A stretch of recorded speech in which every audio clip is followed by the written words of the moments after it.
up, everybody? Welcome to the Sweat. We are halfway through the week. I am your host, Jesse Cofield. We have a 9-game MLB main slate today. Here to make sense of it, DraftKings contributors Gary and Thorne, Kenny Ducey, and RotoWire's Eric Halterman. All right, let's talk about your favorite plays in a couple different price ranges here, guys. So how about a stud pitcher at 8K plus or up? Now, the most expensive guy is Tyler Glasnow at 10.5. His 97.3 mile per hour fastball ranks as the 5th best fastball in baseball. And the Royals are the 6th worst team against fastballs. So, Garion, you want a piece of that, or are you paying down for another option? I think I will end up having a piece of Glasnow, but I think the decision really comes down to Glasnow versus Bauer because there's not a lot of high upside pitchers above $8,000 on this slate. Like, if you're getting into a territory where you're using Marcus Stroman for more than $9,000, that's not really somewhere you want to be, even in a good matchup against the Rockies on the road. So I think you have to choose between Glasnow and Bauer, and I think more people are going to choose Glasnow.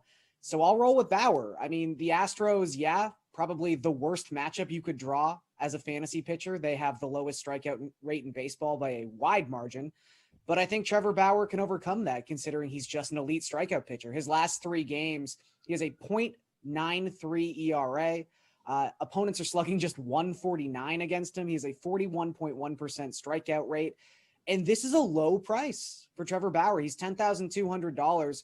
4 of his last 6 starts, he's been at least $11,000. So while it might not seem like he's a value play, and he's not, you do get some savings with Bauer tonight. And I think I'm going to take advantage of those. All right, Kenny, who is an expensive pitcher you're liking? Yeah, Garion kind of took the wind out of my sails because, look, I think that Marcus Stroman stinks. I don't think he's that good of a pitcher, but it's hard to argue against him in this spot. And, I mean, there's also the fact that he just hasn't had many bad starts this year. Against Colorado last time out, he went to Coors Field, pitched for 8 innings, allowed just a run, and struck out 5. Now, the Colorado Rockies, Garion kind of undersold how bad they are on the road. They have won 3 games on the road this year. They have played 21 road games. They are 3-18 on the road. They have a 59 WRC plus away from Coors. Now, it's no surprise the Rockies are always bad away from Coors, but this is like particularly bad. This is especially bad. This is like one of the worst performances on the road, even for the Rockies standards you could find. They just cannot hit the baseball. And as bad as this Mets lineup is, I do think they win this game. Marcus Stroman coming off an 8 strikeout game against Miami. I think that he's a great pivot tonight. If you don't want to pay up for Glasnow and Bauer, or if you maybe just want to spend all your money on pitching, pair him with Tyler Glasnow and dominate. I do think that Marcus Stroman's a pretty good source here of 20 plus fantasy points. And for that reason, I'm going to have to recommend him on a pretty weak pitching slate. Eric, where are you going? Yeah, I think I just have to reiterate how kind of unique of a set of pitchers this is. I really am not liking many of the cheap ones. They're cheap for a reason. If we look in that 8,000 plus tier, I just don't know why you'd go with anybody but Glasnow or Bauer. If you're paying up that much, I mean, just look at the average points per game between those two and the rest. You're talking 8 to 10 extra points for just $1,000 extra dollars. If you look in the hitters, you're getting, a point or 2 per game for that kind of price. So I don't see any reason, if you're going expensive, to go with anyone but Glasnow and Bauer. I'm with Garion, and then I think I might actually lean slightly towards Bauer, despite the matchup being way harder. Glasnow's coming off one of his weaker starts. He does have a way easier matchup, though, so I think it's totally justified to use him. But Bauer has had, 3 more points per game and is a tiny bit cheaper. So I think these two guys are basically matchup proof, too, given how good they are. So definitely one of them, slightly into Bauer for me. All right, Kenny, what about a stud hitter? You get Xander Bogaerts for 5,700. Yeah, I'm going to maybe cheat a little bit and go to 4,900. It's basically 5,000, right? I really like Kyle Schwarber tonight. I think that people are they've simply forgotten about Kyle Schwarber now that he had his streak of 12 plus fantasy points in 4 straight games snapped last night at the hands of Tyler Mahle, who, I mean, I can't figure out if he's good or not. I think he's good. I think that that's like a respectable thing to have happen to you, is Tyler Mahle snapped that streak. But the real thing here is that Jeff Hoffman is very bad, Jesse. He has a 4.31 ERA. He left Coors Field just to treat every ballpark that he pitches at now like Coors Field. And again, with the recency bias, he's coming off good starts against Colorado and Milwaukee. We already told you how bad Colorado's offense is. Milwaukee is not too far behind them in terms of lack of offensive production. So I'm not buying into Jeff Hoffman magically being better. I think that the Washington Nationals here score a bunch of runs. And when you look at how hot Kyle Schwarber's been at the dish, 6 hits in his last 5 games, including 2 dingers and 2 doubles, 4 RBIs over that span. It's hard to find a better positioned hitter hitting in the middle of a lineup that's going to score a lot of runs than Kyle Schwarber tonight against Jeff Hoffman.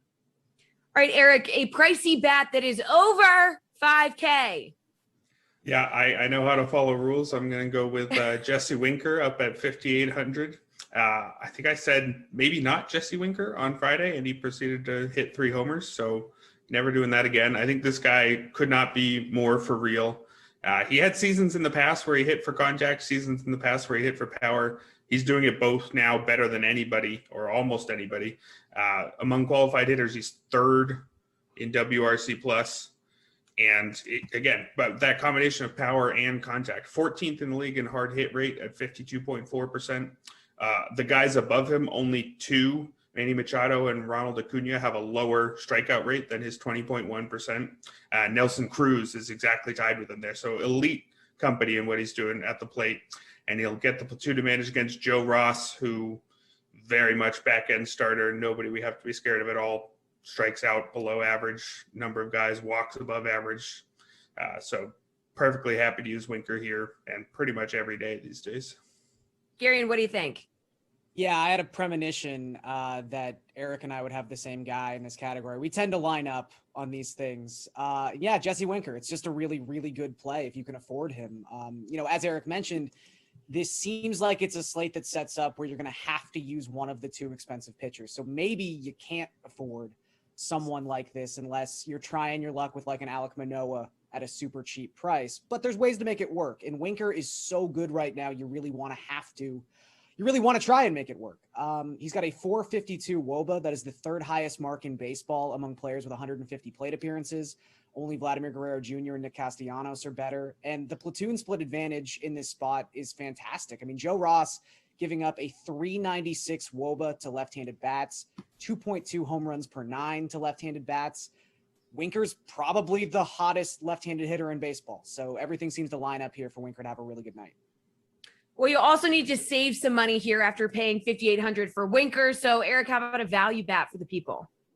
Yeah, I think you can save some money by going after a guy who I think is just priced wrong. I think sometimes the algorithm, whatever it is, the elves, I don't know really how this works. Sometimes they just get the wrong number.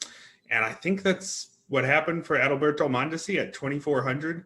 He has a horrible matchup against Tyler Glasnow, but we're talking a guy who, could cost easily double this once he's going.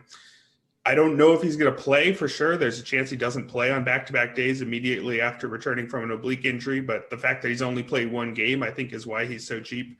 I'm not even really an Adalberto Mondesi guy. I'm very scared of how weak his bat is for long stretches at a time. But he always gets his steals.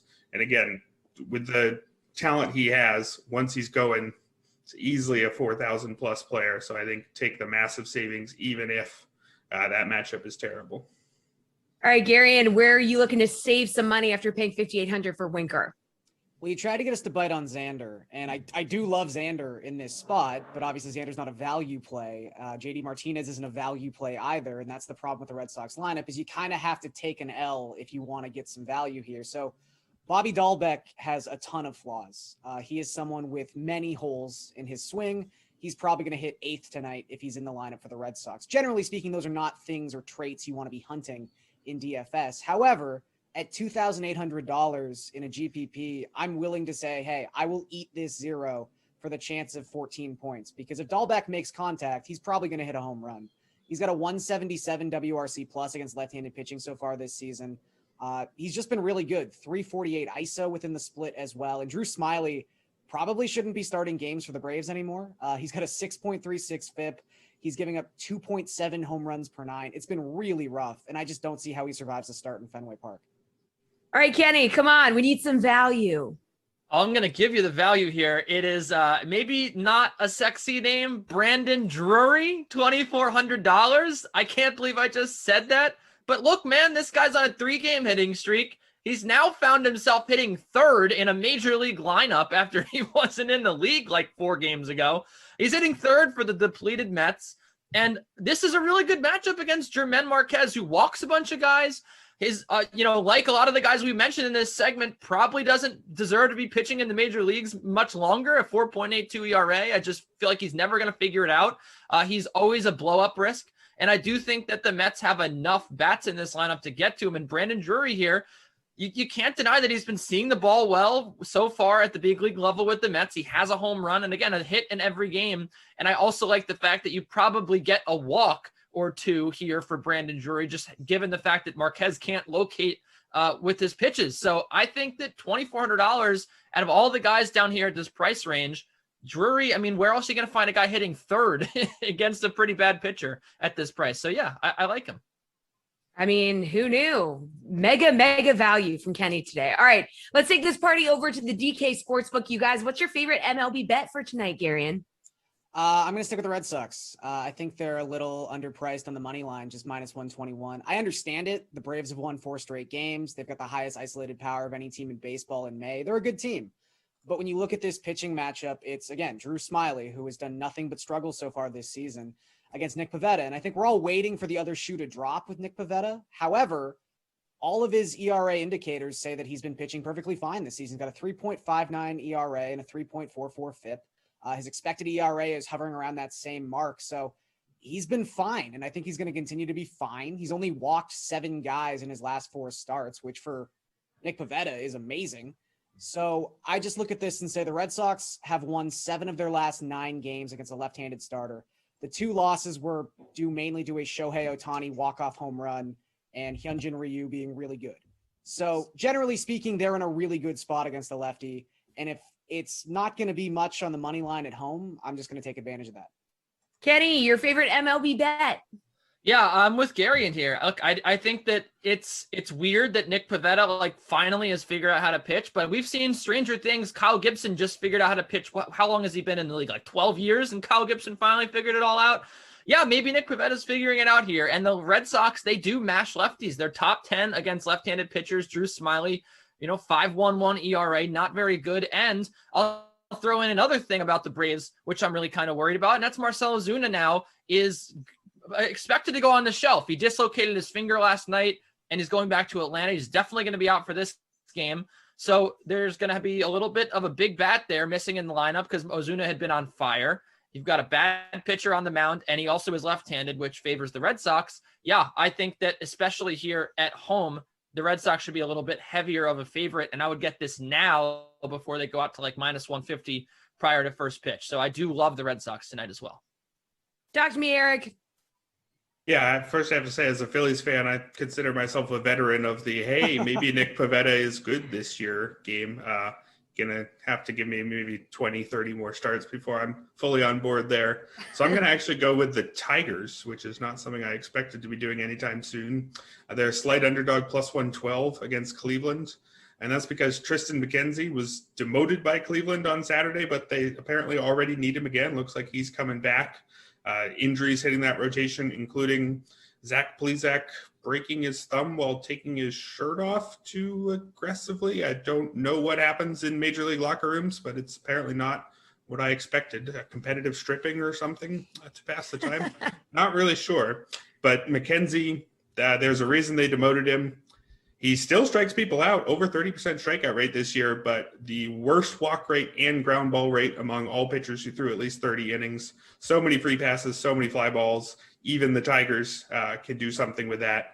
On the opposite side, Jose Arena, incredibly boring, but at least he's not walking more than 1 out of every 5 batters. And I think incredibly boring beats what McKenzie's been this year. And the offenses are actually surprisingly equal, 25th versus 27th in WRC plus, with the Tigers picking things up after a terrible start. So give me the team that isn't Tristan McKenzie here. We may never know what really goes down in the clubhouses. All right, good stuff, you three. Sit tight, viewers. Kevin Roth is up next on this Wild Weather Wednesday.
go to Roto Grinders chief meteorologist Kevin Roth. Kevin, let's talk about how weather could impact this week's MLB games and, of course, the Charles Schwab Challenge on the PGA Tour. So, I mean, is there any weather to worry about tonight in the MLB?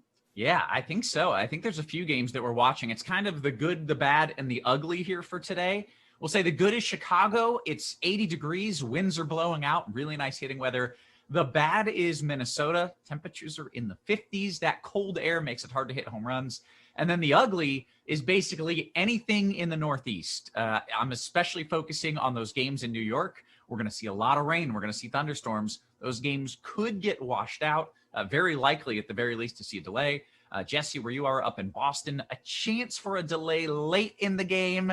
And then I think Washington is the other one. We've got a chance for a delay, but really it's those New York games I'm focusing on. All right, Kevin, should we be keeping our eyes out for anything special weather-wise later this week, like into the weekend when we're looking at baseball DFS? Yeah, again, I think you've got to watch out for some of these rainouts. For tomorrow, it's going to be more of those Midwest games that have a chance for rain. And then Friday into the weekend, again, you're looking at that pattern sweeping across the country, moving into the East Coast. Don't just roster guys before you make sure that the game isn't going to get rained out. That would be a poor choice through the weekend. All right, are there any weather concerns now for the Charles Schwab Challenge that is teeing off tomorrow in Texas? There's some concerns, but I also think there's some advantages. So I'm pretty excited about it. There's a chance for rain on Friday. I don't think it's going to be enough to wash things out. But what I'm really looking at are the winds here as we go through the next couple of days. On Thursday, we know what's going to happen. It starts with relatively light winds. And then by Thursday afternoon, 15 plus mile per hour sustained winds. Wind gusts over 20. We know how much wind matters in golf. You definitely want golfers out there early on Thursday as opposed to late on Thursday. Friday's still a question mark to me as far as the winds go, but I think it's going to be a toss-up where morning guys and afternoon guys get similar weather. So if it's going to be similar on Friday and you have a huge advantage on Thursday mornings, take your guys Thursday morning, worry about Friday later. I think you're going to have a big edge in your tournament if you do that. All right, let's get your best weather-related DFS advice for this weekend's event at Colonial. It's the same as always. Fade the strongest of the winds. The strongest of the winds for the whole tournament are coming in Thursday afternoon. Wind gusts of 25 miles per hour. Golf is a very, very difficult sport. When you add in a 25 mile per hour wind, it makes it's just impossible. Don't play golfers that time frame. If you stick with the early golfers, you will have an advantage. All right, Kevin Roth, good stuff as always. Appreciate the time. We're going to be talking hockey playoffs next. In the meantime, here's Jason Sobel with more on the Charles Schwab Challenge. We are coming up on the Charles Schwab Challenge, obviously, here as the PGA Tour rolls on, but we can't ignore what just happened at the PGA Championship. With Jason Sobel, Action Network, I'm Adam Kaufman. We had Lefty stand out and do it again, huh? It'd been a little while for Phil Mickelson to win a major, obviously, and to do so at the age of 50, the oldest golfer, Jason, to ever win a major. That was really something to behold. What an amazing weekend, Adam. We saw Brooks roll his eyes at Bryson. Historic, really. Oh yeah, and Phil won a major championship again. That too. It was great to see Phil win. I mean, Phil has worked so hard at this. I think people maybe believe that, like, hey, he's a good golfer and he just shows up and he tries to win and he sees what happens. Yes, you show up, but the work that he's put in physically, the work that he's put in technically on his golf swing, the work that he's put in mentally, he started meditating. He's really worked on his focus on the golf course. He has put so much into himself. And this is why no other player 50 years old or older has ever won a major championship before, because after 30 years of doing this, it's really hard to get up in the morning and have that desire and keep trying to win and improve yourself. And that's exactly what Phil has done. So he deserves all parts of this. Jason, top golfer on the board for the Charles Schwab Challenge is none other than Jordan Spieth, plus 1050 on the board. He's won this event back in 2016. He's been scorching hot on the Texas courses. So, do you like the odds? Do you like him as the favorite? Yeah, he's got to be the favorite here. He's been running hot lately. Hasn't played great the last couple of starts, but coming off COVID just about 3 or 4 weeks ago. And so I do think he's worthy of being the favorite. He's won here before. He has 6 career top 10s in 8 starts. The dirty little secret in Camp Spieth was always that the Nelson is the one that gave him his first start. The Nelson is one that he's loyal to, but Colonial is the hometown event that he's always thought suits his game much better, and it shows. Behind Spieth, you have Justin Thomas, who's plus 1,300 on the DraftKings Sportsbook. Colin Morikawa, right behind the both of them. He's plus 1,500. Which of those two do you think has the greater upside here?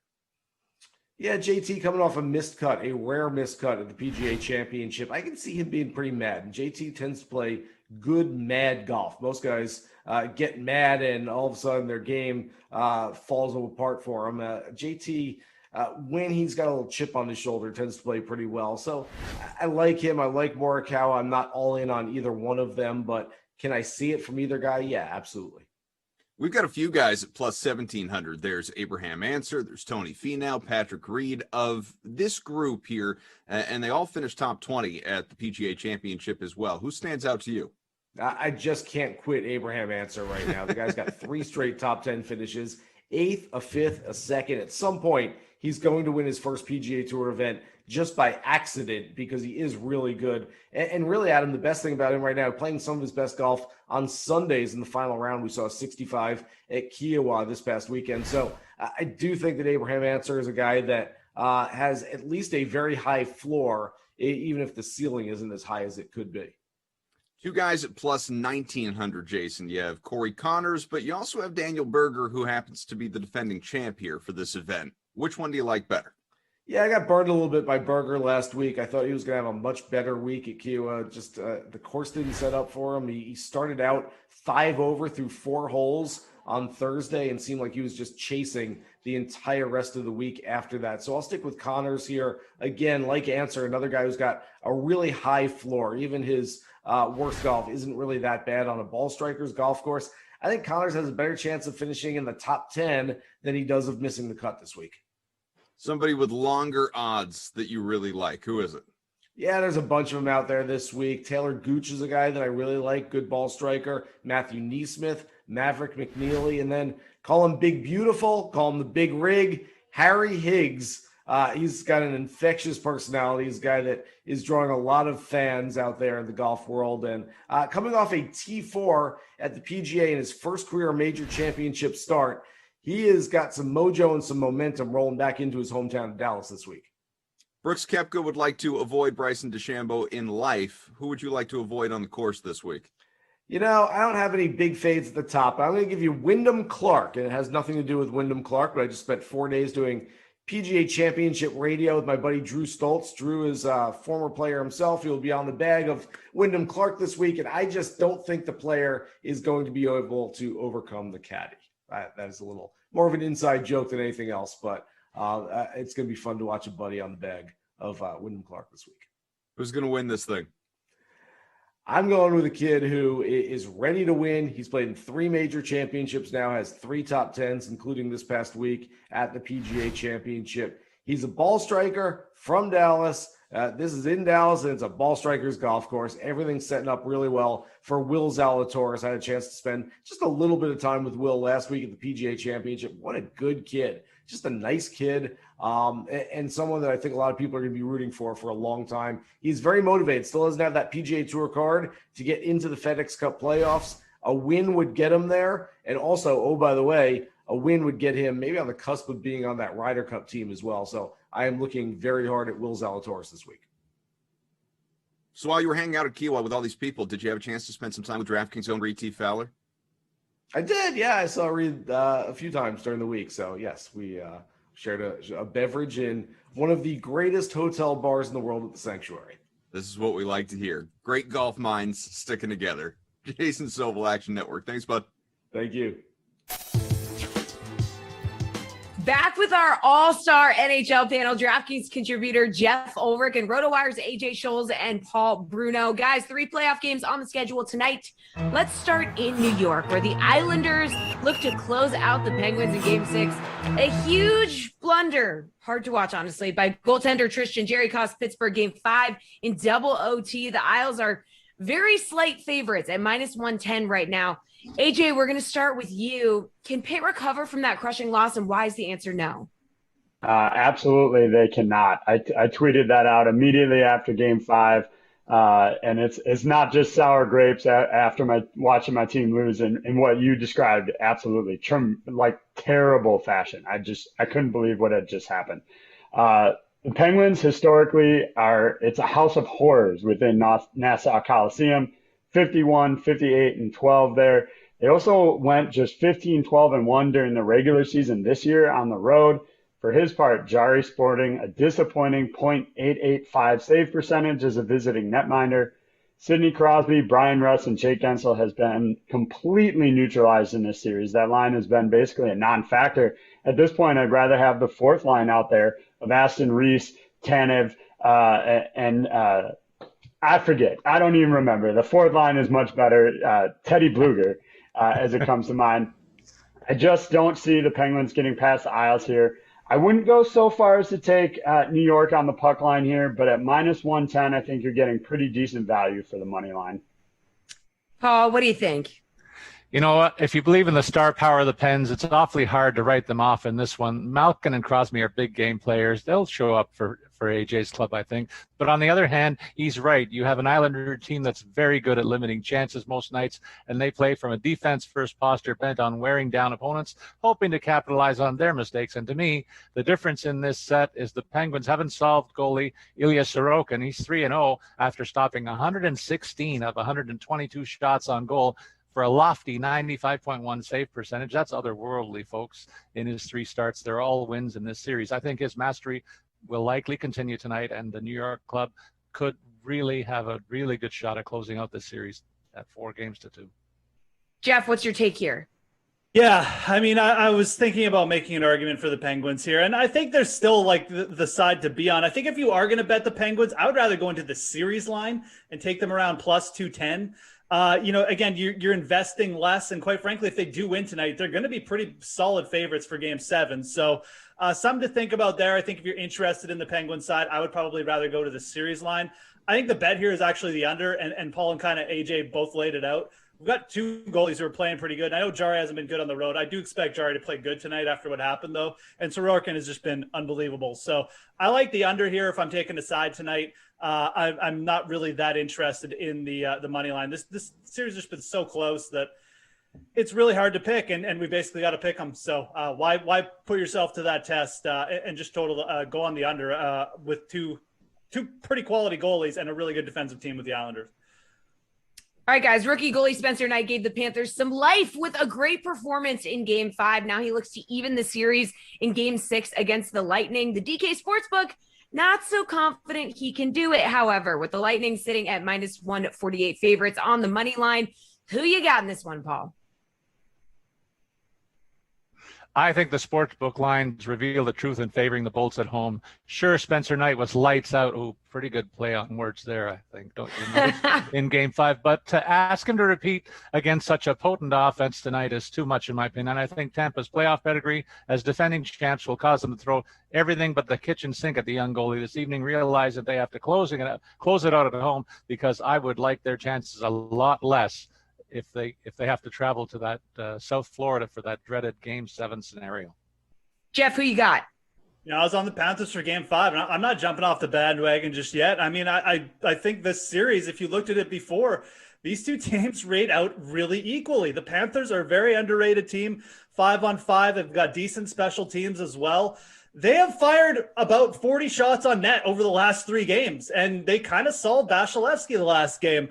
I think the Panthers are coming in here with a lot of momentum. They made a really savvy acquisition with Sam Bennett at the deadline. I've liked this team. All I've said is they get some goaltending in this series. They can do it, and they've got goaltending now. I think this one goes 7. Really like the value you're getting with the Panthers tonight on the money line. All right, AJ, what do you think? I also like the value here at +125, but I just don't see the Panthers pulling this one off tonight. On the year, Andrei Vasilevsky has lost 2 games in a row only twice this season. Though I will say one of those times was to close out the regular season versus the Panthers. So they are one of the clubs to pull off that double loss against Vasilevsky this season. The goals weren't there for the Lightning last game, as Jeff kind of alluded to, but Victor Hedman, Alex Killorn, Steven Stamkos, Nikita Kucherov, and even Ross Colton all had 4 or more shots on net. I think once the dam breaks for Spencer Knight in this one, it's going to be all over but the crying. All over but the crying. All right, guys, the Minnesota Wild were another team that managed to avoid elimination in their last game. They're home in game 6 against the Golden Knights, but they're still underdogs at plus 118 on the money line. Now, it took a 3-goal first period and 38 saves from Cam Talbot to force game 6. Jeff, can the Wild do it again and force game 7? Yeah, I mean, we talked about this before we came on, but this series has been really weird. Like, you get teams launching 40 shots on net, losing, and then it happens like the direct opposite happens in the next game. Look, the Golden Knights have been extremely dominant over the last 2 games, and they've quite frankly been the dominant team for most of the series. They've controlled the play.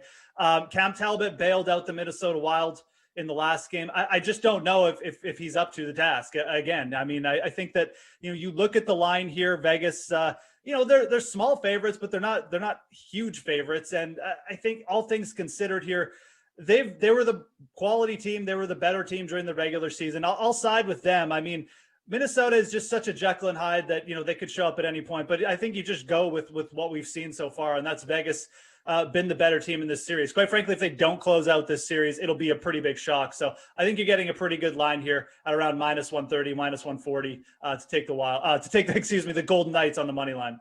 AJ, you rolling with the Golden Knights or think the Wild can pull another upset? Absolutely rolling with the Golden Knights here. Look, Fleury only faced 13 shots, gave up 3 goals. This is a guy that excels when he's busy. I mean, he just gets bored back there, it seems. So I think if he faces a little bit more rubber in this game, he'll be more engaged in it. I don't think we're going to see Robin Leonard despite the loss. I just don't think – I think Fleury's earned himself the right to play this game. I agree with Jeff. I don't hate paying up on the money line on this one at minus 136, but I do think I'd still rather go puck line to get a little bit of value at plus 188. Paul, 3 for 3 rolling with the Knights. No, I was a contrarian last night with the Leafs and their goalie, and I came out looking good there. I'm going to look good here again, too. I'm picking the Wild.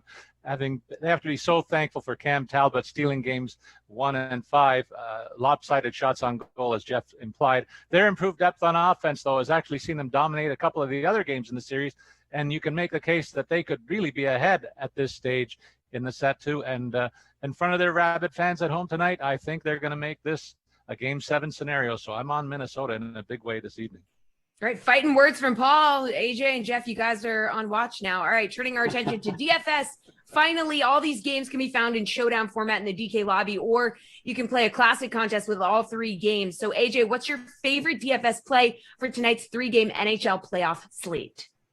I think the fact that Huberdeau, the leading point producer in the postseason, is coming in at just 6,600 compared to Kucherov at 82. Gensel, who's done nothing at 68. I don't know why his price tag's anywhere near that.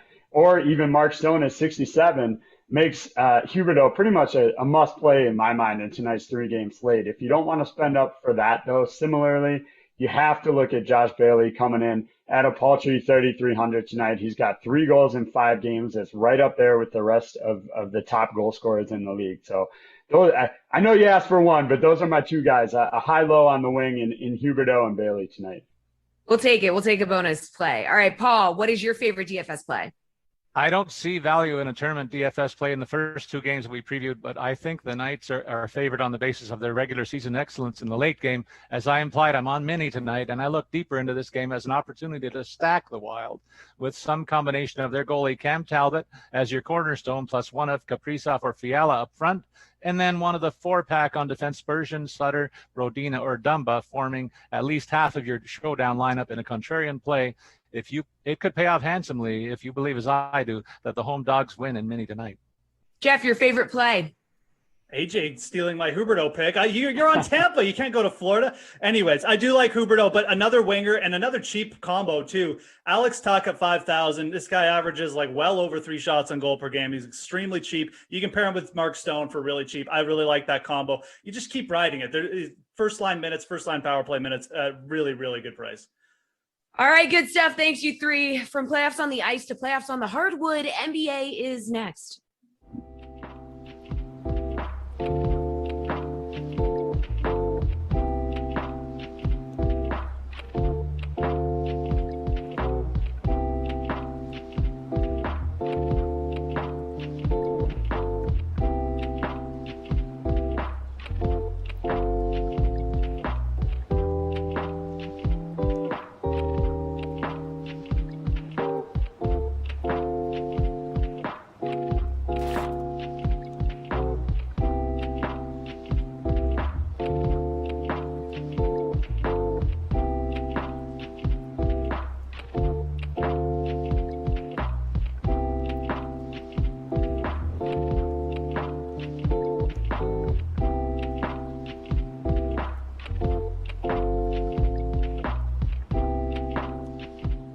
Welcome back to The Sweat. I'm Jesse Cofield, and we've got RotoWire NBA editor Nick Whalen here. Nick, we have 3 games on tap tonight in the NBA. Let's start with game 2 between the Wizards and 76ers. Tobias Harris with a huge game for Philly in a game 1 win. The 76ers are favored by 8 right now on the DK Sportsbook. Do you like them to cover and take game 2?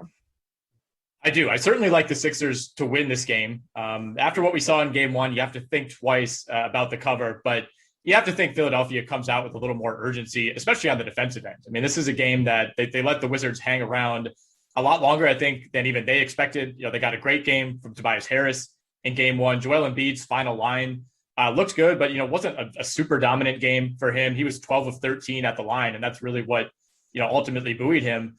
And then you have Ben Simmons, who, just puts up an extremely Ben Simmons-like line. He's 0 of 6 at the free throw line, 15 rebounds, 15 assists. It was just kind of a weird game for the Sixers. But most importantly, they were able to pull it out. They still feel really good about the position that they're in this series. And, to me, it's kind of like Brooklyn and Boston in game 1, where I don't think the Nets expected to be down 6 at halftime to the Boston Celtics, but when they really needed to put their foot down, they could. And I think that's what we see from Philly tonight. All right, well, Trae Young has quickly become the villain in New York after silencing the MSG crowd in game 1 versus the Knicks. Now his Hawks come into game 2 as 2.5-point underdogs. Do you like New York to rebound here, or will Atlanta head home with a commanding 2-0 series lead? I did see a New York Post headline that said Knicks fans' best shot to rattle him may be to play on his fear of birds. Apparently, he's deathly afraid of birds. Okay, well, that's ironic considering his hair kind of looks like a bird's nest. But yeah, I don't know what they're going to be able to do as far as letting birds into Madison Square Garden. I don't know if birds have been. Are they going to have to return a negative COVID test before they can enter? Who knows? This has been the series that I think is the most difficult to figure out for me. I think these teams they're so different and yet completely evenly matched. New York is this team that's kind of built on almost a grit and grind type of mentality with Tom Thibodeau. Atlanta, a little bit more of a finesse team. Guys like Trae Young, John Collins, Bogdanovich, more of this offensive focused team.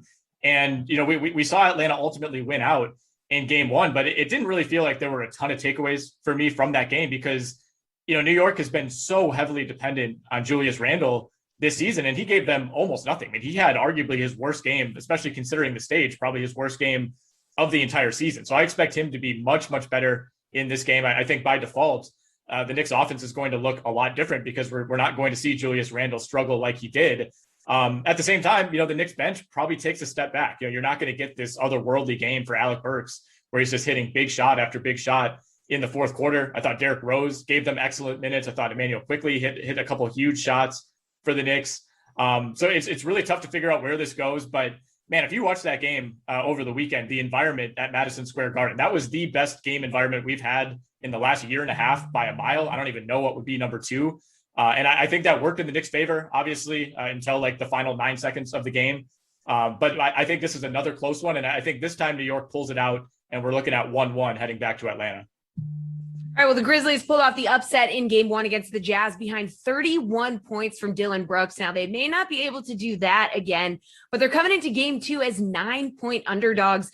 So do you at least like them to keep it close here and cover the spread? I do. I think this is a little bit of a lack of respect for the Memphis Grizzlies. And, not having Donovan Mitchell in game 1 is massive for the Utah Jazz, and especially the way it happened, where I think they were preparing to have him and then kind of had the rug pulled out on them an hour or two before game time. So that can't be understated. But look, Donovan Mitchell is a great player. He's not LeBron James. He's not Steph Curry, where you take that guy away and all of a sudden everything crumbles because you don't know what to do because everything runs through him. The Jazz are this team that, ran through the regular season because they were deep. And, whether Mitchell was out for a game or two, they were able to just kind of keep things rolling. He missed time at the end of the year. Mike Conley missed time. It didn't seem to matter. Guys like Joe Ingles, Jordan Clarkson, who was just named the 6th man of the year yesterday, those guys were able to step up and they didn't really miss a beat. So it was surprising to me how much Utah struggled without Mitchell in that game. The question is, how healthy is Mitchell going to be? Because there's a reason they held him out. The Utah Jazz training staff is in the interest of winning games for the Utah Jazz. So there was obviously some sort of concern there. And obviously they cleared him right away for game 2, which is, I guess, encouraging. But at the same time, if Donovan Mitchell comes back and he's only at 85%, he doesn't quite trust that ankle, there's a case to be made that, he could ultimately hurt Utah by maybe trying to do too much or not being fully comfortable. So, I'll pick Utah to win this game, but I think I like Memphis to cover the spread. There's just too much unknown right now. And, the pressure is already starting to build for Utah. They can't go down 0-2 with the series heading back to Memphis. All right, which total, Nick, from these 3 playoff games would you like to target tonight? I like the over at 229.5 on Wizards Sixers, which is the highest number on the slate tonight. But I think the Wizards want to get up and down. I think they did a good job of that in game 1.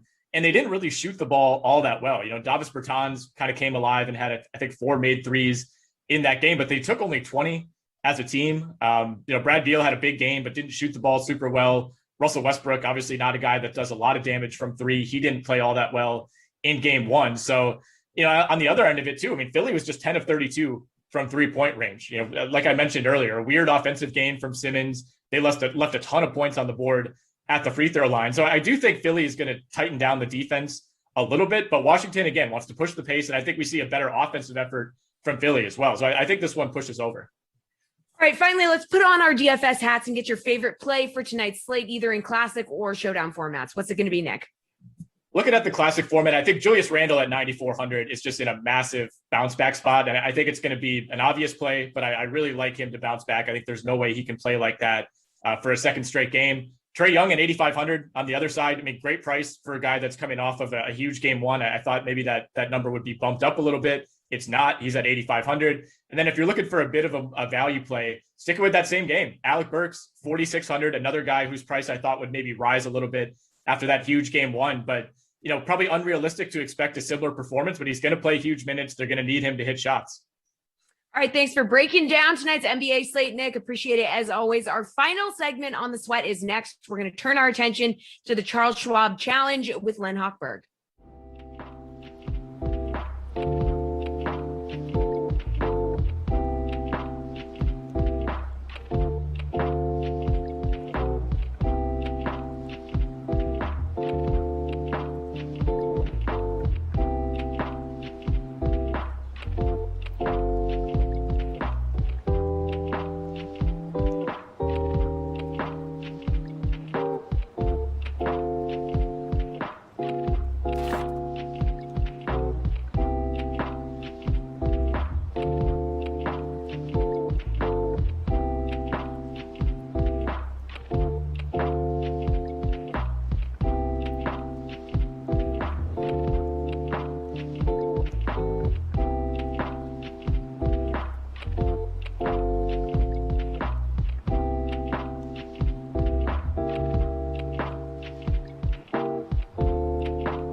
hello to RotoWire senior golf writer and 2020 DFS writer of the year, Len Hochberg. So Len, let's just jump in here. Are you chasing or fading these players at the Charles Schwab Challenge this week? So despite a T30 finish at the PGA Championship, Jordan Spieth is your highest priced golfer for this week's Charles Schwab Challenge. Are you chasing a better Spieth performance with a salary of $11,200?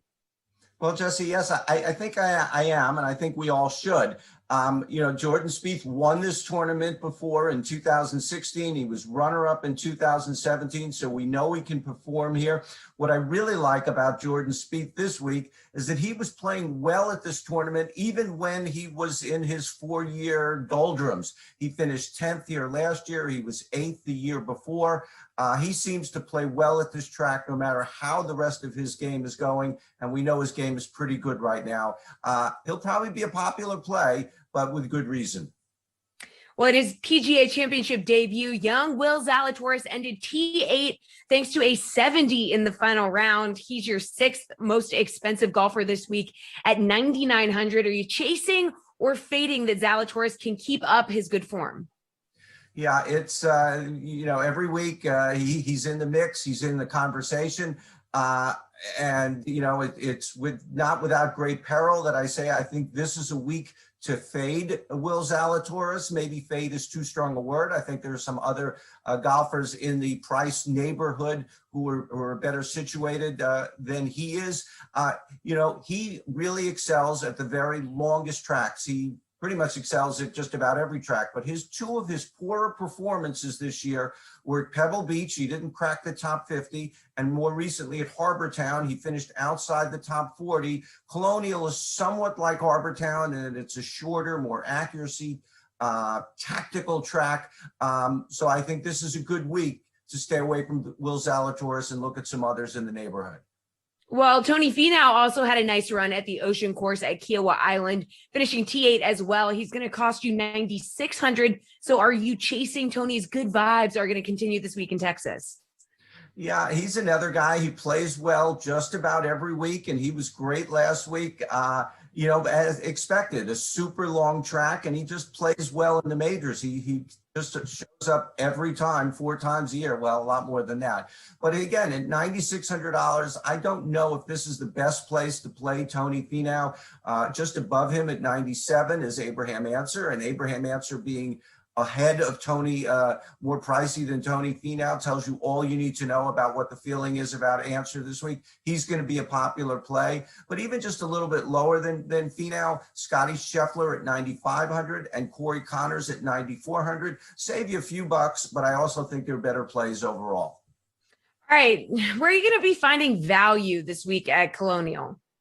Yeah, we only have 121 guys in the field, and more than 65 or 65 and ties make the cut. So this is another one of those weeks where more than half the field will make the cut. So we are going to dip deep into the 7s and a lot of guys in the 6s. So we'll be there on the weekend to help you go 6 for 6. But starting at right at 8,000, Brian Harman. Brian Harman missed his first cut of the year last week at the Ocean Course. Frankly, I think he was just a little bit overmatched by the sheer length. Colonial should be much more to his liking. Couple other guys just a little bit below him. Similar stance for me. Emiliano Grillo at 7,900. Chris Kirk at 7,600. I think they both can really play well at this course, more of an accuracy type setting. A little bit lower down, we get down to around $7,000. Rory Sabatini not had a good year, finally showed some signs last time out. He just missed the top 25 at the Byron Nelson, but he plays well at Colonial every year. Top 20s, 4 of the past 5 years. I think he's a good play. He was even 14th last year in that super loaded field. Maverick McNeely at 6,900 and all the way down at 6,700. If you're looking for someone to just make the cut, probably not to get a high finish, but just someone to get you through to the weekend, Brian Stewart, 6,700. He's made 6 straight cuts at Colonial. All right, finally, Len, who's your pick to win the Charles Schwab Challenge? Yeah, Colin Morikawa came close last year. Colin Morikawa comes close lots of weeks in lots of places. He really outperformed what I thought he would do last week at the Ocean Course, super long, not his strength, but really, obviously, he can play well just about anywhere. This is much more to his liking. He finished lost last year to Daniel Berger in a playoff. If we're talking accuracy, if we're talking tee to green, if we're talking greens in regulation, Colin Morikawa has to be at the top of just about everybody's list. I guess Jordan Spieth probably will be the number one pick if you ask people who they think will win this week. But Colin Morikawa was right there, and I actually like him a little bit better than Jordan Spieth. All right, good stuff, Len. Appreciate the time as always. That is going to do it for our little show, The Sweat, which happens, by the way, Monday through Friday at 11 a.m. Eastern. But we are kicking off a slate of 6 Madden Sims on this wild weather Wednesday here on the Dream Stream. Stay tuned at 12 p.m. for Browns at Chiefs in the wind. Kaufman, Christian, and Tara Lynn are on that one, taking you all the way up to 10 p.m. 49ers at Eagles in the rain with Jeff and Tom. We will see you tomorrow morning at 11 a.m. Bye.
What's up, Dream Streamers? Welcome on in to the first of a half dozen Madden simulations over the course of your Dream Stream day. YouTube, Twitch, Game Center, wherever you're finding us, we are glad you are here with Christian DeAndrea, the guy in the headband, Tara Lynn Asak, who is quite obviously the only female among us. I am Adam Kaufman. Thank you for being here with us. This should be a lot of fun. The three-person weave over the next hour plus. What's up, crew? Not too much. Enjoying a lovely summer-ish day here in Wisconsin. How are you, Koff? How are you, Tara Lynn? I am great. This is my last day of, no, I'm not moving in with Kenny Ducey stream. We're just happened to move the same weekend. You're moving away from Kenny Ducey because you want. Yeah, I'm moving away from Kenny Ducey. It's my last day of moving. I'm really stressed. It's 90 degrees and no AC in here. So if you see me pass out during the stream, don't be alarmed. Just please call 911. Thank you. Do you have enough water? Yeah. Yes, I do. I have well, that's not a lot actually. Yeah. I have coffee though.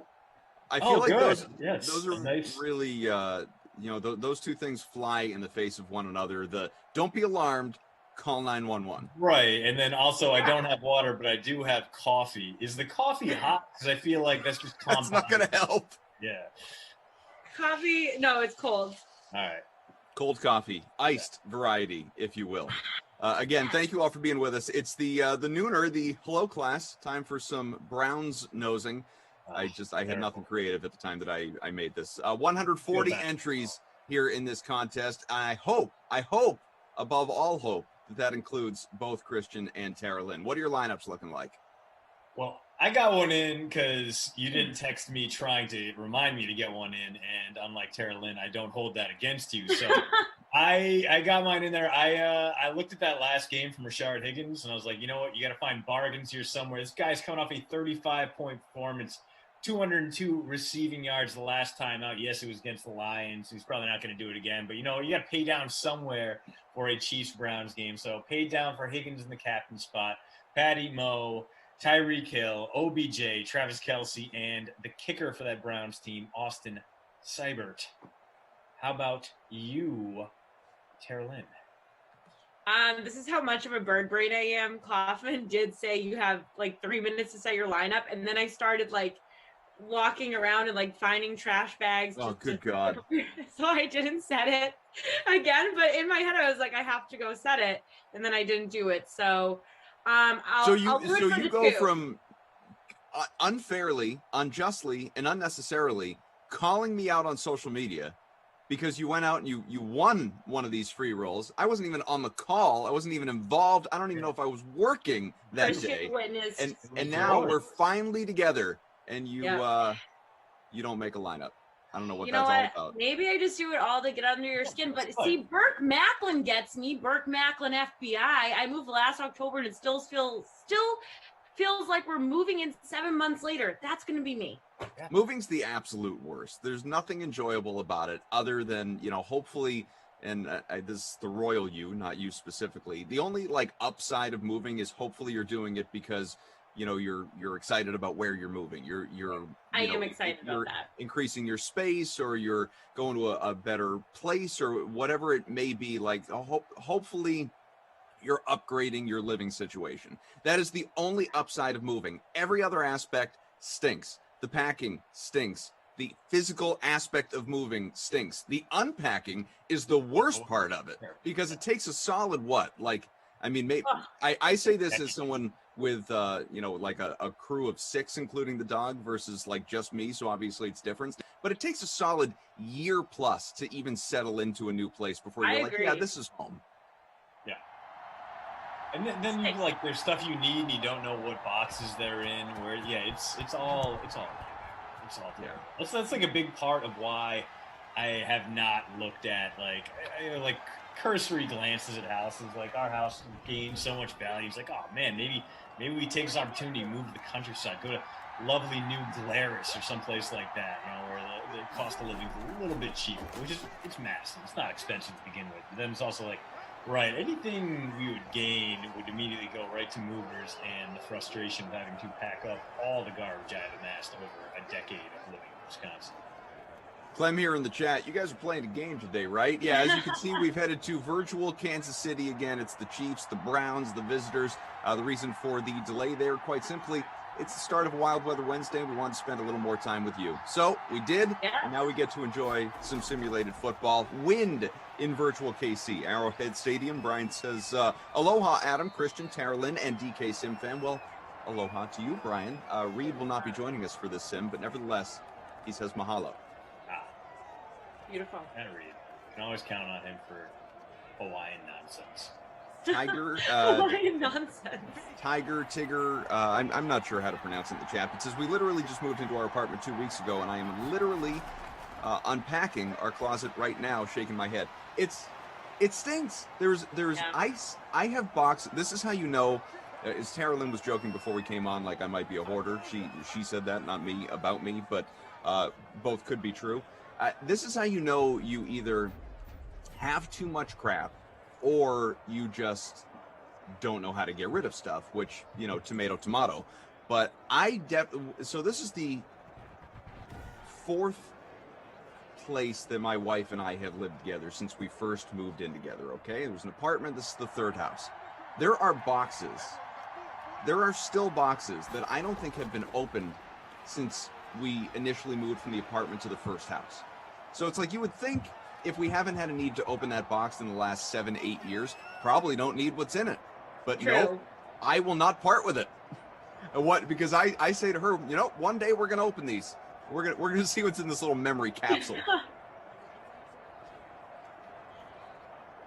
And then you're gonna just enjoy all that expired medication. Yeah, right. Partake in some old, long gone pills. It's probably like a PlayStation 2. Oh man, I wish my PS2 doesn't work anymore. I made the mistake, like right before the PS3 came out, they combined all the Grand Theft Auto games at the time. It was like 3 San Andreas and Vice City. Like it was a $30 package if you want to get all 3 for PlayStation 2 because they weren't going to make PlayStation 2s anymore. I bought it, and then I think that was right when I moved to Indianapolis, and then immediately my PlayStation broke. So I have this pristine GTA. Yeah, if I could find my PlayStation 2 and it worked, I would absolutely dig in on that right now. I would go in for some 265-bit shenanigans. I feel like you'd have to find some adapters to hook it up, though, right? You probably wouldn't just be able to do the old plug and play like you could when it came out, just because technology has changed. I think you still have, if you have the RGB cables, you should be fine. Because I had those for like my Xbox 360, and that one still works. And it's not an HDMI port, I believe. Emerson's forehead. You know what's more annoying than moving? Talking about moving. LOL. We are scoreless almost halfway through the first, which, it's fair point. Totally fair point. Clem says, Kaufman, is this a win game? David asking the same question. It is a win game, virtual Arrowhead. Uncle Buck. I see you've also moved from the brick location, Tara Lynn. No more Ducey confusion. LOL. Heaven forbid people think you and Ducey live together, huh? I mean, it was going on for too long that people were like, okay, Tara Lynn and Ducey live together. Tara Lynn's secretly married to Ducey. She's dating Ducey. It got crazy in the chat. I'm clearing it up. Kenny is my coworker. He's my semi-bozo, semi-friend. We are not romantically involved, and we do not live together, chat. In fairness, thank you for pranking me all week. No one has knowingly seen this girlfriend that he claims to have. So that was also so much nicer than the first time Tara Lynn had to forcefully announce Kenny Ducey, where it was literally like, I do not know Kenny Ducey. I do not hang out with Kenny Ducey. I do not like that man, Kenny Ducey. I saw him on the street. Is this a Dr. Seuss rhyme at this point? Yeah, it was basically like the green eggs of ham, but hatred towards Kenny Ducey instead of the titular. You know what, Christian? I'm turning over a new leaf. There's a major full moon tonight, so for all of you out there that need a new positive chapter, tonight is the night to manifest it. Hopefully, I love that show. Aaron Rodgers manifests getting back to playing football, so Christian can be happy. However, He's too busy so in I'm Hawaii. turning over a new positive leaf. I'm going to be nice to Kenny. My lineup real quick, by the way. We've heard Christian's. Tara Lynn obviously did not make hers. Perhaps she will for the 2 o'clock that she is working with Kenny and I, so we can really dive deep into these rumors. I went cheap at the captain spot. Sammy Watkins, as about 3% of people did. Around them, some serious pay up. Patrick Mahomes, Tyreek Hill, Travis Kelce. A lot of Kansas City love. Rashard Higgins is involved because he should be. Who doesn't love Rashard Higgins in Simland? And Harrison Butker. I pretty much only had enough room for a kicker, so that's what I did. Sim saying earlier it's a Ricky Seals-Jones day. I will never be surprised by a performance out of RSJ. We'll find out. 3rd and 10 from the 24. 3 minutes left. Scoreless opening quarter. Baker Mayfield. Short throw completed, though. And out to the 15. Might be a little shy of the first. It is 4th and 1, so we are going to see Austin Siebert come on out for a field goal. Well, maybe we'll get a little bit of risk management here from Kevin Stefanski. A little aggressive AI. Go for it. Yeah, a little aggressive. Yeah, they are. Oh, there you go. The run game has been pretty tight here on this opening drive. Instead, and he got it and more. Touchdown, Cleveland. And who do we have here? It's Jarvis Landry, who was impugned this week on Twitter when we were discussing the least impressive players to ever have 1,000-yard season. Landry's name came up a bunch because he had to get 112 catches to get there. Dude is not a giant yard per catch monster, but here 15 and into the end zone for the veteran former LSU star, former Miami Dolphin. Scott, by the way, saying in the chat, I'm a mover. If anybody wants to hire a professional and let me and my crew worry about all the physical work. Where are you located, Scott? Let us know on that. My parents hired the shadiest movers in the world, which is why that this comes up every time we work together. Yeah, anything I value that was left behind in Rhode Island is now gone. What? Very sad. They stole your stuff. Oh yeah, they straight up stole a bunch of stuff. Like your sports cards. Yeah, sports cards, old records. I think my old high school varsity Letterman stuff is gone. Which why? That's definitely just in a landfill somewhere. That was not sorted through. They took that strictly for the emotional value and then threw it away because they were monsters. But yeah, that was my experience. But I've had great experiences with movers too. Once I had money and I could hire someone, I didn't have to get a U-Haul and bribe friends with pizza and beer, even though they would still hate me for the week afterwards. Once I could hire people, hell yeah, let's do that instead. My parents, looking for the cheapest possible option for a not cross-country, but midway across the country move, hired the shadiest people involved and told them they only had 2-bedroom stuff of stuff that needed to be moved. So it was on them as well, just a nightmare situation. But the randomest stuff got actually moved to the St. Louis area. My mom decided she needed her entire basement stock of expired Tostitos and canned goods from the 1990s. So that all made it no problem to Pacific, Missouri. What didn't make it was anything valuable, all my dad's underwear and multiple closets. Yeah. Huh. In the chat, yes, it is Wild Weather Wednesday. It's very windy today. Hopefully Kaufman blows away. Speaking of Kaufman, Matt LaMarca said, can Kaufman hire someone to help with his DFS live? Welcome, Matt LaMarca. So Lamarca's texting me and now chirping me in the chat. This is what he's doing. Guy takes one win off me, and all of a sudden, let's shout it out from the rooftops. I'm glad it was such a great day for you, Matthew. Here's your $5. I look forward to the rematch today. Oh, a $5 contest. If LaMarca would just man up and accept my DraftKings friendship, then we could actually look at our profiles and see what our all-time head-to-head record is. But he's not doing it. He just said he doesn't want to be my friend, which was hurtful. Yeah. Even in the DraftKings space, it was hurtful. Ooh, big strike to CEH there. So Edwards-Helaire having a nice little drive here. The wind not making that pass any more difficult than it needed to be. But so far, ground games dominating this early session here in Arrowhead. By the way, some have asked regarding Wild Weather Wednesday. Brother Phil, I think it was, said, let's see. Yeah, it was Brother Phil. Brother Phil said, hey, Koff, Mr. D, and of course the lovely Tara Lynn, would like to thank you for finally listening to us and at least sprinkling in a few dome games on a Wild Weather Wednesday. Hope it's a new policy and not a one-off. See, here's the thing, Brother Phil.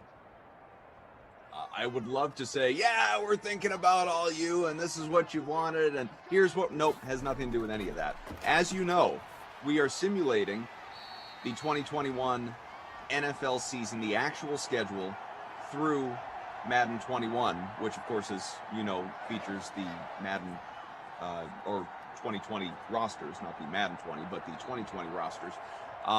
But we're following the schedule to a T. And so if it turns out that on a Wild Weather Wednesday you have some dome games, that just is what it is, no weather. So it's not as though we are directly avoiding Wild Weather Wednesday. It is just kind of a fluky situation as we follow the pattern of the 18-week NFL schedule. So that in mind, you will have an indoor game at 2 o'clock, Packers and Saints, a dome game. You'll have another one in the 4 o'clock, the 4 o'clock snack hour, as some call it, or the early bird special, however you'd like to go with it. The Bears and Rams, that will be Jason Rossi and Zach Thompson along for that. And then, matter of fact, you will have another indoor game, 3 in a row. Ravens Raiders with Brendan Glasheen and Christian coming on back for the 6 o'clock, the happy hour sim, and then you will have a snow game and a rain game at 8 and 10 respectively. So it is a half and half day, but again, that is not deliberate. It is just following the calendar of the 2021 NFL season. Of some Wild Weather Wednesday games. Not all. Emerson hates Wild Weather Wednesday so much he won't even work Wednesdays anymore. Yeah. No, he's just big time in this. Yeah. Which I understand. When you're making that kind of money, you can kind of bend the will of the DraftKings executive staff to your whims. So disappointing that he takes that stance, but not understandable, because many of these games are just nightmarish. And I'm on just such a streak of awful, terrible games. CEH into the end zone. Ground games continue to dominate. The leading receiver after one quarter was Kareem Hunt. No one else had more than one reception. And now CEH getting it done not only through the air, but now on the ground as well. We're about to have a tie game here in Western Missouri. Lamar still in the chat, by the way, says the hair in this three-person booth is just sensational. True. I like that Carolyn just flipped her hair as though we can still see her. I mean, we can in the Zoom, but all of you out there, the thousands upon thousands watching, cannot. That was just for us, TL. Carolyn with the amazing flow, despite it being 90 and humid in her own apartment. You guys should be ever so lucky that you just witnessed the hair flip. NY Go is T rocking a new look. Yes, it's called Sweat, and I have no way to say. Some asking about the standings, where we are right now in our sim season, which of course began back on Monday with the Nooner and continues for the better part of 6 weeks, maybe almost 7 weeks.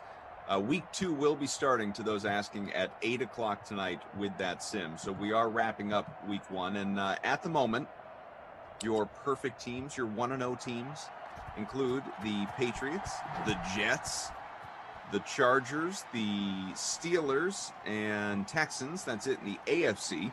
Over in the NFC, who says the NFC least? You got the Cowboys, the Giants, the Eagles, all 1-0. In the West, 3 teams as well, at the Niners, the Seahawks, and the Cardinals. Also the Vikings, and that's it to this point. But we still have a few games left here, as we know, to wrap up week 1. And thank you, Jordan, for sending that along.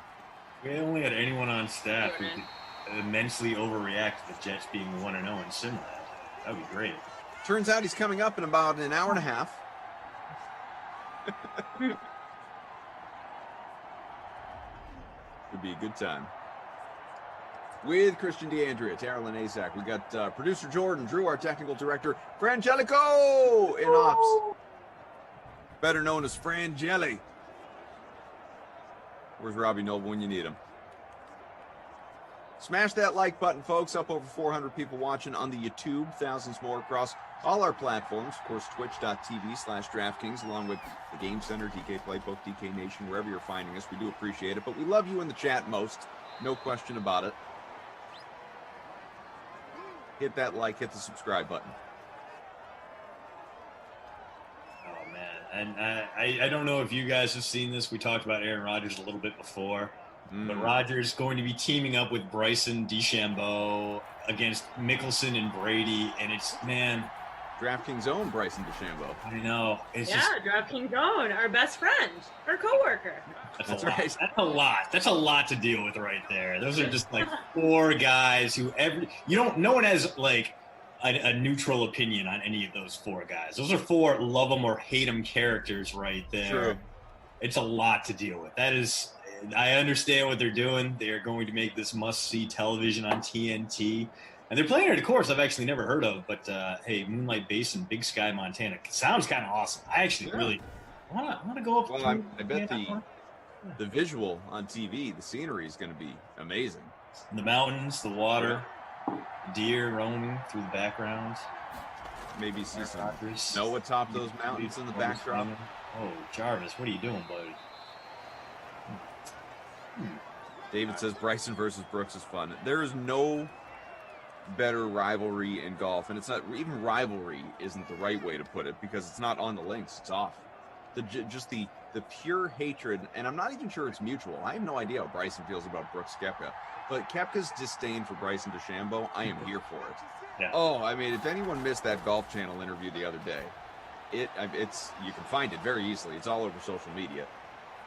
Just Google, Koepka DeChambeau or Brooks Bryson or whatever you want. It is amazing. It is amazing the just visual disgust one man has for the other. Yeah, I mean, I can understand it. Bryson's very strict policing of his own image is a lot to deal with. And, like, respect the man. He obviously puts in a ton of work to be who he is, to win these majors, to basically turn himself into the PGA Tour's DK Metcalf with his ability to, with his body size. But dude can be a lot sometimes. Yeah. Who of us can't, right? Yeah. Fair.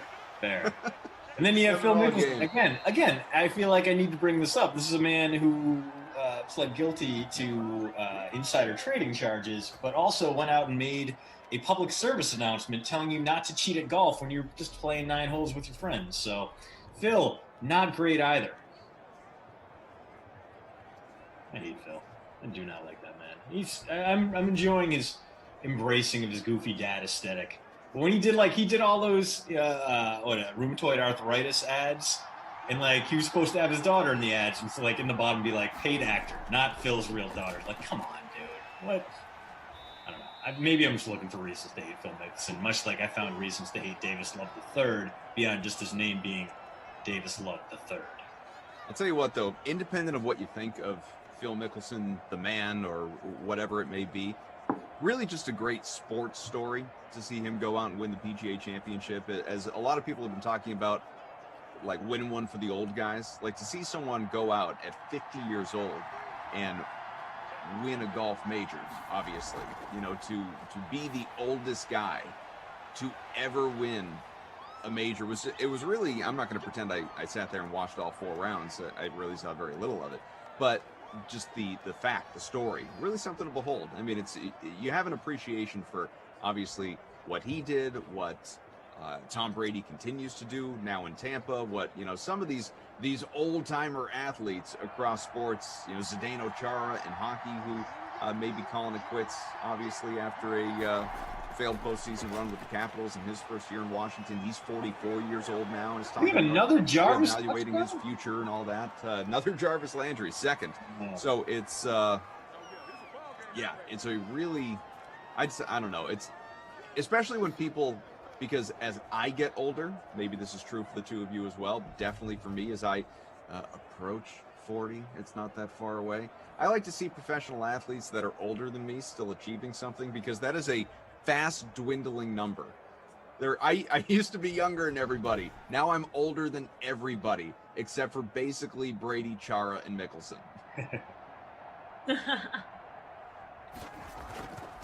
Yeah, I think it was Ray Romano who had like a bit about being like, when you're little, it's like, yeah, man, you're the man. And then like when you grow older, it's like, you're a kid. But yeah, as producer Jordan behind the scenes points out, that was just a veiled excuse to move us on to the Tom Brady topic at hand, which is... And while we're talking about Tom Brady... No, I'm just kidding. 14-7. halfway through the third or second. Uncle Buck. Good Lord, not again. That could be to the Jarvis Landry touchdown. That could be us Talking about segueing Tom Brady. Either way.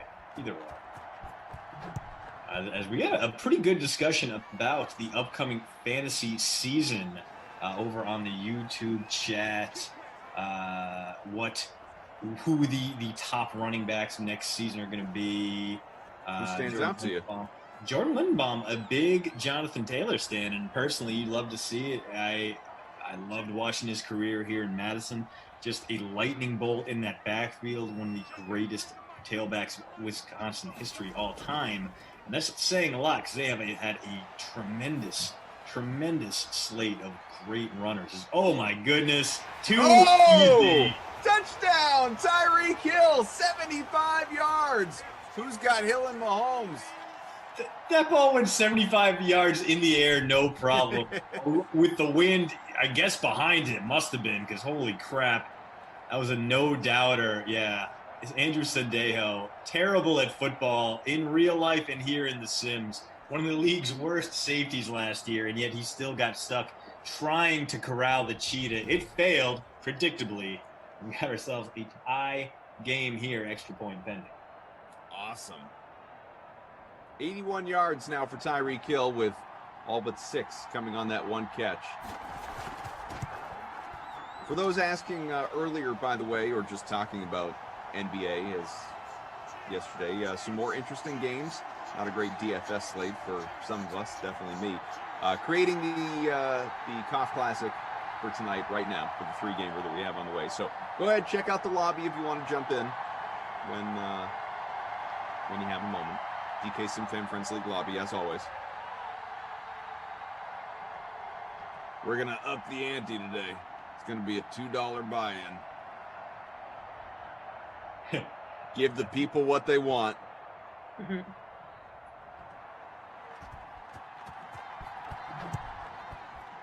Carolyn, will we see you playing NBA DFS at any point soon?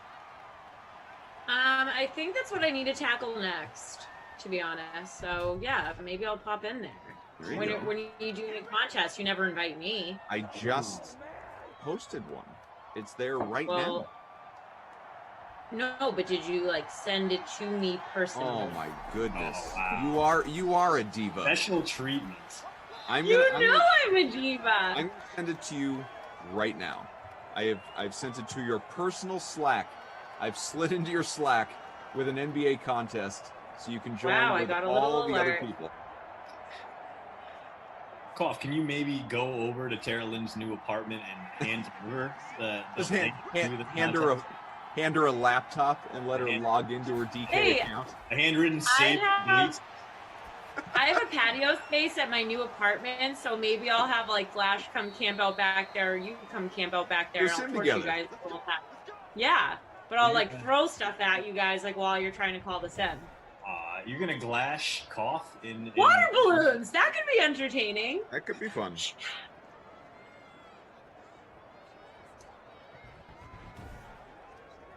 I feel like the next step, the next endeavor in these sim broadcasts, having nothing to do with the Sims themselves, I suppose, but the sim broadcasts is we need to start to take them on the road. So I want to take them on the road. Maybe Taryn's, new back patio there is the place that we need to go next. Once, of course, you're moved in and settled in, which could take the next 6 months. Yeah, see you guys in 6 months. Or I want it to be done we're all in the same space and it's podcast, video style, and you can just really see our reactions to all of our craziness and stupidness, because I think that's the most entertaining. I would agree with that. I'm trying to pitch DraftKings flying me out to Boston so we can do a SimFam heptathlon. Let's get that hashtag going. Fly Christian out. I'm sorry, a SimFam what? Heptathlon? Oh, decathlon. I was thinking decathlon, but 10 events is a lot. We could obviously broadcast all this, get some things done. A home run derby, perhaps. So it's really less about the SimFam decathlon. It's more about the SimFam commentators. Yes, exactly. Yeah. I mean, as the self-elected leaders of the DK SimFam, which we clearly are, we speak obviously for the people, despite being dictators of that space. We have nothing but your best interest at heart. yes, we are here for you, and I think we can make a whole event out of it. We can make a whole Yeah. pool. Who Let's among see who's truly athletic. Listen, who I among would love to, you obviously, you've got family in Rhode Island. You could certainly justify the visit. Tom Carroll, same deal. Lamarca, Kenny, they're close. New York's not far away. BK's always looking for an excuse to get away from his family. He could come in from Denver. And then Moose we're never going to see. Let's just be realistic. He's not leaving Western Canada. Who else is there? He'd have to renew his passport first and foremost. That's a whole hassle. We know that. Right. Nope, not going to happen. I'm trying to think of who else is not specifically local to the greater Boston area. I think we're just about everything. I think, if anything, the problem would be with Emerson opting out because he doesn't want to be shown up live on camp. I think he wants to push forward the narrative that he is the supreme being among the DK Sim commentator family, and him getting roasted in, say, a hot dog eating contest or karaoke or a beer mile would really hurt his image. As, oh man, this drive continues with a nice strike to OBJ. First and goal coming up for the Browns. And this game, despite the wind, has been fire so far, you guys. It's really funny that you just said that, by the way, about Emerson, because I was on with Lamarca the other night, and we were talking about not a decathlon specifically, but some sort of activity that, like you said, we could all do together. And I think we kind of landed on like mini golf, that kind of something. Like, let's all get together, let's do something, put a little skin in the game, have some fun, talk about it with the Sim fam, whatever. And I said to him, who is the most likely person, do you think, of all of us to say they're going to be there and not come, as we have a touchdown and into the hands of OBJ? Odell Beckham Jr. with the score to put Cleveland ahead late in the opening half without skipping a beat. He said, Emerson won't be there. Yeah, I think that's correct. I think he would make up an excuse, probably involving the sassy Springers, and use that. And go, no, dogs aren't feeling great. Dogs are a little bit melancholic tonight, and then we'd be stuck there. Yeah, I don't remember what he said. It was something like that, or like, he'll be busy like massaging Meg's feet that night. He won't be able to make it out. Oh my god, you people are sick. Darren Lynn will be there. Oh yeah. I feel like Glass should be the one who would get there early to reserve a spot for us, which would be very nice of him. It would be like every group's got to have that person. Yeah. Guys, we're over here. Yeah, hold down the table. No, you can't. No, those chairs are for my friends. People have come over trying to sit at this table for 10. It's been really difficult. I've had to spread out jackets and hats. Not easy saving all these seats.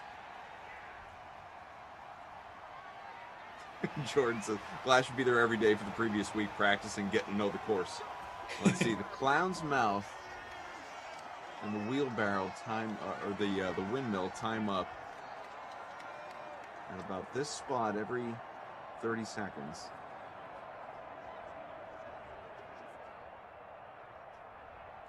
All right, Chiefs trying to answer here. Nothing out of Travis Kelce yet. A surprisingly low-key first half for him.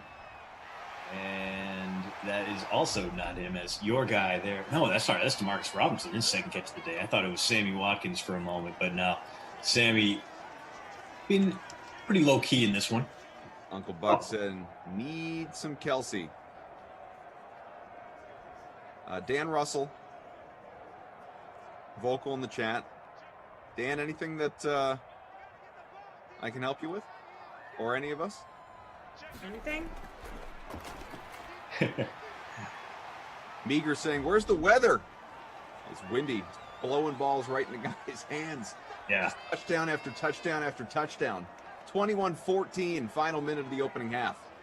I mean, the crazy thing is that Patrick Mahomes pass, I mean, according to that last kickoff there, the wind not really going in the Chiefs' direction, and yet Mahomes was still able to launch a ball 75 yards without even trying, which very true to form. So you do like to see that. Congrats, EA Sports. You nailed that one. Again, a laser beam. Oh, but Marcus Robinson cannot come down with it. 3rd and 2 coming up here, just outside field goal range for this Chiefs team. MC sub, Sammy and Kelsey combined to get a total of 0 points, which is why my lineup is 138 out of 140 right now. Watkins is my captain, and Kelsey, who doesn't actually have 0 points, he has 1 catch for 8 yards. He has 1.8. Actually, I just looked. So as it turns out, DW Nasty 7 and I have the exact same lineup, and we are tied for dead last because CTE 357 did not create a lineup. Wow. So sitting dead last, approaching the half. Awesome. Andrew 34232, who actually won one of these yesterday, I think, because I remember calling out that username, is in front comfortably right now by about 6 points. Oh, wow. Travis Kelsey was pretty vocal yesterday about Julio Jones, saying that he is intrigued to see if he will come to the Chiefs because they want a big shot at Tampa this year in LA. So what are you guys thinking? Where is Julio going to land? It's all over the place right now.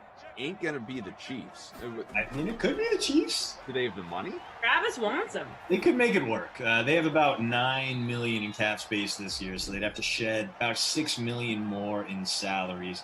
I'm sorry, they only have about 8. So they need to shed about $7 million in salary cap space right now. I'm going to over the cap right now. Let's see who they could cut after June 1st to make that happen. If they moved on from Charvarius Ward and Byron Pringle and Andrew Wiley, bang, right there. That's the money they would need to afford. Is that kick doinked? Looks like the Butker attempt from 48. Maybe it had a little wind on it, and we have a doink. Ooh, the crossbar too. See, Meagers, where's the wind? There's the wind. Inches There away. it is, people. You doubted us. There is wind there. Ooh, and 1 second left for maybe a Baker Hail Mary here. Won't get to the end zone, I'm almost certain, but could be some garbage points for anyone who stacked up the Browns receiving core. Throws on the run, which is what he's the best at. And no. Disappointment reigns supreme at the end of the half. We get a decent 2-minute drill from the Chiefs. We get no points out of it. But on a wild weather Wednesday, 35 first half points. Absolutely delightful. I haven't had 35 points scored in a single sim in like a week and a half, you guys. I've been just on terrible, terrible games. And it makes sense that this game, clearly the standout from week 1, the only great game in the opening slate, the opening weekend, is delivering here even on a wild weather Wednesday. Wild. Budding rivalry here. So both QBs are pacing toward a bonus. 175 for Baker. Mahomes, 166. 3 touchdowns for Baker Mayfield in the opening half. He is 1 shy of a Bundy. You have the 1 score for Mahomes on the ground. CEH, Clyde Edwards-Helaire, 4 for 31. Nick Chubb is pacing toward a bonus. How about that? We don't, spend too much time shouting out Nick Chubb these days, it feels like. He has 52 on 10 attempts, so it's a nice average. And looking at the pass catchers, pretty balanced for the most part, aside from Tyreek Hill's 2 for 81 to score. But remember, there was a 75-yard touchdown in there. 3 for 50 for CEH, so he is having a banner day. Hooper, 2 for 35, 4 for 28 for Kareem Hunt. You got Landry, 4 for 36 with multiple touchdowns. He has 2. And Higgins, 2 for 29. Those are some of the more notable pass catchers so far. Good sim the first half. Beautiful. You love Beautiful. And Passant in the free showdown, the leader right now with Landry in that captain spot. Landry, dude, I'm absolutely delighted with this Jarvis Landry glow-up, show-up idea because I like Jarvis Landry a lot, but here in Simland, he's been kind of a non-factor. He doesn't even average double digits despite playing in a big-time passing offense. Had only 4.4, 5.5 his last 2 games. In one half, he's already blown away the combined total from his last 2 showings. So getting the sim season off on the right foot, the squirrely wideout in Cleveland. Hunter says in the chat, I'd just like to point out that Tara Lynn and Kaufman are dressed the same. We planned it. That's what Christian said earlier, too. Yeah, we definitely planned it. Oh, cheers to Ashley. She's in 4th place. She's just letting you know. Very cool. Keep it up, Ashley. Keep climbing. He says, good morning. Good morning. Rich, wow, just checked in. 12, great start, great game. Hi, guys. What's up, Rich? It says action-packed sim right here. Everybody watching should just go ahead, smash that like button. Thanks, don't worry, Adam, I got it. Smash it. Like. And we even have Christian DeAndre in the chat, talking up as he should be. Post Route. Subscribe to postroute.substack.com, which I imagine, Christian, is getting hot and heavy with the NFL content here now that OTAs are underway. A little bit. Hunter Angelo setting me up perfectly for a little descriptor. And we have a full breakdown of the 7 kinds of quarterback battles you're going to see this summer. That is from my colleague, former NFL editor at SB Nation, Sarah Hardy. You know, she knows her stuff and she's got a great breakdown there. And I went the opposite route. I just broke down this really cool helmet display that I got from an estate sale. Like, it's from 1967. It's back when the NFL decided it was going to partner with like the 8th best whiskey in Kentucky, and it somehow involves a bunch of mini helmets that you could only get if you bought them from gumball machines. So a great combination of 80 proof alcohol and children's toys, all now sitting in my home office because I am nothing if not a professional. I've always said that about you. Yeah. It's a beauty. They also have this old Browns logo on their helmets that was never used ever in a game, which I thought was pretty interesting. Sent me down a whole rabbit hole of, okay, the Browns, like, for a while they were saying the players revolted against the idea because they were so into the plain brown helmets. They ripped the logo off their helmets during a preseason game and protested against it. No evidence that ever happened. They were just like, no, you know what? We don't like this design. To be fair, it's real basic. It looks like the Bowling Green logo, kind of. It's boring. As Travis Kelce, welcome to the parade, pal. 2 catches for 23 for him now. Yeah, for those desperate for Travis Kelce to get involved. There's a little something. Minute and a half gone by, third quarter. 3-person booth. Here with What's Christian up? DeAndre, Darylyn Asak. We got Jordan, our producer, Drew, TD, Frangeli in ops doing all the manual scoring. Just before the half, our own TL here did bring up, obviously, an interesting topic, and that is the Julio Jones saga. After he was just blindsided, whether he feels that way or not, it seemed like he was blindsided on live television the other day by Shannon Sharp. In what Do you think blindsided, Koff, or do you think that was pre-staged? I don't know. I mean, it seemed to me that Shannon Sharp just called up somebody he's got a personal relationship with on his personal cell phone in the middle of a live show, and didn't tell him until the very end of the minute and a half long call that, oh, by the way, we're on the air. So unless he texted him in advance, obviously, and said, hey, we're doing a show right now, I'm going to give you a quick call. If you could pick up, that'd be great. Unless that happened, and there's no evidence of that happening, then it's a bad look. It's a bad look for Shannon Sharp, obviously, which is why, according to reports out there, Falcons aren't happy, NFL's not happy, Fox isn't necessarily happy. What's interesting, though, is that we haven't seen anything from Julio Jones about it. He has said nothing about it, maybe because he's just at that point where he doesn't care, because he does want out. He's being told to keep his lips sealed by his team.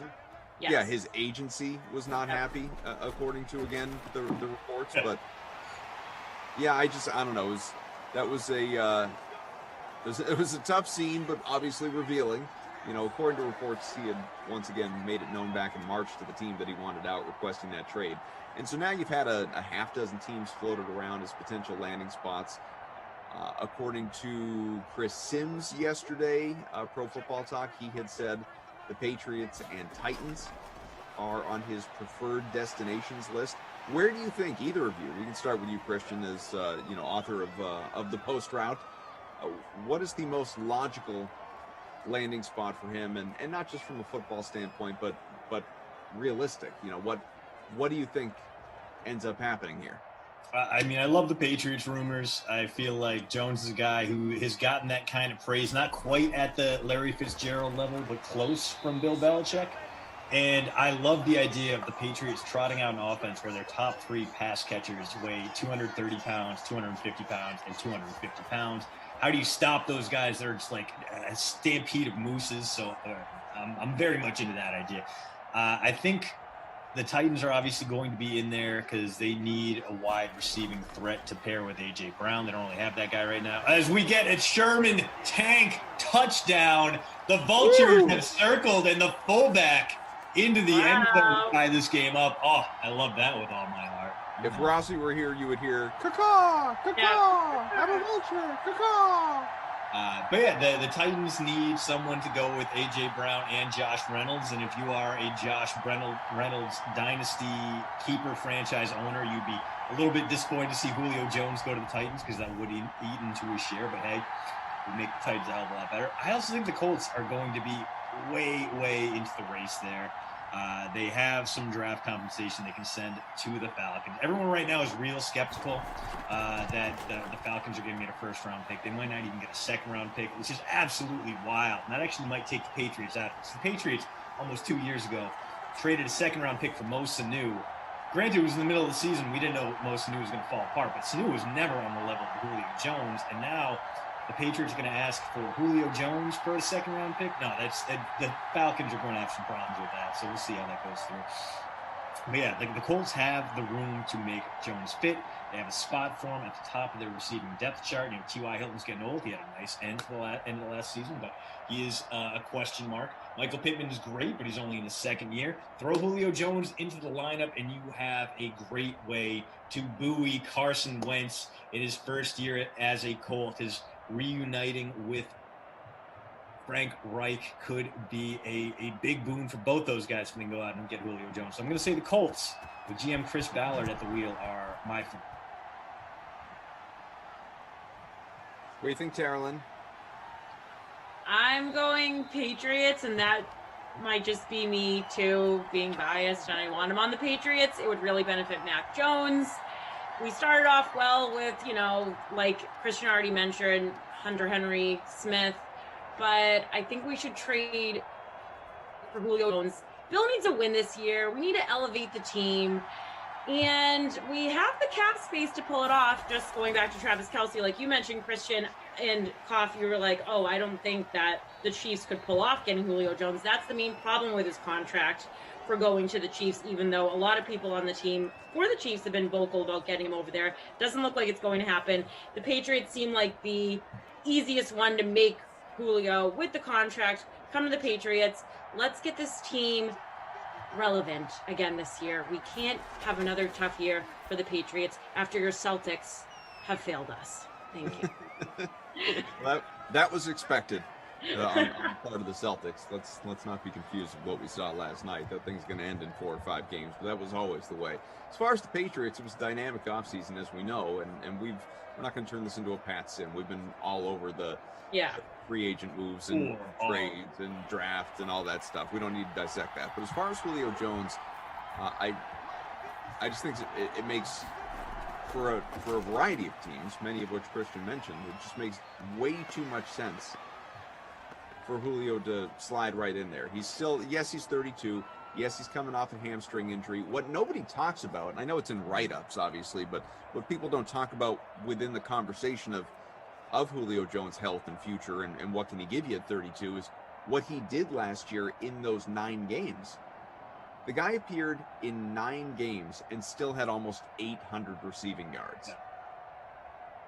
Yeah, it's ridiculous. He is dynamic. He is a game changer, and he can go out and absolutely lift any team out there. Not any team to contender status, but if you're a fringe team or you're a team that's looking for something to bring you just over the top a little bit more, a little bit higher than where you are, absolutely Julio Jones is that guy that can do that. Yeah, I think the one concern I would have is that we saw what happened to A.J. Green when he dealt with injury and he never got back on track.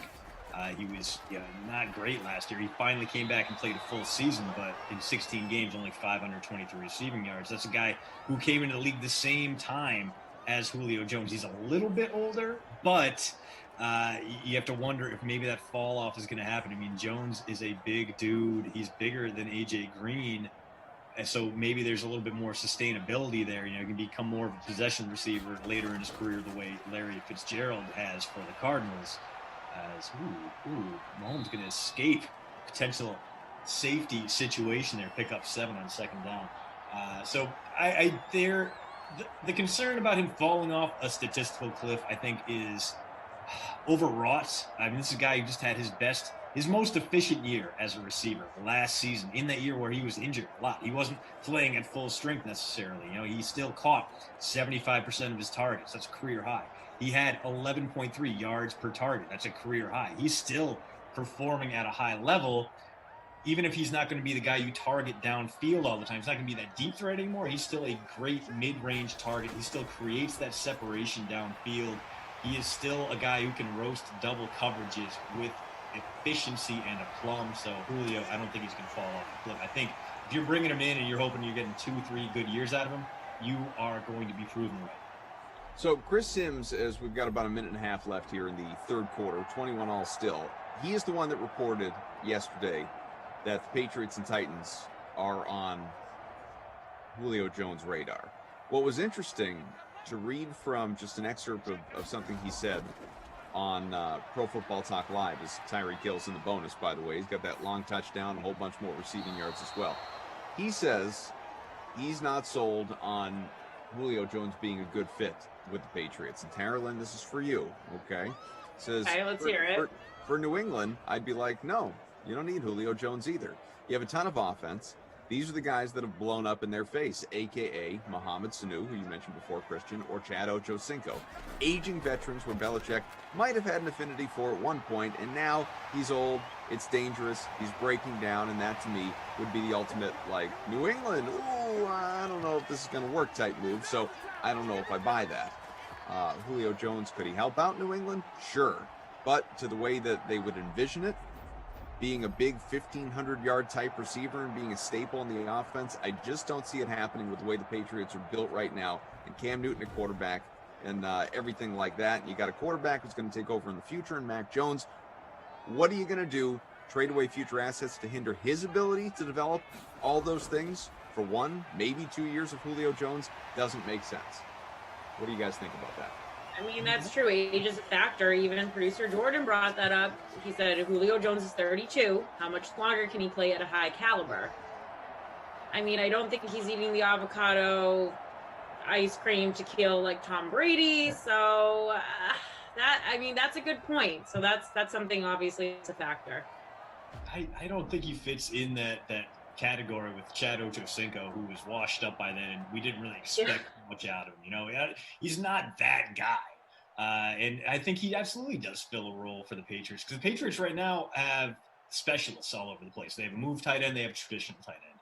They have a deep threat in Nelson Aguilar. They have a great run after the catch guy in Kendrick Bourne. They have a good slot guy, a good tough over the middle guy in Jacoby Myers. And they have whatever the hell N'Keal Harry is, but it's not the guy. It's not the wide receiver one, not the do everything kind of guy.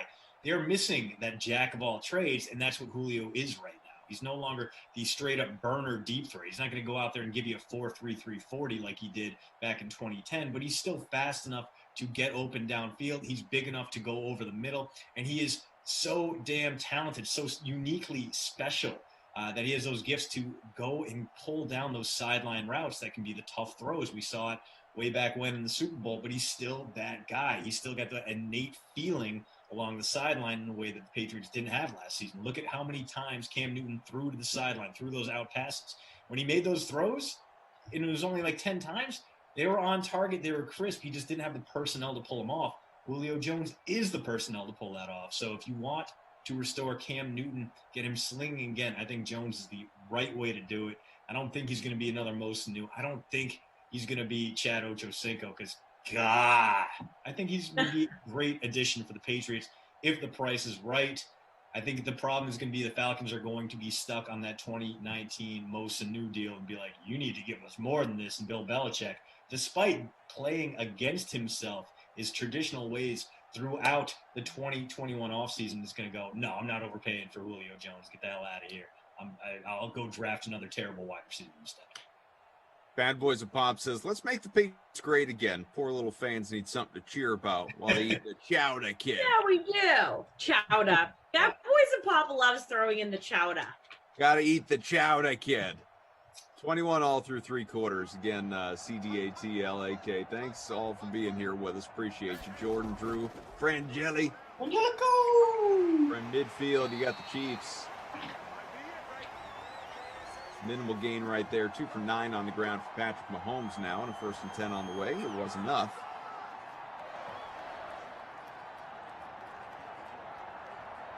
Take a little look-see at what's going on in the chat, what you guys are saying. A one-man someone dropped army. in the chat. I hate working with you. Why? Because we're so in sync, we talk at the same time. Good. You look what's up in the chat. Do it. No, I don't want to do it anymore. Do No, it. Do it. See? We just always talk at the same time, and I actually think it's hilarious. No, Carolyn read just the chat. admitted that we're in sync. That's what I heard. We're in sync. We're dressing the same. We Yeah. talk at the same time. It's wild. Wow, Ashley's first. Congrats, Ashley. Keep it up. Everybody else in the chat, what's going on? What does she have over you guys? Well, a lineup that has CEH in the captain spot. Mahomes, Hill, Beckham, Landry, and Sherman. 3.6% owned. And hit that like. We're basically at 100. Smash the like button. Hit the subscribe button. Can we get to 150, 125 by the end of the sim? Appreciate it. I would love man. that. Where was the comment? It jumped on me. I had it before. One Mon Army had said something about me talking about how old and broken I am. It said, more or less, you're only as old as you feel. It says, I'm 52. Phil Mickelson's 50. Why are we talking about him like he's 80 years old? I feel younger than you, Koff. Well, probably. You know what happened to me this morning? And this never happens. You about where you lived because you're Papa Bear? How do I get home? I woke up and I did a couple of things on my computer that I had to do for work, just to get them out of the way real quick. They were, deadline stuff. And then and I just go and grab a pair of sneakers. And I start walking down to the basement to the treadmill. And my wife's like, what are you doing? And I said, I think I just muttered. I wasn't even fully coherent. I think I just muttered. I was like, I eat like crap. I feel like crap. I don't like what I see when I look in the mirror. I'm going for a run. She's like, you need any water or something before you do that? No, I'll see you in a half hour. What I didn't do was put a story up about it on Instagram, Glash. But oh my goodness. Flash loves to show off whenever he runs. Congratulations. Yeah, good. Look at me. I'm healthy. Good for you. Got the blood flowing, though. It was nice. Well, I don't know that it was nice, but it felt necessary. Mahomes, rushing touchdown. There you go, Patrick. So this game continuing to slap. And we get we're nearing 50 points for the sim. Absolutely beautiful. You love to see it, especially on a wild weather Wednesday. Yeah, you really do love to see it. Gotta have it. El Paso #1. Nice little sim we got going on. Hell yeah, we do. Yeah. Someone in the chat, I wanted to get to it. It was a little bit ago, but then Kaufman just kept talking, guys, and I couldn't talk. Never. They wanted to know my take on what happened the other night with ESPN's Cassidy Hubbard. I don't know if you saw that with the Denver coach, No, I did not. Nuggets coach, how he got. Okay, so Mike Malone, Denver Nuggets coach, they were trailing the Blazers. Obviously, he was agitated. Then he had to do his interview with Cassidy. And obviously, she's very professional. If you watch her on ESPN, she's very known. She is really great at what she does. So then she's interviewing Mike. You can tell he's pissed. Doesn't like what his team's doing.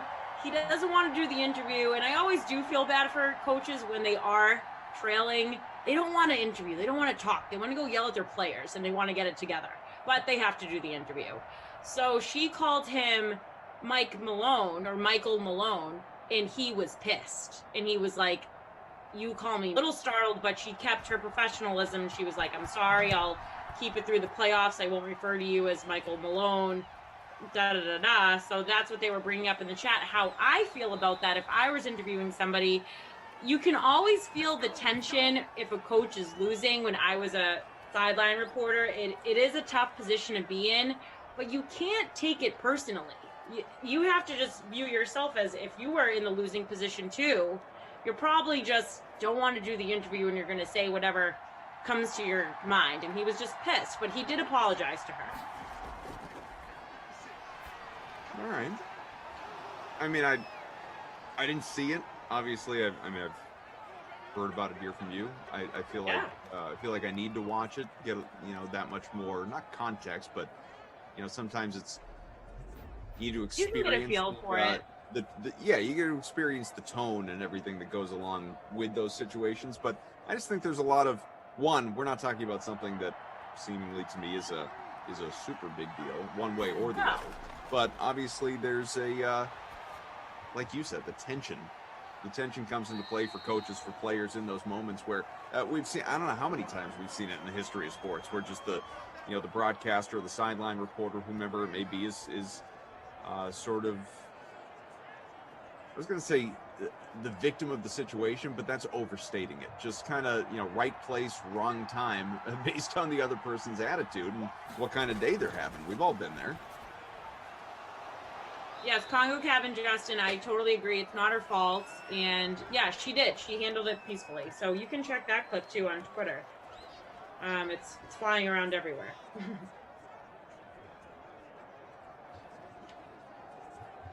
Well, we're getting a little bit of a Jarvis Landry return after being kind of a ghost in the third quarter, getting relied on here in the wind of Arrowhead Stadium to lead his team back. There goes Kareem Hunt as well. So Browns going back to what they used in the first quarter to take that early lead now that they're trailing by 7. Justin, if I'm saying that right, says, Tara Lynn, imagine you're famous. The interviewer calls you Tara. How are you going to react? Do people in your life call you Tara? I mean, is it like just yeah? Like I don't know. Is that the same as Michael? People call me Tara, people call me Tara, people call me Tara Lynn, TL, TA, T. I am a diva. I am not going to not admit that. But that type of stuff, that doesn't really bother me. But if you're a type of person that bothered by it, I could see why you would be a little annoyed. But that wouldn't affect me. If you were like, oh, you know what I don't like being called? Ma'am. If you call me ma'am, get out of my face. I can't. It just ages me. I feel like drastically. I just picture myself as this like old lady stuck in a nursing home and I'm dying. That's how I picture the word ma'am. Yes, it is dramatic. I just don't like being called ma'am whatsoever. They're like, please step aside, ma'am. And I'm just like, oh, I'm a man? Is it like a miss situation? If like someone's trying to flag you down, they don't know your name, like miss. I don't mind miss. It's something with the word ma'am. I don't think you're alone there. I think a lot of women feel that way. I feel like it just, sorry, ma'am. Funny El Bongo. Okay. Yeah, I don't like ma'am. So that's something that would tick me off, I guess, Justin. Yes, ma'am, can I see your ID? And now I'm like, no, now I'll go elsewhere. I don't want to show you my ID. What if a military soldier calls you ma'am? Depends how good he looks, Moses. Oh, you. We got a touchdown just as, or pardon me, a 28-21 game. 2 minutes, 2 minute left here, second and goal. Thought he snuck in just before the 2-minute warning. Not yet. It looked like he crashed in, but no. Yeah. Just shy. Hard to tell with the quick animation sometimes. Could be Nick Chubb time. Could be David Njoku time, perhaps. No, it's going to be Chubb. Hey. Ooh, yes. Got there. Breaks the plane. So we were about to have a tie ball game with under 2 minutes to play, which for some teams would be a problem. We have the Chiefs-Browns sim. So I got to imagine this one isn't going to go to OT tied at 28. Knock on wood. I can just see Tara Lynn getting like pulled over for speeding, and the police officer knocked on the window. License and registration, ma'am. I need to tell you something right now. Yeah, I need to say, excuse me, sir. Before I show you my license and registration, do you understand that you basically called me a square? You basically just cursed at me. I will have your badge, sir.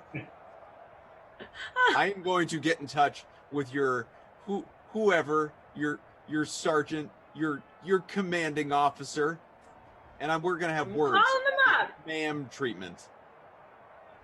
DJ Shakedown, ma'am is a form of respect, not meant to be an aging comment. No, I know. It's definitely not meant to be disrespectful by any means. That's just me, though. I just take it as disrespect. I'm not saying everybody does. That's just good old Tara Lynn over here. D says, how about madam? Oh, yes. I will take madam all the time. That's just very classy. It's elegant. Actually, I would like to be called Madam Tara Lynn. That's just ma'am with an extra letter. Yes, but I just feel like elevated, like I'm the queen. Right. And I would talk like this. Hello, madam. Meager says, madam, I'm Adam. Oh, clever. Let's not let it go to his head.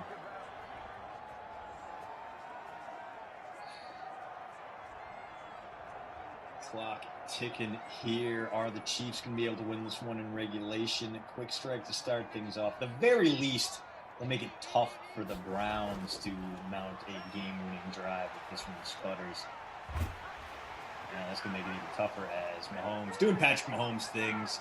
That time he hits, a little more DeMarcus Robinson. So I feel like we're still trying to figure out what happened to poor Sammy Watkins as up to 3 catches for 28 right now, but not exactly what we'd hope to see from him. Rashard Higgins also killing us. So not a great day if you are a guy captained by a Madden host. Kelsey nearly brought that one down in bounds.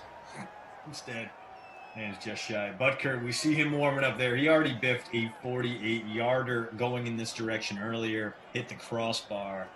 So not quite inside the circle of trust from they got to get to like the 25-yard line before we can get confident in a Harrison Butker game winner. Hit the like if you like free football, because it is a possibility here, folks. Almost 500 people watching along. Appreciate you. And that is, of course, no, Batty, no. Woof. Yeah. You'd think the Browns would think about using that timeout with 3rd and long coming, but I guess they also understand that this is the Chiefs team that can score on you in 6 seconds or less. So they're going to let this one run down. Perfectly timed corner blitz there. Hitting about 30 seconds to go. Both teams have all 3 timeouts, and right now the protection holding up for Mahomes. He's got to do something. That's not going to help. So congrats on your PPR point, Travis Kelce. Chiefs are not going to win this one in regulation. Big deal, though, if you got Patrick Mahomes, because it takes him to the bonus. And 5 for 50 for Kelce. 4th and 11 on the way here from the 47. So as you noted, time to punt. Yeah, overtime looming large right now. Browns will get the ball back with maybe 3 plays left in this game, and anything can happen with OBJ on your roster, but it seems like we are headed to bonus football here in Missouri. How about this from, a couple in the chat. Jonathan, I prefer to be called boss by the dudes in the Greek diner making my gyro. David says, I call my wife Tandy honey, but she sneers at babe. Do you reject being called babe, Carolyn, by, not in a demeaning way, obviously, but like by, I don't know, your friends or whomever Glash and Emerson have taken to calling people in general, guys, women, whatever, they call people babe. Do you like or mind being called babe? I mean, if I'm walking down the street and it's a construction worker or a homeless man, I don't like being yelled babe. But if it's in an endearing way, I don't mind it. But I don't call, like, there are girls that I'm even friends with some of them that every time that they refer to somebody, it's babe. It's like, babe, babe, babe, babe. And I'm just like, please refer to them by their name. So it gets a little annoying when you have somebody like that, but it depends. It can be used as demeaning, but it's also a form of endearment. To overtime we go. Here we go. 28-all. This is a lot of offense for a nooner sim. You love to see it, folks. You love to see it. I mean, we could break the 60-point barrier. This game barreled over the over-under in like 2 quarters. So now we get to see if the Browns can clinch this one with a touchdown drive. We're going to get some more free football here. I'm in like 5 minutes, I'm gonna be late for open swim. So hopefully we get a long bomb touchdown here.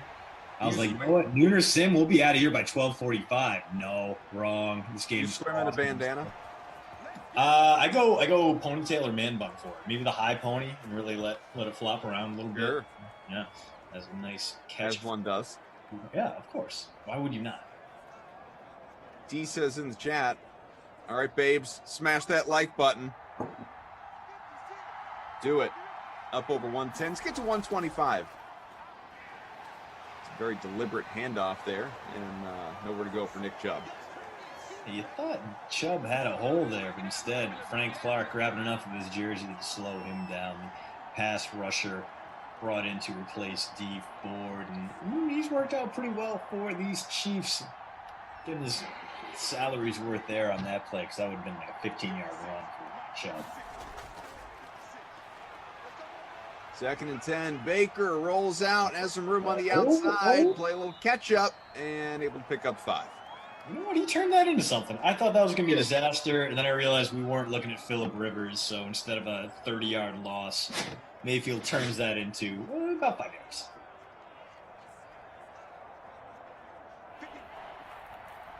Third and 5 on the way.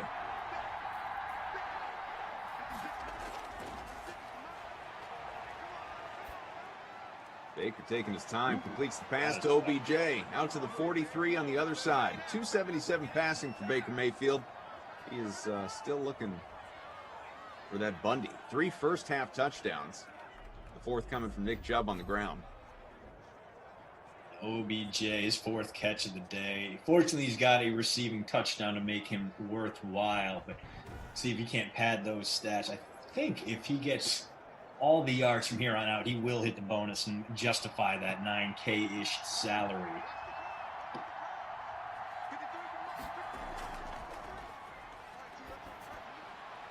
First and 10, that is completed, and is that Landry? It is Landry again. Yeah, it is Landry. So he's Wow. Pretty close. 80 yards now. No, I thought he had more. But hey, Baker Mayfield up at like 293 now. So bonus within range for him, especially if he can do this while leading his team to the upset win against the reigning AFC champions in Kansas City.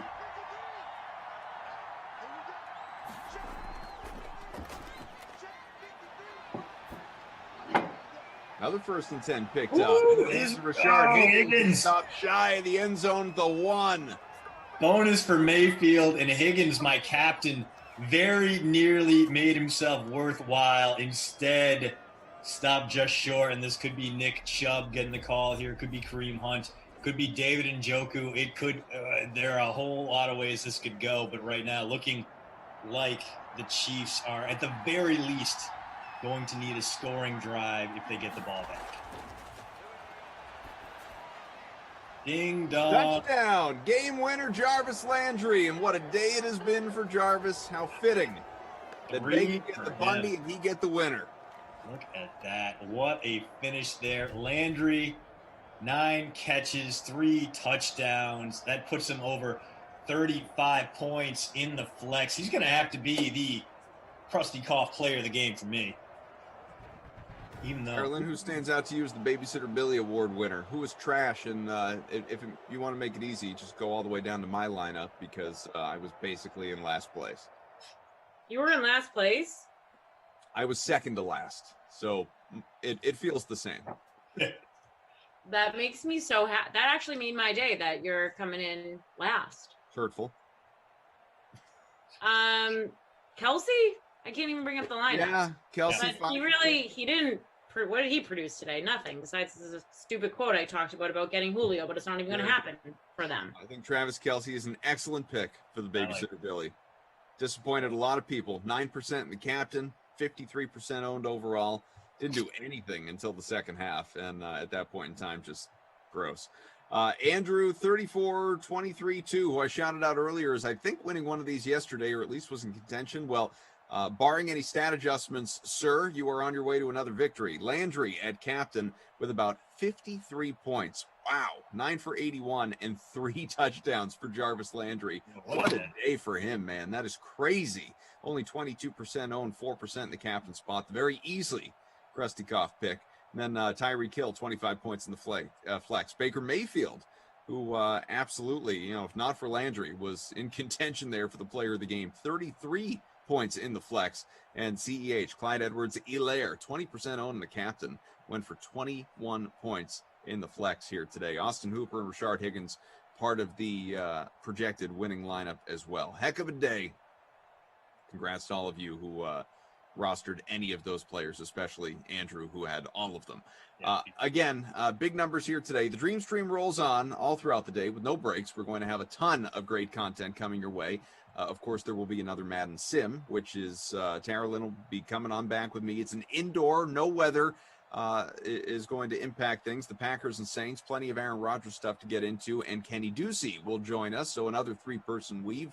You will have Rossi and Zach together for Bears and Rams, the early bird special after the Madden Matinee. That's at 4 Eastern. 6 o'clock, kicking off the Lake Classic. Ravens, Raiders, Brendan Glasheen, and CDA here after he takes his swim, his dip in the pool with the high pony or whatever he's doing. He's coming back. Jeff Ulrich and Tom Carroll, Moose and Tom Ace, back-to-back, 8 and 10. Giants, Washington, and then Niners, Eagles. Remember those two sims kicking off week 2 in our Madden 21 simulated season here. So a lot of fun, a lot of good stuff ahead. Once again, of course, the sweat comes your way here 11 a.m. Eastern every single day, Monday through Friday anyway, every single weekday.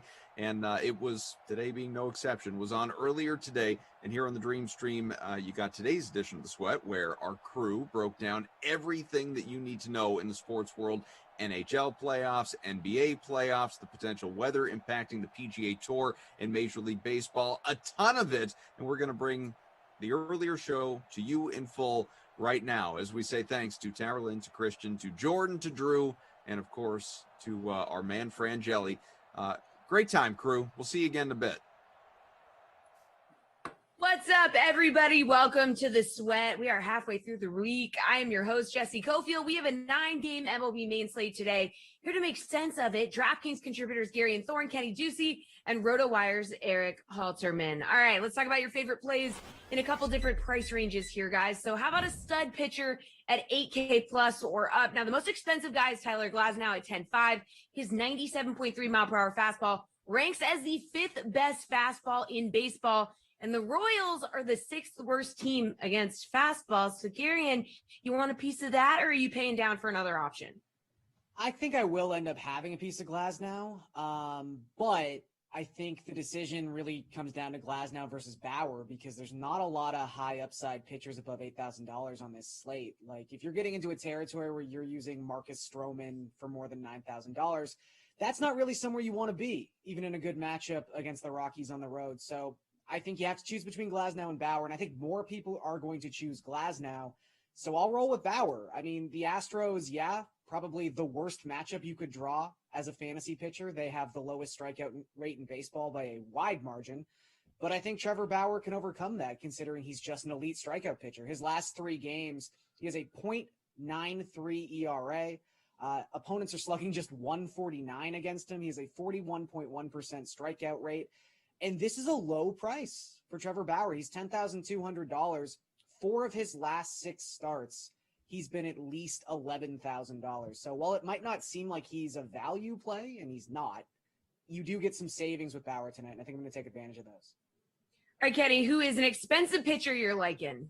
Yeah, Garion kind of took the wind out of my sails, because, look, I think that Marcus Stroman stinks. I don't think he's that good of a pitcher, but it's hard to argue against him in this spot. And, I mean, there's also the fact that he just hasn't had many bad starts this year. Against Colorado last time out, he went to Coors Field, pitched for 8 innings, allowed just a run, and struck out 5. Now, the Colorado Rockies, Garion kind of undersold how bad they are on the road. They have won 3 games on the road this year. They have played 21 road games. They are 3-18 on the road. They have a 59 WRC plus away from Coors. Now, it's no surprise the Rockies are always bad away from Coors, But this is like particularly bad. This is especially bad. This is like one of the worst performances on the road, even for the Rocky standards you could find. They just cannot hit the baseball. And as bad as this Mets lineup is, I do think they win this game. Marcus Stroman coming off an 8 strikeout game against Miami. I think that he's a great pivot tonight. If you don't want to pay up for Glasnow and Bauer, or if you maybe just want to spend all your money on pitching, pair him with Tyler Glasnow and dominate. I do think that Marcus Stroman's a pretty good source here of 20-plus fantasy points. And for that reason, I'm going to have to recommend him on a pretty weak pitching slate. Eric, where are you going? Yeah, I think I just have to reiterate how kind of unique of a set of pitchers this is. I really am not liking many of the cheap ones. They're cheap for a reason. If we look in that 8,000 plus tier, I just don't know why you'd go with anybody but Glasnow or Bauer. If you're paying up that much, and you just look at the average points per game between those two and the rest, you're talking 8 to 10 extra points for just $1,000 extra dollars. If you look in the hitters, you're getting, a point or two per game for that kind of price. So I don't see any reason, if you're going expensive, to go with anyone but Glasnow and Bauer. I'm with Garion in that I think I might actually lean slightly towards Bauer, despite the matchup being way harder. Glasnow's coming off one of his weaker starts. He does have a way easier matchup, though, so I think it's totally justified to use him. But Bauer has had, 3 more points per game and is a tiny bit cheaper. So I think these two guys are basically matchup proof, too, given how good they are. So definitely one of them, slightly into Bauer for me. All right, Kenny, what about a stud hitter? You can get Xander Bogaerts for 5,700. Yeah, I'm going to maybe cheat a little bit and go to 4,900. It's basically 5,000, right? I really like Kyle Schwarber tonight. I think that people are they've simply forgotten about Kyle Schwarber now that he had his streak of 12-plus fantasy points in 4 straight games snapped last night at the hands of Tyler Mahle, who, I can't figure out if he's good or not. I think he's good. I think that that's like a respectable thing to have happen to you, is Tyler Mahle snapped that streak. But the real thing here is that Jeff Hoffman is very bad, Jesse. He has a 4.31 ERA.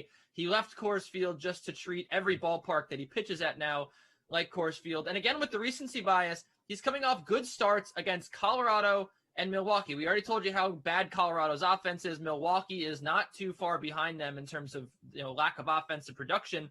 So I'm not buying into Jeff Hoffman magically being better. I think that the Washington Nationals here score a bunch of runs. And when you look at how hot Kyle Schwarber's been at the dish, 6 hits in his last 5 games, including 2 dingers and 2 doubles, 4 RBIs over that span, it's hard to find a better positioned hitter hitting in the middle of a lineup that's going to score a lot of runs than Kyle Schwarber tonight against Jeff Hoffman. All right, Eric, a pricey bat that is over $5K. Yeah, I know how to follow rules. I'm going to go with Jesse Winker up at 5,800. I think I said maybe not Jesse Winker on Friday, and he proceeded to hit 3 homers. So never doing that again. I think this guy could not be more for real. He had seasons in the past where he hit for contact, seasons in the past where he hit for power. He's doing it both now better than anybody, or almost anybody. Among qualified hitters, he's 3rd in WRC plus. And but that combination of power and contact, 14th in the league in hard hit rate at 52.4%. The guys above him, only 2, Manny Machado and Ronald Acuna, have a lower strikeout rate than his 20.1%. Nelson Cruz is exactly tied with him there. So elite company in what he's doing at the plate. And he'll get the platoon advantage against Joe Ross, who very much back-end starter, nobody we have to be scared of at all. Strikes out below average, number of guys walks above average. So perfectly happy to use Winker here and pretty much every day these days. Gary, what do you think? Yeah, I had a premonition that Eric and I would have the same guy in this category. We tend to line up on these things. Yeah, Jesse Winker. It's just a really, really good play if you can afford him. As Eric mentioned, this seems like it's a slate that sets up where you're going to have to use one of the 2 expensive pitchers. So maybe you can't afford someone like this unless you're trying your luck with like an Alek Manoah at a super cheap price. But there's ways to make it work. And Winker is so good right now, you really want to try and make it work. He's got a 452 WOBA. That is the 3rd highest mark in baseball among players with 150 plate appearances. Only Vladimir Guerrero Jr. and Nick Castellanos are better. And the platoon split advantage in this spot is fantastic. I mean, Joe Ross giving up a 396 WOBA to left-handed bats, 2.2 home runs per 9 to left-handed bats. Winker's probably the hottest left-handed hitter in baseball. So everything seems to line up here for Winker to have a really good night. Well, you also need to save some money here after paying $5,800 for Winker. So, Eric, how about a value bat for the people? Yeah, I think you can save some money by going after a guy who I think is just priced wrong. I think sometimes the algorithm, whatever it is, the elves, I don't know really how this works. Sometimes they just get the wrong number. And I think that's what happened for Adalberto Mondesi at 2,400. He has a horrible matchup against Tyler Glasnow, but we're talking a guy who, could cost easily double this once he's going.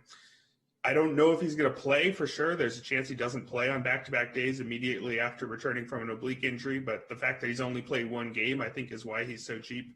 I'm not even really an Adalberto Mondesi guy. I'm very scared of how weak his bat is for long stretches at a time, but he always gets his steals. And again, with the talent he has, once he's going, it's easily a 4,000 plus player. So I think take the massive savings, even if that matchup is terrible. All right, Gary, and where are you looking to save some money after paying $5,800 for Winker? Well, you tried to get us to bite on Xander, and I do love Xander in this spot, but obviously Xander's not a value play. JD Martinez isn't a value play either, and that's the problem with the Red Sox lineup is you kind of have to take an L if you want to get some value here. So Bobby Dahlbeck has a ton of flaws. He is someone with many holes in his swing. He's probably going to hit 8th tonight if he's in the lineup for the Red Sox. Generally speaking, those are not things or traits you want to be hunting in DFS. However, at $2,800 in a GPP, I'm willing to say, hey, I will eat this 0 for the chance of 14 points. Because if Dahlbeck makes contact, he's probably going to hit a home run. He's got a 177 WRC plus against left-handed pitching so far this season. He's just been really good. 348 ISO within the split as well. And Drew Smyly probably shouldn't be starting games for the Braves anymore. He's got a 6.36 FIP. He's giving up 2.7 home runs per 9. It's been really rough, and I just don't see how he survives the start in Fenway Park. All right, Kenny, come on. We need some value. I'm going to give you the value here. It is maybe not a sexy name, Brandon Drury, $2,400. I can't believe I just said that. But look, man, this guy's on a 3-game hitting streak. He's now found himself hitting 3rd in a major league lineup after he wasn't in the league like 4 games ago. He's hitting 3rd for the depleted Mets. And this is a really good matchup against German Marquez, who walks a bunch of guys. His, like a lot of the guys we mentioned in this segment, probably doesn't deserve to be pitching in the major leagues much longer. A 4.82 ERA. I just feel like he's never going to figure it out. He's always a blow-up risk. And I do think that the Mets have enough bats in this lineup to get to him. And Brandon Drury here, you can't deny that he's been seeing the ball well so far at the big league level with the Mets. He has a home run and, again, a hit in every game. And I also like the fact that you probably get a walk or 2 here for Brandon Drury, just given the fact that Marquez can't locate with his pitches. So I think that $2,400 out of all the guys down here at this price range, Drury, I mean, where else are you going to find a guy hitting 3rd against a pretty bad pitcher at this price? So, yeah, I like him. I mean, who knew? Mega value from Kenny today. All right, let's take this party over to the DK Sportsbook. You guys, what's your favorite MLB bet for tonight, Garion? I'm going to stick with the Red Sox. I think they're a little underpriced on the money line, just -121. I understand it. The Braves have won 4 straight games. They've got the highest isolated power of any team in baseball in May. They're a good team. But when you look at this pitching matchup, it's, again, Drew Smyly, who has done nothing but struggle so far this season, against Nick Pivetta. And I think we're all waiting for the other shoe to drop with Nick Pivetta. However, all of his ERA indicators say that he's been pitching perfectly fine this season. He's got a 3.59 ERA and a 3.44 FIP. His expected ERA is hovering around that same mark. So he's been fine, and I think he's going to continue to be fine. He's only walked 7 guys in his last 4 starts, which for Nick Pivetta is amazing. So I just look at this and say the Red Sox have won 7 of their last 9 games against a left-handed starter. The 2 losses were due mainly to a Shohei Ohtani walk-off home run and Hyunjin Ryu being really good. So generally speaking, they're in a really good spot against the lefty. And if it's not going to be much on the money line at home, I'm just going to take advantage of that. Kenny, your favorite MLB bet? Yeah, I'm with Gary in here. Look, I think that it's weird that Nick Pivetta finally has figured out how to pitch, but we've seen stranger things. Kyle Gibson just figured out how to pitch. How long has he been in the league? 12 years, and Kyle Gibson finally figured it all out. yeah, maybe Nick Pavetta's figuring it out here. And the Red Sox, they do mash lefties. They're top 10 against left-handed pitchers. Drew Smyly, 5.11 ERA, not very good. And I'll throw in another thing about the Braves, which I'm really kind of worried about, and that's Marcell Ozuna now is expected to go on the shelf. He dislocated his finger last night, and he's going back to Atlanta. He's definitely going to be out for this game.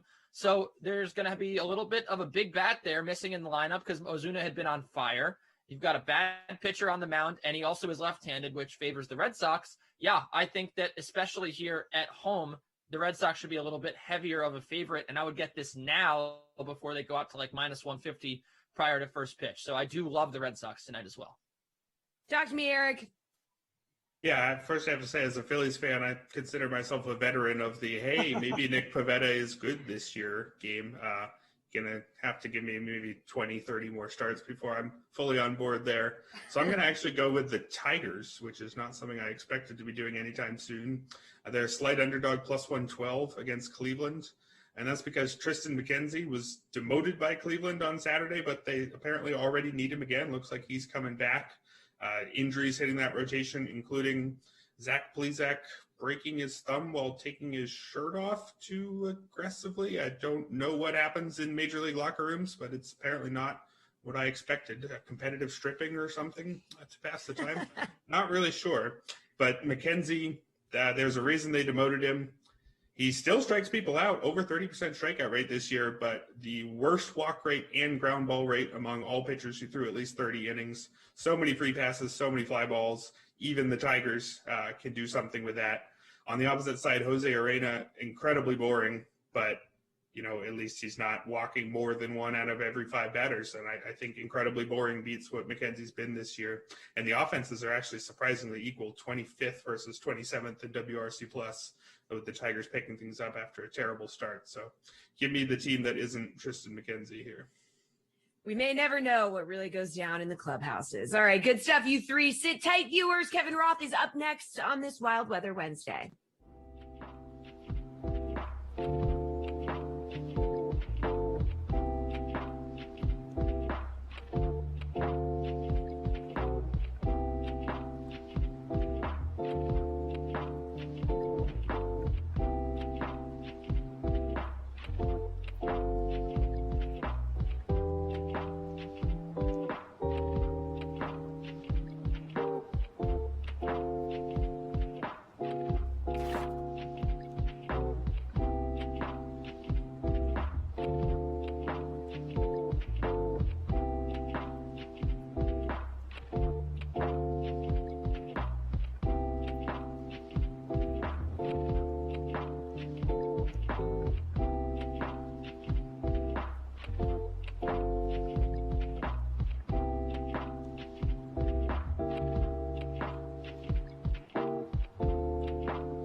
Hello to Roto Grinders chief meteorologist Kevin Roth. Kevin, let's talk about how weather could impact this week's MLB games and, of course, the Charles Schwab Challenge on the PGA Tour. So, is there any weather to worry about tonight in the MLB?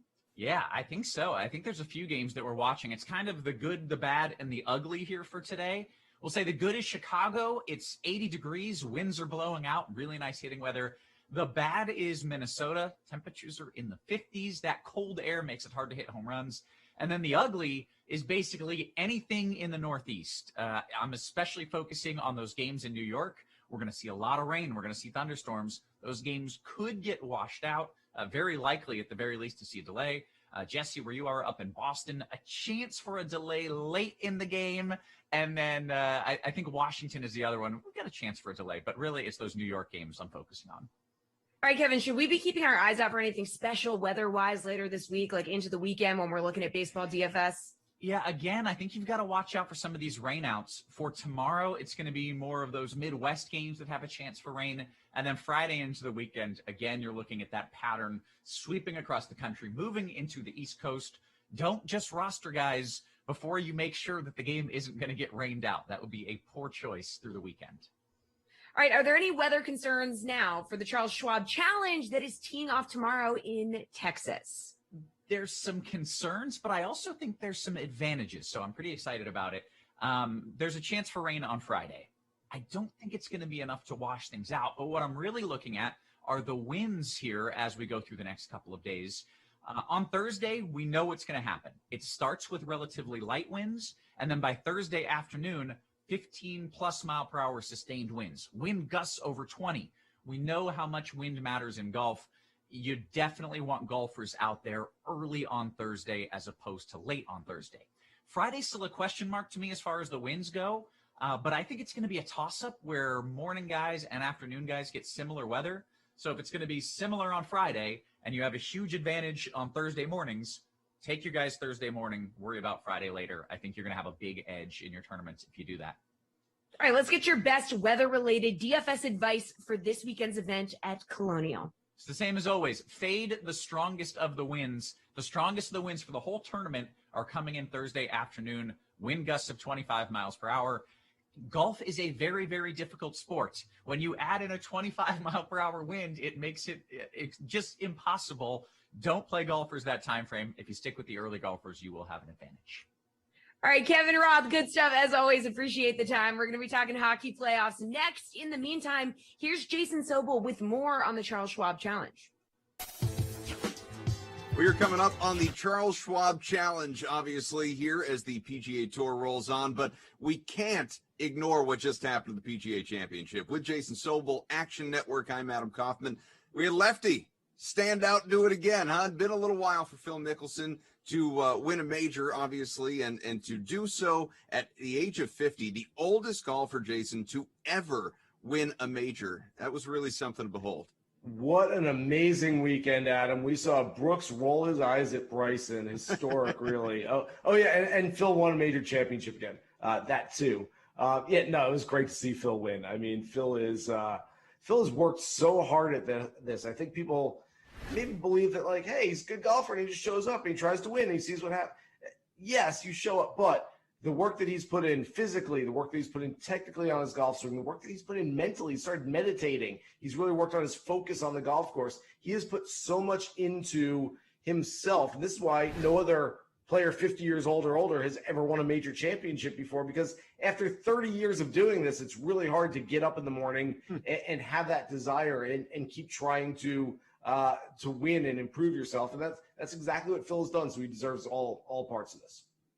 Jason, top golfer on the board for the Charles Schwab Challenge is none other than Jordan Spieth, plus 1050 on the board. He's won this event back in 2016. He's been scorching hot on the Texas courses. So, do you like the odds? Do you like him as the favorite? Yeah, he's got to be the favorite here. He's been running hot lately. Hasn't played great the last couple of starts, but coming off COVID just about 3 or 4 weeks ago. And so I do think he's worthy of being the favorite. He's won here before. He has 6 career top 10s and 8 starts. The dirty little secret in Camp Spieth was always that the Nelson is the one that gave him his first start. The Nelson is one that he's loyal to, but Colonial is the hometown event that he's always thought suits his game much better, and it shows. Behind Spieth, you have Justin Thomas, who's plus 1,300 on the DraftKings Sportsbook. Colin Morikawa, right behind the both of them. He's plus 1,500. Which of those two do you think has the greater upside here? Yeah, JT coming off a missed cut, a rare missed cut at the PGA Championship. I can see him being pretty mad. JT tends to play good, mad golf. Most guys get mad and all of a sudden their game falls apart for him.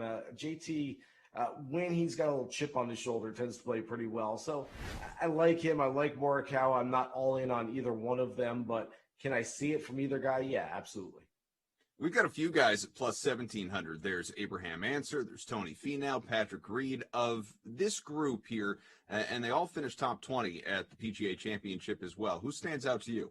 I just can't quit Abraham Answer right now. The guy's got 3 straight top 10 finishes, 8th, a 5th, a 2nd. At some point, he's going to win his first PGA Tour event just by accident because he is really good. And really, Adam, the best thing about him right now, playing some of his best golf on Sundays in the final round. We saw 65 at Kiowa this past weekend. So I do think that Abraham Answer is a guy that has at least a very high floor, even if the ceiling isn't as high as it could be.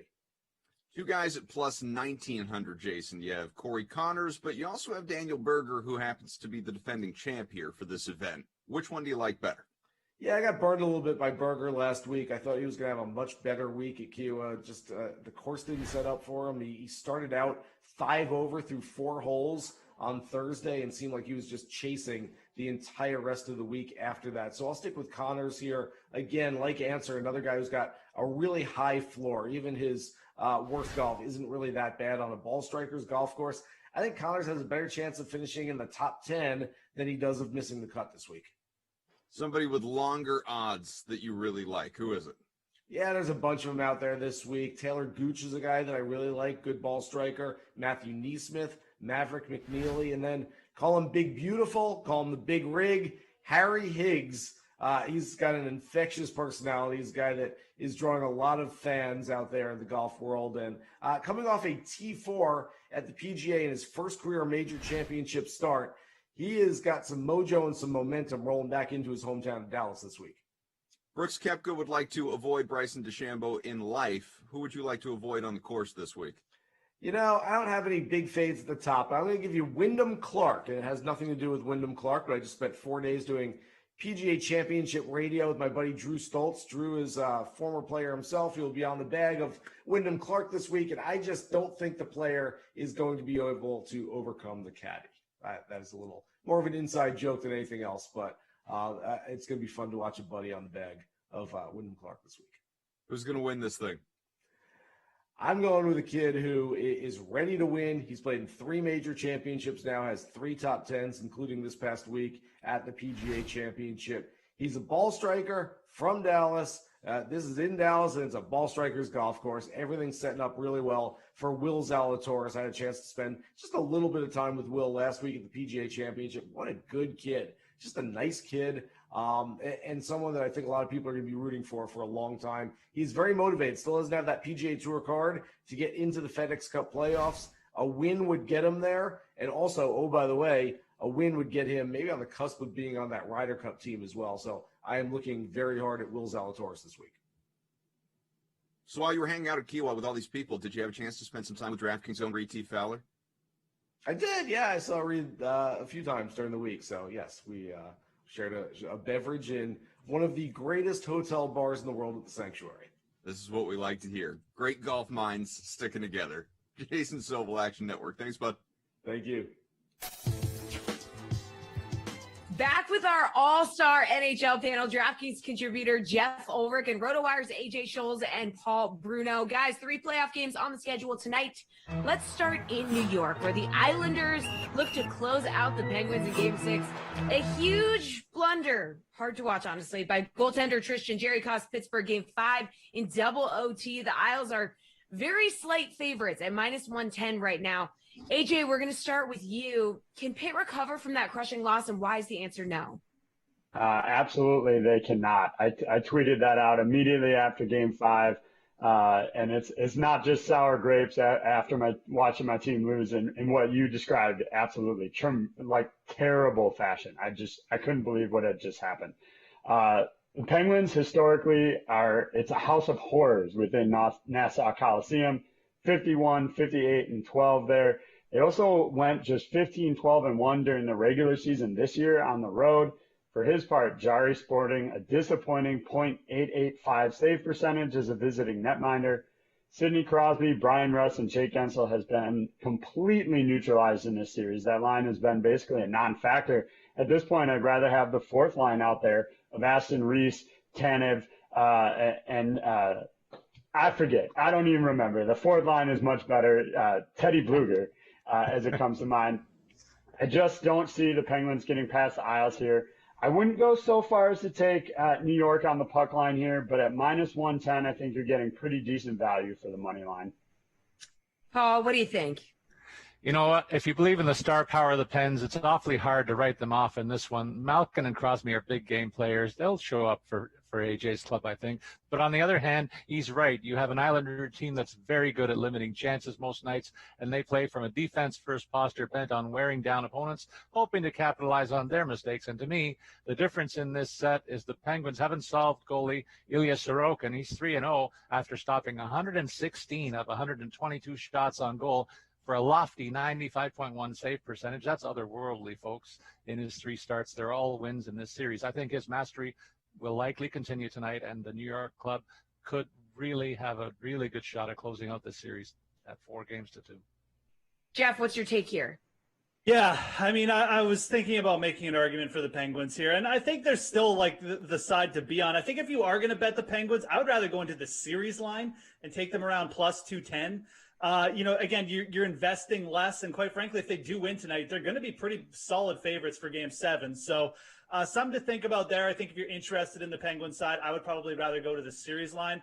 I think the bet here is actually the under, and Paul and kind of AJ both laid it out. We've got two goalies who are playing pretty good. I know Jari hasn't been good on the road. I do expect Jari to play good tonight after what happened, though. And Sorokin has just been unbelievable. So I like the under here if I'm taking a side tonight. I'm not really that interested in the money line. This series has just been so close that it's really hard to pick, and we basically got to pick them. So why put yourself to that test and just go on the under with two pretty quality goalies and a really good defensive team with the Islanders.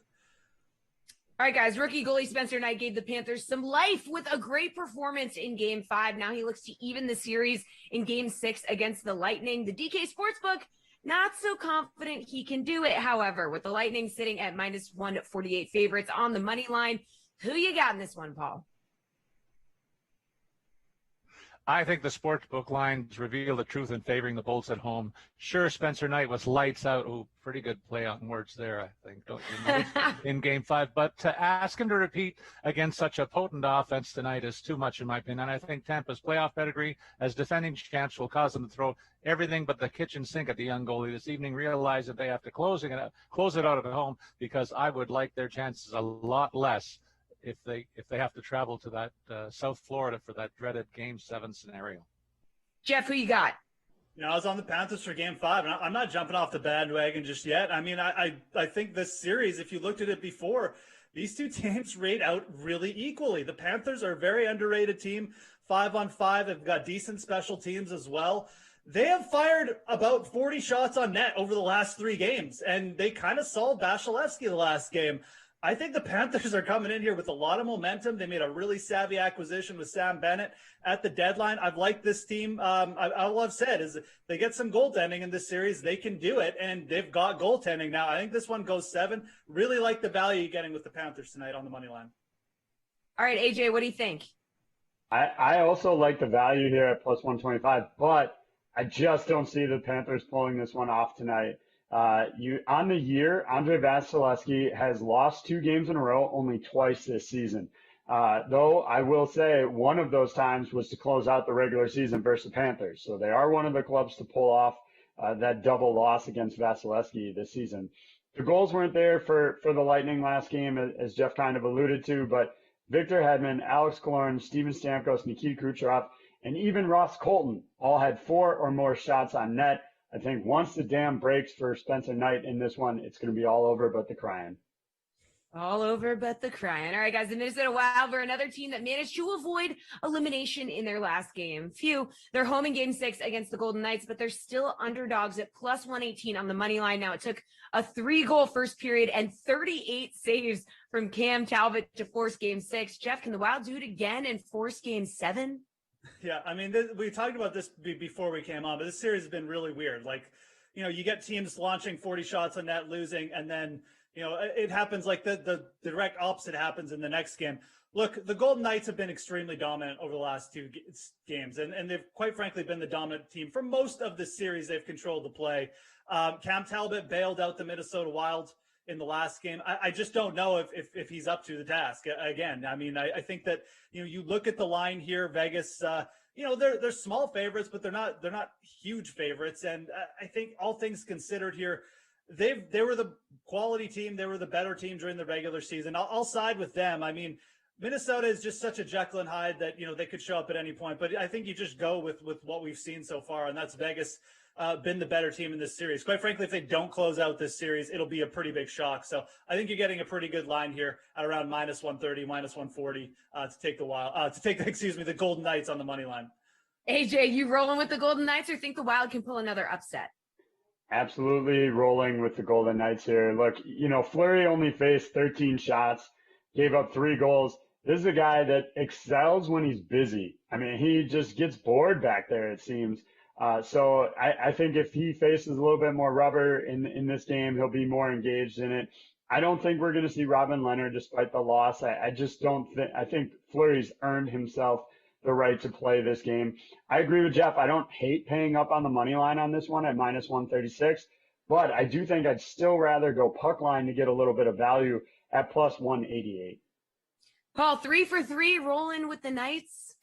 No, I was a contrarian last night with the Leafs and their goalie, and I came out looking good there. I'm going to look good here again, too. I'm picking the Wild.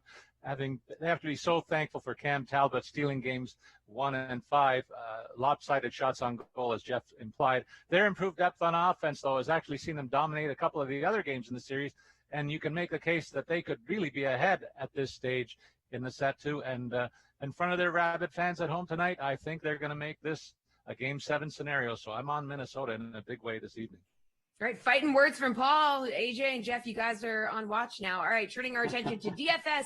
Finally, all these games can be found in showdown format in the DK lobby, or you can play a classic contest with all 3 games. So, AJ, what's your favorite DFS play for tonight's 3-game NHL playoff slate? I think the fact that Huberdeau, the leading point producer in the postseason, is coming in at just 6,600 compared to Kucherov at 82. Gensler, who's done nothing at 68. I don't know why his price tag's anywhere near that. Or even Mark Stone at 67 makes Huberdeau pretty much a must play in my mind in tonight's 3-game slate. If you don't want to spend up for that, though, similarly, you have to look at Josh Bailey coming in at a paltry 3,300 tonight. He's got 3 goals in 5 games. That's right up there with the rest of the top goal scorers in the league. So those, I know you asked for one, but those are my 2 guys, a high-low on the wing in Huberdeau and Bailey tonight. We'll take it. We'll take a bonus play. All right, Paul, what is your favorite DFS play? I don't see value in a tournament DFS play in the first 2 games that we previewed, but I think the Knights are favored on the basis of their regular season excellence in the late game. As I implied, I'm on Mini tonight, and I look deeper into this game as an opportunity to stack the Wild with some combination of their goalie Cam Talbot as your cornerstone, plus one of Kaprizov or Fiala up front, and then one of the 4-pack on defense, Spurgeon, Sutter, Rodina, or Dumba, forming at least half of your showdown lineup in a contrarian play. It could pay off handsomely if you believe, as I do, that the home dogs win in Mini tonight. Jeff, your favorite play? AJ stealing my Huberdeau pick. You're on Tampa. You can't go to Florida.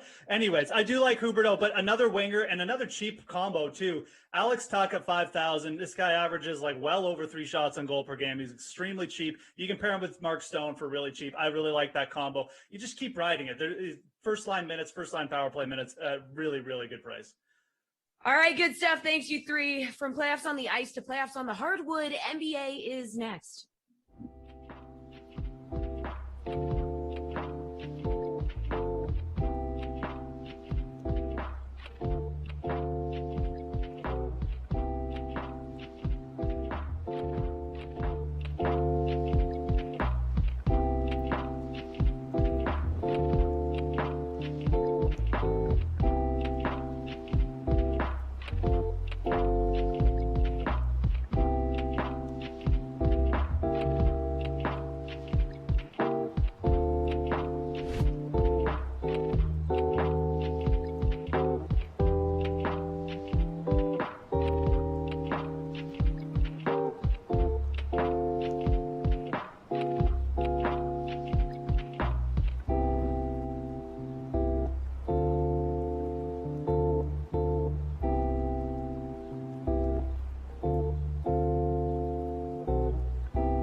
Hey everybody, Kenny Ducey, Tara Lynn, ASAC, and I think Adam Kaufman. I don't know, Hi, know if he's I'm on the here. screen. I think you're behind the I just scenes, wanted- so you can stay quiet because you're not in the shot. Sorry, I'm sorry. It's just me and Tara Lynn You're as far late. as everyone's Good. concerned here.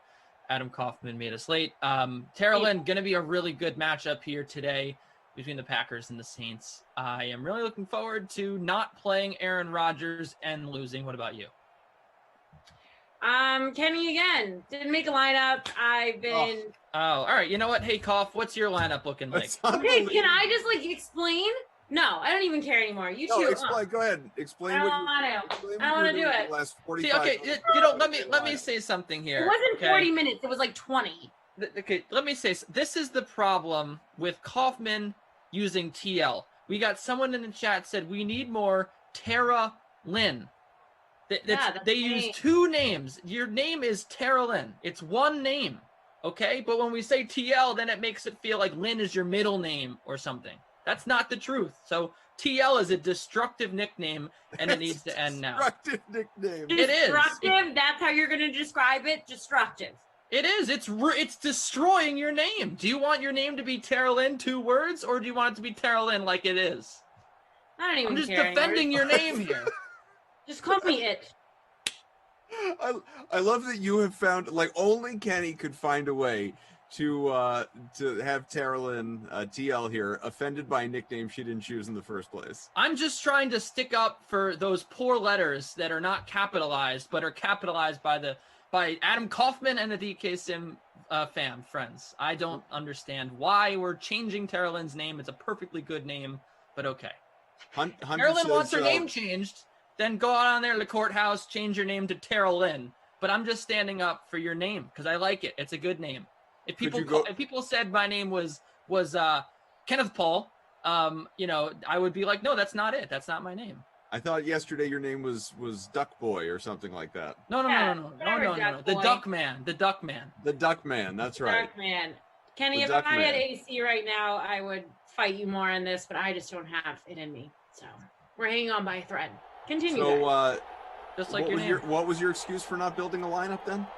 I have been moving and throwing out crap every 5 seconds because I don't want to put it all to the last minute tonight. I've become a moving psychopath. Call me that today. Moving psychopath. I am feverishly packing boxes as well. I am surrounded by boxes. I can't move to my right because there's a box. There's 3 boxes behind me. Boxes to the right of you, boxes to the left. You know what? Boxes didn't have Adam Kaufman in it. The 2 box that we opened with today because you were late. I was in a meeting. Yeah, pathetic. I will set a lineup on Saturday when I'm not moving anymore, and I can put this all in the past. According to, I don't even know where that sentence was going. Just continue. Tom's Microwave says she's basking in her win. Have you not made a lineup since your victory? Is that what this is? No, I haven't. So and I am basking still in the That's what win. you're doing. Yeah. You're being stubborn. You want a free roll. Yeah. Little beginner's success early on, and you said, "I'm done. I'm retiring." Is there anything worse than when people say beginner's luck or beginner's success? What does that even mean? What beginners have success? I feel like beginners never have success. Yeah. When I first started out in this industry, I was all over the place and I had no success. So I just feel like it's jealousy. Did you or did you not win a free roll one of the very first times you made a lineup? No, I've made lineups before, but how many? Simland, yeah.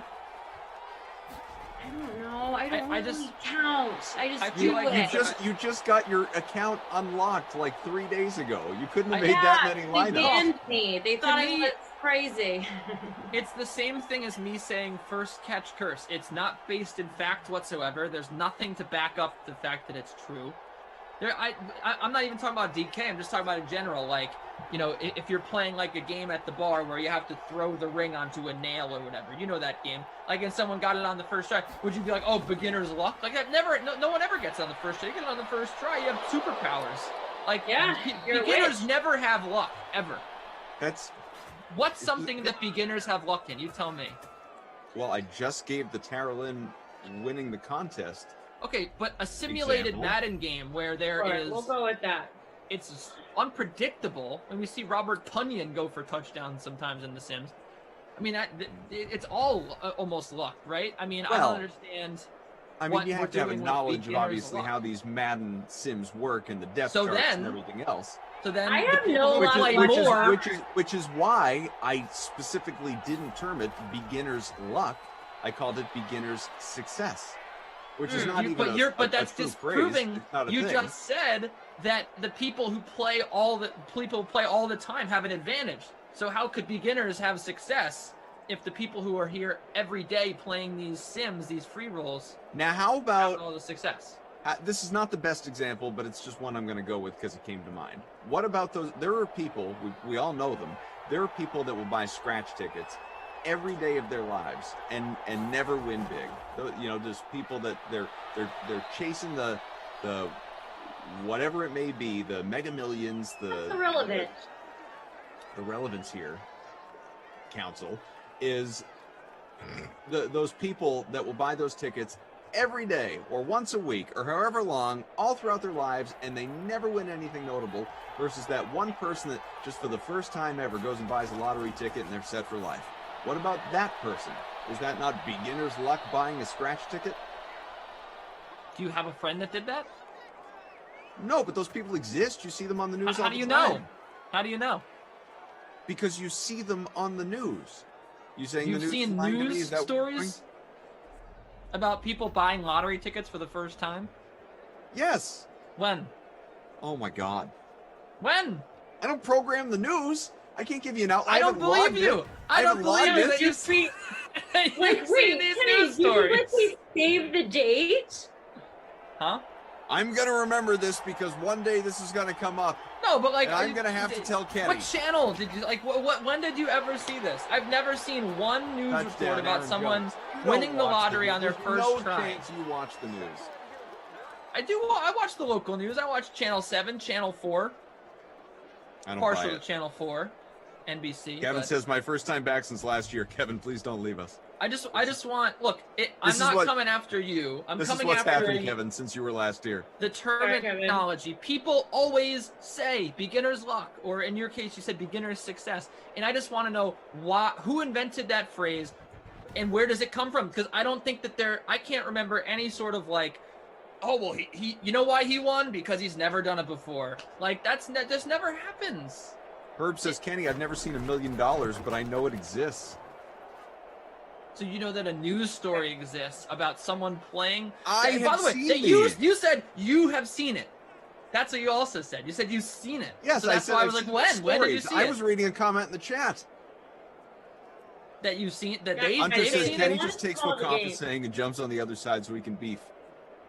I'm- What's wrong? Did I you am simply- not get your eggs Benedict this morning? I What am happened? simply asking why people choose to say beginner's luck, and where are some tangible examples of beginners actually having luck.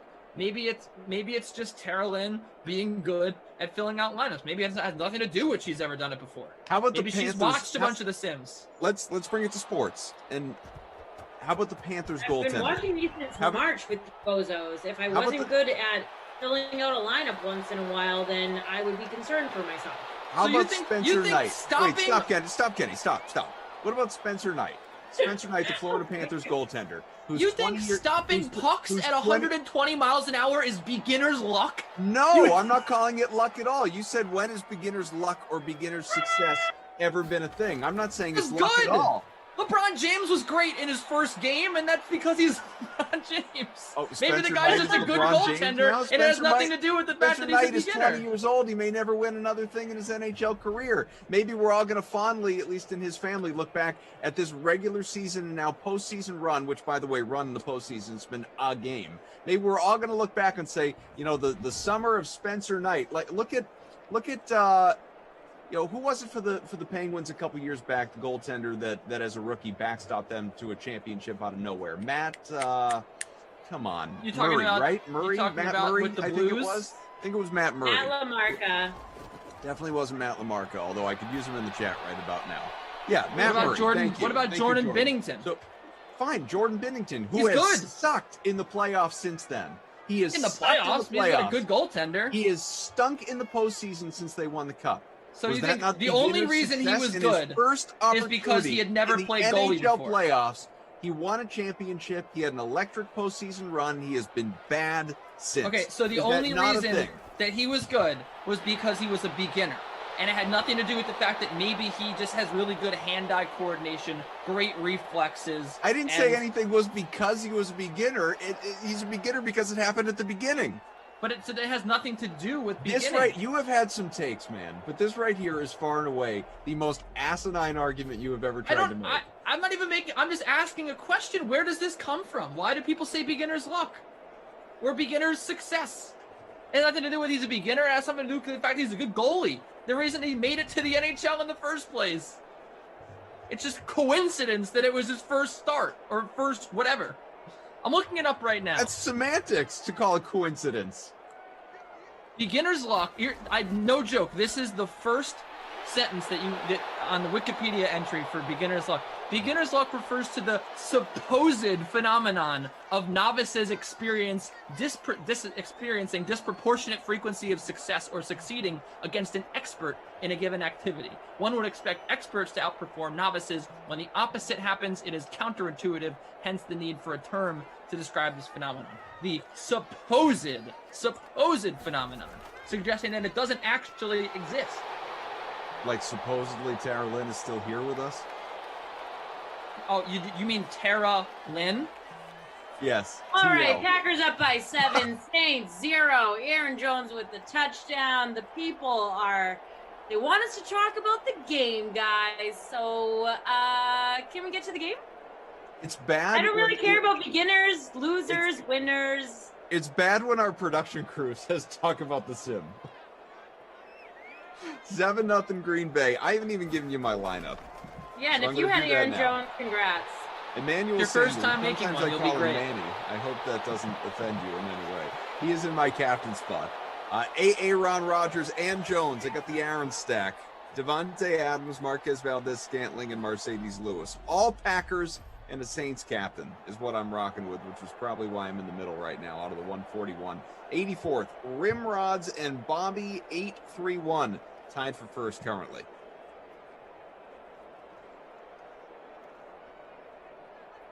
Hunter says, I can solve this. I know what both sides mean. Luck is luck, but it's called beginner's luck. When a beginner gets lucky, it doesn't make the chance of winning any different from anyone else's. I was just saying there is not, and you can look it up. There's nothing to prove that beginner's luck actually exists. There's no tangible There's nothing examples. to prove that clutch in sports exists. I mean, there quite literally in the NBA are clutch stats where you can look at someone's field goal percentage inside the last 1 minute of a game with the score decided by 5 points or less. That would be considered someone could be really clutch if they had a 90% field goal percentage. Damian Lillard has the most field goals made in that Right, span. but what I'm saying is there is evidence statistically that something happened at a certain point in the time in a designated clutch situation, but you cannot track that a guy, feels a certain way in the 7th inning versus in the 1st inning, or responds a certain way to like maybe he feels no different. Maybe he feels no pressure. Maybe it's coincidental that he got some hits in the 7th and 8th inning and he didn't in the 1st routinely throughout his career. You can measure clutch statistically in terms of events happening at a point in time, but you can't measure whether or not a person is actually just clutch in life. You can't do that. It's the same kind of thing. And it's 7-0. I think your argument that you're looking for is momentum, which I think is also something that I would agree with you that momentum does exist, although it's hard. You can't quantify momentum, and that right there would lead me to believe that luck is a thing. I mean, there is certainly luck. There is certainly something to be said for the hot hand theory with people, like a shooter getting really hot, momentum, right? A team winning a few games in a row. But like you said, there's nothing to quantify that. I think that is completely separate from this idea that like someone just doing something for the first time has an advantage over people who've done it for years. So that was all I was saying. I don't think that beginner's luck is actually there. But we can talk about how great this Packers secondary is. I definitely don't want to talk about that. How about we talk Why about not? Aaron Rodgers vacationing with Shaylee Woodley and, of course, his fiance, and the Tellers, Miles Teller and his model wife. They are the four of them. A foursome in Hawaii while he skips OTAs. Looks like he's having the time of his life. Tara Lynn, TL. It's Tara Lynn. Are you up on all of the social media happenings surrounding Rodgers and the Tellers? Oh, of course. So they're like really good friends. They also were together. I mean, they've been pictured together a lot, so they're like best friends. But I wanted to more talk about Aaron Rodgers' physique. I have to stick with that, okay? Because he looked frail and very disheveled. And now he's jacked and coming more about, I talked about him being a chameleon boyfriend.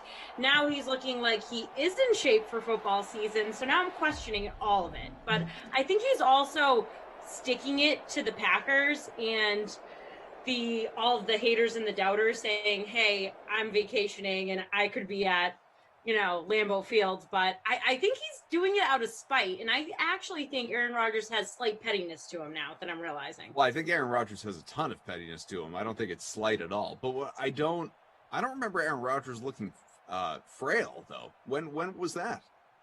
He was looking frail at the Derby, but it was a really poorly fitted suit as well. Yeah, so I mean, you could wear baggy clothes and look frail, look sickly. Yeah, I don't think he's shape in the last. Yeah, that's like people saying like LeBron used to look, thin or skinny. I feel like he's probably just eating a lot of. I mean, salad. I don't know. When we saw James Harden, we thought he was the Michelin Man entering the court. So pictures are deceiving. Pictures can be deceiving. Yep. Yeah, Eddie Lacy. can be really deceiving. Maybe not. The black Nets uniforms has been very slimming for James Harden after how he looked there in Houston toward the end. That's for sure. Michael Thomas, 3 for 31. He's your leading rusher. Executive sessions. The boss versus Ducey. Automatic fireworks. Buckle your seatbelts. Okay, you also just read your nickname and not mine. He called me the lightning rod. Oh my goodness. I'm looking at the text right now. I read it. It said the boss versus the lightning rod. Maybe you're looking at the most recent one. Yeah, he said like. I'm looking at the 10 minutes ago. He said. Well, I apologize for not reading a comment from 10 minutes ago. I thought you were just the reading latest one that I saw. I thought you were reading the one right below Tom Brady cheats always. I do not. I never read that nickname because I am not a believer. I think that's my favorite. That's like my favorite YouTube name of all time. It was so hilarious. James Harden chat. Chat's so evil. I'm sick of the chats today. What did you say? I guess I said Justin Harden. Obviously, I didn't mean that. I know what I'm talking about. I said James Harden. I did not hear Justin Harden. I think they're making that up, Tara. Yeah, I don't think you said Justin Harden. Getting to me. The chat is getting to me. It's 1,000 degrees in here. Jordan, our producer, says he heard James. I heard James because if you had said Justin Harden, I probably would have made fun of you. I heard James Harden. I would have made fun of myself. I heard James Harden as well. If I listened to the chat, I mean, I would be. Drew says rewind the tape. I mean, I would never come back if I took what the chat said to heart. Let's have a replay. Drew he looked back. He scrolled back on the old YouTube. You said James. Ah, the YT. So somebody out there heard Justin Harden. Really not sure where Justin Harden came from. I didn't hear that at all. Mo, I'm just totally... How about them Celtics, Krusty? Hey! Oh yeah. What exactly are we surprised by? What? Well, you said you felt like they might win. You were like, oh, it's the 25th. My lucky number's 25. They could win. And then what was the next thing you said to me? You said, seriously, what's going to happen? And I said, I think they're going to lose by at least 9 points. I was saying that they were going to lose by a lot. And they is did. all I was saying. And you made it sound like the Celtics had a chance. Lost by 22. They lost by 22, and it wasn't nearly that close feeling. They were down by as much as 33. It was a horrible game. And obviously losing Jason Tatum in the third quarter. And as one of the I don't even know if this is out, on social media, but one of their broadcasters, Mike Gorman, apparently speculated on the radio this morning that Tatum could be out for the remainder of the series after getting poked in the eye. That would not be good for anybody who played Jason Tatum in their DraftKings series showdown lineups. That would be Did you do that? devastating. I did not, but I did preview the series showdown for DraftKings, and I had mentioned that Jason Tatum might be a good play. So, it's kind of bad now. That's not a bad take though. Like, of course he's a good play in the series. If they were going to get offense from not anywhere, anymore, he's going to be Tatum. out. Well, that's injuries come into play. Well, he was also pretty cheap, but that's why that was the main thinking there. Not a good day to fade Aaron Jones, huh? It's early. I think I do have Aaron Jones, right? No, I do. Congo I Cap did Cop, fade it Aaron sounds like Jones. you're on Glash level and not Kenny's buddy anymore. What's Glash level, man? Glash and I are tight. So that would mean that we're tight. Are you tighter with Glash than you are with Kaufman? Heaven forbid. I mean, Glash and I text, and he follows me on Twitter. Don't text. I don't have Kaufman's number. He doesn't even follow me on Twitter. I would have no way of talking to Kauf. You want my number? I'll give it to you right now. Right I on did the give air. my number. I've slacked you my number before. No, I don't think Kaufman, he did. you don't follow Kenny on Twitter? Yeah, he doesn't. And I have 15,000 followers. It's not like I'm some little schmo that you're gonna ruin your timeline. Touchdown. He's a cute little guy. Yeah, we got to touchdown. There's gonna be a morning where all you people are just it's gonna be Christmas. You people? Morning. You're all gonna wake up people? and I'm gonna follow all of you. People. I'm gonna follow the 75 people that I've worked with on camera here at DraftKings and all our coworkers and everybody. I'm just gonna follow everybody. I mean, with all due respect, I feel like people like Glash, myself, Tara Lynn, like we've been with you for a while now. It's That's different true. than You have. like You you have. know BK. I feel like what do you do? Like a game with him a month or something? Like, well, BK I've been friends with for years. BK, Yeah, he I- loves way BK. back. Okay, there you He go. holds BK on such a high pedestal while we are all trash at the bottom of the ocean. Yeah, That's that's literally right. We're not BK. worthy of being. Yeah, Rossi. Oh, Poor trash. Rossi's like Rossi. You could tell it got to Rossi. Like he brought it up one time. He's sad about it, and like that guy is so nice. He's so happy all the time. It's more than gotten to Rossi. Rossi won't even play me in DFS anymore until I follow him on Twitter. It's just not nice, man. Rossi's taking a stance against What me. did Rossi ever do, man? Nothing wrong. Say that. Rossi's a guy that He's terrific. I like if we get into a little bit of a debate, like I feel bad. Like I'm like I don't like that I did that. You don't feel bad. You've never felt bad a day in your life. Are you serious? You don't even know who I am. I thought I you guys just lived together. How many vibe. times have we realistically talked? It's been like 4 times now. That was the rumor. How do you know I don't feel bad? I actually have something serious to say. I have worked in newsrooms filled with all women, and compared from that to this, I've never realized how petty my male coworkers are. I did not realize you don't follow Kenny on Twitter, then Bukes is blocking Glash. There's so much drama here. Emerson decided not to text Glash for an entire day to see how many times he would actually text him. You people are nuts. I feel like we need to have a videographer follow us all around. I've realized that I've entered a twilight zone. This all just happened just this moment when I've realized what the hell is going on. I just have to say, All of our personalities are nuts. I truly can't believe that it took, 14, 15 months, however long we've been doing the Dream Stream, for one of our people, one of our crew, and production ops, on camera, whatever, one of our crew to finally just break and say, what's wrong with all of you? You are all nuts. It's just beginner's luck, Terrelin, that you'd find us in this scenario.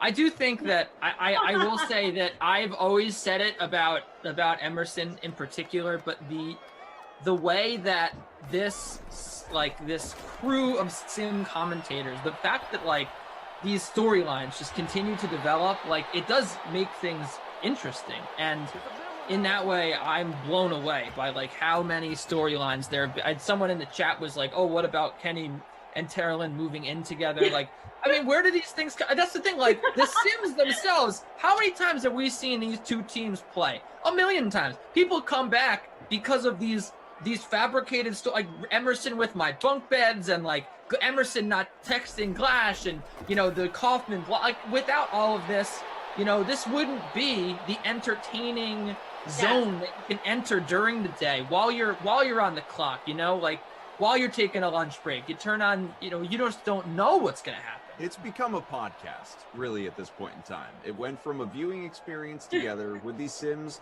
as the focal point. It has now become, whether you love us or hate us, or you're somewhere in between, it's become that podcast you listen to where what are these idiots going to say next? But let me tell you, I think it's As brilliant. Destiny says, DK staff needs a damn guidance counselor. We do. I think it's truly entertaining. I love when I watch like the Pat McAfee show and he's fighting with his coworkers. I love it at Barstool. It's entertaining and it's funny and it brings you out of reality. So I have to say, yeah, we're nuts. I mean, I'm not as nuts as you bozos. I mean, this is just crazy. I also gotta say, I love that you say bozo. Very underused word that I think love more it. I people love need. bozos and clowns. You guys are clowns too, but I mean, Clowns that's is a little mean. Bozos is like it's funny. We can laugh about bozos. But cheers to our bosses for getting all of these original, odd, wild personalities together. I have to say. I don't think that was the intent. I think that's just what happened. Just happened. I mean, these Sims definitely broke me. Like I cracked early. Like Look I at remember what's happened to Glash. Kid shaved off his eyebrows and shaved half his head, flashed his hairy back and hairy nipple and hairy whatever else to the Sim fam on regular occasions. LaMarca, when's the last time he even got out of bed? or took off his hat. I mean, Tyre Woods says Rossi is Mr. Soft and positive, no conflict allowed. Kenny's way more entertaining and very often also correct. Listen, love that. Listen, I mean, I wanted to read it because it was very pro Kenny. Well, I also like that. Yeah, that was Tyre another. Woods, that was another storyline that we had. Don't attack Rossi's, positivity. Like I'm removing any there's no veiled sarcasm or. Who attacked Rossi's positivity? They say he's Mr. Soft and positive. No conflict. Oh yeah, no, that's yeah. I don't think Rossi's soft, and I wish internally, myself, I wish I had as much just look at the bright side as Rossi has in his life. The funny thing is, I would love to have more of that. I am like that in real life, but you would never know it by how cynical I can sound on these Sims because You made a comment yesterday about playing a character. Is that true? Do you play a character here, or are you being you? Because I truly believe most of us, definitely me, and Tara Lynn as I know her, and even Glash, the nut job that he is, Emerson for sure. I think we're all being ourselves. I don't think we're being a character. Are you being a character? I just speak the truth from as far as I can see it, and I definitely. I think that because these are all my real opinions. Oh, I have Traquan Smith. There we go. These are all my real opinions and thoughts. The thing about it is that I feel like because I die on every when I get into debating sports, I become a different person. This is if you just want to, I do think I'm funny and personable, but I'm completely different when I'm debating sports, and that's obviously all I do here. So I love to have debates. But that sometimes rubs people the wrong way. People will think that I'm argumentative and that I'm not a nice person and that, all I care about is arguing. This is just the family I came from. We all argued, we're a big yelling family. This is who I am. And I do tone it down in social settings. I'm not I'm not an annoying person, but I guess this is pretty much who I am. But I certainly, I can't deny that I play up some, I know how to push your buttons, Cough. I try to play up everybody and get a good lively debate going. So your girlfriend, assuming that's not Tara Lynn, when she hears you from the other room doing these, does she ever say to you after the fact, who are you? This is not the person Never. that I live with, or she has seen and experienced this side of you. No, she knows this is me. Like, and again, the thing is, I mean, my girlfriend doesn't like sports. I mean, we are going to the Knick game tonight. I'm very excited about that. And by the way, speaking of, I am probably going to cry tonight at the Knick game when they introduce the people. Like, the one thing I love more than anything is a good atmosphere, a good crowd. People yell. Like, I don't know what's going to happen when I walk in there, but I really think I'm going to be overtaken with emotion, and I think I'm going to cry. And it's just been so long since I've been part of a big crowd like that and experienced like all these people's emotion. It's just going to be a little overwhelming. But yeah, this is not. I don't talk about the merits of Aaron Rodgers, appearance with my girlfriend. We don't debate, how many games the Jets are going to win. She doesn't have a counter argument for, the Jets are not going to win 10 games, right? Like, she'll just be like, okay, babe, yeah, whatever you say. And she knows that the Jets aren't going to win 10 games, but this is not something that we argue about. So I'm not put in these positions in everyday life, but I am on the stream. I think that's what I would say. So, as Bang says in the chats, you have multiple personalities. No, what he's saying No. we are seeing a very specific side of your personality Absolutely. with Lee Sims that you maybe don't express as much elsewhere. And there's a whole other side of Kenny Ducey that we've never had the opportunity to meet that I think a lot of people out there might like very much. Yeah, if you want to go hang out with me, I'm not going to yell into your ear for the whole time. That's what I'm saying. I'm like a nice person. I am, caring, whatever adjectives you want to put in there. But I'm certain, when we're debating here for the cameras and we're talking about who we think is going to win this game, who's going to be a good play tonight. Yeah, I'm going to dig my heels in and I'm going to debate it till the end because I think I'm right. And everyone knows that I think I'm right all the time. That's just who I am. So, Tara Lynn, how are you different away from The Sims? I am my own person because I am queen of The Sims. But I have to get to something. That didn't answer my question at all. Yeah, you just that was a filler answer. You were like, okay, what can I write down here and read off a piece of paper so I can move on? That was a filler answer because the people in the chat I didn't ask you to break down the 4-3 defense. How are you different away from The Sims? I'm not different away from The Sims. I probably just dress more feminine and I wear a lot more makeup. So I wouldn't say you dress masculine here. What does that mean? I'm wearing a polo. People want to know if they're getting Glash and Emerson today. You're not getting Emerson today. He hates Wild Weather Wednesdays. I'm sorry that you're stuck with us three, but I think we're pretty entertaining. You're going to get Crazy Glash. Koff, do you want to read the schedule or do you want me to? Please, you're on a roll.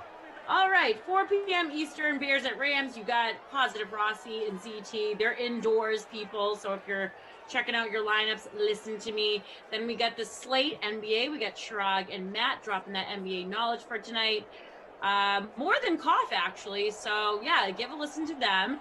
6 p.m. Eastern, Ravens at Raiders. We got Glash and Christian indoors. 8 p.m. Eastern, Giants at Washington. Jeff and Tom in the snow. Yuck.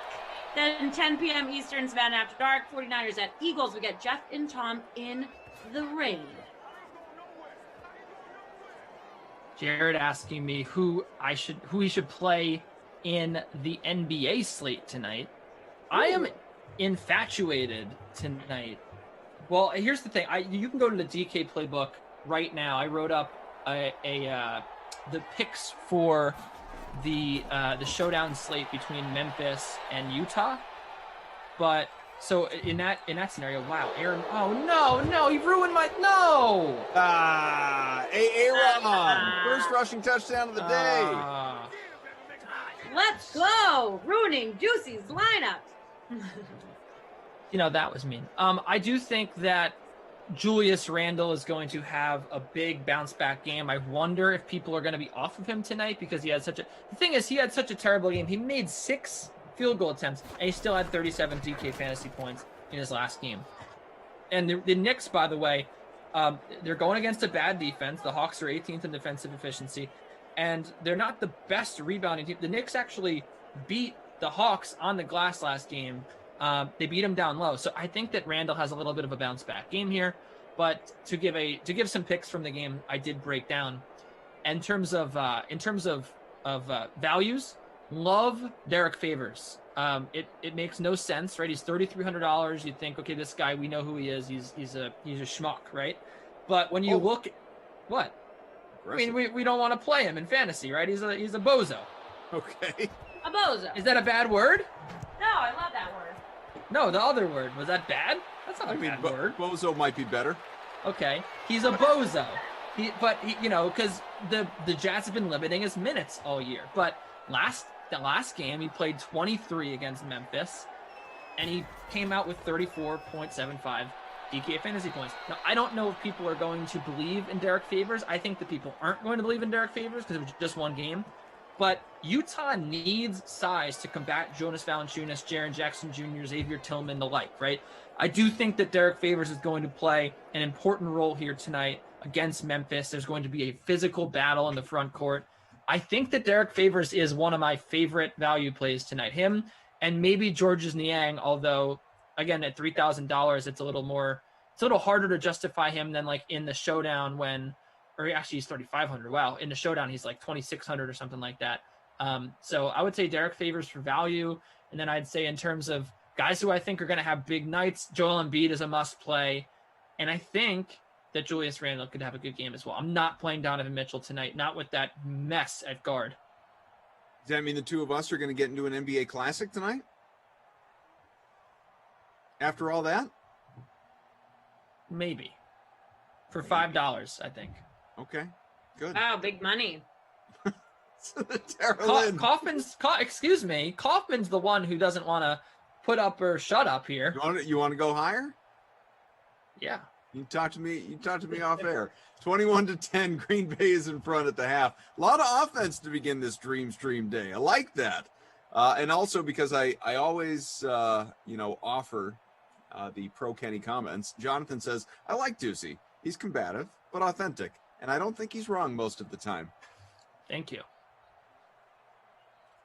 I'm willing to admit when I'm wrong. Nice to see you again. I will admit when I'm wrong, but going into it, I never think I'm wrong. And that's the thing. That's fair. That is fair. Smash that like button if you'd be so kind. Let's get to 150 with round 350 watching along with us here on the YouTube. Thank you for being with us. Our current leader is Cupcake 901 with Aaron Jones just killing it in the captain spot already with about 35 points. He is 15% owned in that slot. Has 2 touchdowns on the ground, 34 receiving yards to the 21 rushing and 5 catches.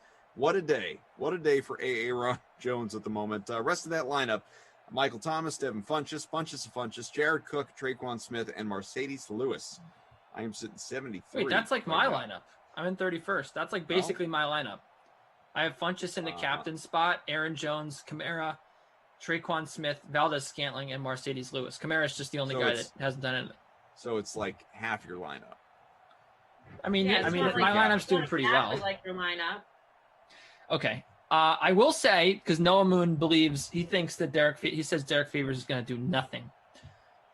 But I will say that my picks last night, I shouted on the sweat, I said to play Maxi Kleba. People were like, I said on the sim too, and you said, isn't he questionable? He questionably hot last night. He hit everything he looked at. Isn't he questionable? Wasn't this like weird question to ask you? I'd say, well, it looks like he's in a crowd. I don't think I said, isn't he questionable to play? I know. And before the game is, Kleber's playing tonight. Okay, cool. And then you can address whether or not you think he's a good play. But yeah, well, anyway, I definitely that was a fantastic play. I said to play him. I said to play.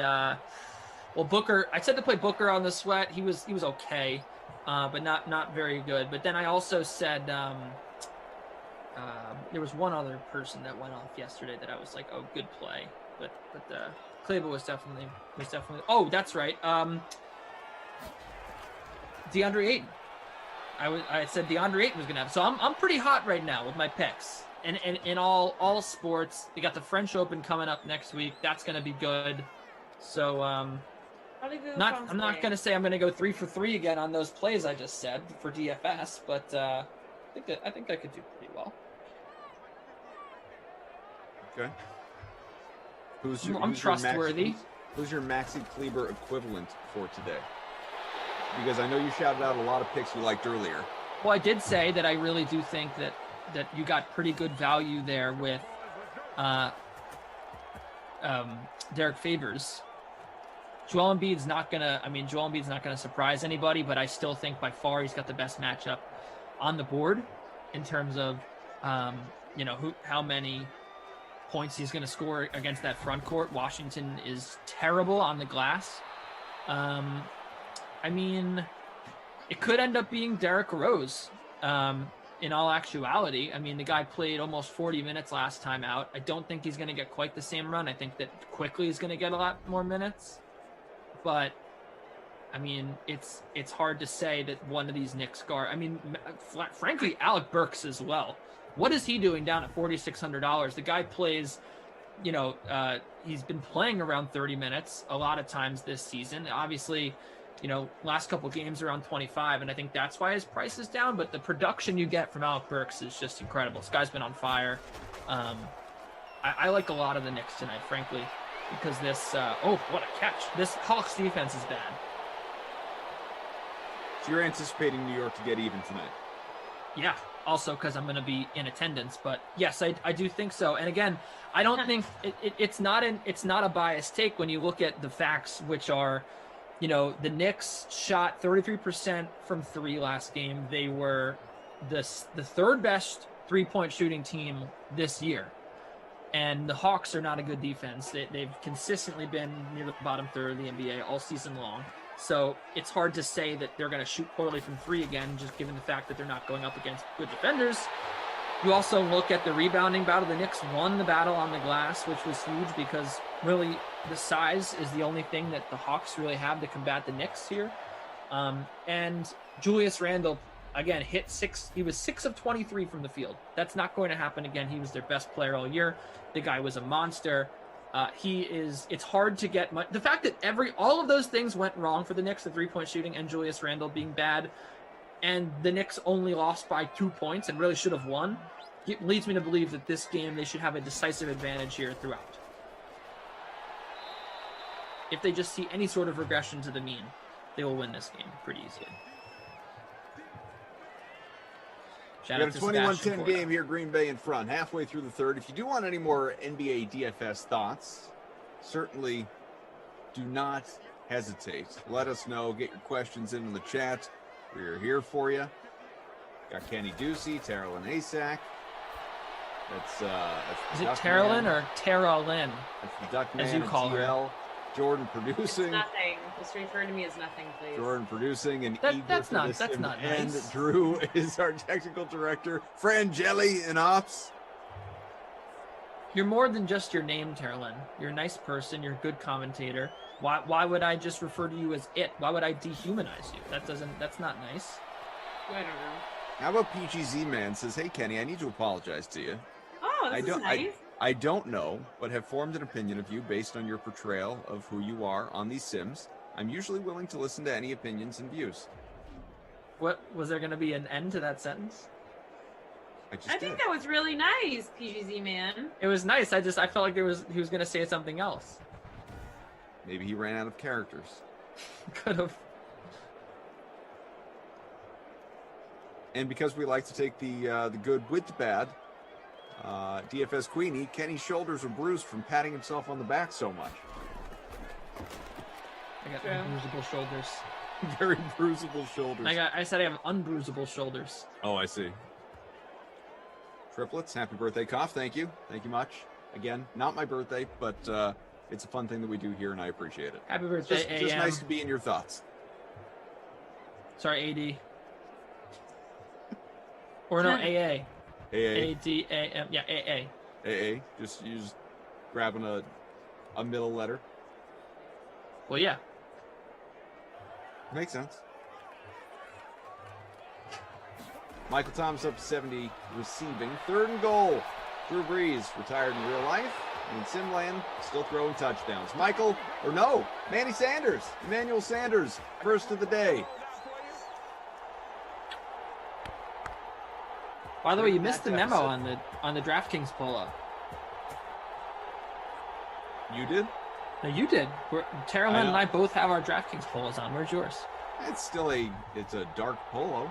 I don't look out of place. Do I? It looks like you turned your DraftKings polo inside out and put it on. That's what that looks like. That's the style of whatever. Wasn't it, Tara Lynn? Term is. Yeah, I feel like he's trying to be stylish.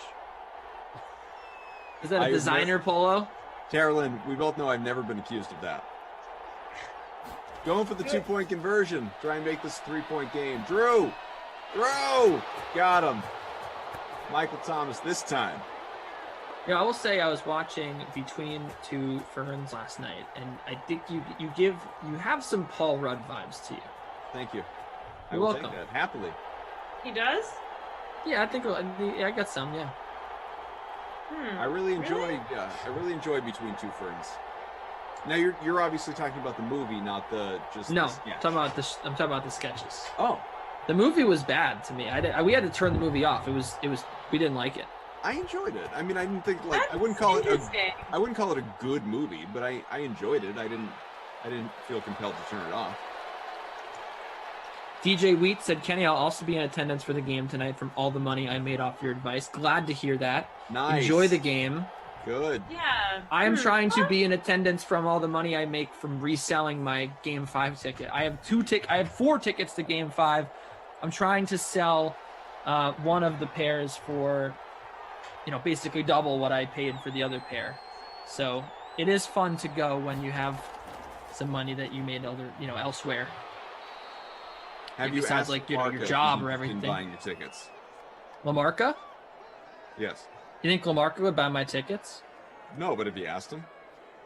I haven't. Why don't you have him go Should I with do you? it? Should I ask him right now? Sure. Yeah, right now, please, for the Dream Stream people. Again, he'd have to get out of bed and go somewhere, but... Was he Grandpa Joe? What do you calling Matt He Lamarca? is Grandpa Joe. Speaking of Grandpa Joe, Koff doesn't remind me of Paul Rudd. He gives me more of a Walter Matthau vibe from Grumpy Old Men. A Walter Matthau vibe. That's a first. That is what Koff reminds me of. Walter Kaufman, come here. All right, I just slapped Matt. Do I come off as grumpy to you, Tara Lynn? Yeah, like a grumpy old man. Yikes. I will say this about Koff. He has very thick skin. And I feel like he lets... The other day when he was complaining about the pollen, it was the grumpiest, Kaufman I've seen. I was like, Walter, please sit down. It was all up. It was like in the highest passages of my nose. I was done. I'll say Walter is a great name. Walter. It was a slow crime what that pollen was doing to me. Walter. It's Walter. Walter, what are you doing? Must be high. Koff was born wearing an inside-out polo with the collar up. True. What's your view of those? Because it's not as, it was never cool, but it was certainly trendy. I don't know. Maybe that's one of the same, I guess. Speaking of cool. But there was a period of time where people, popped the collar. You saw the Rock collar up. Now, you don't see it anymore for good reason. But when you do come across a person that is still doing that, what is what do you view?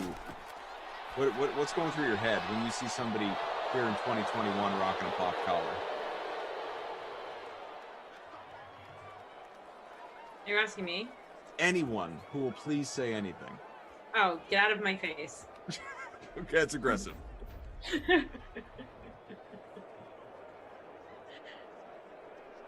Kenny obviously must rock pop collars because since he gets he's hot. silent. Jesus. Oh yeah, true. Must be high. Oh, must be around here. Okay. Oh, because his name is pretty risque. Okay, must be. Sorry about that. Triplet says, I get his name. Do Tara, Lynn, and Kenny fight this much at home? Yes. Really funny, triplets. Oh, Battling it out over here in the brick wall. I'm really chumming it up over here. Yeah. Germ needed bunches of funches. Let's go. I got funches. Bunches of funches. I also have honey bunches of oats. Now we're talking. Buddy Lisa. Matt Lamarca is in. He says, unfortunately, I don't have time for that, but it would be fun. LOL. Yeah, because he's too busy sitting in his basement, looking up NFTs, and drinking water. Kyle said you probably wouldn't be willing to get out of bed to go to the game anyway. I'm going to say that. You should. MF Jones. Cough reminds me of Smiling Bob from the old, what commercials? MF Jones? Yeah, like a. You mean Mother Lover Jones? Yeah, it's a Horrible Bosses reference, I would say. Yeah. Ah, Mother Lover Jones. Good stuff, man. Good movie. My friends always say Mother Lover Jones, or or say Mother Lover. That's a good joke from that movie. Sure. Yeah. Strong. Yeah. Yeah. I just want my money back for my Top Free Shot ticket. Throwdowns pack. Speaking of NFTs, what a terrible, terrible pack of cards that was. Sorry Ugh. to hear that. Yeah, it really. Thank you. It really was a bad pack. I'm sorry it didn't work out for you. Aaron Jones, who does have multiple touchdowns. That's 2. 11 for 22 on the ground.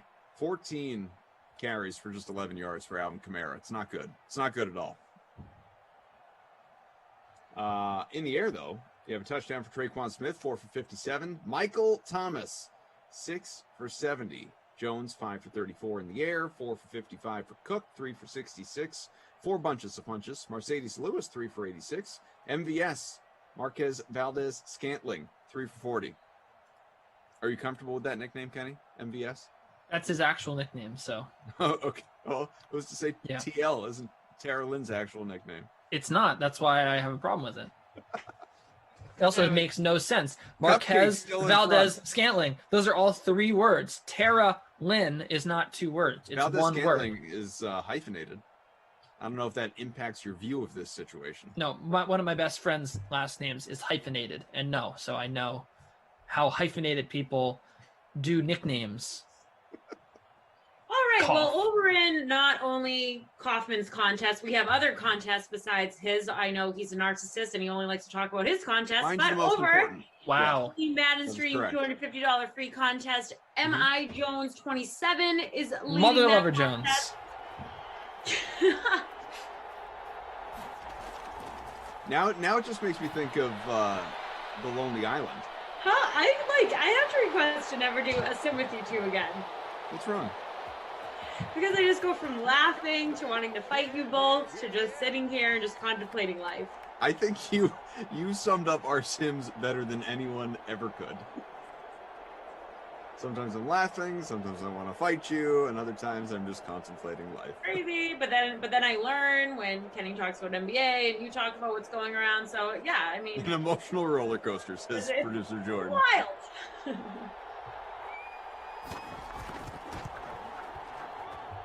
DFS Queenie, Kenny Lynn, with a hyphen.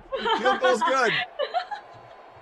You said Keeney Lynn, excuse me. Oh, Keeney Lynn, sorry. Kenny I like Lynn. Kenny Lynn better. Keeney Lynn, 24-18 after that Packers field goal. Carbon rods. Does Kamara still have negative points? I don't believe that to be the case, but you take a look. Let me scroll all the way down because he's not going to be in any good lineups. Yeah, he's not in one any Mara has 1.1. Hey, he's in my lineup. My lineup's pretty good. 37th out of 141.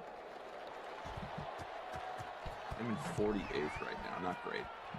Poppy Herb, I'm beating you, and I have Alvin Kamara. All right, I can never talk. Poppy Herb, I am joking. I'm just very sarcastic. I do it out of love. Poppy, yeah. so- Boy. Please don't think I'm evil here. Low Bass Pops blows, too. I'm narcissist. totally joking. Yeah, wow. I joke a lot. Calling Kaufman a narcissist. Oof. Yeah. Okay, it's a joke. I don't even know the meaning of the word. All right, we'll look it up later when you're sniffing the pollen. Kaufman's just a beginner. He gets all the luck. Noah, cough, please. Adams TD. I have no control. It's computer on computer. But if we could speak him into existence for you, Mr. Moon. What if we call you Adam Kaufman? Wait, I like that a lot. Let's call him that. You would. Yeah. Adam Because Kaufman. names aren't important to you, clearly. But he said Kaufman. Kaufman should get paid extra for babysitting these bozos. Oh, he should. Especially today. I'm loopy. You are loopy. It's the lack of AC in your After loop. this, I'm gonna have to pack. I mean, this must be really awkward. The two of you breaking up and Tara Lynn having to move out. Yeah, it's been a sad day for me. Oh my god, how am I gonna go on without Juicy's brick wall?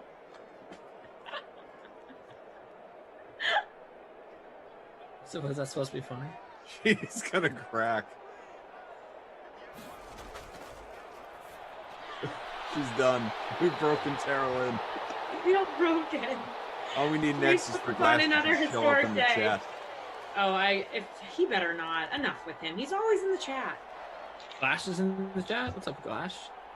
No, he's No. not. Oh, who's But in if the we chat? say his name 3 times like Beetlejuice, he may just show up. Oh, boy. Gone Fishing says, what are NFTs? That is a Huffman. non-fungible token. Not fungible. Can't Adam funge it. Adam Kaufman. Adam Kaufman. Emerson's forehead, Tara Lynn, capital T, capital L. We're here for you. It's okay. You'll get through it. You know what? Bless you, Emerson's forehead. I need everybody here for me during this time. I There's just a look. peculiar Carolyn energy in is the Sims, everybody. Carolyn is too nice to stand up for the fact that people are saying her name wrong. And I if people were saying my name wrong, I might not want to say anything, because if you say, "Oh, that's not my name," people are just going to continue perpetuating that that's your name. So I am trying to defend Carolyn's name. Not that she needs anyone to defend anything about her, but like the name is a weird thing where I feel like I would, some people would be too nice to be like, "Oh, that's not my name," but that's not her name. It's not TL.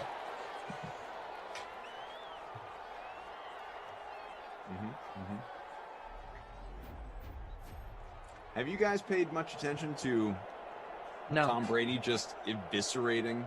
You mean Aaron Tom Brady, the Rodgers person you mean Tom Brady's on social media well, person yes, that correct. he It's not pays to make actually his Tom tweets? Brady, but yeah, Yes. no, accurate. But there's been some pretty good jabs since announcing their golf showcase that they're going to be doing. It's been fun. Yeah, I mean Tom Brady's marketing team really. Yeah, I'm not. Who would have thought that they would agree. do a good job marketing his golf event? People need to watch. I agree. Tom's not coming up with that on his own. I realize it is not Tom. I understand, but you said Tom. It is from his With from verified Tom account. Twitter. It is his verified account, so he is taking the credit. Michael Thompson bonus, by the way. But if DraftKings tweets something, do we say, "Oh, what a no"? Like, you say like they're not taking the credit. It's I don't know. What I'm doing with that. DraftKings is a company. Where are you going with that? Nowhere. I don't like when people act like players are. Oh, Tom Brady is so online. What? How is that a touchdown? I mean, I guess I'll take it. I have Traquan Smith, but how is that a Back touchdown? into the day.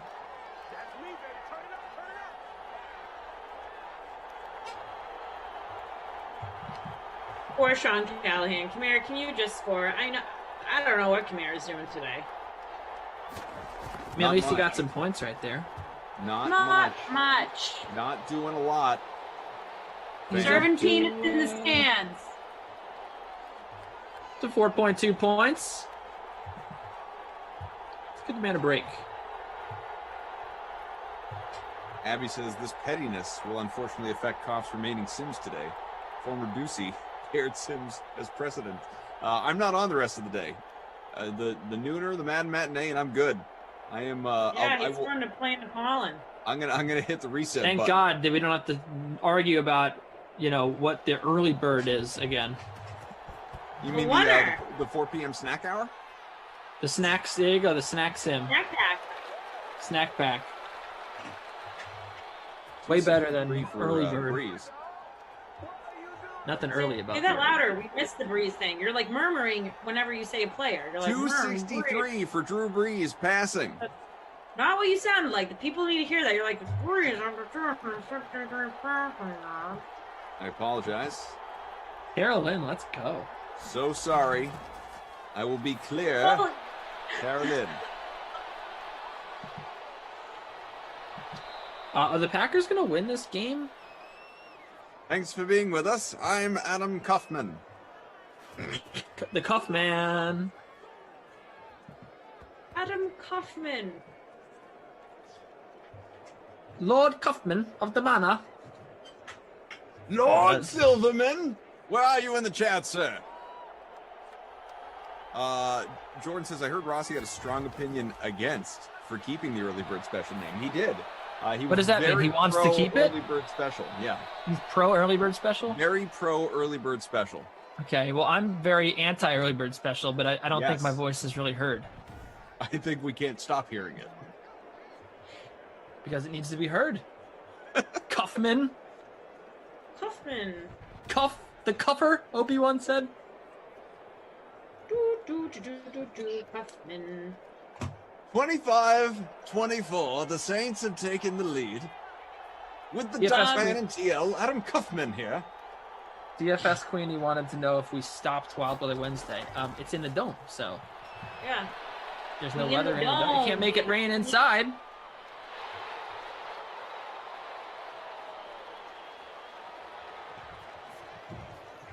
Abby Rizzle with those snack emojis. You're making me starving.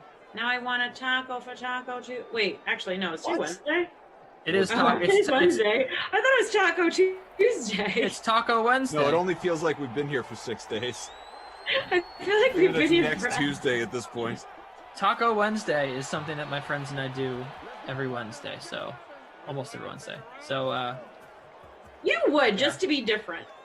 well, I didn't come up with it. My friend Taco came up with Tuesday it. on a Wednesday. That's why we're good friends. All right, makes sense. Is that like going to, saying you're going to meet your friends for lunch at high noon and showing up at 12:30? Similar concept? No? No, I don't even know what Moving high on. noon is. 25-24. The Saints are leading the sim. Great energy in the sim, the freak of nature. Destiny says, when Sir Adam Kaufman sees the Deucey Dutch, he proceeds to say, stone him! For he has committed treason in the sim. Oh my goodness. The Regal Rossi. The Jester of Simland. Noah Kopp, you're not doing it. Where's Adams? Come on, Devontae. 2.5 to go. We got a catch. Aaron Jones. Shorts sound like one of Glash's characters. I know. I'll never do it again. I'm sorry. We'll leave the characters for him. He's the character guy. Oh yeah, quite the character. Wild Taco Wednesday. Hey. Right.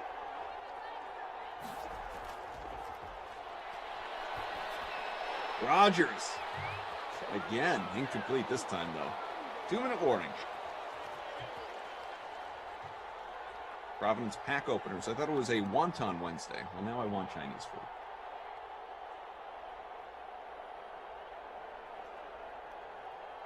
Mo. Boy, I'm Gosh, so being hungry. Biased. Why is he not rooting for Lazard? I'm always rooting for Alan Lazard. I am ridiculously hungry right now. I've eaten nothing today. Me too. I'm just really looking forward to eating something. Are you guys starving yourself for hot girl summer? Hot cough summer? Yeah, it's a fast. No, it's not hot cough summer. Making it sound like it's hot cross buns or something. I've started with a haircut. Hot cough and, summer. And a shave to stubble anyway. Gonna continue to increase the tan. Hot cough summer, and that so we can all appreciate just how terrible I look in the You winter. mean touchdown? You mean hot cuff summer? Hot cuff summer. MVS Marquez Valdez Scantling, and a bonus for Aaron Rodgers.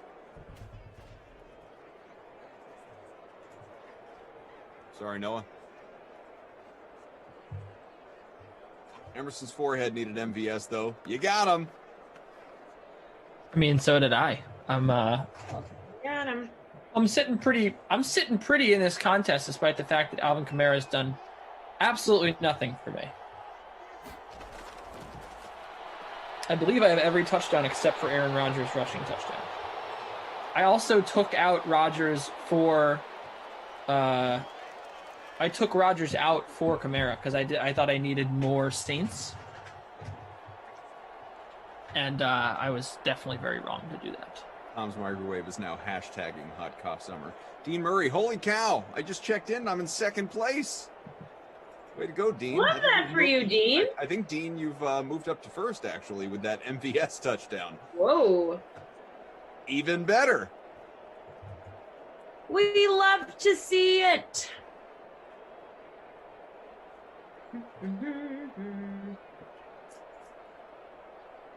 And we've reached 150 likes. Love to see a few more. Can we get to 175 by the end of the sim? Look at all the offense. Look at all the offense produced in the Nooner and now the Madden Matinee. 55 total points here. Obviously,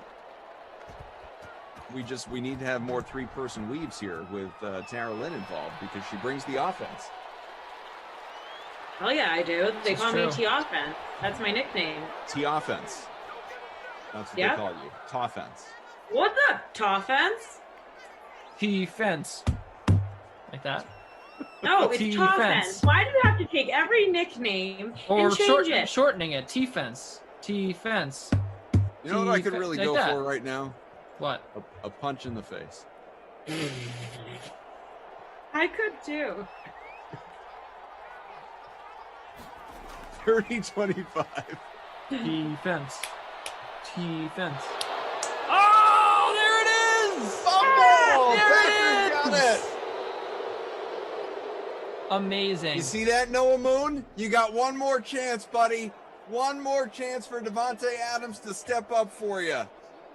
Noah friggin' Moon. He needs it. 301 Just passing once. for Rodgers. Just once in Noah Moon's life, let something break for Noah Moon. Aaron Rodgers when he's not gallivanting in Hawaii. Showing off his Bikini six clad pack. with the tellers. A handoff to Jones. They're just running out the clock. Yeah, sorry. Sorry, Noah Moon. Brutal. Just brutal. We're not getting it Aaron, here. look right into the camera if you're staying with the Packers, if you can hear us. I don't think he's gonna do that. Damn.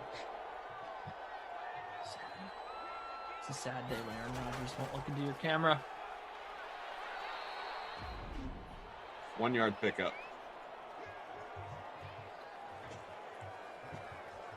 There's a severe thunderstorm watch tonight.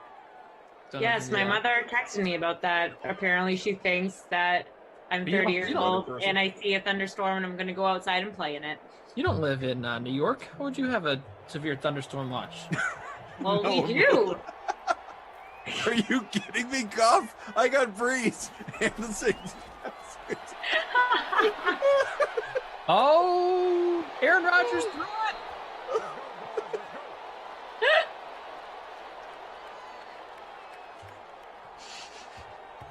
I'm done.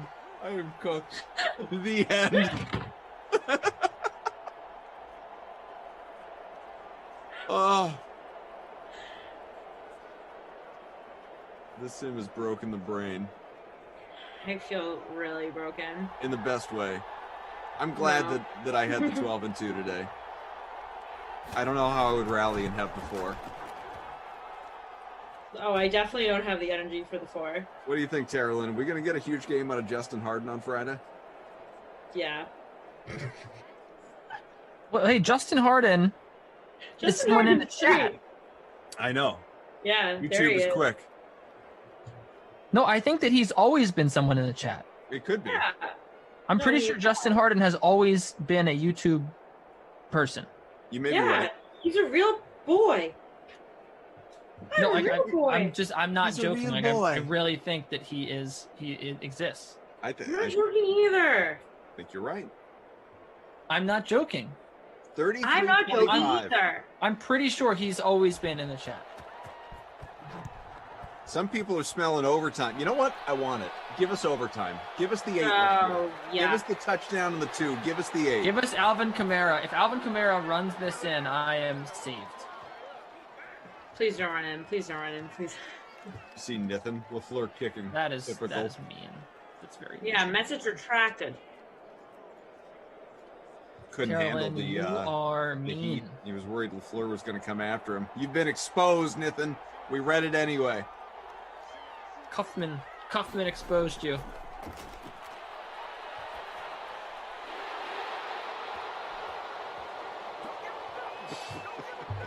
Drew pointing out that someone had said, "Oh, what do you have, a monopoly over thunderstorms?"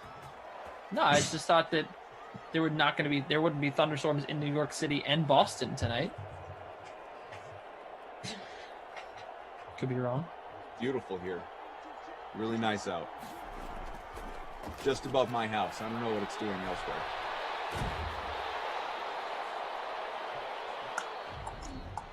Timeout. See what the Saints got in them. No timeouts, tell you that. 2nd and 1 from midfield. 20 ticks left on the clock. Justin Harden says, Ducey, I've been here since day one. Yeah, that's what I'm saying. He's always been there. Hashtag team always here. When he's not playing for the Nets, he's in the chat. Yeah. Wait, is it possible that the Breeze comments going deep into the end zone and no.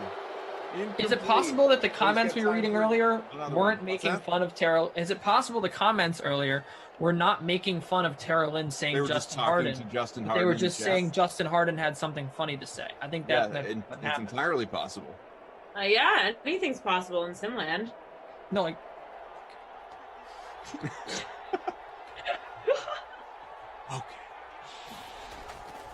all right. 3rd and 1. All right, try again, Drew. I Does give- the I give shoulder up. have it?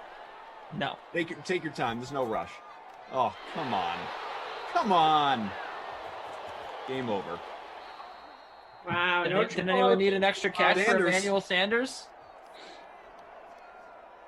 Ralphie says, Cough, Justin Harden's a real dude. I know him. Yeah, that's his brother-in-law. Good. No, it's a okay. I'm glad they're related. Yeah, me too. And they're hanging out here in Simland. Kenny is meditating. That's Ah, both. Hey, Jordan the says Hey. Jordan says award Tim. I'm not going to give Tim an award today because I don't see him anywhere in the lineups. But I will man. say, Taylor? I will 304 say passing that for Rodgers, 3 touchdowns for Drew Brees. He hit the bonus as well. 44 for Jones, 2 touchdowns on the ground for him. We'll look at the receivers, the pass catchers, if you will. Just a dud of a day for Kamara. We know which direction that's going to go for him. Yeah, he's going to be Ducey's disappointment. Ducey's disappointment of the day is Alvin Kamara, 2 catches for 27 yards, had 14 on the ground. That is yikes, man. That is really bad. The player of the game is going to have to go to none other than Aaron Jones. He wasn't very popular in this one. It's not like we're talking about a Derrick Henry here, and he did go off for 33.2 DK fantasy points. Great game for him. 2 rushing touchdowns. Weren't going to win without Aaron Jones in your lineup. So player of the game. Michael Thomas, 111 on 8 catches, 2 touchdowns for Traquan Smith, 6 for 73, 9 for 79 in the air for Aaron Jones. Mercedes Lewis, 4 for 95. Touchdowns for MVS and Sanders as well. Good, balanced offensive attack, both these Sims, to start off your Dream Stream day. I love it. I'm here for it. Terrific. So let's see. As Justin Harden says, great show, guys. Thanks for all tolerating us and being here with us. All right.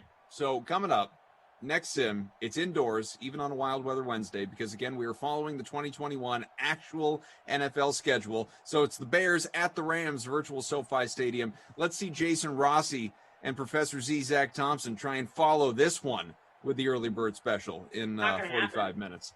We want to thank Duckman, Kenny Ducey, TL. Not the early word special. Tara Lynn Asak, I'm Adam Kuffman. Thank you to Jordan, to producer Drew, to Frangeli. Frangelico in ops.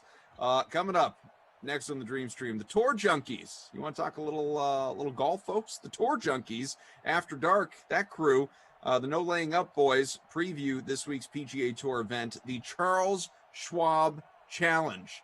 Here it comes right now. All right, the Beluga coming at you. Just ball struck my way around those picks last week. 2 wins.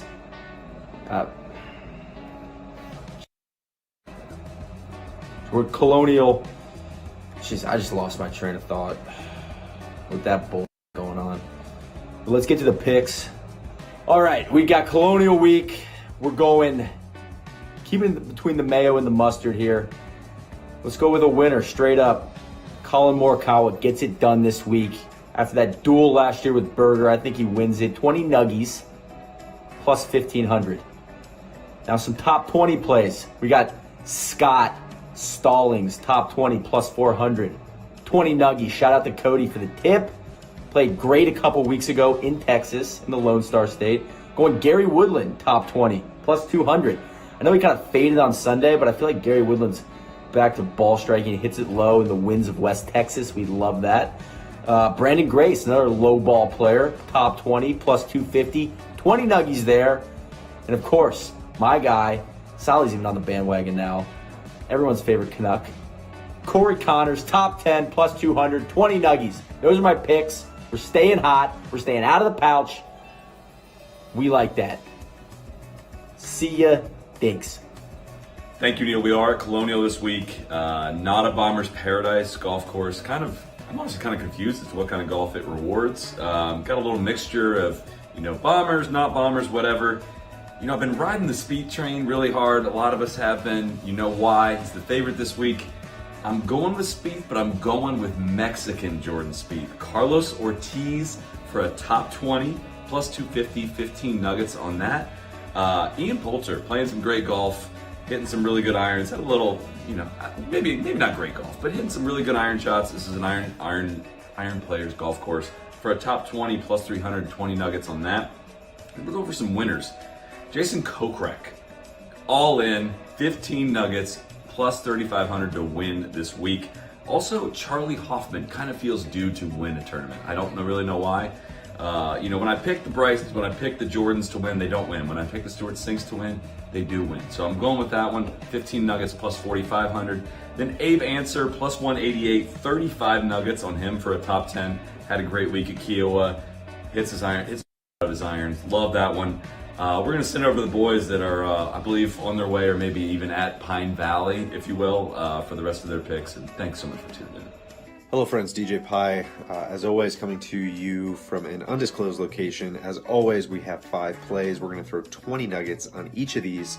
Got a nice little program built this week. We're calling it Ball Strikers Only.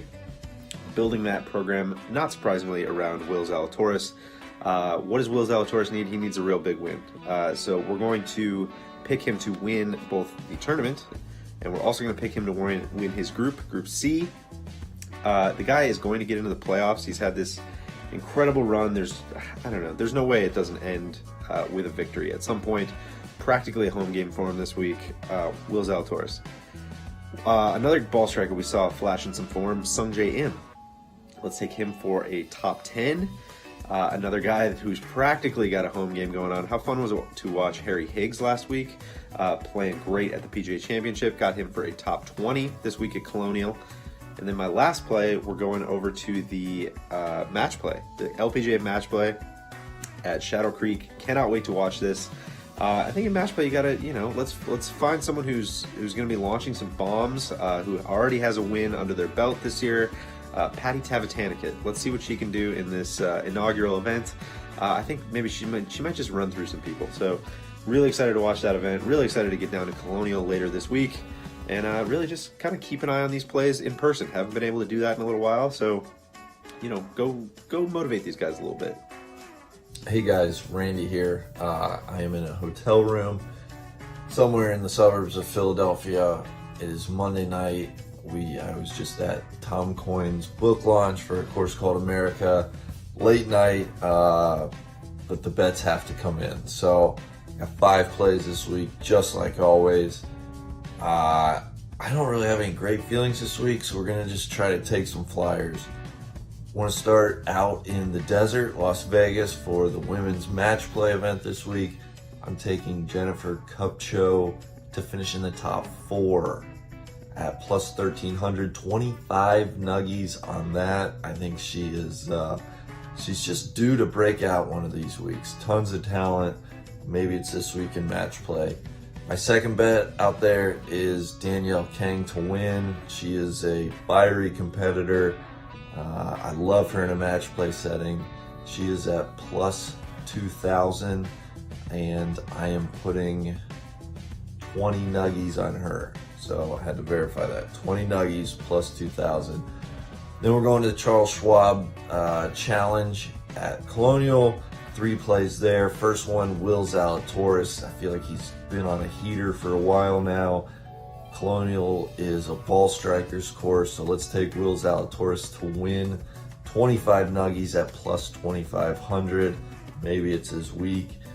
Second play, Scott Stallings. Shout out my guy Cody. He was all over Stallings PGA week. Unfortunately, he wasn't playing. He is playing in Fort Worth though, so we're going to take him to top 20. That's plus 400, putting 15 nuggies on that. And then, you know, hey, a little prop, winning margin, 3 strokes, why not? Pays 6 to 1, plus 600. We'll put 15 nuggies on that. These are some late night picks. They may all be completely wrong, but we'll see. All right, see ya. Good morning. In rough shape this morning.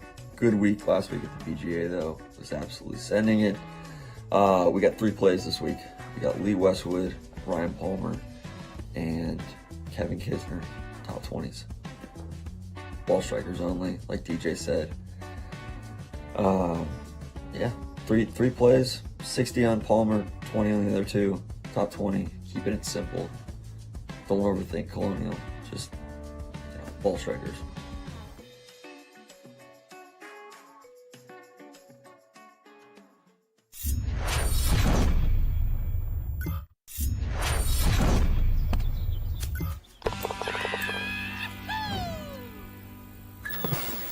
What's going on, golf addicts? Welcome to Tour Junkies After Dark, presented by DraftKings Sportsbook. We're going to give you like 15, 20 minutes of some DK Sportsbook previews, outright bets, top 20 bets for the Charles Schwab 2021 at Colonial Country Club. Great golf course, great golf venue event. It's the 75th year they've played this event. I hope you had a great PGA Championship week. Phil Mickelson. My God, Phil Mickelson, right? Phil. Unbelievable win. Anyway, yeah, we covered it ad nauseum on our shows. You can check that out. But while you're here, give it a thumbs up here on the DraftKings channel. Subscribe, if you will, to the DraftKings channel as well on YouTube. And, yeah, it's good stuff. Hey, comment. I want to know this. We asked this of our listeners. Comment your thoughts on Brooks Koepka's handling of the whole crowd situation on 18 at the PGA. Complained about people bumping his knee and all that stuff. Do you think Brooks was being kind of a wuss? Do you think Brooks was warranted in his complaining about how it was all handled? Put that in the comments here on DraftKings YouTube channel. Pat, hope you're doing well, man. I am deep into the tequila tonight. We have recorded our DraftKings preview show. We've recorded our betting show. It's late on a Monday night. I'm getting deep in the sauce. What you got? Now, you've been drinking beer all night. What do you got now? I switched to a little vino for the DK show. Ooh, crap. That means we're all in big trouble. Pat, before you get too deep into that vino, tell us about Colonial. It's obviously a course that if you've been betting on golf or playing golf for, DraftKings golf for a long time, pretty familiar with Colonial. Been around a long time. As I mentioned, 75 years. Tell us what the folks need to know before finalizing their betting card. Yeah, it's a great classical course on tour. As you mentioned, they've played it for many, many, many years, which means that course history is something that we're going to want to look at this week because there's a lot of guys in this field that have played this tournament a lot. And I do think it is a course where you do have to have a good feel for it. So I think course history is something that's important. It is a par 70. It is playing just over 7,200 yards. We've got 121 players in the field this week, which is significant because it is an invitational event. You've got less players in the field than we typically see on a normal PGA Tour event. So with T65 and ties making the cut, I do think you're going to see a little bit more as far as 6 of 6 lineups. But look, you got bent grass greens this week. It is this is a ball strikers course. Approach is going to be huge, okay, because these fairways are tough to hit. So I do think driving accuracy matters. And this is a short enough course where anybody comes into play, okay? Like distance is really your hands are tied a little bit with a lot of the dog legs here on this course. It's a precision angle type course. You got to hit these fairways in the right spot. And then you've got to be great with your irons into these greens. And the greens are running pretty quick. The bent grass is always it's a true rolling grass. There's not a whole lot of, bumps and whatever else. They tend to run pretty true. So I think, the guys putting well on bent, great with their irons this week, are going to be the ones that you're going to want to go after as far as whether it's DFS, betting, whatever you're looking at. Love it. I think you definitely got to pay attention to the weather. We're recording this on Monday night. It's Texas. The wind can switch, can change. We have seen over the last few weeks a lot of wave advantages. So whether you're an AM, PM wave on Thursday and Friday or PM, AM wave, Thursday, I know right now is looking to be very windy, so something to look at, something to pay attention to. If you see some value that's just too good on DraftKings Sportsbook, hit it now. Otherwise, you may want to wait and wait till tee times come out, wait till the weather kind of takes shape, because I do think that's going to be impactful. There's been a lot of rain in this area over the last few weeks. There's been some rain today. Pat mentioned on our shows earlier the golf course is probably going to play soft. If that's the case, on Thursday, you're going to have lift clean in place going on. So if you're not in the fairway, you're not going to have that advantage. Being in the fairway is going to be important. Yeah, this is just a precision golf course. Precision and putting on bent grass is kind of what it comes down to. The other thing you notice with Colonial is a lot of winners in that, in terms of outright bets, a lot of winners in that like 30 to 70 to 1 range. A lot of mid-range winners. I think in the last 10 years, there's only been one outright winner over 100 to 1, and that was Boo Weekley back in the day. So now last year, I will say, first year back, or first event back from the pandemic, they had the Charles Schwab the first week of June. It was the first event back. We did hit Daniel Berger. We talked him up. We wrote him up. Daniel Berger at 70 to 1 won this golf tournament. So hopefully we keep the good history going. With that, Pat, let's get into some outright picks. Now, the first name I'm going to give you, I already know that we both agree on, and it's the shortest name that we're going to give you because listen, anybody can tell you to go play, Patrick Reed at 17 to 1, or, maybe Colin Morikawa at 15 to 1. Anybody can tell you that. We want to get a little bit longer than that, okay? We both very much agree on, and actually I would go ahead and, if you can still get this number, I think you get it. Will Zalatoris at 25 to 1. The young gun continues to impress a lot of people. 8th at the PGA Championship just this past week. Obviously he's going to be on the PGA Tour for a while, but he doesn't yet qualify for the FedEx Cup playoffs, which will be here before you know it. He's got to win a golf tournament to do that, which is insane, but it is what it is. Will Zalatoris is a total package player. He's a Texas guy. He's not played in this event before officially, but I'm sure he's played at this golf course. He's familiar with it. It's kind of a home field, home field advantage for him. His irons are incredible. Gained 8.2 strokes at the PGA, 9.5 at the Byron Nelson a couple weeks ago, another Texas event. 3.5 at the RBC, 4.5 at the Players, 4.5 at the API, 3.8 at the WGC Mexico. Like, even 3.5 is insane. Like, not insane, but like 3.5 is really good on the PGA Tour. This kid is so good, and I think his win equity is very real. At 25 to 1 on DraftKings, I love it. I think he's the shortest name we go after here. Pat, I know you agree, and why don't you help take us into the mid-range? Yeah, I am all on Willie Z this week at 25-1. I think that is a great number. I think it's going to be shorter, so you got to get it right now. As soon as this show comes out, get it at 25-1. I like Charlie Hoffman at 45-1. I mean, Charlie Hoffman is a guy that has played incredible golf lately. I mean, incredible. Probably some of the best in his career, and without a win. So I like Hoffman at 45-1. I think that's a really good number for him. I am all in on that number, and I know you like that one as well, DB. So a lot of agreement for us as far as some of these numbers in the DraftKings Sportsbook. Another guy that I like. Now, I do think this is a guy that I want to play. As far as the odds are concerned, I don't think I'm going to have him a whole lot in DFS, but that is Gary Woodland at 55-1, a guy we've seen just not be able to really put 4 rounds together, but obviously a winner on tour, a major winner on tour.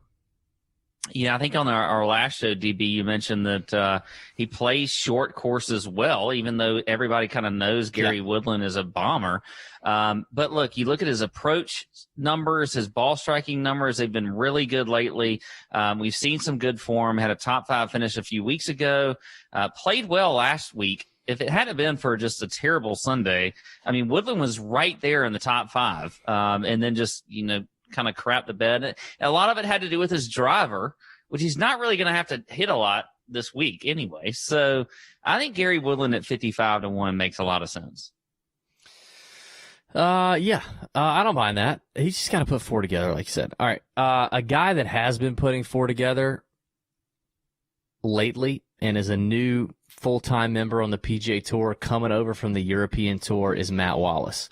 Matt Wallace in his last 5 events has 2 top 6s, a 6th place finish at the Wells Fargo, a 3rd place finish at the Valero Texas Open. Finished 55th at the PGA. I mean, kind of stumbled there coming in, but I mean, from a ball striking standpoint, a putting standpoint, I mean, he's doing everything well. Matt Wallace at 70-1, I think is a very good number. He's 15th in this field in strokes gained approach over the last 24 rounds. He's hitting fairways. He putts well on bent grass. Very good scrambler if he does, in fact, miss a green or get in trouble. I think 70-1 is way too long for Matt Wallace. So I'll take him before we get into the triple-digit numbers. Yeah, I like Matt Wallace there too, as well. I think we talked about old guy season, by the way, after Phil Mickelson won, and we've seen Stuart Sink win a few times this year. Matt Kuchar, it's 70-1. I think makes a little bit of sense as well. Yeah, I kind of like old Kuchar. I mean, tremendous record here. If you look at strictly playing at Colonial, he has logged 24 rounds here. He plays here every year. And in those 24 rounds, he is 16th in the field in strokes gained ball striking at Colonial. Ball striking meaning just strokes gained off the tee and strokes gained approach. So literally from the tee to hitting it on the green, he's 16th in the field, which is fantastic stuff. So I completely agree with you on Matt Kuchar. He's been playing well. Maybe he's got some confidence. Maybe he's inspired seeing Stuart Sink win 2 times this year and now Phil Mickelson winning a major. I like the Kuchar play at 70-1. Completely agree there. You ready to get into the kind of the triple-digit numbers here? Yeah, let's go. Let's see. I don't want to steal your thunder on one guy that I know you're going to have. I think we could see Harold Varner break out and win this event. It's a little out there, but I mean, he's 100-1. We just saw him finish runner-up at Harbortown, I believe it was. Very similar golf course to this. This isn't a Pete Dye design, but rewards accuracy in the fairway, solid approach play and putting. I mean, Varner for a longer hitter is actually, he hits fairways, really good scrambler, decent approach play. Varner's interesting to me. He's got a little bit of a history here. It's not much, but it's something. And he's just, he's playing okay. I think this could be a breakout. I just have a feeling at 100-1. I think this is kind of a breakout spot for HV3. Yeah, I don't mind it. I like Joel Damon. He's at 110-1. I mean, he's been playing some fantastic golf this this year. I mean, you look at his last few events, and then here. I mean, he's got 2 top 20 finishes here on this course. It's a great course fit for him. So at 110 to 1, I think Joel Damon makes a lot of sense. And then also like Tom Hoagie, he's at 140 to 1, a guy who's top 15 in this field in strokes gained approach. He's top 25 in ball striking, very accurate off the tee. I think Tom Hoagie, could have a good finish here and could win. You never know. You never know. And if you don't want to bet him, top to win, I think, let's see. Anyway, you go and I'll figure out what it is. Okay. You're getting into the top 20 plays, I guess it is.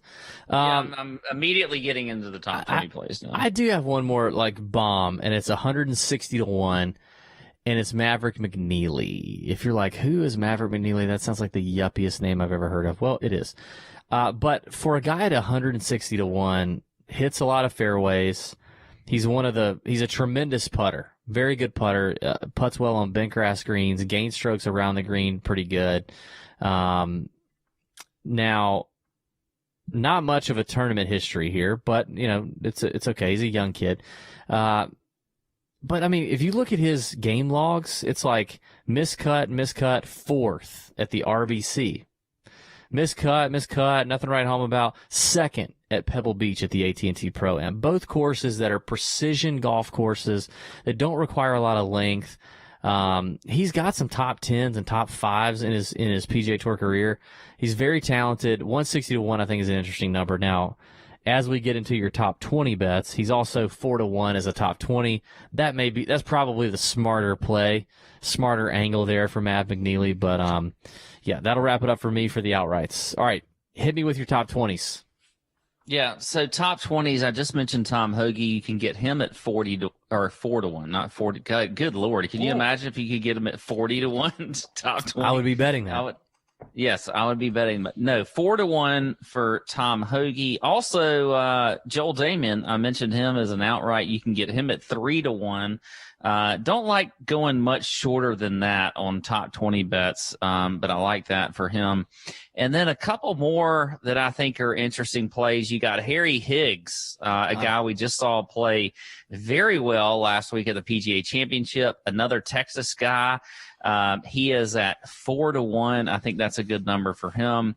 And then last play that I'll give you in this range, I think is going to be Mr. Henrik Stenson at 6.5 to 1 to finish top 20 also. Yeah, I mean, this is definitely TJ After Dark. That is full-on After Dark mode activated, red wine flowing Henrik Stenson. That's a long top 20 number. I don't like it. I kind of think I'm an unpopular take. You ready? Harry Higgs, great guy. Love him. Big fan. Okay, we've interviewed him on the Tour Junkies podcast. You can go watch that interview on our own YouTube channel. Great guy. Unpopular take, though, I don't think he's going to play that great. He gained like 5.5 strokes around the green last week. He scrambled his butt off at the PGA, and everybody's excited. T4 gets into the Masters. He's a guy everybody loves. But other than that, he didn't do much. He didn't do much. He's off the tee and approach play has been bad for Harry Higgs. I think he's kind of fool's gold. I still think he can finish top 20. I think he's fool's gold. Maybe it's more of a DFS take, but yeah. Yeah. Okay. I mean, you're right. He's a SMU golfer, very familiar with this area. I mean, he could do it. I like Kisner at 3 to 1, which is stupid considering I just said Harry Higgs. Yeah. I mean, Kiss hasn't made a cut in I don't know how long. Yeah, I mean, you just you're just gonna go cowboy it up everywhere. All right. But here's what we do know: he loves this golf course. Absolutely loves it. I'm gonna go Lee Trevino this week. Lee Trevino what? is. What are you doing? He's not even. That's what I feel like you're doing. He's 100 years old. Kisner loves this golf course. He's won on this golf course, even though he sucked. He's still checking he's 22nd in the field in fairways gained over the last 24 rounds. So even though he sucked, he's still hitting the ball in the fairway, okay? He's 8th in this field in putting on bent grass over the last 75 rounds. Long term, big picture, who puts well on bent grass, who's familiar. It's just the irons. Why are the irons so bad? I don't know. But again, of course he knows, of course he's familiar with, of course he loves. He needs to do something. He needs to have a good finish. 3-1 top 20. I'll take it. I mentioned Maverick McNeely earlier. He's 4-1. I like Matt Naismith, really good young ball striker, who's had some good finishes on the PGA Tour in his rookie season. Good approach play, good off the tee play. He's 4.5-1. And then finally, I'm going to go Adam Schenk, 5-1. Long shot, top 20. Good approach play, good putter. Just needs to get the ball in the fairway, put four decent rounds together. He can be in the top 25-1. I think that's a nice long shot, 5-1 number. So there you go. There you have it. You good? I'm good. We're going to button it up for Tour Junkies After Dark, presented by DraftKings Sportsbook. Don't forget to hit the thumbs up. Tell us in the comments, what do you think about Brooks Koepka? Was he kind of being a baby at the end of yesterday? Or do you think that the crowd's kind of out of control? PGA Championship, shouldn't have let that happen. Whatever. Let us know in the comments. Subscribe to the DraftKings YouTube channel. Check out Tour Junkies podcast, wherever you listen to podcasts, and YouTube as well. We appreciate it. Hope you guys hit some bets for the DraftKings Sportsbook and the Chucky Schwab Invitational from Colonial Country Club. Fun track, good field. Let's keep it moving. See ya. Out.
K Sim fam, welcome in. Good to see you. Good to be here. Good to have a seat at the table on I'm like the Robin cart to the Batman to my side here. He is the godfather of Madden simulation football here on DraftKings. I used to call him the CEO of DraftKings, but I got in trouble for that. I used to call him the CEO of Simland. He kind of like that, but then EA got involved. No, I'm kidding. He is just a magnificent human being. I'm so excited to be here with him. He is making sure these things just are going off literally. The godfather of Madden Simland, Zach Thompson. Gonna make you an offer. Make you an offer you can't refuse. Anyway, here we are. That was awful. Hopefully the sim is better. We got just 2 left in week 1. Crazy. Don't worry though. If you are like 2 left, wait a second. No. Not for the day. Still got Still got 4 left. You gotta be very careful, Zach. You know how these people are very that's true. matter of fact. But yes. yeah, 2 left in week 1. So here we are, Sunday Night Football. That's right. True opening. Well, did the Chargers play here? No. The true opening, I believe, of SoFi Stadium. Right. Sunday With night. fans. Like Yes, with people in the stands looking and watching the stadium there. I've driven by. It's beautiful.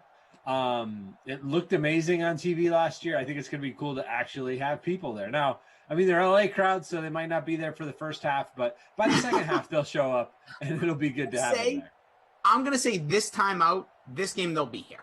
I think the opening, I think this is, LA's like an event city. It's like they don't show up late for Coachella, you know? That's like, true. I think week 3, we'll have another story, but week 1, it'll be about, 5 o'clock kickoff. I think they'll be there. They'll be showing up, showing out. Now, you said you drove by. We'll get to your lineup. Yeah. We'll get to all the fun stuff. We'll get about the crew. Jason Rossi, Zach Thompson here with you at ZT_sports. Follow the man. He's been dropping straight knowledge on some of the moves in the MLB and helping your lineups. You just gotta love this man. So, have you been to Dallas Stadium or have you driven by? I have not. No, Okay. I have not. Because that's the one question I'm still wondering. Is this bigger I can tell you this is massive, and it's a complex, right? Like, it is not just where the stadium is, but it's all these other buildings around, and obviously tons of parking. And so there's a lot of very cool stuff they have there. It's more than just a stadium, but it is definitely that. Cool. And they've got all the offices and everything. Yeah, right. All the TV studios and the NFL West Coast offices, as you mentioned, are there, including the network has a studio there, right? Yes, that was, and they showed it off at the draft, or like that weekend for the first time. Gotcha.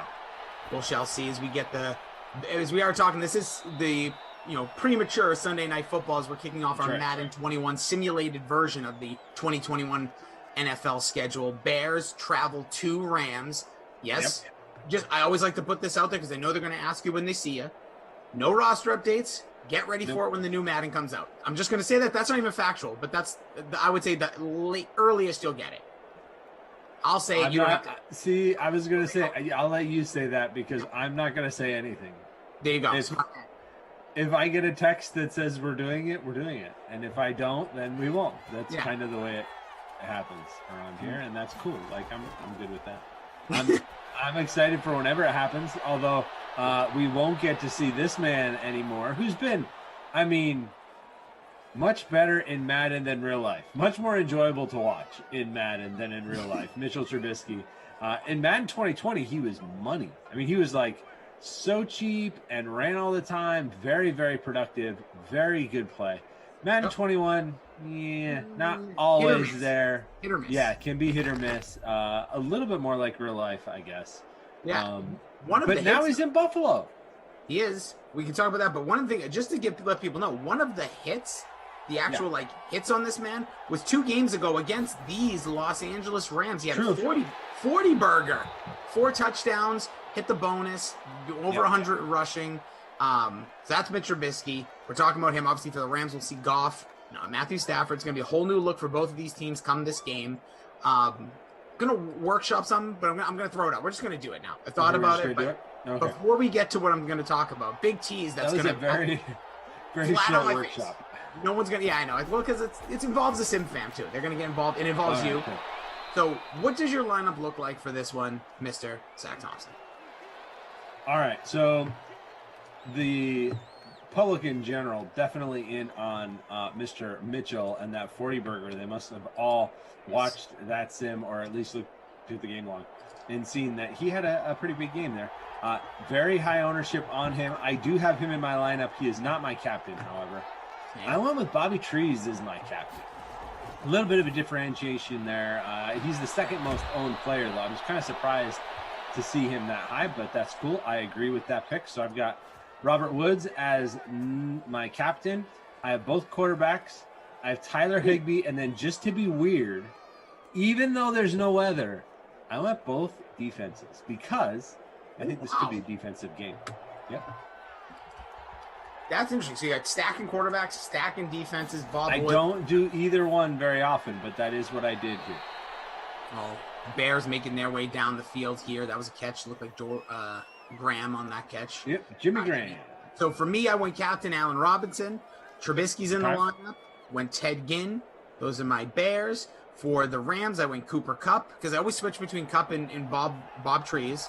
I went Kupp this time, solo Kupp, and then I got Sloman and Josh Reynolds. So no running backs for me. I was feeling more of a passing game myself.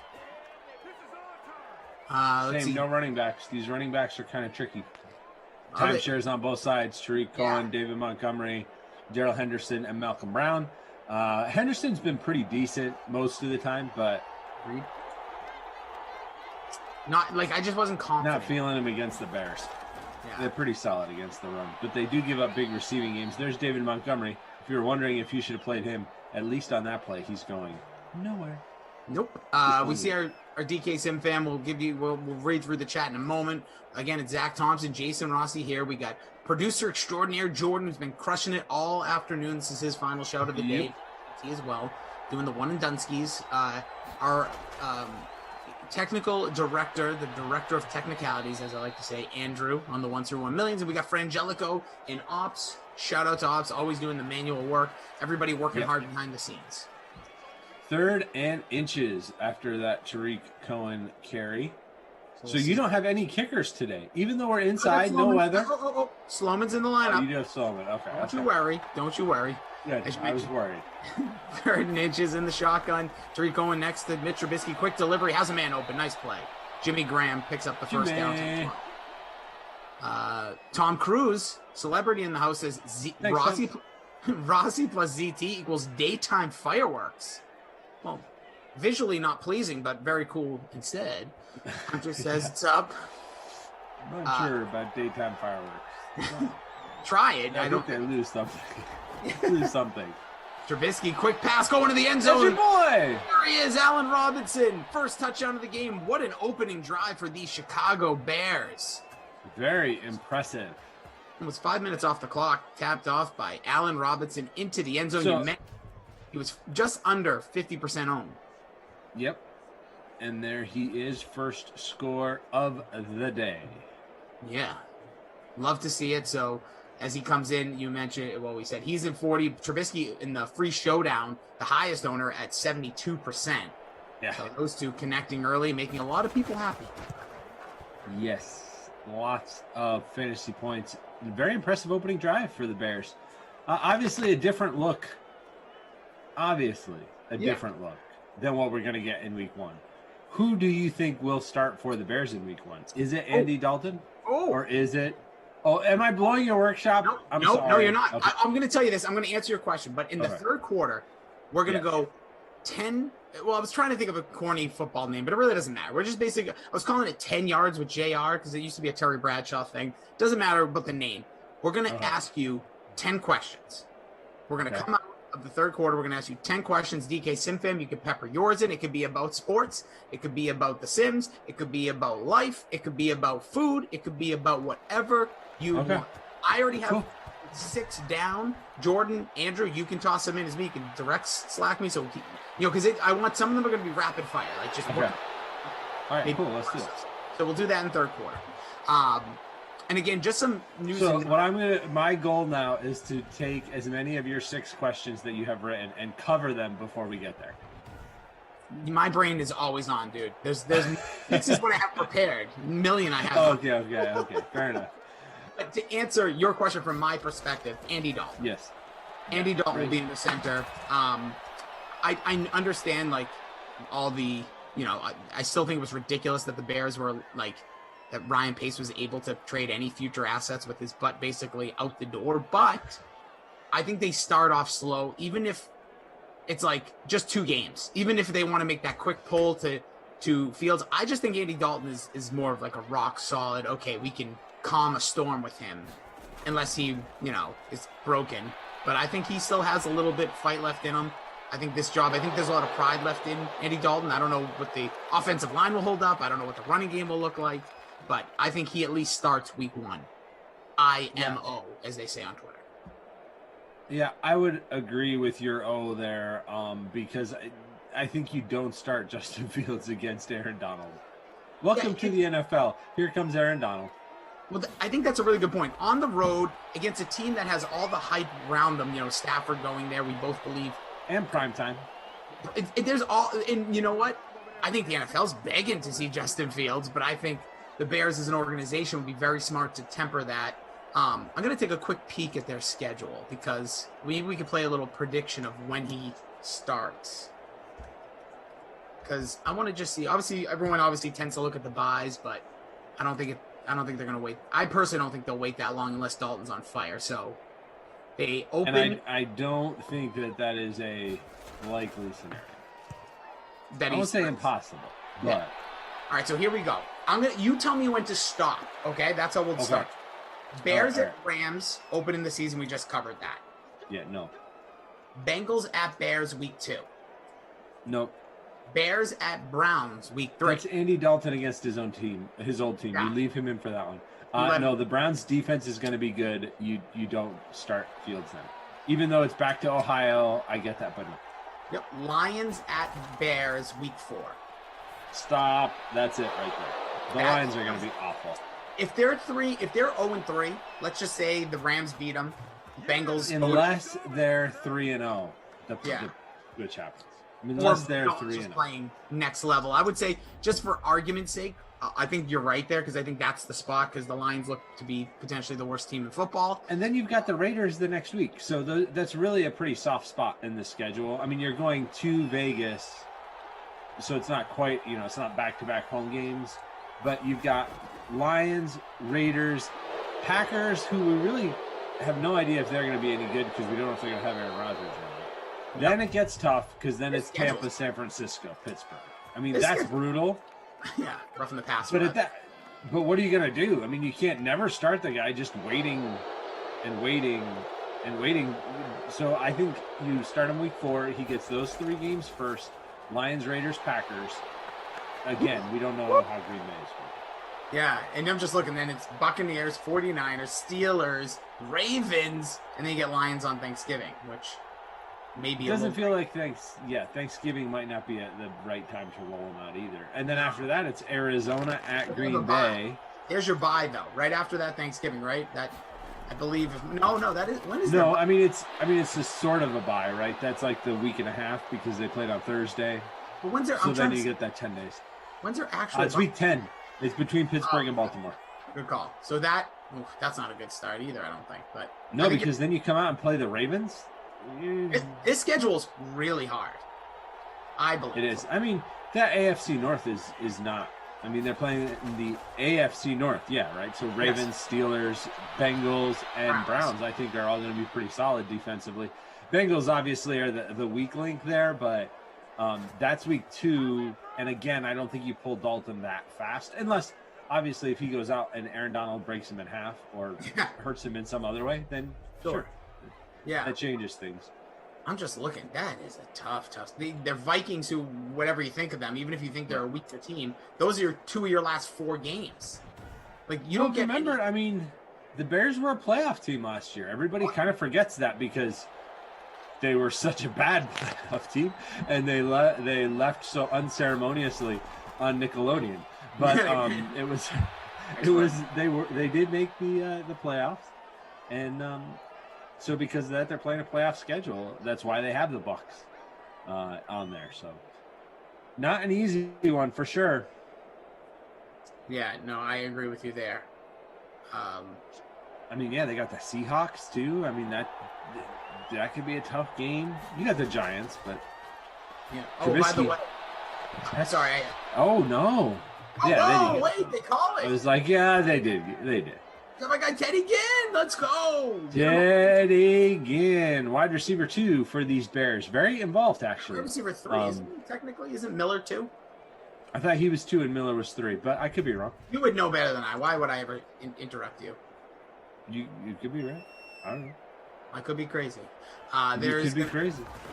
Extra point here. I'm just seeing this, and I do tend to watch a ton of Pat McAfee, and I knew he was having Vinatieri on. Adam Vinatieri retired from the NFL officially today. He did. Yeah. Somebody on Twitter trying to get me to click their link. I didn't do it, but veteran makes guest appearance on Pat McAfee show, announces he's not returning. Oh, that's a joke of a headline. Yeah, Just trying to make me think it's Aaron Rodgers. I know Aaron Rodgers is in Hawaii. Yeah, he's getting ready for his little golf game now. That's the new thing. That's right, yeah. With gotta be out there hitting the links. With our guy, with DraftKings home. Right? So that's gonna be fun against Phil Mickelson and Tom Brady, a couple of weeks away. Or July, should I say. What are you gonna do there? Because I mean, I know your Brady loyalties, but then you got Bryson, who's DraftKings guy. You know what I'm gonna do? Who are you cheering for? Rooting for the balls. I always root for the balls, baby. Just want to see him go in the hole. Root for the ball. Okay. No, easy. I think. Come on, get your head out of there. Look at the golf balls. I just want to see if you. I was not even going there. Tomorrow. You gave me a look. Listen, nobody else saw it. But because we're the only two. I was trying to figure out what you were saying. Quite honest. So. I was talking. But now I understand, and I'm good with it. Yeah, I'm Malcolm Brown dropped in the back. Yeah, no, I got you. We'll get to the end of the first here. Just quickly, I want to run through some of the stuff our chat said. Dom says, hey, guys, have you got Emerson his lunch yet, ZT? No, I talked to him about it yesterday, though. I know I owe him lunch. He forgot I owed him lunch, but I reminded him because he picked Jordan Spieth. I picked Justin Thomas. He beat me. I get it. But I offered. I said, I'll order lunch, have it sent to your house, no problem. I said, but I would rather, go and have lunch with you somewhere. He was like, I'm down. Let's do it. So we're just working out time. But I'll buy him lunch. Don't worry. But Thompson always pays its debts. Justin says, what's up, fam? Try not to have any. But, yep. Trubisky, nice first quarter. Look at that. 114 and 2 touchdowns. Jared Goff, slightly less. Yeah, 1 drive so far and had the handoff at the end of the first. Quickly, Destiny says... That's how many yards he has. Rossi, finally joined your free thingy. They're in DraftKings sitting in 31st place earlier. Cool. Thank you for finally joining. And she didn't know my username. That was a big issue for people. Gotcha. My last name, first name backwards, last name backwards. I get it. Which, I mean, that's what everybody does with their DraftKings name, right? Yeah, I think so. David Georgie is, well, Divad Eger. Yeah, anyways. You did that well. I think that's what it would be. Well, I used to do this a lot. Very weird when I was a child. So I used to, every time, no sad jizzor, so I used to talk to everybody and put their name backwards. So fun fact. There you go. I did not know that fun fact. So now I know. Now you know. We see Robbie Noble, Justin in there, Tom Brady. I'm never going to use your full name, so I'm just going to call you Tom Brady. Robbie Noble says, Professor ZT, what up, Zachariah? What's up? How's it going, guys? How's Weather Wednesday been so far? Besides not very weatherful. Right. That makes me so happy. We got no weather here. No weather. Nope. We're inside. We cheated the system. Indoors.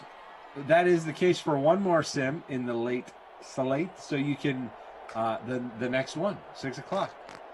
Yep. Ravens. It's the Monday night game. It's Ravens and Vegas in Vegas, which is a dome. Yeah. So they'll be indoors there. So you can actually get a little bit of an advantage as you put together your classic slate lineup because you can avoid the weather if you stack that game. The 2 later games both have weather in them as we get started with week 2 of our simulated season. Giants and Washington, I believe, are in the snow. And then in the rain, the 49ers play for the 2nd day in a row, taking on the Eagles. So get yourself some Mostert. Nick says, Fields is the future of the Bears. He'll be easily the best quarterback in franchise history by the end of his career. Might even get us to a Super Bowl. Nick, that's what you want, right? That's the hope. It's the reason you got him there. Bold predictions. I like it. It's not the only. I won't say it's a Super Bowl from the best quarterback in their franchise history. If he's I even say 5 to 7 years of success, then he would take it because the Bears quarterbacks, Cutler. So you're saying it's a low bar? Like I think it's a very low bar actually. Like Mitch Trubisky's a top 5 all time. What? Go through it. I've had this exercise before. If you look, really look, there's not a lot of great quarterback play in the history of that franchise.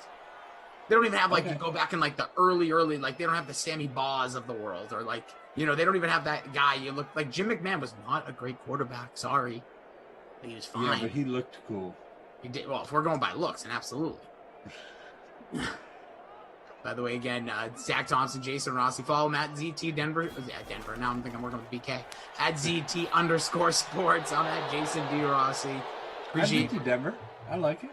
Yeah, you can go. We'll send you over there. They're one of the 2 teams, announced today that are not currently prepared to have full capacity of NFL. So 30 teams said today, reported today, that will have full capacity for all 8 potential home games they will have this season, aside from Denver and Indianapolis.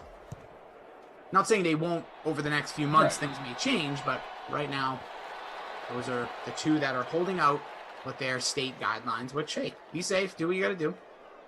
Exactly. Mars Brightburn says, what up, Rossi? Looking hardy with that beard. I'm getting a log cabin flapjack vibe. Can't say that 5 times fast. But Get yourself some flannel. I should have. I could. Paper towels. In a wool cap. Yeah, there you go. Erod says Jamarcus better than Fields. Ooh. Yeah, see, so that's the downside of that is, the last quarterback from Ohio State didn't work out so well. Not yet. Still got time. Now with the Steelers, Dwayne Haskins. Oh, face mask. I think this is a face mask. Yep. Going for that fumble. And instead, grab the face mask. Micah Kaiser with the infraction there.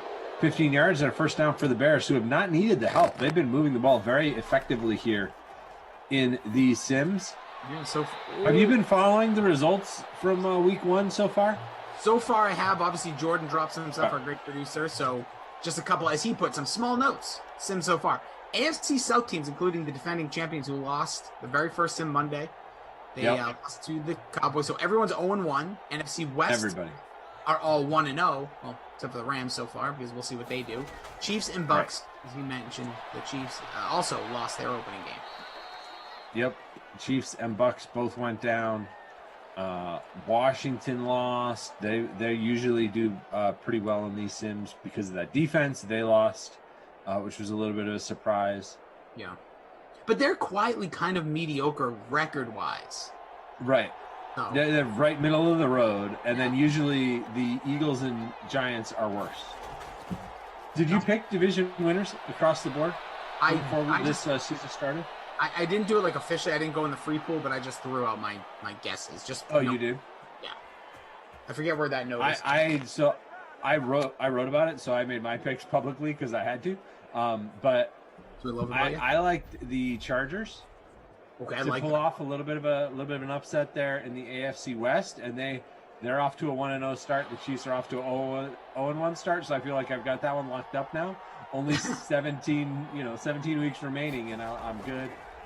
But the other one that I threw out there, which is I know this is going to define whether this is a good, prediction or not, is I picked the Jaguars to win the AFC South. Woo! And they lost. Yeah, that's okay. It's early. It's early. We'll see. It was a crappy game, too. They got absolutely demolished by the Texans. I did that game. Yeah. Who did you pick? Anybody unusual? I also picked the Chargers just because I said the Chiefs usually a 500 team. The Broncos are absolutely awful.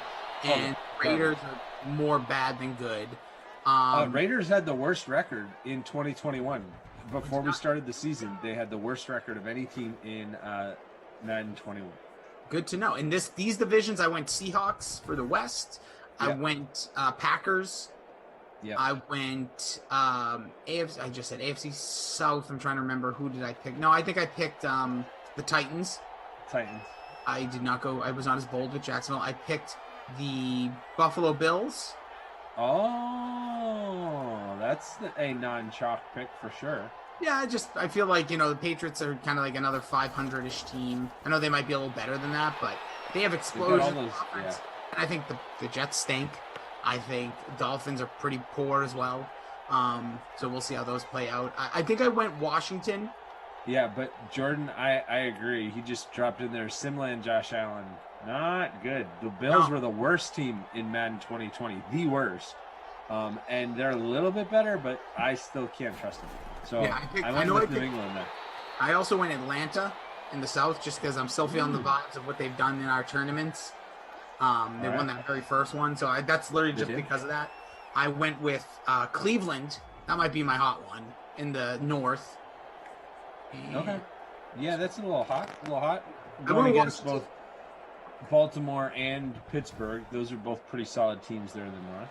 Yep, and I went with Washington just because I needed another one that wasn't so chalky, and I just feel like while their offense can really stink sometimes, their defense is so good. If those games stay low scoring, they'll pluck a few wins, which like a late field goal like that I've seen.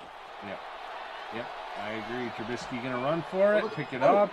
Down to the 6-yard line, so we'll get a 1st and goal here. 2:40 remaining in the second quarter. If you're just tuning in, Zach Thompson, Jason Rossi here. Sunday Night Football of Week 1 here. It is the Bears 14 with a touchdown. Trubisky tossing 2. Went to Allen Robinson, the superstar for the Bears, who re-signed there when the franchise tag. Everyone criticized it now, not so much. $17 million. He's going to be doing just fine the rest of his life if he holds on. And Ted Ginn with a 6-yard touchdown. Here's a big pro set here, the I formation. This is old school football. We want Cole Kmet. Oh, here's the pitch. Oh, breaks the tackle. Montgomery. Oh, wow! Dives in, takes the hit. Helicopter style into the end zone. That looked John Elway-esque there as he vaulted himself. I don't know if you remember in this final year, I think he played for the Raiders. Rick Meyer also had one of those touchdowns. Obviously, nowhere near as famous, but there he is. Slightly less well known. Why did that I come do to remember. Yeah, that was in like 2000 or something like that. 2001. Weird times. Seahawks, right? Was he Seahawks? For some reason, I thought he was the Raiders. He played at the. Well, no, I think he did. I think the touchdown you're talking about was with the Raiders, but I think Seahawks before that, from what I remember. Now I gotta look it up to see. But I'm looking at the helicopter touchdown just to see if I was right. No, I just wrote in something. I can't spell anything. I don't know how to spell anything, and it comes up with there's like a Rick Miner helicopter. No. Rick Meyer drafted by the Seahawks with the second. Oh, drafted. Yes, after in the '93 NFL draft, right? Oh, there's a rookie card for him. It's not an NFT, but hey, still got something. He did play with. Wow, he played with the Seahawks after he's drafted, obviously. Then the Bears, so the Bears connection. Then the Packers. Then the Jets. Then the 49ers. Then the Raiders. Then the Lions. So he made his way around the NFL. I did. And now he's living the life as the co-owner of a winery in Napa County. Yeah, he has competing wineries, kind of, with Drew Bledsoe's also a wine guy. Yeah. Which is interesting. I order his wine quite often. Which one's your top pick? Family. Oh, wait, of Bledsoe's? Well, Bledsoe and Meyer were 1, 2. Please. Yeah. Come on. Let's not even be foolish. By the way, Tom Carroll, Reese Pops jumping in the chat, says, "Sup, peoples?" Sup. And he also, shout out to Tom and Great Day Nation. Obviously, we saw McAfee have Adam Vinatieri on, announced the retirement, but talked a lot about Great Day Nation there today. So shout out to Tom and his podcast. Check that out over on your podcast apps. Leave a 5-star review as we get a catch there, a timeout. A little earlier, Jordan says, "Sup, Sim fam?" He's not lying, Jordan in the chat. He says he's not lying about that. Color is the most wins in passing yards in TD than anyone else, mostly because he lasted the longest for the Bears. Dom asking, are you on Justin Thomas this week, ZT? Moose has tipped him, but I'm still hurting from last weekend. Thoughts on Justin Thomas this weekend? I mean, I'm a JT fan, so I think I am in on him. I'm not. If I had to pick one person to win this week, it would not be him. It wouldn't be my like one and done or whatever kind of pick like that. If Emerson made me pick one player to go up against him, it would not be Justin Thomas this week. But that being said, when Thomas is at the top of his game, when he's playing as good as he can win on any course. And this course does set up for him a little bit. He gets a little loose off the tee sometimes, which is why it could penalize him. It's a course where you have to have accuracy. My pick to win this week, like if you said one player, I would actually go with Colin Morikawa. But that's me. Get in there. I like it. Nice pick there from ZT. It's early. You could always change it. Just so you know. Nick Georgie, our guy, or Geo guy. I've been saying that wrong. He is our resident Bears fan. Says lots of schools have a few quarterbacks have made the NFL. We get a booth review here. Says with the exception of a few schools that aren't really any predictable QB factories. He also follows up by saying Jim McMahon. While I loved him as a Bears quarterback, he did not win the Super Bowl, even though he did. But he's saying the defense and Walter Payton won the Super Bowl. Well, yes, true, but also Jordan Warren says Craig. I mean, he did win too, but yeah, true. Craig Krenzel is an Ohio State quarterback drafted by the Bears, and he sucked. And I'm very optimistic about Fields. Okay. Yeah, I think we're talking about apples and oranges there, to be honest. No offense to Craig Krenzel. I don't think he was as highly touted. He was a nice college quarterback at best. Come on now, let's do this. That Georgie believes in Geo guy. What? That Georgie thing's gonna stick in my head. Free Spot's asking y'all to get in those free rolls for the 8 and 10. Enter those, Peeps. There you go. Gonna be some weather in those games. Not here, but you know. Yep. Whereas again, this is the Sunday night football as we get at the 2-yard line. We're chilling here in the air-conditioned dome, watching Cooper Kupp catch a touchdown. No weather in this, and you gotta be up there, man. I have to be. I said Montgomery's the only one that's potentially hurting me. I don't have Goff either, but there is Cooper Kupp into the end zone. He was the 5th highest owned in the contest, right under 48%. So touchdown, Cooper Kupp. Get some. Again, this is the Sunday night football. You are 10th right now. Okay, I'll take that. I'll take 10th. Got again, shout out to Frangelico updating the scores manually. We got producer extraordinaire Jordan, our director of technicalities Andrew. A little past 4:30 Eastern here on the East Coast. Hope you guys are doing well wherever you are in this world. Eastern on the East Coast. Eastern on the East. If you're Western on the West, or Central on the Central, or if you're on the tippity top of the mountain. In the mountain. Sure. Yeah, we appreciate you being here. Jordan Warren says, Jay Cutler also had the most passing yards of any QB from Indiana. More than Jeff George, Rick Meyer, and Rex Grossman. Hey, more Rick Meyer. We just, it's a recurring theme. I thought Rex Grossman was a Florida guy. I didn't know he went to Indiana. I know Grossman definitely finished in Florida. I don't know if he went to... You're gonna make me Google Rick Meyer and Rex Grossman. I don't care about Rick Meyer. Yeah. Hey, wow. Grossman College. University of Florida. Yeah, you're right. Yeah, okay. So that's what I thought. I was gonna say, he went to high school in Indiana. He was born in Indiana. Maybe is that what he means? From Indiana. Maybe he means maybe that's what it is. Like the state. Yes, that's probably what he means. Sure. Tyler Tom's looking for Bobby Trees here. But he won't be on the field until they get the ball back. That's a bad pass there from Trubisky. 51 seconds remaining in the first half. 21-7. Chicago Bears for your 4 p.m. stream here. Smash that like button. We'd really appreciate it. Goes a long way to show the respect for ZT, all the work he's doing behind the scenes, in front of the scenes, and everywhere in between. For me, you don't have all those scenes. That's me. Just making scenes everywhere. That's what I do. A-Rob to the house, says Emerson's forehead. Okay. That'd be cool for my man Rossi, but that's not what's going to happen there. That's Ginn. Again, that helps me, though. That helps me. Yep. Oh, yeah. See, we got River Rat, first time smash. Zawa, the sign. We see you guys over there in our JM as well. Obi. See you guys over there in Twitch fam. Appreciate you guys being here as well, always. He's from Bloomington. Oh, Jordan Warren, breaking it down for us. He's like, hometown, what's the mascot? Just kidding. 3rd and 2, big play here. To high Trubisky. school. Oh, did he get that in bounds? No. 4th and 2. No time off the clock. Way to absolutely blow that drive there, Bears. 42 seconds remain here. Let's see. I got you, Jordan. I know you meant to stay now. I was in the beginning. I was confused. That's all. I thought you were trying to challenge my college football knowledge. I would not be good at that game. What college did they come from? Bum, bum, bum, bum. Yeah. No, I would not excel at that game. I'll let you guys I know. would be awful, but I would definitely miss some. I'm not good at all. I'm pretty good with quarterbacks, but not like a cornerback from like. Yeah. I think I'd be okay with current. It would be the older one, like Rick Myrer. No clue. Yeah, I would just say Indiana now, but now I just know he's from Indiana, the state. Yeah, I would just guess LSU with everybody.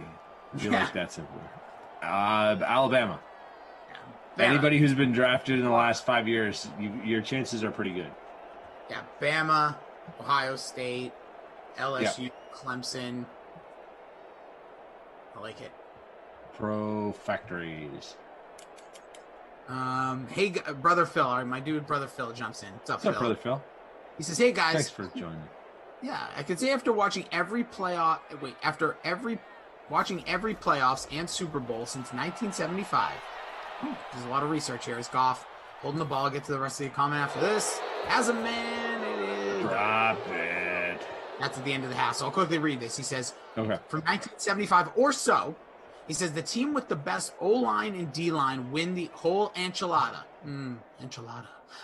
He goes 70 to 75% of the time. Not the team with the best quarterback. 1,000% agree, brother Phil. If you look at most, I won't say 1,000%. I don't know if that's exactly true, but usually people have the state 75%. Yeah, like 75, 1,000%, somewhere in there. But the offensive line, there's so many numbers about that nobody talks about. Offensive line usually like the key factor to an offense. Well, in general it is, but it's hard to say that a lot of the times when you have guys like Tom Brady winning 7 Super Bowls. While he might not have been the best quarterback last year, quote unquote, still the best quarterback. Dave Montgomery got that touchdown in there for the Bears. So he's got a whopping 14 yards, but does have the score. He's got the score, so not a bust game for him. Cooper Kupp has 6 catches, 66 yards, and a touchdown strike. So after a slow start, he kind of came on there on that last drive to give Rossi some points. It was nice of him. Appreciate it. Can use all the help I can get. So you mentioned this earlier, and it intrigues me. You jump back and forth from Kupp to Woods, like you alternate.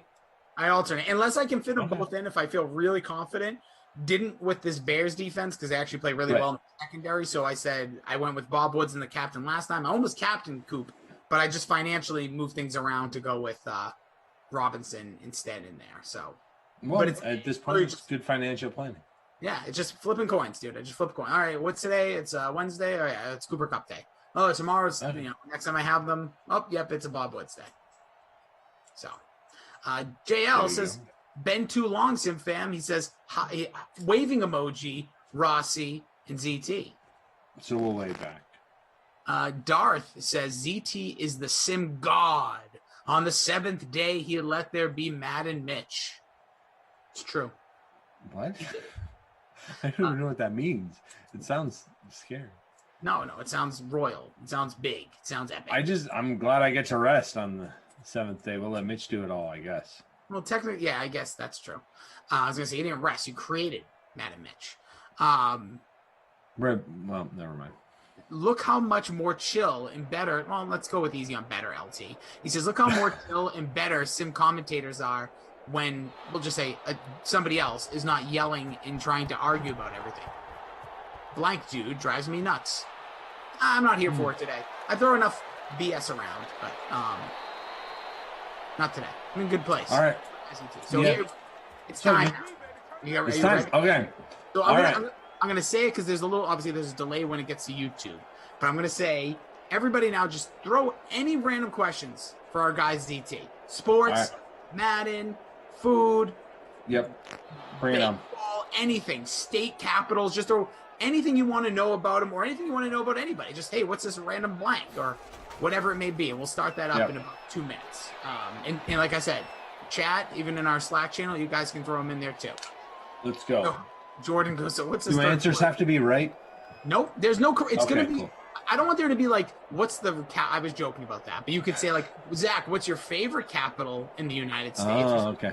So it needs to All be right. about you. You have to have like, it's a Oh, it personality. does? All right. Like a personality. I got So you. Cool. before that, we'll get to Brother I'm Phil down. here. The Rams start their drive. Brother Phil said, and yes, Rossi, you're absolutely right. Gross Throwman is probably the best QB, and that ain't saying much. Jim Miller had a few good seasons, though he had more skills than McMahon at least. There we go. All right, Yeah, so but McMahon had better hair. McMahon was the I keep going back to that. That's about all I got on McMahon. It's Was my a one sexy punchline. beast. Okay, so here we go. right. We'll start it off with our guy Brian C. Says ZT favorite flavor of ice cream. Anything that is coffee with something in it, like mocha chip or Java Crunch, something like that. Coffee Oreo, definitely a go-to as well. Love coffee ice cream a lot. Coffee ice cream. There it is. I can continue. Do you want me to go on any further? Or? Please. This is what else? Right now in my freezer, I have a caramel macchiato flavored ice cream that is actually 3 ice creams. It's like Neapolitan ice cream, except instead of chocolate, vanilla, strawberry, it is chocolate, caramel, coffee. It's got cookie bits in it, and it is the best. It's excellent. Love that. Sounds. I actually despise coffee ice cream, but the other thing you talked about sounded pretty good. Nick Geo guy asked, "Who's winning the Stanley Cup?" I would love to say it's my Bruins, but that would definitely just be a homer pick, mainly because my son's a huge Bruins fan, and he would go crazy if that were to happen. And whenever it does happen in his lifetime, he will be thrilled. That being said, the best team that I have seen so far is Vegas, and I will pick the Golden Knights. Okay, Golden Knights there. I'm going to bounce over here. First time playing Fortnite says, ZT, if you had $17, what would you buy Rossi for Valentine's Day?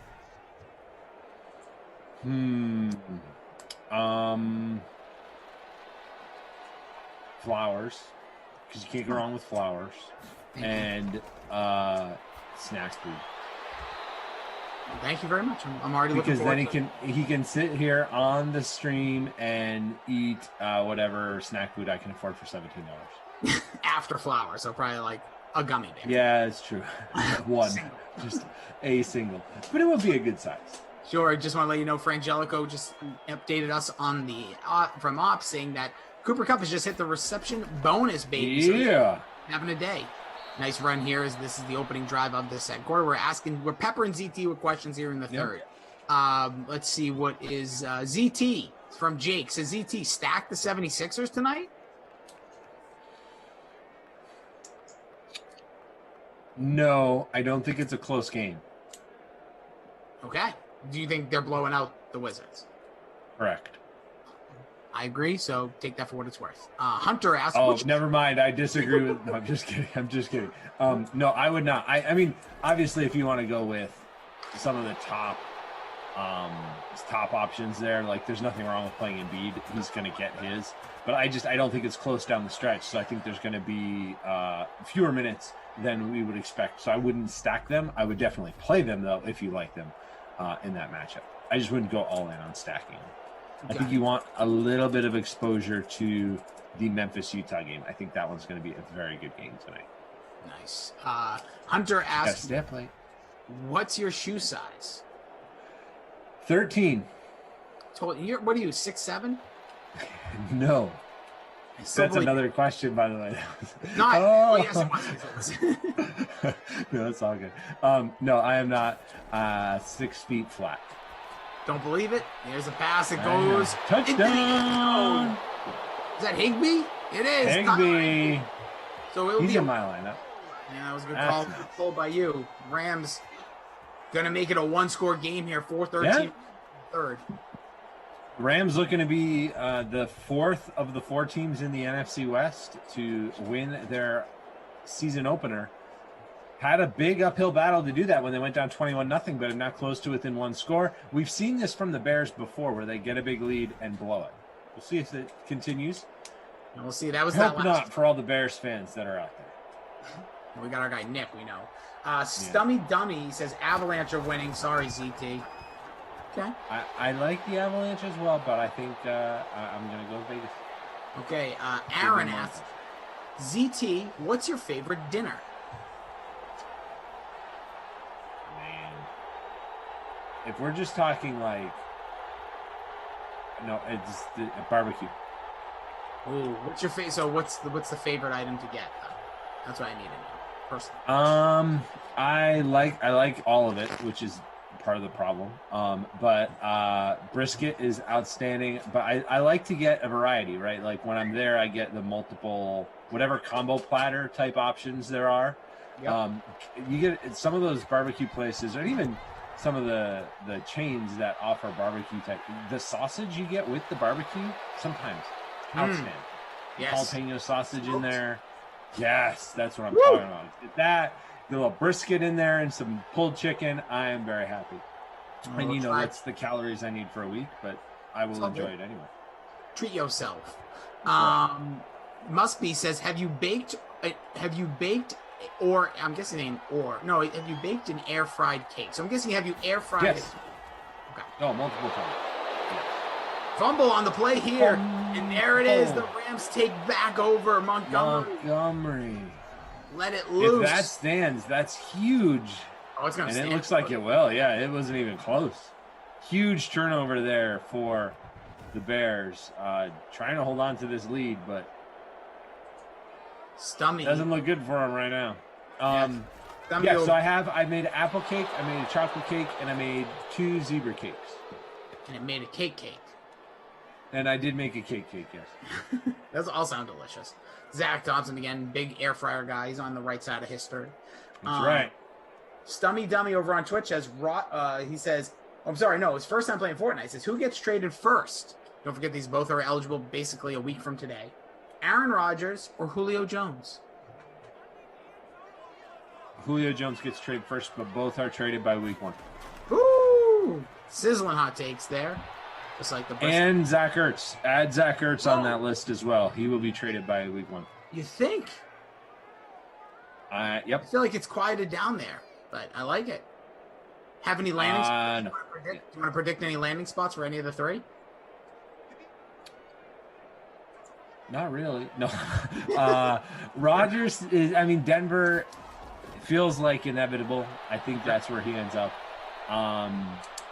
Julio Jones is actually the one that interests me the most because he doesn't really have a set where he goes. There's no trade clause. It's going to be whether he renegotiates his contract wherever he goes.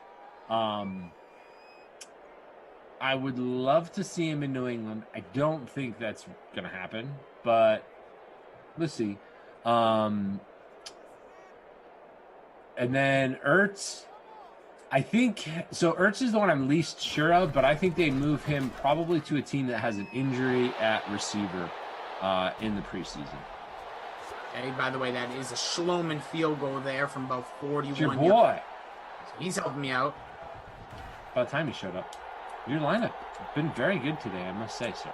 So far, so good. So far, so good. We still got some work to do here, though. We still got Josh Reynolds could really get off the schneid, help me out here. Here we go. Brian asks ZT, have you ever seen Bigfoot and or the Loch Ness Monster? If so, where? How old were you when you saw them? I've never seen either one. But I've also never been seen in the same place as either one, so draw your own conclusions. Yeah, they haven't seen you either. Jordan, our producer, says, favorite NFL stadium? So I am a little embarrassed to admit this. I've never seen an NFL game real life in person. Ooh, so I cannot say. All right, well, just pick one then. Just throw a random one out there. Jerry's World. There you go. That would be the one that if I could go to one, that would be the one I'd go to just because Amazing. it's so huge. Robbie Noble. They have a DraftKings something over there. So I feel like that's a good answer. I'm already in. Skybox or something. So, yeah, Robbie Noble says, ZT, pancakes or waffles? Yes, please. But if I had to choose just one, I would probably go with waffles, a little more versatile, and you can fill those little squares of goodness with all kinds of things, whether that is sweet or savory, and you can really go a lot of different ways with that. And you get a little more crunch, I feel like, if you do the waffle right, because you end up with all the exposed surface area. So it's a little bit crunchier, and I like a lot of crunch there with my... I mean, you don't have ice cream in a pancake bowl, people. You have ice cream in a waffle bowl, and there's a reason for that. But that being said, I'm not here to slam on pancakes either, because I enjoy them as well. There's all kinds of good stuff in pancakes. There you go. In the first time playing Fortnite over on Twitch, asked Glash or Cough, but I'm going to make this more of an interest, like to put in perspective. Let's say one of them has to spend the night at your house. Who do you pick, Glash or Kaufman? Has to stay. What is happening that one of them has to stay? This is weird. Their house is being... I'd let either one of them stay in my house. No, but you have to pick one. Can we pick Ted Ginn? Ted Ginn, another house call. Second touchdown of the day. And he just throws afterburners, 55 yards to the house. There he goes. Amazing. Jordan says Kaufman will bring movies. Or how about Andrew says, how about this one? One of them has to grill you a steak. All right, so Glash or Koff grilling you a steak or air frying you a steak? I think I would trust Koff more. There you go. All right. With the steak. As Jordan long as he's not doing it while on a sim. Because then, it would be burnt. It'd be charcoal. I would gladly cook a steak for either one of those fine gentlemen. But let's see here. Sorry. Wait, what is... here we go. Another one from Brian. He says, would you rather be a mole rat that was turned inside out or eat ice cream during an extreme brain freeze? Eat ice cream. Always. I don't even know what the other thing is, but I pick eat ice cream, even during a brain freeze. Here's a very fun one. Jake asks, ZT, if you could pick any quarterback in their prime to have Tampa Bay's offense, who would it be? Right now? I think in their prime, any quarterbacks. You can go back in history if you wanted to see, like, let's say Marino play with an offense like that, or Jim McMahon, or Rick Mirer, or Rex Grossman. Oh, Rick Mirer, yeah, he keeps coming up. That must be the right answer. It's been a recurring theme. No, that's not where I'm going. Honestly, I mean, Tom Brady. Well, there you go. I mean, think about it. This isn't even his prime. I know. That's what I'm saying. Like, give me Tom Brady in his prime with the Randy Moss version of Tom Brady, the year where they went undefeated. That would be what I would want to see. I love it. 2 minutes left here in the third. We'll just go right through the third with this, and then we'll go back. Oh, boy. Okay. All right. This is the longest third quarter, I think, in history, by the way, just so you know. It feels like I thought it was just because the questions were so intense. They are. Andrew, our technical director, says surf or turf, seafood or the meats. Again, yes. But if forced to choose, I will take fresh seafood over meat. As long as it's fresh. If it's not fresh, I'm out. I grew up on an island, right? Like, I grew up on an island. So if it's fresh, I'm in. If it's not, I'll take a steak. Or whatever other kind of turf you want to bring. Give me some of that fresh mahi myself. By the way, Jordan. Oh, yes. Remind us. We have caught those, by the way. Yeah. We got to get together. Jordan saying, bring this same energy with questions during the slate, which is coming up after this game, which obviously will be a little shortened due to the event of this game as you get it. 4th and 10 here. The Bears are going to get the ball back here with a minute left. People wondering Bears putting this one back away. They did have that 21-point lead, gave up 14 points, and then that long touchdown. And then there, Josh Reynolds almost had that catch, but would have liked it. Would have liked it for my lineup. Out of bounds. Fries or onion rings? I would say fries, especially in social settings. But if I'm not going to be around anybody, onion rings are a nice change of pace. What are you, embarrassed if you have onion rings? Bad breath, man. Oh, okay. Good call. That's a good pull. I didn't even think of that. Yeah, you eat onion rings, your breath's gonna stink. It just is. And you can have a mint, and then it tastes. Then your breath smells like minty onion rings, and not a great situation. So, fries are my go-to, seasoned if possible. 2 more left here. This one you can be quick. Have you ever been to a haunted house, hotel, or anything haunted? Not in Disney World. No, aside from Disney World or the fake stuff. Yeah, like spooky houses or whatever you want to call them. Right, like not in reality. Attractions, yeah. Big throw there, big catch down the sideline, breaking a tackle. That is Anthony Miller. Anthony Miller getting in on the action. From me, and this will wrap up, but this is a lot of fun here in this third quarter, which was like literally almost 20 minutes long. ZT, who is your, if there was one artist. Did you get all 6 of yours in, by the way? I just said 6 just to get the chat going. Okay. I had nothing prepared. What are you kidding me? If you had, this is one I've been asking a lot of people recently. Check. Who is your least favorite artist that, if forced to listen to them for an entire day, it would literally make you angry? So, musician-wise, not artist as a painter. What's your least favorite, a musician artist you really despise listening to? So I thought you were going to go a different way there. So I was all queued up with my favorites. Nope, always go the other way because everyone's easy to see. That was a nice pivot there. I've got to give you credit for that one. I was not expecting that. I have to listen to them all day. You have to listen to them all day. I can't stand them, and then that's it for the whole day. That's the only artist you can listen to for however long you're awake. So we get to the end of the third. 28-17 here. Bears on top of the Rams. It is not because I dislike all the songs by this person, but I would be very angry if I had to listen to Gwen Stefani all day. There it is. We're going to send you a No Doubt catalog. We're going to get you all the Gwen Stefani because this sim is bananas. BANANAS. I would be good at spelling, but I would be angry. I can see it. There it is. That was a lot of fun. Bring that, like we said, that was cool. After the fourth. I think you got to spice things up every so often, right? So 28-17, it is the Bears in the lead. Nothing much here in the running game. Mitch is the highest rusher with 42. Touchdown from Montgomery. He also fumbled there in the third.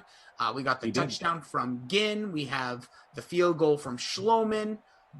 And we also had He's got tons of yards. Look at all these yards, man. Anthony Miller. Ginn's got 69 and 2 touchdowns. Yep. Cup has 105 and his touchdown. Anthony Miller's got 89. That's cool. That long catch right there was 40 yards, and I couldn't believe it when I just saw that number. So much offense. They are enjoying the lack of weather. They're enjoying the climate control here in virtual SoFi Stadium. Jordan, so this day has been crazy for offense so far. So, hey, let's smash that thumbs up. I hear a lot of people, a little whine and complain. I understand it sometimes when we have those 6-3 games. Let's get well over 200 here. So if everyone can help us out, hit that thumbs up. We just had a ton of fun asking ZT some questions. Now we'll get back over here to the sim. Yeah, I'm glad you had some. It's good we found out a lot about you. You like crappy coffee ice cream. Robbie Noble says, I like when Stephanie, I think that's how he spelled it. But I like you, Robbie. Okay. Maybe that's somebody else. I don't know. Could be. I'm just looking here. I'm not saying I don't like any of her songs. I'm just that music all day would make me angry. I don't know. It's kind of an angry style of music too. What do you mean angry style of music? She's angry about stuff. She sings about it. I feel like she was bitter, especially in the No Doubt days. You're right. Freak in Nature says, great energy in the commentary. Appreciate you, Freak. There we go. Let's get those thumbs up. By the way, Nick Geo Guy says, wow, ZT, never realized I was such a pain. He says, I don't care about my breath if it smells like after onion rings. Whoops. Always be cautious of that breath. Always be cautious. I'm probably a little more sensitive to that because my wife cannot stand onions. Okay. So maybe that's part of it, right? But, yeah. Blue Jays Yankees postponed tonight, just in case, you're getting your MLB lineups ready. Pivot off of any Toronto or New York players you had in your lineup. Nothing worse. Nothing worse. Well, okay, there is things that are worse, but but if you set it's your not lineup very early- fun when you set your lineup and then you end up with a goose egg because you didn't know that the game was, the worst is when you don't even know that it's a possibility, right? You're like, oh, I really like this lineup. This is good. I like it. I think it's going to work out well. You go away, you come back. Nope. Goose eggs. You will have bagels and you will like it. Yep. And you find out 5 minutes after it locks. Smear some cream cheese on the bagels at least. Here's At Goff. least do that. Oh, reaches. Looks like a setup for a 3rd and 1. That's Reynolds getting the catch. Hey, he's here. George There's that KC Tampa Bay matchup tonight. Every time I see that, I think Super Bowl, right? KC Tampa Bay. Oh wait, no, that's the Royals and the Rays. My bad. Both over the last decade, winning or being in World Series. There's a big stack there on the 3rd down. So the Bears have had clutch defense on 3rd downs in the last quarter and a half. So they're the reason this game is continuing to be a 2-score lead. Correct. How was the clock stopped? Oh, it's a replay. I was wondering. I'm like, come on. Are they calling that an incomplete pass? No, they counted a sack because it was 3rd and 1. Okay, here we go. It's a sack. Yep. Do you have to go for this yet? Do I have to what? Apparently. I was asking if they had to go for it at this point. I was going to say no, but yeah, I guess less than 6. Here it is. It seems early, and that's a really bad play. Really bad. I don't know what he was doing. He had him. Yeah. If you let it go deep, I think he was. Yeah, that's what I'm talking about. He had him over the top, but he did like that jump ball pass. They did like as they Madden when you that's double where you tap tap it, right? Yeah, you double tap it potentially to try to fit it. Oh, there's a and then Mitch puts it on the ground. Big fella. Big fella. Big man with the ball. Aaron Mitch Donald Trubisky. with that sack and forced fumble. Yeah. Mitch doing everything he can to keep the Rams in this game. Just try to keep it entertaining for the people. Thanks, Mitch. We appreciate that. Yeah, people asking about DK being down. I have seen a couple of reports here. If things are down, you can always check the Twitter and all the accounts that will let you know. I'm not personally seeing anything because I'm just using the fantasy app and mine is working. So take that for what it's worth. DK _assist is where you can go with any questions about that. It is working fine for me as well, but that doesn't mean it's working fine for everybody. I understand that. Jimmy Graham, haven't called his name in a while. There he is with the catch. You think Mitch hits the bonus here? How many yards is? I'm just looking again. It's like 250-ish, I think. I'm gonna say no. Probably. I want it to be a no, but I just don't see potentially that much. Yeah, he's got 243 as I see. All right. Yeah, it's probably too much. He's sitting in 9th. I could use him to Allen Robinson here. He throws it. How about him to the turf monster? Oh, boy. Tough. And that will bring out the kicker, but not your man Sloman. No, it's Pinedo. Pinedo here for the field goal, which would make it a 2-touchdown lead if he is able to convert, which he should be able to. Again, we're indoors here, which is why even on this wild weather Wednesday, it is a perfect 70 degrees in the virtual booth. Love it. Again, Slate coming up after us. Yeah.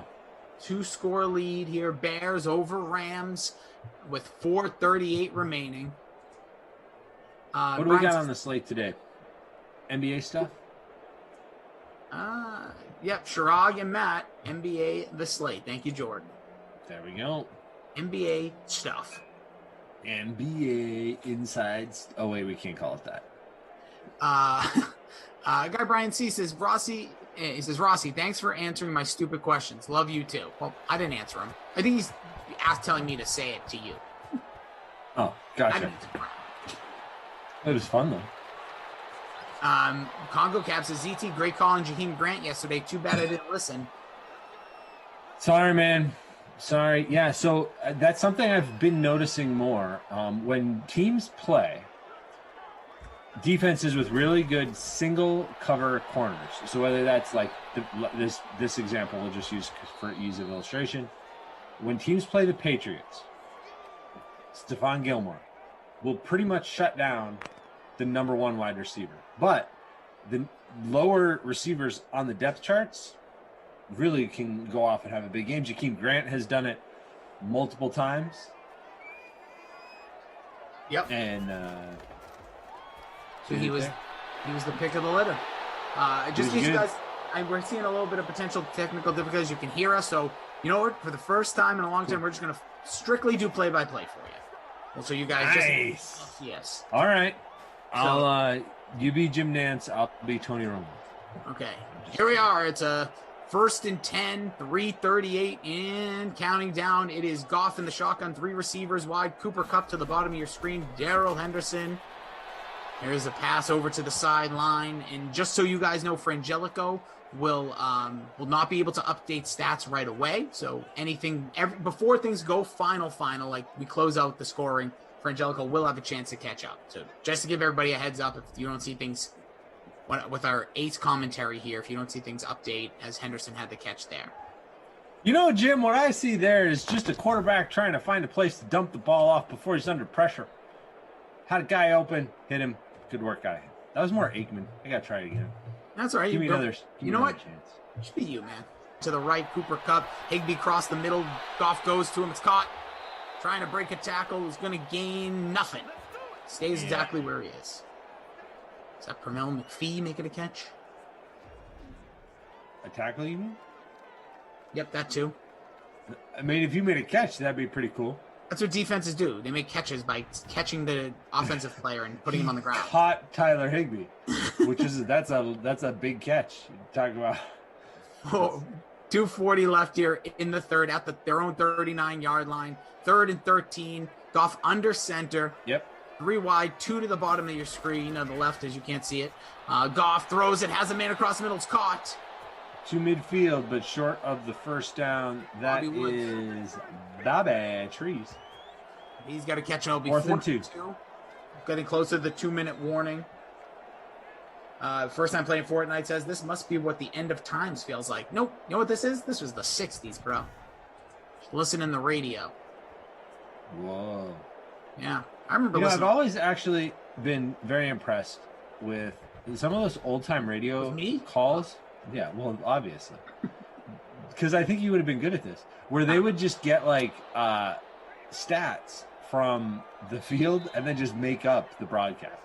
You know what I mean? Like, just totally... Like, they would just get ball 1, and then they would fill in a ball 2, single to the left, and they would fill it. And Ronald Reagan did this, actually, when he worked in radio. Or you just, like, totally made it up. Which is actually kind of cool.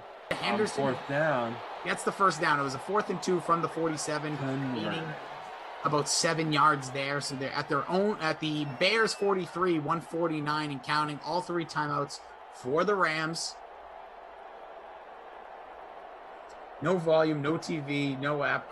Definitely the end of times. Oh, first time.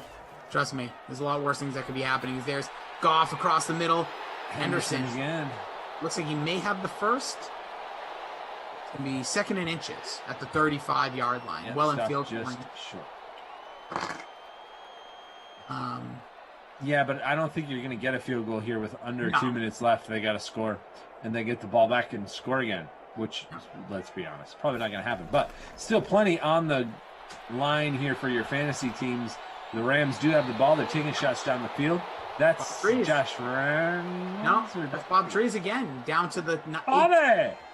So right now, Goff is starting to sling it. Woods is getting closer to the bonus, too. He's in the 80s with his yardage. Less than a minute to play. You think Robert Woods is a good fantasy pick this season? Because I kind of do. I like him, but not as much as Cooper Kupp. Here from the 18, Goff takes a shotgun snap. Blitz coming in. Gets the ball off. Throws towards the end zone. Almost intercepted by the Bears defense. Yeah, so 41 seconds at the 18. But yeah, I still like Kupp for his... I just think the abilities he has and how he gets open. Overall, I don't think there's a bad play in this offense, though. So the injuries concern me with Kupp. Yeah. He catches so many passes over the middle of the field. I feel like I think I would take Woods, especially at his early ADP. I would take Woods over Kupp. Because Kupp, I also think, is getting a little bit too much hype. Is 2-yard catch there. Henderson on the out route there. So 37 seconds, 16-yard line. It is 3rd and 8 Jared Goff is in the pistol, backing up into a shotgun formation. Henderson to his right, Cooper Kupp in the slot to the left. Woods up the top for the right. Goff has time, throws it towards Higbee. And he caught it. Higbee with his second touchdown of the game. This will be a one-score game with 33 seconds remaining. What a bullet there from Goff. Goff just Higbee's been very good in these things. He has, and also a guy I think I like a lot in fantasy next year as well. How high are you on the Rams? I know you probably don't love them as much as you used to love the Lions. I'm not asking ridiculous questions here. But I am asking, like, how high, like, where are they the favorite in the NFC to you? No. I still think I think there's a lot more in the tank for Seattle than people are giving them credit for. I need to see this team in action too. Like, I love me some Matthew Stafford like the next guy, but I'll just be honest with you. I don't see, like, I'm not ready to place him there. Like, Stafford has never won a playoff game. You know what I mean? Like, I don't think, he's not like Tom Brady changing teams and changing the culture. I think there's still a lot of questions there. I like him. Fantasy daily wise, you're going to be seeing a lot of Rams in lineups, I think. And that defense is outstanding. That defense is so good. I think we undersell how good that defense was. Oh, 100%. They carried the Rams to the playoffs with Jared Goff as their quarterback. That's all you really need to know about that defense, about how good it was. Yep. We'll see if they can be that good again, but I think that they'll be a contender. So it's 31-24 the kick. It goes right into the hands of, I think that's Ted Ginn. Ted Ginn, yeah. So 32 Ted Ginn doing seconds. it all today. You don't get any points for that, but it's still kind of cool. 32 seconds remain at the Rams 40. The Bears will take over. Rams still have all three timeouts. Again, we know you guys can't see us. We will make sure our stats by Frangelico. He will be busting his tush the rest of the night, putting everything together before we put anything final. We promise you that. Full transparency. Just trying to give you guys all the, at least, sounds of the game here. Trubisky will line up I formation. It's Montgomery in the 40-yard line. There's the handoff. Montgomery wiggles and jiggles his way down to the 35. Looking like me with my shirt off. Wiggling and jiggling. So be a 2nd and 5. Timeout Rams. 27 seconds remaining. It's okay to laugh, CT. It's okay. I said I'm not gonna laugh, man. I'm not gonna do it. Well, it's true. I got the fire hydrant body. It's all good. Again, we apologize for any unfortunate frozenness. I don't know what you actually see, but we know you can hear us, so we appreciate you guys still hanging. There's the handoff. Montgomery pushing towards a first down. God, I believe. Didn't they give it to him? Short. I think he's short by, I think it's 3rd and inches here. They did call the timeout. Nope, 1st and 10, ball game. 1st and 10. ZT, I'm going to just go to you here. Who will be this is going to be, just so you guys know, this victory formation for the Bears. So ZT, who will be your Zach Thompson terrific player of the game? Yeah, I mean, a lot of points in this one. Really across the board, there were a lot of top-level performances. I am actually going to go, though, a little off the board as far as the highest totals, because the highest totals were all fairly high-owned. I'm going to go with Ted Ginn. Ted Ginn had those 2 catches, over 20 fantasy points, and owned in under or just about a third of lineups. So he was really the differentiator in this, since so many people did have Trubisky, who had a big game, Kupp, who had a big game, Higbee, who had the 2 touchdowns and almost 20 fantasy points. Really, the winners in this sim are all of us, because that was a good one, man. Lots of points, plenty of fantasy points. Hopefully you had a good early classic slate that had a bunch of players from this game, although points across the board today, which is always a lot of fun. And then who's going to be your babysitter, Billy? Quickly.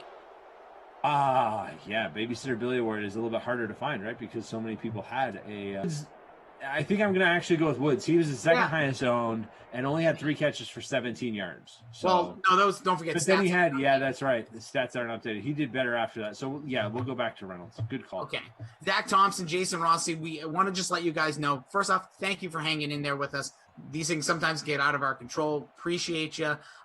So, once again, we just want to let you know, Frangelico and our ops team, Jordan and Andrew, are going to be working. They're going to get everything all sorted out here. Yep. We are going to be sending it over in just a moment to the NBA slate. Just going to get the okay here from production if we're going straight to them or if we're going to go to a little loop to make sure everything is up and good. But again, everything will be updated before we close out the contests. As ET just said, everything will be adjusted, all the scoring that we went over. So we are going to just take a quick little break to make sure we get YouTube and Twitch back up. And Chirag and Matt will have you for your NBA slate. We appreciate you guys hanging in there. Appreciate you being here as always. We'll have another Madden Sim coming up in less than 45 as well. So hang in there. Appreciate you guys. Here's a little bit of time for us to get some work done. And again, NBA slate coming up in just a moment. ET, good job, my man. Thanks. All right, we'll talk to you guys soon.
What's up, everybody? Welcome to a Wednesday edition of the playoffs slate. Ready to go for a 3-game slate. Coming to you with my boy Matt from the Sportsbook team. Ready to party. I know we have a lot to cover today. Limited time due to technical difficulties. Sorry about that. But we're going to get to all your questions if you have them. Twitter, YouTube, Twitch, wherever they're at. Bring them in right now so we can get to them real quickly before we jump in to kind of what we want to break down. Just want to start by looking at the slate. 3 games up here. What's your favorite one, Matt? From a viewing perspective, I'm interested in the Hawks Knicks again. I mean, it was a really close game in game 1, and I'm excited to see that. I mean, you can see from the lines here that that's got the closest spread by a significant margin. Yep. And it'll be interesting if the underdogs in the other 2 games can keep it close. I know Memphis won game 1, but there was no Donovan Mitchell. But I think that Hawks Knicks series, at least for the games in New York, should be really competitive. I've given my stance on how I think Atlanta is the better team, and the games in Atlanta may not be as close, but this one I'm pretty excited about, and to see if the Knicks can even it up. I think Randall just had a horrible game 1 performance. That was probably one of his worst games of the season. So, and they barely lost basically on a buzzer beater from Trae Young, that little floater where he went to go silence the crowd afterwards. If Randall turns it around, how is this spread just 2? Yeah, I think there's always both sides to that sort of analysis. So yes, if Randall plays better and everything else stays exactly the same, the Knicks win easily. But Alec Burks also shot better than he can conceivably shoot. And Danilo Gallinari made like 1 of 8 from 3 on all wide open looks. Like he was, when he was in the game, they weren't near him and he was missing everything. So you know why, right? It's the haircut. It was a haircut, man. He went with that crazy mohawk look. He was trying to be a cyberpunk in real life. That's how I looked at it. You think that's what it is? Yeah. I mean, it's something with his balance was off, with a different weighting on his head. Who knows? That was really strange for him to break that out for the first game of a postseason. Maybe it was like because he's back in the Garden. I don't know. It is very odd, but I would assume he'll play better whether he keeps the hair or he comes out with some. Maybe he's just totally bald for game 2. But I mean, that is a good point. Alec Burks did play out of his mind. And when looking at that, I was looking at it from a scenario where like you kind of have to fade Burks for game 2 and look to Derrick Rose as kind of the value option. What do you make of that? So the thing that we probably need to focus on most for DFS for this slate is the recency bias from game 1. And I think the pricing will dictate this a lot too. But the players on these teams from these 3 games who played the best in game 1, I do think many of them will be the highest owned players on this slate. I'm not sure Burks is chalk or anything like that, but from the Sixers, I think you see a ton of Simmons and Harris. I think Burks is probably at least semi-popular. Derrick Rose wasn't great, but he's still too cheap, and I think a lot of people just play Derrick Rose. So the 2 players who are fairly expensive that I think we could see a little bit lower ownership on are Joel Embiid and Julius Randle. And also they're more expensive, so they're a little harder to fit. So I don't think I would be surprised if Trae Young is more popular than both of them. And I think that they could be interesting targets with it just being harder to fit them. And then the other player we need to talk about is Russell Westbrook, who actually got his salary switched to the point where he's like kind of playable now. He's on only 11.4K. So stars and scrubs could be fairly contrarian is kind of what I'm seeing, which I think is not the norm for the regular season, but it kind of is the norm for the postseason. Yeah, but where are those scrubs? What are the value scrubs that you're looking at? That's kind of where we have to set it up, because I don't see a lot of scrub options per se. I mean, if you want to go with a Royce O'Neal who played 36 minutes, if you want to roll with potentially Rui Hachimura, who played 36 minutes, that's a cheap guy. Taj Gibson playing okay, 24 minutes in that game 1. Daniel Gafford played as well as he possibly could in 20 minutes. Yeah, he's not getting a lot of run with Robin Lopez ahead of him, but are these some of the value players that you're looking at? So this is kind of my point, is no one's doing this because this is not an appealing group of value players that you just named. But I think there's always upside for any of the Wizards' three centers. Just one or two, or I mean, they could all get in foul trouble. That's actually what happened last game. Is the minutes got weird because all of them were out of the game for just trying to guard Embiid, and even Dwight Howard, who can draw some fouls too. Yeah, right. Gafford had 5 fouls, and I think he probably would have played more without the foul trouble. But Alex Len could have 25 fantasy points if he plays 20 minutes. I mean, he doesn't always play that much. I think Gafford could score a bunch of fantasy points. We also have Nerlens Noel potential news. I think he plays, but if he doesn't, then Taj Gibson's only 3,300. So it's not that there are good value plays. The reason to go stars and scrubs is because the field isn't doing it. And I think you'll see the average lineup will contain probably both Simmons and Harris and Derrick Rose, and then a mix of other guys in the 4 to 9K range. I don't think that there's any one after those players that would be super popular, but people will play Royce O'Neal. I think people will pay up for Trae Young because he's not quite paying all the way up. He's only 8,500. He's a little cheaper than what he should be. I don't think Randall will be unowned, but I think people are definitely going to be scared off of his, after that game one performance, after he's had a whole really consistent season. I don't think it makes sense to totally get off that bandwagon, though. Yeah, we actually we didn't know the Hawks starting lineup when I think when we talked about this series last week. We were talking about Randall versus John Collins and whoever else. And the Hawks actually started DeAndre Hunter, who has either been limited or out for much of the season, and he guarded Randall at least for. He started the game on him and guarded him for most of the first quarter, and they kind of mixed it up after that, but. That changes the dynamic too, because Hunter is a better defender than John Collins, at least in that role, guarding someone who's trying to like bulldoze his way to the basket from the perimeter. Collins is more of like an interior presence. So I'm not sure like that this matchup sets up as well for Randall as maybe people would have hoped. But I think the biggest factor for this slate is just Randall was bad in game one. Simmons and Harris were amazing. Trae Young was amazing. And it's just like, all right, these guys look good now. Let's just ride the hot hands for game two. And the biggest thing that happened in the Philly game is that Embiid had severely limited minutes due to fouls. And Harris basically had all of his production in the first half while Embiid was sitting out. Embiid scored 21 actual points in the second half out of his 30 points. 21 in the Embiid scored 21. Or are you talking about 21 Harris? in the second half? Yeah. Embiid came back to save 21 of his actual points in the second half.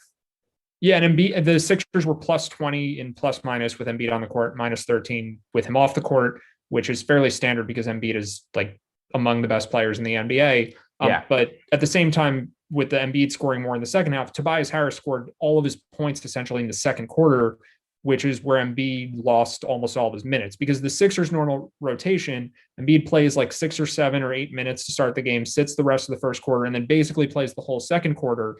And he came in for the second, got a quick third foul, and then didn't play the rest of the half. So Tobias Harris just took over. And if people are chasing this Tobias Harris big game, they may be missing the fact that he benefited tremendously from Embiid being limited in that way. That isn't to say Tobias Harris isn't a good play point per dollar because he's still too cheap. But the idea that he's just going to come out and go for 40 or 50 fantasy points again, I think that that's just kind of ridiculous. I mean, the man averaged 37. So at 7,000, even if he has his floor game here, it makes sense from a cash perspective because in a 3-game slate, sometimes you don't have to go for the upside entirely. There, you only have to be contrarian or look for upside plays in 1 or 2 spots. Yeah, it's just, like in cash for sure, play Tobias Harris because he's probably going to score in the 30s and he's about 7K and that's totally fine. And he may even get into the 40s, but someone else in his price range could outscore him. Or just Embiid goes for 70 because he just decides, well, I wasn't that involved last game. I'm just going to take it out on them this game because I'm well rested. I didn't play that much. And the rest of the Sixers just don't really do anything. So it's more of an ownership thing for GPPs where I think that Embiid will be the 3rd highest owned player on Philly.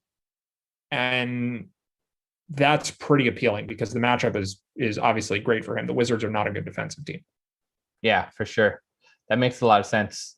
The question I have for you that's coming in from the chat, will Emmanuel quickly be a good showdown play. So what is the price on him for that? 3,200. Yeah, I mean, that seems, not knowing the rest of the pricing there, well, you have it on screen, but just like quickly, intuitively on that price, I think Taj Gibson stands out as more of an option in case Noel's out. I think a lot of people will play both of those guys. Yeah, I'm assuming Noel plays, but it will change dramatically what the good plays from this game are if somehow Noel is out. So then Gibson Gibson probably plays 30 plus minutes in that situation. And then Obi Toppin probably gets more minutes, and a lot of weird stuff could happen. But I am a little worried about the Knicks backcourt minutes because Trae Young just obliterated them. Yep. And Reggie Bullock only played 19 minutes. He's probably the best defender of the Knicks starting group. Not of their starting lineup. I think maybe Randall and Noel are better on defense. But of their guards or wing players, Bullock is probably the best defender.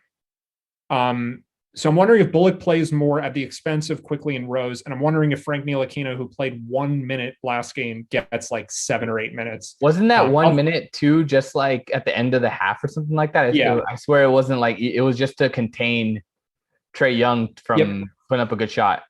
But it's at least an indication that the Knicks view, maybe this isn't news to anybody, but the Knicks view Frank as a defensive stopper who can come in for a brief amount of time and guard someone. And maybe because of that, and because Trae Young was so good, maybe he plays 8 minutes tonight. So it's not like Frank would be some great option, but if he's taking minutes away from other guards, then it just makes the whole situation worse for everybody. Elfrid Payton also started and played 8 minutes, and maybe he plays a little bit more.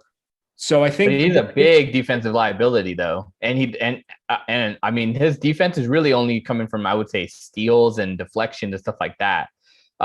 He's not a strong on-ball defender, and then on the offensive end, he's a minus on the offensive end too. I think it's more about just a team that lost in a specific way where the other team's point guard beat them pretty badly. I think it's just more of like, let's try something, because Elfrid Payton doesn't play a ton of minutes ordinarily, but last game was extreme where he played 8 minutes as the starter. He normally gets like 15. So maybe he plays a little more. Maybe Ntilikina gets a few minutes. Maybe Bullock plays a little more. And then guys like Rose and Quickly, who are probably the worst defensive players of that group, they just don't play quite as much. Like not that they're going to be out of the rotation, but I think we could see more balance in minutes from the Knicks backcourt, and then I wouldn't be as excited about playing any of them. Makes sense. Another question coming in from Twitch. How do you feel about Donovan Mitchell tonight? Should we look to play him after that massive layoff, or is it something where we have to look to stay away at 8,400?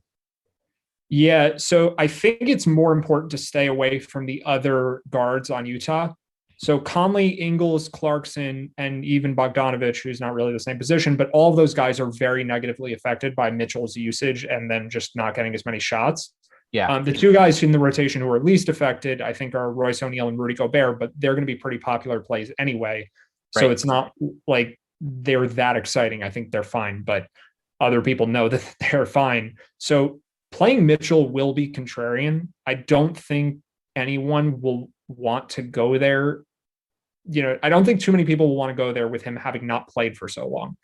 So the merit to playing him is that it's unique, but I think he could be limited. He might just ease his way back into the game, not shoot as much, all of that stuff. So it's more of, it's a GPP only move for sure. I don't think he's a cash play, but he's Donovan Mitchell. Like, he could have a huge game at any time. I don't think it would be that surprising. So I think he's interesting.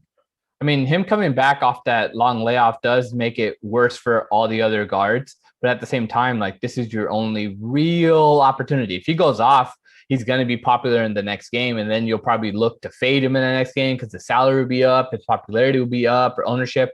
So I think this is a chance in a 3-game slate where if you're making multiple lineups, definitely have to consider Donovan Mitchell. Yeah, and I think what I'll agree on for sure is that he's my favorite play amongst the guards on Utah. So I'd much rather take a shot on low-owned Mitchell than, let's say, a popular Mike Conley who loses some run and some ball handling responsibility, because Conley was unbelievable last game, but it's in large part because Mitchell was out. And now if people are 18 chasing shots, I mean, he game, wasn't even that unbelievable. He didn't shoot that great from the field and still put up 52 fantasy points. Yeah, I guess he did a lot of supplementary things, but he just his responsibility handling the ball was very high. Yep. And the Jazz also took some minutes away from Jordan Clarkson, which you would think with Mitchell out, Clarkson would play a ton, but he wasn't even in for crunch time. So they really relied on Conley, and I'm sure Conley will play a ton again because I think he might be a better player than Mitchell because his defense is so good. Yeah. But he just won't have the ball in his hands as much. So if people are, it's not realistic to expect him to have 11 assists again when he averaged 6 on the year and Mitchell being back in the lineup. Right. And it's not like he's going to be running pick and rolls and passing it out to Mitchell. And it's like, that's not how their offense. Mitchell will just be running ISOs. Like the Jazz don't. I mean, I'm sure there could be some plays like that, but it's kind of going to be this alternating thing where someone's taking over for various points in time. The end of last game was more Bogdanovich. The majority of the game was Conley. They do run a lot of isolation and pick and rolls. And if one guard is playing well, the other ones kind of just stand around and either wait for kick out threes or just do nothing. Yeah, exactly. Question coming in from the chat. What do you think about Obi Toppin tonight? Is he the only real viable option at 3K? He will be lower owned than Taj Gibson, like by a lot. I think people will actually play Gibson even if Noel's in. I don't consider him to be that viable because you need something weird to happen to Randall for him to get a lot of minutes. Right. So if Randall were overwhelming chalk again, like he was last time the Knicks played, I think it would make more sense because then it's like Randall gets hurt or Randall gets in foul trouble or there's a blowout or something. Like Toppin is the direct beneficiary of any minutes that Randall loses, but he's basically only going to play when Randall's not out there. So I think it's a bit of a reach, but then again, like weird stuff happens. We saw Dwayne Dedmon be the highest scoring player on the whole Heat team 2 days ago. And playing Toppin, who's really cheap, allows you to play a lineup with, say, like Embiid and Westbrook in it. So from a contrarian angle, I think you can do it but I think you probably want it more so if you don't have a lot of players from this game and you're trying to stack up expensive guys in one of the other games. Thoughts on Danny Green at 4,000? Yeah, he's clearly one of the better value plays. Won't be sneaky by any stretch, but I think he's a fine part of a game stack, mini game stack, something like that. Like if you already have Embiid and Westbrook or Embiid and Beal, something like that, you need to save salary. Danny Green's perfectly fine. Makes a lot of sense. Let's jump into the sports book really quick. I know we had talked about this offline, but what's your take now on the Clippers and the Mavs series? Minus 250 now for the Mavericks to be favored as a series winner. I need to have your take on the record. Okay, so I know I talked up the Clippers 2 days ago. To win the series, though, not necessarily to win game 2, although those things would seemingly go hand in hand. So I was surprised that they lost that one. I mean, the Mavs just shot the lights out and Clippers couldn't stop them. They scored 120-something points and still lost. If I had to pick who wins the series right now, I would say the Mavs. But I think that the odds are too high, like for the probability of it happening. So I think it's slightly more than 50-50 that Dallas wins. The Clippers are -2 for game 3. And they'll probably be favored again in game 4, whether they win or lose. So the most likely outcome is the games get split in Dallas and then the Clippers have to win 3 straight. But it wouldn't be some kind of major upset if the Clippers win 2 games in a row where they're going to be the favorites. And then once the series is 2-2, they'll be back to being big favorites again, like they were at the beginning of the series, needing just 2 wins in 3 games with 2 of those at home. So I'm not like unbelievably excited about the Clippers at +200, but I'll say this, there's absolutely no way I would bet Dallas at -250. Fair enough. That's a good call. What do you make is there anything to do if the Clippers end up winning game 3 as projected? Is it better to wait for that? Obviously, if they win game 3, the line's going to move into their favor. Does it make sense? Or do you, if you're feeling the Clippers to come back, is now the time to pounce? Or is it better to say, let's go Clippers to win in 7. They have to do it. You get plus 300 there because if they're not going to win, supposedly the feeling is they're not going to win 4 games in a row. They've lost 2. There's not really a chance. Dallas's confidence is at a season high right now. They are playing out of their minds. Luka is just so happy, having fun. And as you mentioned to me, Tim Hardaway Jr. is just shooting lights out. He hit 11 3-pointers in this series so far, so that's bound to regress. But does it make more sense if you're looking at this series line? Should we go Clippers to win in 7 or looking at over 6.5? Because that's the only other way. It's plus 200 right now for the Clippers, and then plus 200 for the 6.5. But if the Clippers are to pull it off, maybe there's some more value here and get going to Game 7. Yeah, it's interesting to break those down. I'm honestly not sure which of those is more appealing. Like, if you ask me if the Clippers are going to win the series, is it in 6 or 7? I would probably say 7. But I don't think it's impossible they win 4 in a row, like you said. Obviously not impossible, but I don't even think it would be that crazy of a thing to happen. I mean, the probability of it's low, but they're going to be favored in every game. So they could win 4 in a row. Yeah. My hunch is that now is a better time to pounce than waiting for Game 3, because I guess the safety of not doing it now is if they lose Game 3, then you just avoid the whole situation, because it's like, all right, they've given up. They're going to lose Game 4. Or they're going to win. I mean, they're going to lose at some point if they're down 3-0, which, whether that's rational or not, at least you've avoided the situation if they lose Game 3. But I think what happens sometimes is the odds get skewed a little towards the team that's on the winning streak. So the Clippers were undervalued after Game 1. They're even more undervalued potentially after Game 2. People in general probably kind of think that they're dead. So I think it's go time now, but I would say for sure I'm more confident in the series line getting that extra odds than I am just betting the game outright. Like, I don't necessarily think Clippers -2 is a good wager for Game 3. Yeah. So if I had to pick between those two, I'd rather have the series. But if Dallas loses Game 3 to the Clippers, we'll probably see the series line at right around pick'em at that point, if I had to guess. Yep. And I mean, I would like the Clippers then too. So it's not really an either or thing necessarily. Yep. Let's move on quickly to the Lakers and Suns. Chris Paul, obviously hurt. Sadly, he is cursed. It feels like David Stern cursed the man after vetoing that trade to the Lakers. Honestly, he hasn't been able to shake that funk. That's how I look at it. And he played, 23 minutes last night. It looked like a shell of himself. He came out in that third quarter, played a little bit, then straight sat down. You could see it was eating at him. They kept panning the camera to him. And now the Lakers are minus 315 on the series line. So is there somewhere to attack on this number here? Lakers to win it in 6, Lakers to win it in 5. I definitely don't think the Suns are going to push it to a Game 7 if Chris Paul is definitely hurt. And by the looks of it, if he can't play in crunch time, no matter how great Campaign is playing, if he can't play in crunch time when the Suns came all the way back to try to tie this game and it was really important, how are they even going to win another game?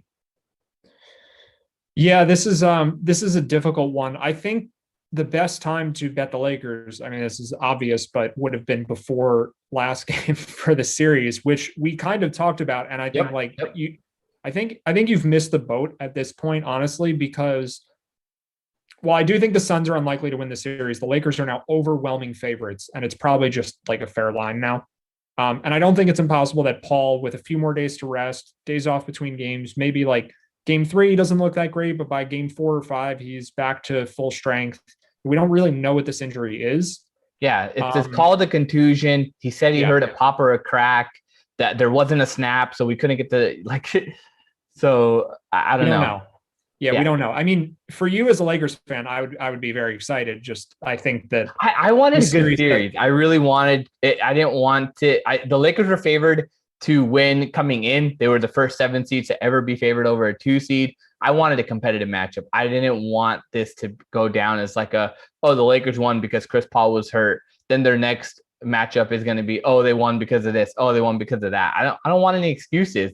We already have enough excuses already built in with LeBron being injured. You could say, we're not playing as well. LeBron doesn't have the same amount of balance or game that he had. I saw a stat earlier today that this is his lowest field goal attempts from it within 5 feet his entire postseason career. He's never taken fewer attempts from within 5 feet. So he's just in there outside chucking the ball. I mean, the Suns have an incredible defense. I don't know. Maybe the Lakers have a better defense, but this is a high level matchup of two elite defenses. So it might just be a product of like the Suns are really good at guarding him. You can't just there's no one who plays in the Suns regular rotation that would guard LeBron with any regularity who he can drive by easily. They're all really good defenders. So I think it's more about that. But yeah, I mean, I thought the Lakers were probably undervalued before the series. They were undervalued for sure after game one, at least depending at like the timing of the line, because it did move significantly from like right after game one to closer to game two, where more information about Paul not being healthy was known. But I think at this point, it's just like, all right, everyone knows that Chris Paul's hurt and the line is hugely skewed towards the Lakers. They probably win, but Chris Paul could get it back together and they could get a split in LA. And then you're right back to a pretty close to even series with the Suns having home court advantage. So honestly, I think I'm more interested in like actually betting the Lakers to cover game three than I am in betting them for any sort of series prop right now, because I think the sooner the game is, the less likely Paul is healthy. And the later into the series it gets, maybe the more likely he's had some time to recover. So the game is tomorrow. So it kind of feels like he's not going to have enough time to recover. Yeah, I mean, Campaign could also just go off again, and Devin Booker actually didn't play that well. But yeah, I mean, I would bet the Lakers, I think, before I would bet the Suns. That number is probably pretty fair, honestly, but I at least would lean towards the Lakers side for game three. I mean, everyone pretty much showed up for the Lakers except for, I would say, Morris. Kuzma did a little bit. But Montrezl Harrell not playing at all is a huge deal. I mean, Gasol got in the rotation. So happy. I am so happy that Mark got in. When Mark was on about to check in, I was just blasting it, just like Mark, yes, Mark. And he played crunch time, which was I didn't think that would happen. That he was actually in at the end of the game, and the Lakers. Well, and then Vogel did a really nice move on that, bringing in Caruso and moving AD to the 5 to close that last 2 minutes out. Okay, so Mark played from like the 7-minute mark down to 2 minutes, and then they went a little smaller. I mean, Caruso's defense too is really good. It's just don't have Harrell or Drummond out there, and you're fine, because everyone else, with the exception of maybe like Kyle Kuzma, everyone else on the Lakers plays really good defense. Yeah. Well, it's been a hype show. It was really quick today. Coming up next, Ravens at Raiders on a wild weather Wednesday indoors. And then at 8 o'clock, Giants at Washington in the snow, and 49ers at Eagles in the rain. Outside of that, we touched on some stuff. We didn't get a lot of DFS coverage. You're talking about more sportsbook. Before we jump off, what is your favorite DFS play tonight? Okay, I'll give a couple quick things. So one, we got news on Nerlens Noel. Went through shoot around, game time decision. I think he plays. That kind of seems like a non-update. Okay. Aside from that, I think one, you pay up above where most people are paying up. So Westbrook or Beal with Embiid, I think, like just as a pair, because you need the game to be close. I think that's a good play. And then I'm kind of looking at guys like Joval, Morant. I know Brooks was the guy who dominated last game. So those are intriguing options. But if I had to pick one, I think I like Bogdan as a contrarian pivot off of Trae Young. He's cheaper, and I just don't think anyone will play him. He's kind of in no man's land in terms of pricing, and he's at least on that team, and he's right around those Philly chalk guys in Simmons and Harris. So his ownership should be really low. And I think if the Knicks do more of I won't even say a good job, but if they just divert more attention to Trae Young, this is the guy who will do more. So Bogdan is like my sleeper pick of the night, I would say. Good call. Appreciate it. He did play with a lot of confidence in that game one. He was hype, hitting some shots from the corner, just like celebrating them. Yeah, they ended up winning just because of that last shot, but he was dialed in for that game. So good call on that. Appreciate you hanging out. Coming up next is going to be the Ravens and Raiders game, but Friday we'll have the slate MLB, and then Monday it'll be Matt coming back with a special guest. I don't want to reveal it to you guys. I still don't know. And then it'll be Julian coming in with Matt on next Wednesday. So appreciate everybody hanging out. I'll be back in a couple weeks. Until then, good luck. Have fun. Peace out.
Okay. Hello, everybody. Good to see you.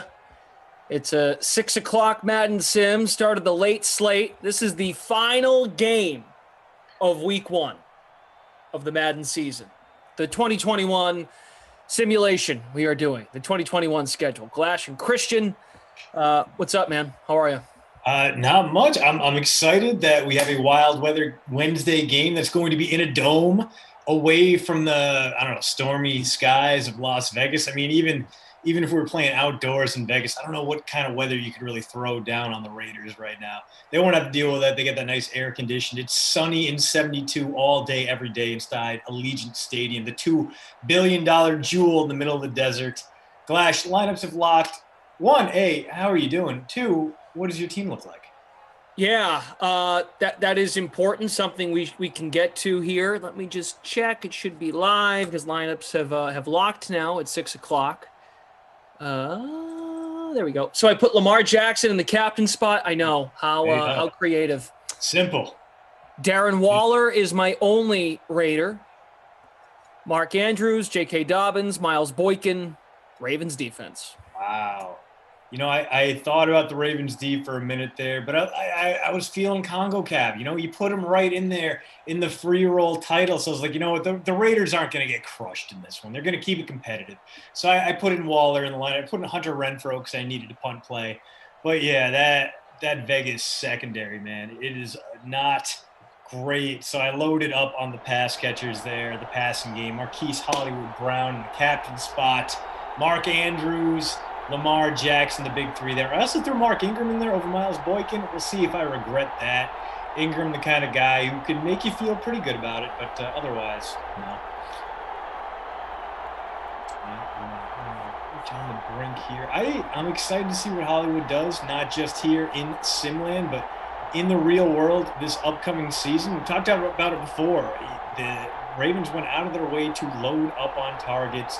Rashad Bateman, Sammy Watkins, good additions, but Brown is going to have the chance to rise to the top of that group. He had himself a nice finish to 2010. Glash in those last 6 games of the regular season. Yep. 338 yards, 6 touchdowns, more than 4 catches per game. In the playoffs, he had near 196 yards in 2 games. Dude finished the year on a heater. If he can keep that momentum going into 2021, it's going to be a boon for Lamar Jackson in that Ravens passing game. Yeah, the name of the free roll, by the way, tonight, Glash and Christian sympathy wins for Congo Cab because, last night, Freeze Pops and I played the old schedule game, and Denver Broncos were one of the opponents in the matchup against the Giants, and of course, Denver plays the Raiders twice, and once again, Denver hosting the Raiders early in the season. We both gave them the Raiders a loss. So Congo Cab weighed in and said, at this point, you got them going 1-16 based on my calculations. So this is in honor of Congo Cab. We've created the contest titled Sympathy Wins for Congo Cab. Congo Cab, Ashley Edwards, we got our share of Raiders fans hanging out in the chat. 2 members of Team Always here who are never shy to point out their love for the black and silver. And this is, I've already said it, Clash. It's a team that could go anywhere from like 7-10 to 10-7. They're going to beat good teams. They're going to lose to bad teams. It's going to be weird because that is exactly what you get with John Gruden. Every good move is balanced off by a bad one, and they are just football purgatory. All right, ownership coming in fast and furious here. Darren Waller, 11.6% captained, 58.7% owned overall. It's a pretty big number. If I had to guess, that's probably the biggest number of any Raider for this matchup. Once again, if you're just joining us, this is the final sim of the Week 1 portion of the 2021 Madden season, the 2021 NFL schedule. We'll move to Week 2, as Christian said in our little production meeting, I guess we'd call it, before we came live. Oh, classic, a snow game. Washington and the Giants in Week 2. Yeah, just like we would expect in New York in September. Wild weather indeed. But hey, go in on those ground games, man. It's going to be a big day for Saquon and J.D. McKissick. And hey, in the real world, that's going to be actually a fun game to watch. Not like from any meaningful standpoint, but hey, that is it's your Thursday night game. So right there, immediately it's like, oh, okay, cool, I'm into it. Why wouldn't I watch that game? B, you get the narrative. What's Daniel Jones going to do? Is he going to get his entire front office fired, or is he going to finally make the jump? Probably the former rather than the latter. And C, that Washington team is going to be a lot of fun to watch as long as Ryan Fitzpatrick hasn't fallen off a cliff. They got a ton of young playmakers in the lineup, and I'm a big proponent of what they have done this offseason. I love what they're going to have with Antonio Gibson and Kissy Cakes himself. That's a great running back tandem. I like Diami Brown coming from North Carolina, a guy who could have been an early second-round pick, slid to them in the third. That dude can make an impact right away. Cam Sims, Scary Terry, Logan Thomas. Lots of good players in Washington as they are going to attempt to defend a division title won with all of 7 victories last season. We got the Claw 28, Mark in the chat. Kyle, Kyle, tough loss for the Connecticut Sun last night. Tough loss. And the Rays lost. So, Kyle, we mourn together. Celtics, too. Just a... No, who cares about that? I mean, people who matter. People with souls. People who maybe grew up in the soulless era, watching Antoine Walker jack up threes that had no chance of going in, but he took them 7, 8 times a quarter. Maybe guys who bought in on Milt Palacio as the point guard of the future because there was nothing else to buy into. Maybe guys who saw Tony Battie and decided that's the man I want to be. I want to swat someone's shot and then scream in their face about it. Maybe guys who saw Erie Welsh lottery, saw Tim Duncan, and then saw Tim Duncan bounce all the way to the San Antonio Spurs. You know, maybe one of those guys. But yeah, Erie Welsh, dude. I'm still amazed they were able to trade Erie Welsh for a first-round pick. Erie Welsh was my favorite player to watch because he looked like he was constantly going through puberty and had no idea what his body was doing. Oh, did Josh Jacobs get the first down? He did. He did. Yeah, Erie Welsh moved around like a baby giraffe. It was just glorious to see. Wow. Yeah. Never thought I'd see the day I'm talking Erie Welsh on the DraftKings Dream Stream. Ashley says, can't wait until tomorrow. The nooner, baby. Raiders, Steelers. Quick turnaround time, huh? Raiders are right back at it tomorrow. So, you know, in honor of Ashley Edwards and Congo Cab, Christian, would you like to play the schedule game for the Las Vegas Raiders? Oh, man. Yeah, you know what? Let's do it just for them. Let's see if I can't be a little bit more optimistic than Tommy Freeze Pops was, although I make no guarantees, obviously. I could fall into that trap. I'm saying right now, it's like, okay, like 10 or 7 is the ceiling there. And I've also realized that, yeah, I might absolutely goon it up. And like by the time I look at the schedule, I'm like, oh, that's a 5-win team. I don't think they're going to be that way necessarily. But yeah, let's do it. Let's go through that schedule. All right, Darren Waller with another catch. It's the opening drive of the sim. Raiders are just keeping Lamar off the field. Great strategy, Cotton. Okay, Monday Night Football to open the season. Home against Baltimore, the Raiders. Yeah, let's get stupid with it. This feels like first game in Vegas with a crowd. Let's give it to the Raiders.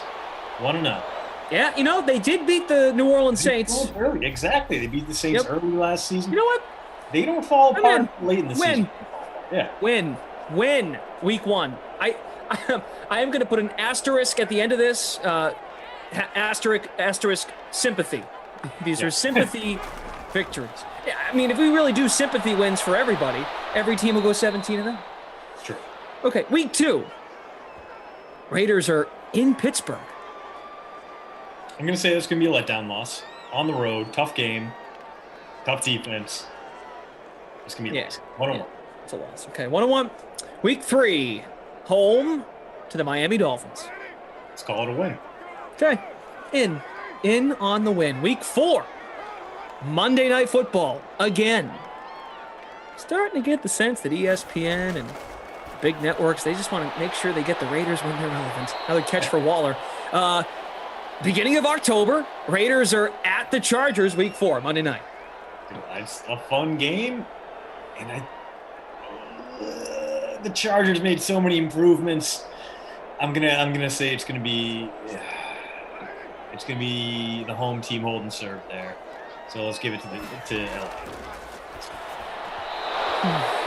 Yeah, I mean, we're already nice enough giving them that Baltimore game, so I'll give them a loss as well. Congo Cab is already saying, nope, Glash, you can't do that. You already picked us to lose the Baltimore game on the Baltimore schedule. How do you remember that? You writing them down too? If you are, I respect that. Week 5. Does not forget Raiders disrespect as we're about to get a Carlson chip shot here. 28-yarder is up and good, so Vegas takes an early 3-0 lead at home. The action of forgetting is just not in the vocabulary of the DK Sim fam. They remember everything. Okay, so you have them at 2-2, week 5. Raiders are home against the Chicago Bears. It's going to be a win. It's going to be Justin Fields' first start as a Bear. I feel that in my bones, and I feel like he's going to look good enough to give Chicago some hope, but not good enough to win. All right, I'll give him a win. Fine. Week 6, I got to be consistent because last night I had Denver winning this game at home, so I'm putting it as a loss. At Denver, week 6. You know what? I'll agree with that. I can see that happening. Broncos are probably good enough to win that game. They also had a great offseason. I think Teddy Bridgewater is the key to flipping their season from losing season to winning. Okay, week 7. It's the game. Here's the Lamar Jackson ownership. 53% in the captain spot. 90% owned overall. Wow. That's a lot. Okay, week 7. Game before the bye. Raiders are home against the Philadelphia Eagles. Eagles are bad. They're trying to suck their way to the top of next year's draft. That's going to be a Raiders win. Yeah, I agree. Okay, there you go. 4-3 going to the bye. They're in it. They're in it. Yeah. 1-1 against their division. Actually, no. 0-2 against the division. Losses at Chargers, at Denver. Mm-hmm. Okay, here we go. Week 9 at the Giants. They'll beat the Giants. I feel like this is exact. At 5-3 feels exactly like where they're going to be. You know, they're going to build their way up. They're going to look playoff worthy for a while, and then it's going to come crashing down. Then they'll right the ship a little bit. Yeah. So I see 5-3, and then let's talk about the next 2 games because I think those are both going to be losses. One untenable, one not so much. Lamar throws a pick, and the Raiders take over inside Ravens territory. Nick Kukowski with the INT there. All right, so the halfway mark of the season for the Raiders, week 10, home against the Chiefs. That is a Sunday night football game, by the way. Yes. So at the midway point, they are 5-4. Or, I guess you can't be midway to 17. Whatever, you get my point. Week 11, home, Bengals. I feel like that's one of the games they get stupid in and lose. I feel like this is just like, things have been going too well. We let everything go in that home game against the Chiefs, right? Because we got embarrassed by the Chiefs at home last year after beating them in Arrowhead, and we couldn't keep that up. Didn't get embarrassed, obviously, but high expectations last season when the Chiefs came to Vegas. Raiders weren't able to live up to them. They're going to have a lot of energy going into that game at 5-3. It's going to be a letdown game, and that letdown game is going to extend the next week into a loss against the Bengals, 5-5.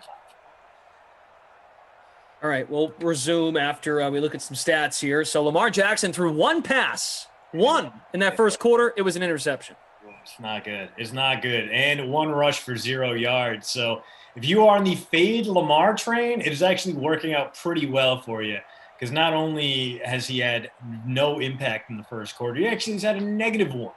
So he's at -1 points right now, and he's only got 3 quarters to turn that around. Can he? Of course he can. We've seen him absolutely shred folks here in Simland, but right now, Raiders ball, 1st and 10, at the Baltimore 16.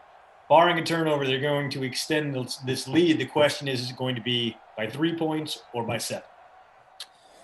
Can't wait to find out. Okay, I got to make a call here. You have them losing. I'm going to give them a win against the Bengals. Josh Jacobs, nice win. Okay, week 12. So that was our first time disagreeing. Week 12 at Dallas, Thursday night. Oh, it's a Thursday afternoon, Thanksgiving Day. Tough to win in Dallas on Thanksgiving. I'm going to give that one to the Cowboys. In their special uniforms, the big stars. Well, sexy matchup, though. I like that. Raiders, Gruden, in Dallas. Okay.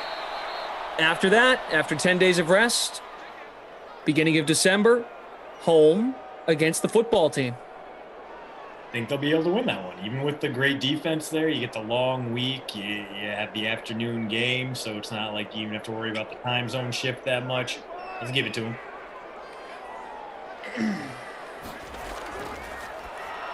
This feels like the part of the year where we all start to realize, like, oh, like Ryan Fitzpatrick, kind of a fun signing. Yeah. It might just not be going that well at this stage. Like, the football team, they're this year's Bucks from 2019, before the Bucks got Brady. That's just my opinion. All right, I give them a win, too. Week 14, in terms of talent on both ends. Okay, here's where it gets difficult. Week 14 at Kansas City. You know what? Let's give them the win there. Let's give them the win. Let's go ahead and give them. They did split last year. They did split last year, and they won in Arrowhead. And this feels like maybe a trap game for the Chiefs. Maybe they'll be super angry about it, but they'll have had 2 wins over the Raiders since they were upset on their home turf last season. So, you know what? Let's pencil in Vegas for a win in Arrowhead. I disagree. Yes. Week 15 at Cleveland. Loss. Me too. Loss. Week 16, home Denver, day after Christmas. I have a win here because I have to be consistent last night. Yeah, I'm okay with that. Let's give them the win over the Broncos. Okay. Christian at this point has them winning 3 of their last 4 games. Week 17 at the Colts. Loss. Yeah, I agree. Loss. All right, they wrap it up home against the Chargers.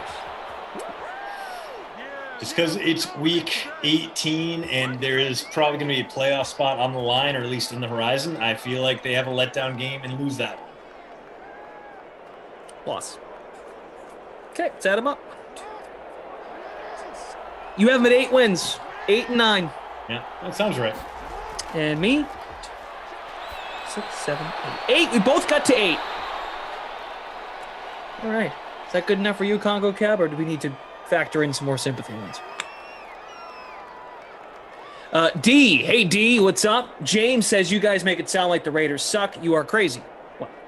I mean, we make them sound like the Raiders are mediocre, which they are. That's exactly who they are right now. Their defense is awful. Their offense is pretty good. They are a very average team, even with the changes they've made this offseason. They've made some reasonable ones and some completely baffling. So, yeah, I wouldn't say the Raiders suck, but I also wouldn't say that they are a contender. I feel like they can sneak into the wild card, or they can fall apart and go like 6-1. Congo Cab says, Clash, I swear it sounds like you and Christian are trying to be nice with those picks.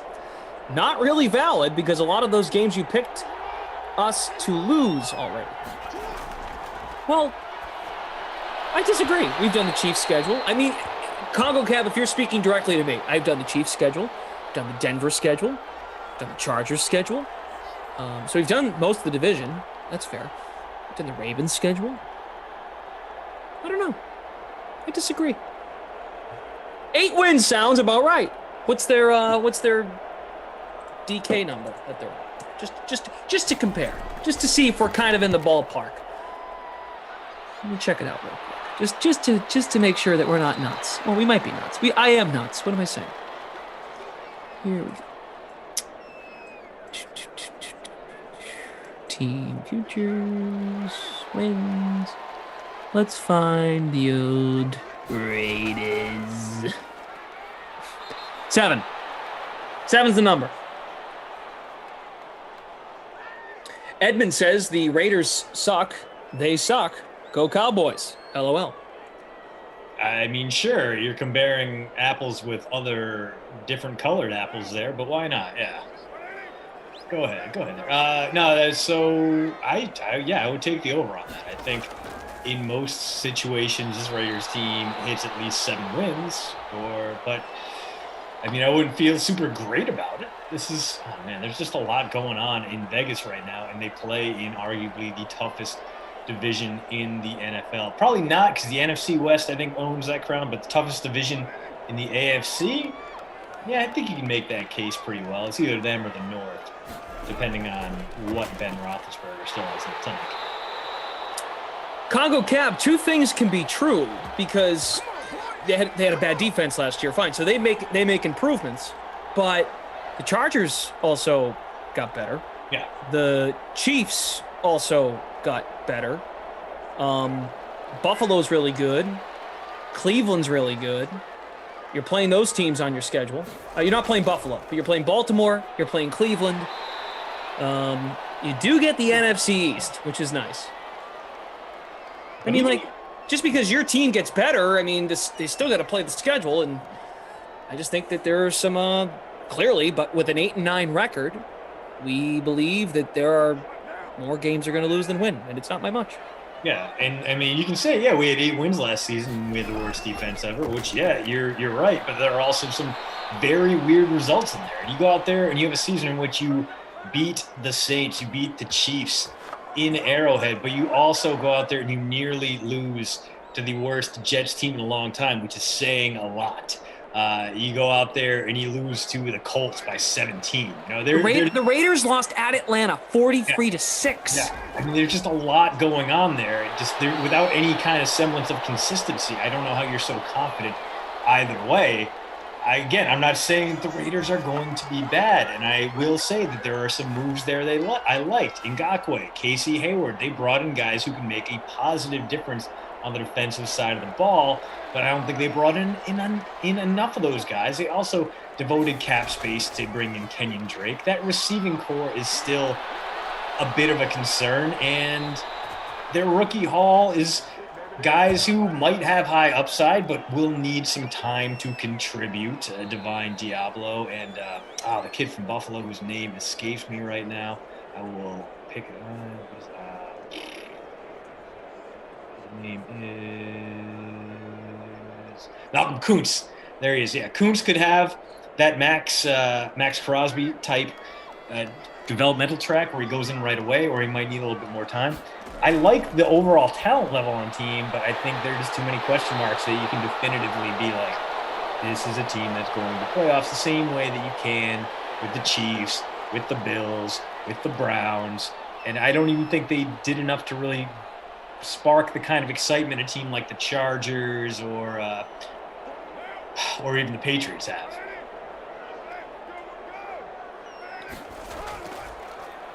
Yeah.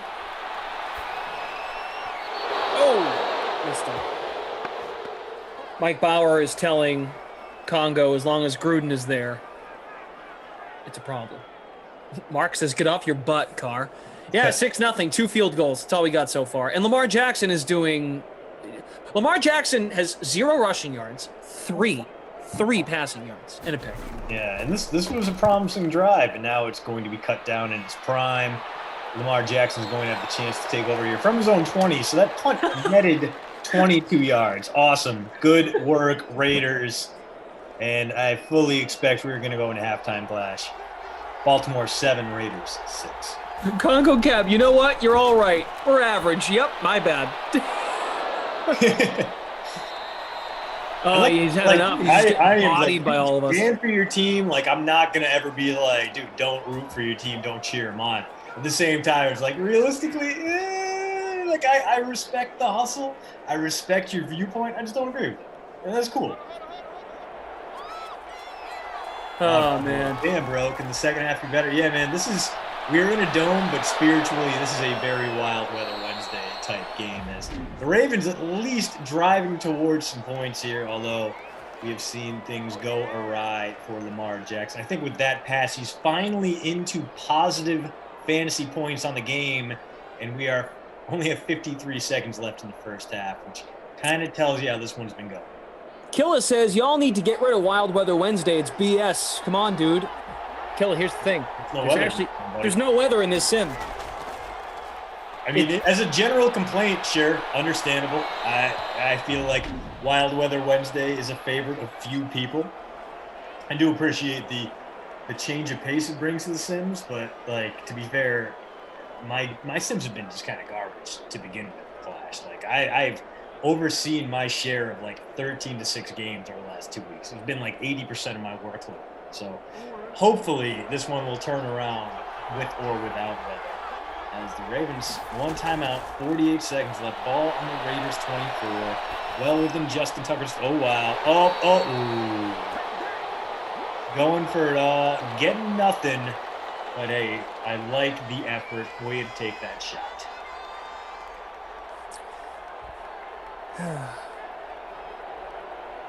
Yes, Mike, that is true. There is weather outside of the dome. But we are inside the dome.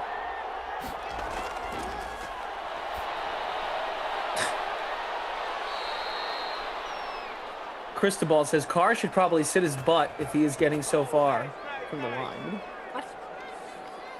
Yeah, it just hasn't been productive offensively. It has not, but working out here for the Ravens, who have a first and goal situation. They're going to go no huddle here. Maybe a timeout after that. Maybe not if it's an incompletion. Let's see if Lamar can get something going. Oh, that's going to burn their last timeout. We might see one play, then a field goal attempt if it doesn't go into the end zone. Anything short of the line is going to be the end of the half. Ravens got, I'm going to say, one more opportunity here, Glash. One shot at the end zone, then they bring in Justin Tucker for automatic field goal. Derwin on Twitch, can't wait for the new Madden. Will Stafford be the new galloping chicken? Yeah, I've got a quick, it's really not a story, it's something I need to share with all of you. Got him for the touchdown, and it's, oh no. Is it Nick Boyle? Oh no. That Boyle. is Got a Boyle on my face. Touchdown there. Wow. Nick Boyle, 3.2 fantasy points per game, 2K in the flex. This is his first touchdown in approximately 40 sims, Flash. Yuck. Well, 3.25%. That feels like that's too high. Yeah. So, I went and saw my parents today. How they doing? And they're good. Everything's great. And my dad walks out, and he's got this T-shirt on. I'm like, that looks like an NFL logo brand thing. It had a J and then a G. I'm like, that's not. Well, it's not J-E. Like, you know how Julian Edelman's got his own logo thing? He did his own NFT. Yeah. So my older brother used to work at Bose, and he used to work with athletes in the NFL. And I'm like, wait a minute. Jared Goff, I think, used to be a Bose guy. My dad had a Jared Goff T-shirt on today. If you look up Jared Goff logo or Jared Goff brand, you'll see the shirt. I'm like, oh my God, because it has JG, and then you could also read the number 16, and it was in the Rams blue and yellow. That is a collector's item right there. And I had to look at my dad and go, I am ashamed to be your son right now. Of course, he of course had no idea what I was getting at. Sure. I mean, it could have been for anything. Jared Goff logo. Let me put it in the this is the T-shirt. Really just I'm excited to see it. I'm excited to see it dropped into the chat. Through 2 quarters, Lamar Jackson finally woke up into the positives on that touchdown pass to Nick by God Boyle, tight end 2, who missed a big chunk of last season with a pretty graphically broken leg. If you remember that injury, it was grim, and Boyle, tough as nails, getting carted off the field there. It was just one of those things like, oh, right, football is a never-ending car crash. The Raiders right now, Glash, have something like a 12-4 time possession edge, and they're losing by 1. because they've not been able to find the end zone. 2 Daniel Carlson field goals is all the scoring they've got right now. Josh Jacobs, 33 on the ground. Darren Waller, 4 for 20 through the air. Tyrell Williams, 3 for 24. Hunter Renfrow, 2 for 21. But they're all lying in wait, trying to catch up to the Ravens tight ends. Mandrews, 554, and Mr. Boyle, 1 catch, 3 yards, 1 tutty. Our friend Jay Mata is leading our free roll in the $250 free contest. Mysterious is in first place. Okay, earlier today on the Sweat, it was PGA Chaser Fade. Topic was Colin Morikawa in this week's Charles Schwab Challenge.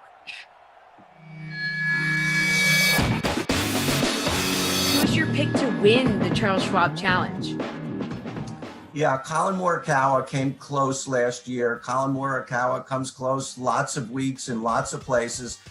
He really outperformed what I thought he would do last week at the Ocean Course. Super long, not his strength, but really, obviously, he can play well just about anywhere. This is much more to his liking. He finished lost last year to Daniel Berger in a playoff.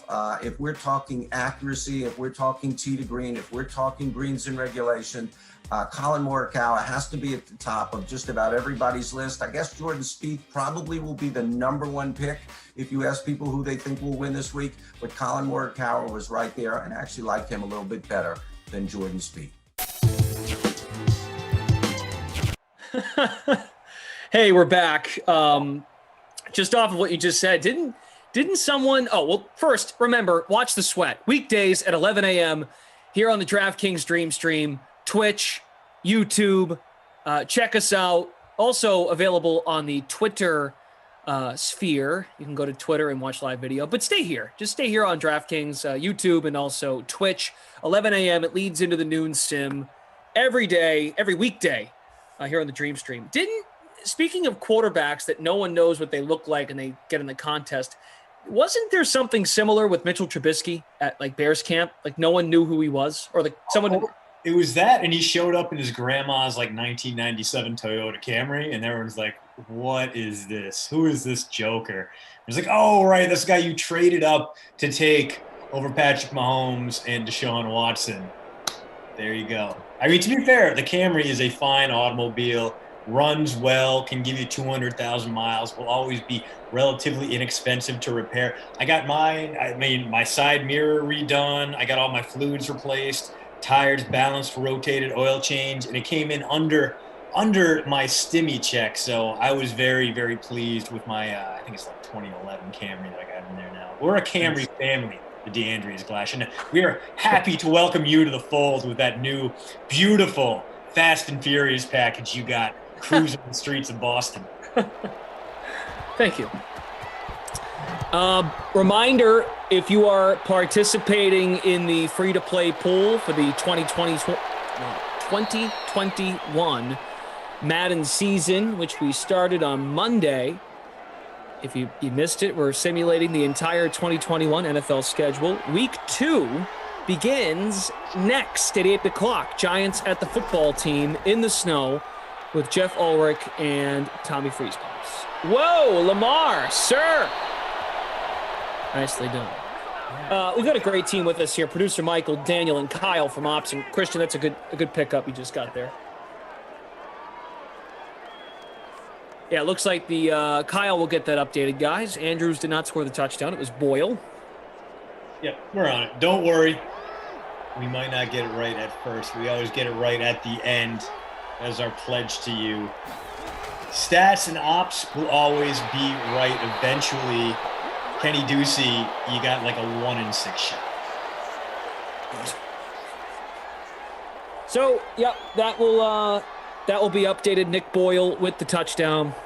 Sorry to burst your bubbles if you're thrilled about the Andrews touchdown. So, Jay Mata, I don't know if he'll be in first for much longer. Yeah, I mean, it was working great for me. I got Andrews in the lineup and not Boyle, but I mean, honestly, I can't imagine. There are 3% of you out there that are clamoring for Boyle to get his just due, and he will. Don't you? He will. Hit that like button for us if you don't mind. We're only 15 away from 200 on the Dream Stream. What are we doing on the Twitch followers? We're still at 2.9K, almost at 3,000 followers on Twitch. Love it. Smash Lanta has arrived, giving folks updates on the Sixers and Knicks, on their lineups. Yeah, I think the guy that was really in doubt tonight was Nerlens Noel, and he's going to start for the Knicks. So, make the adjustments as you need to. Not all about Nerlens. One of the more forgettable first. He didn't even go first overall. He was supposed to go first overall, and then he fell like 7th, and everyone's like, "Oh man, the Sixers got another steal," and then no, that's not how it turned out. There are a lot of guys on the Knicks from like, oh yeah, that guy. They're like the Celtics from like 4 years ago, like the Bridgies, as they call them around here, like the team that's like, woohoo, fighting, we'll give it our all, and then you're just not good enough to win a title. But trust me, they're fun to watch. I'm not knocking the Knicks. I think it's a fun product to watch. We just know they're probably not going to win the thing. But hey, right now, I kind of miss that version of the Celtics. Right now, it's not great. I mean, for a hot minute, it looked like they were going to be able to get it done, and then no. High expectations this year that didn't come to fruition. Yeah, I'm just excited that Julius Randle.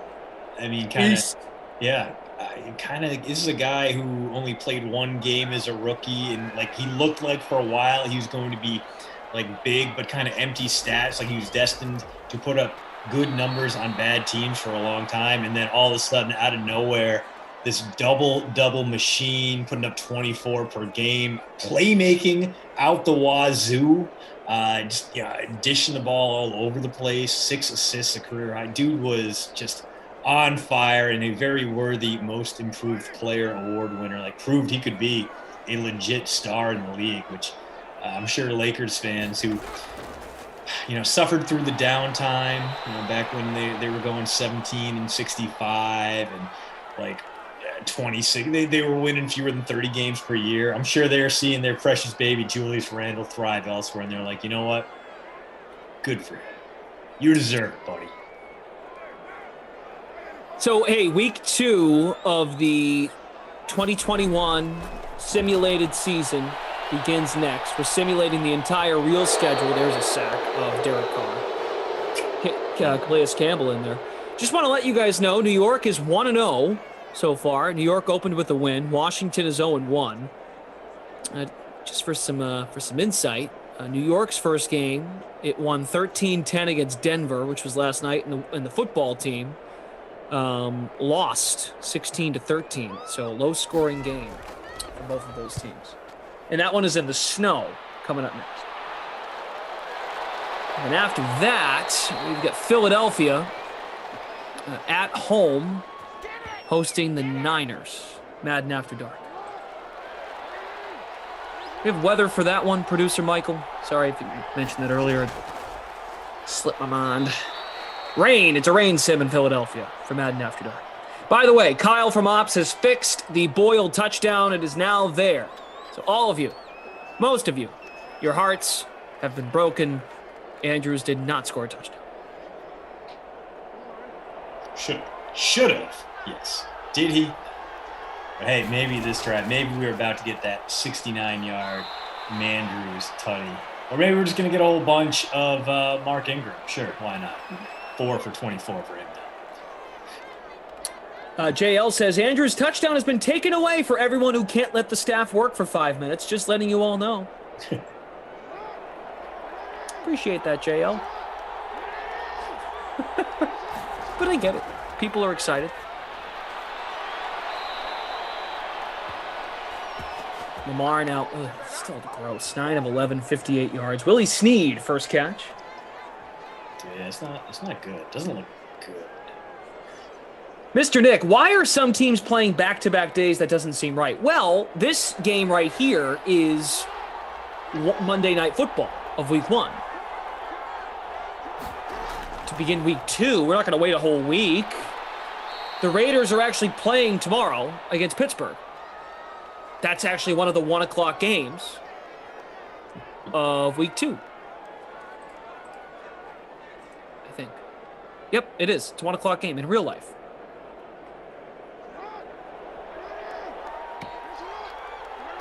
Clem says, Glash, will the weather be outside of the stadium in the Washington, New York game? No. Fair question.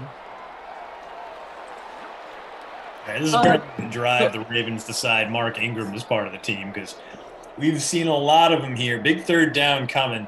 Baltimore moving the ball okay here. Would like to pad that lead, but if they can't pick up a few yards here, they might be entering that stupid punt territory where they drop back, kick it, and it goes maybe 15 yards. Is big decision to make. 4th and 1, ball at the 45. Punt here is probably going to end poorly. Might as well go for it. You got that big old offensive line.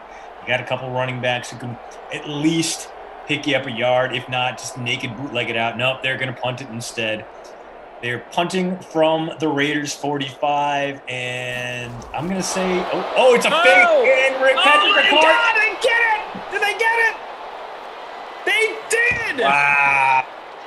Barely. It looked like Ricard was going to get snuffed, but instead, the 300-pound fullback / linebacker falls forward, and instead of netting 18 yards on the punt, the Ravens keep the ball. Wow, the pride of Maine, the former Maine Black Bear. Amazing. Seth is not pleased with this sim. Juan Flores, latest to join the Raider parade. What's up, dude? Was listening on my way home. Not digging you and Christian's take on the Raiders record. He didn't put but in there, but I'll give it to him. But they will have more than 8 wins. Want to put a pizza on it? Yeah, I will. Juan is good for a pizza. Juan and I have done a pizza deal way back. See? I remember the good old days, the heady days of free-flowing pizzas and ghost pepper bets. We're bringing back the ghost pepper bet when we get a proper thing. But I was actually looking for ghost peppers the other day at my local supermarket. Couldn't find them. They have a nice exotic food display out there, though. I think it just wasn't looking hard enough. I can pick up a good 8, maybe 9 avocados for a little homemade guac this weekend, which I'm very much looking forward to. Normally, I should be heading down to Indianapolis for the 500. Sadly, not going to make it this year. Going to have to save up all that energy and all that sweat that comes with going to the 500. You walk so damn much the Indy 500. You don't realize it until you're trying to walk around a track that's 2.5 miles in circumference that you're like, oh, just to get to my seat, it's 1.5 miles from where we entered. Cool, fun, awesome. But you know what? You can bring a cooler with anything you want, so you can have a few beverages, set up a base camp like halfway there. You sit, you see the throngs of race day fans walk by. You go, that's a great jersey. Those are interesting tattoos. Wow, I would not have paired those shorts with that body. Things like that. That's the great thing about the Indy 500. It's not just a race. It is a one-day way of life. Anyway, through 3 quarters here, Ravens up 7-6, but they are driving. Mark Andrews still leading all receivers, but we haven't seen anything from him in the second half yet. Still stuck at 454. Darren Waller, 4 for 20. And that's pretty much it. No one trending toward the bonus through the air. Both quarterbacks pretty disappointing in this one. Seth says, hey, Glash, you make every game 5% better. It's okay. Oh, nice. What a guy. Hey, every percentage point counts. That's really nice. I love the use of 5%. Nicely done. Rico says, Dobbins is killing me. Dobbins had a catch at like the 2-yard line in the first quarter and didn't score.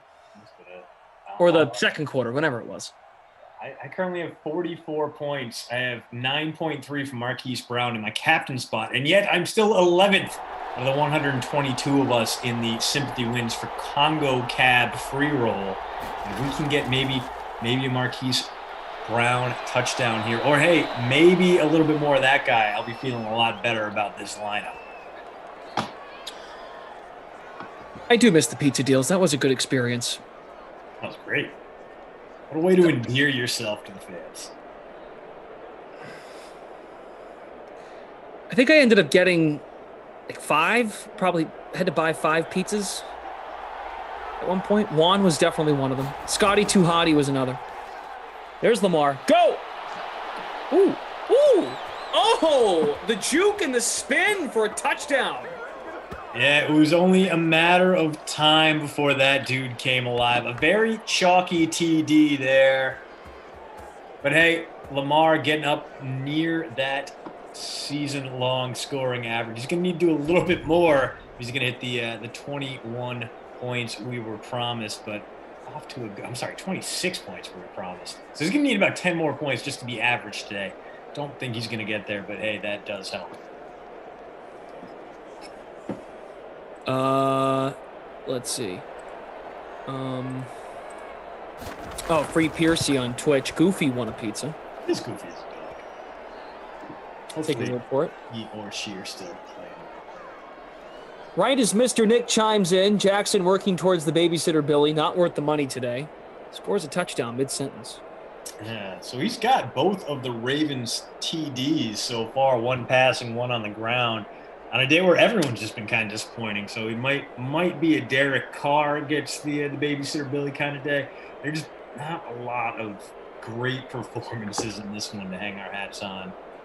Even guys who are having better days are still pretty bad. I mean, like we said, Mark Andrews is your leading receiver, 9.4 points. Darren Waller right behind him, he tied for him in the game lead for catches. He has 6 points because he has 4 catches for 20 yards. And God bless if we could see a little bit more of that, man. Zay Jones, a Madden 20 Simland All-Star, just an absolute beast who we rarely see here in Madden 21.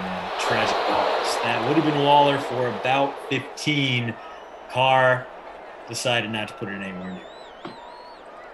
Yeah, freak of nature. There's a good energy in the commentary. Good energy in the sim. Meager 66, speaking of Madden 20. Still remember my almost pizza deal. It was my birthday. I needed 2 Perryman touchdowns in one of the last games of Madden 2020. He was on Tampa. He got one and was so close to breaking for a second. Juan Flores, my pizza win was a nail-biter. Falcons, Niners. Matt Ryan with the Bundy at the last minute was my favorite sim by far. The fact that you guys even remember, like, who is involved, the matchup, that makes my day. That's fantastic. You don't forget a game that got you a pizza. That's true. Yeah, I mean, that's awesome. Big third down for the Raiders here. Carr waiting too long. His blocking holds up. Oh, no. Oh, bother. Oh, terrible. Unexcusable there as Carr takes roughly 20 seconds in the pocket, goes backwards 12 yards, and is going to punt the ball back to the Ravens, who will have a chance to win this one in the desert.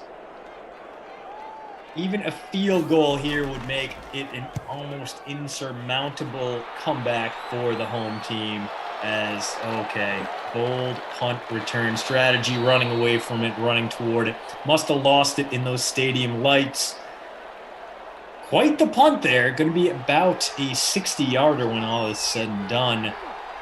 Ravens need to get, let's say, 40 to 45 yards here to get that field goal, and that will help right away. Quick strike there, 2.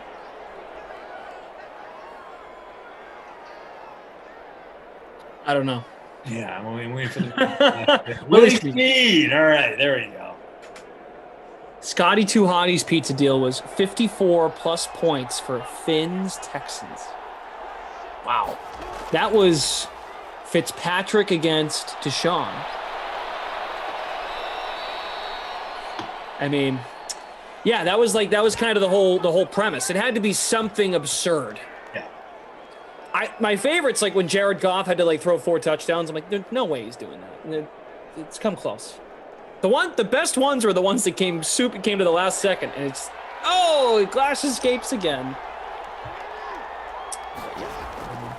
I don't have a college fund for the young ones. Oh boy, Lamar breaking free, and all he's got to do is protect that ball. 76 yards from him, so he could theoretically still hit the bonus here. He's going to have to do a lot of work on this drive. So you got to figure the amount of design runs for him versus handoffs out of the backfield are going to decline. Although his X factor is lit, the Ravens would be smart to keep it in his hands. All right, Lamar running. First down and more. I'll take him up over 90 right there, I believe. 91. Yeah. 22 more yards from the end zone. That's going to be at least enough to get a field goal, barring a turnover or a couple of Derek Carr-like sacks. So we'll see if the former MVP can keep this going and reward all of those who had faith in him. He's up to 23 points right now. Bonus here would be enough to get him up to that season average of 27 points. Real quick, if you guys don't mind, hit that like button for us. It helps the stream. It helps give this stream the proper recognition. If you hate the game itself, this particular matchup, I can understand that, but please hit that like button. We're almost at 200. Justin Harden, what's good? Stephen Boss, good to see you. Buzz Killington as well, old man dog fan. Jordan Warren, thanks so much. Jordan, you went back and watched a sim from last week. That's dedication. Dedication. Joker says, lost my pizza deal with Goff. I said he would score more fantasy points than Cook and Jefferson combined. Lost by 0.08. Oh my God. That sounds familiar. That was a good sweat. That was fun. Oh, the Raiders can't get a stop on 3rd and 3 there. So this drive going to make it all the way down to the 2-minute warning at the very least before Baltimore is going to be forced to kick that field goal. Or, you know what, maybe they just get a touchdown on the next handoff here and make it a little bit easier. Again, Lamar can get the bonus, but he pretty much have to run it in from here. Maybe that's going to be the case. They're coming out of a pistol here. It is, in fact, a keeper, and Lamar only picks up a couple. So still going to be tantalizingly close to 100 on the ground. Thanks, Scott. Thank you, Steven. If Juan Flores, if you're still here, Juan, I think, is somewhere in California. I remember the one thing I do remember is the pizza in California. Insanely expensive. It's like $30 for a pizza. Jeez. Like, for nothing, like, not to say that the place Juan picked isn't great. I mean, man, I hope Michael, I guess, can attest to this as well. I mean, my God, $30 for a pizza? Yeah, that's kind of wild. Pizza's supposed to be like the cheap option. It's like saying it costs you $20 for an entree at your takeout Chinese restaurant. You know? Well, the whole deal was, you tell me what you want, I will call it and pay for it over the phone. You go pick it up. You're like $29.40. I'm like, geez, they didn't get you special freaking sundae or drinks or toppings. So anyway, something I do remember from that. Flash, how many pizza places do you know that offer Sundays with their pizzas? No, if you want to go, I don't know. Well, that's a good point. Yeah, why do they throw it? I'm just intrigued if there's like a place you know of that's like, yeah, they have great pizzas, but they also have amazing ice cream. Flash, are you thinking of Chuck E. Cheese right now? Is that I'm not allowed in one of those. They get real suspicious of you if you show up without a child. You can't just go in and enjoy the pizza. You have to do that takeout, the Pasquale's on like Uber Eats or whatever. Don't be fooled, Sim fam. Pasquale's Pizza is not a local restaurant. It is just Chuck E. Cheese with a different name. Same thing like Wing Co. is just like a Denny's or something like that. Or Burger Den. That's it. Burger Den was just Denny's trying to sell you their burgers through a shell corporation on like Uber Eats. Underhanded tactics being brought out across the delivery landscape. JL says I paid $45 last night for a pizza. What? Yeah, how big was it? That's absurd. Derwin pointed out the Little Caesars remains a bar. Dude, Little Caesars, one of like the first things before I could find like a really good, reliable pizza place out here. And there are a few.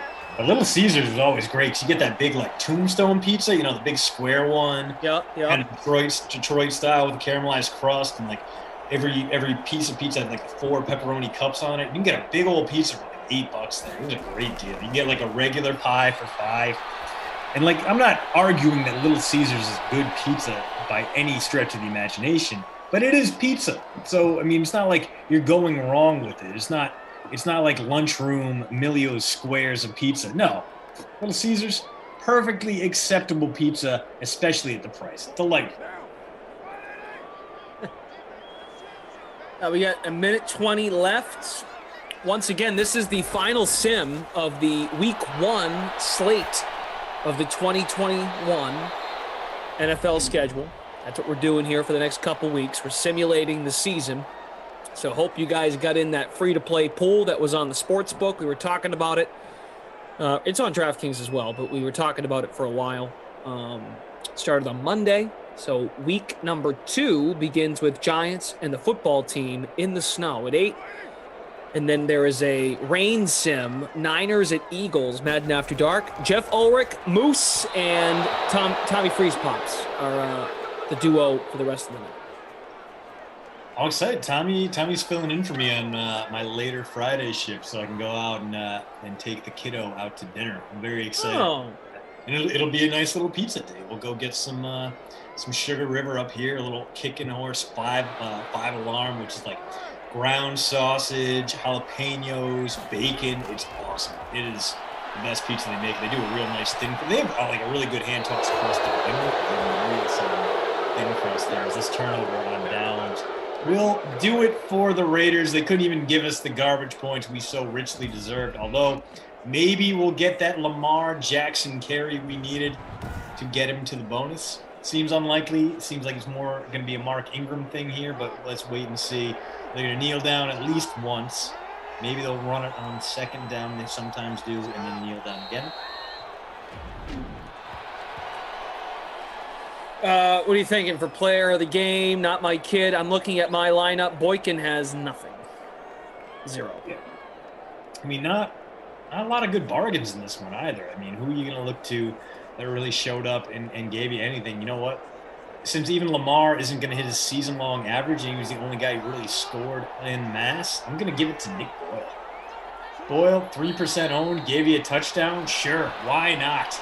This was a very chalky game to begin with.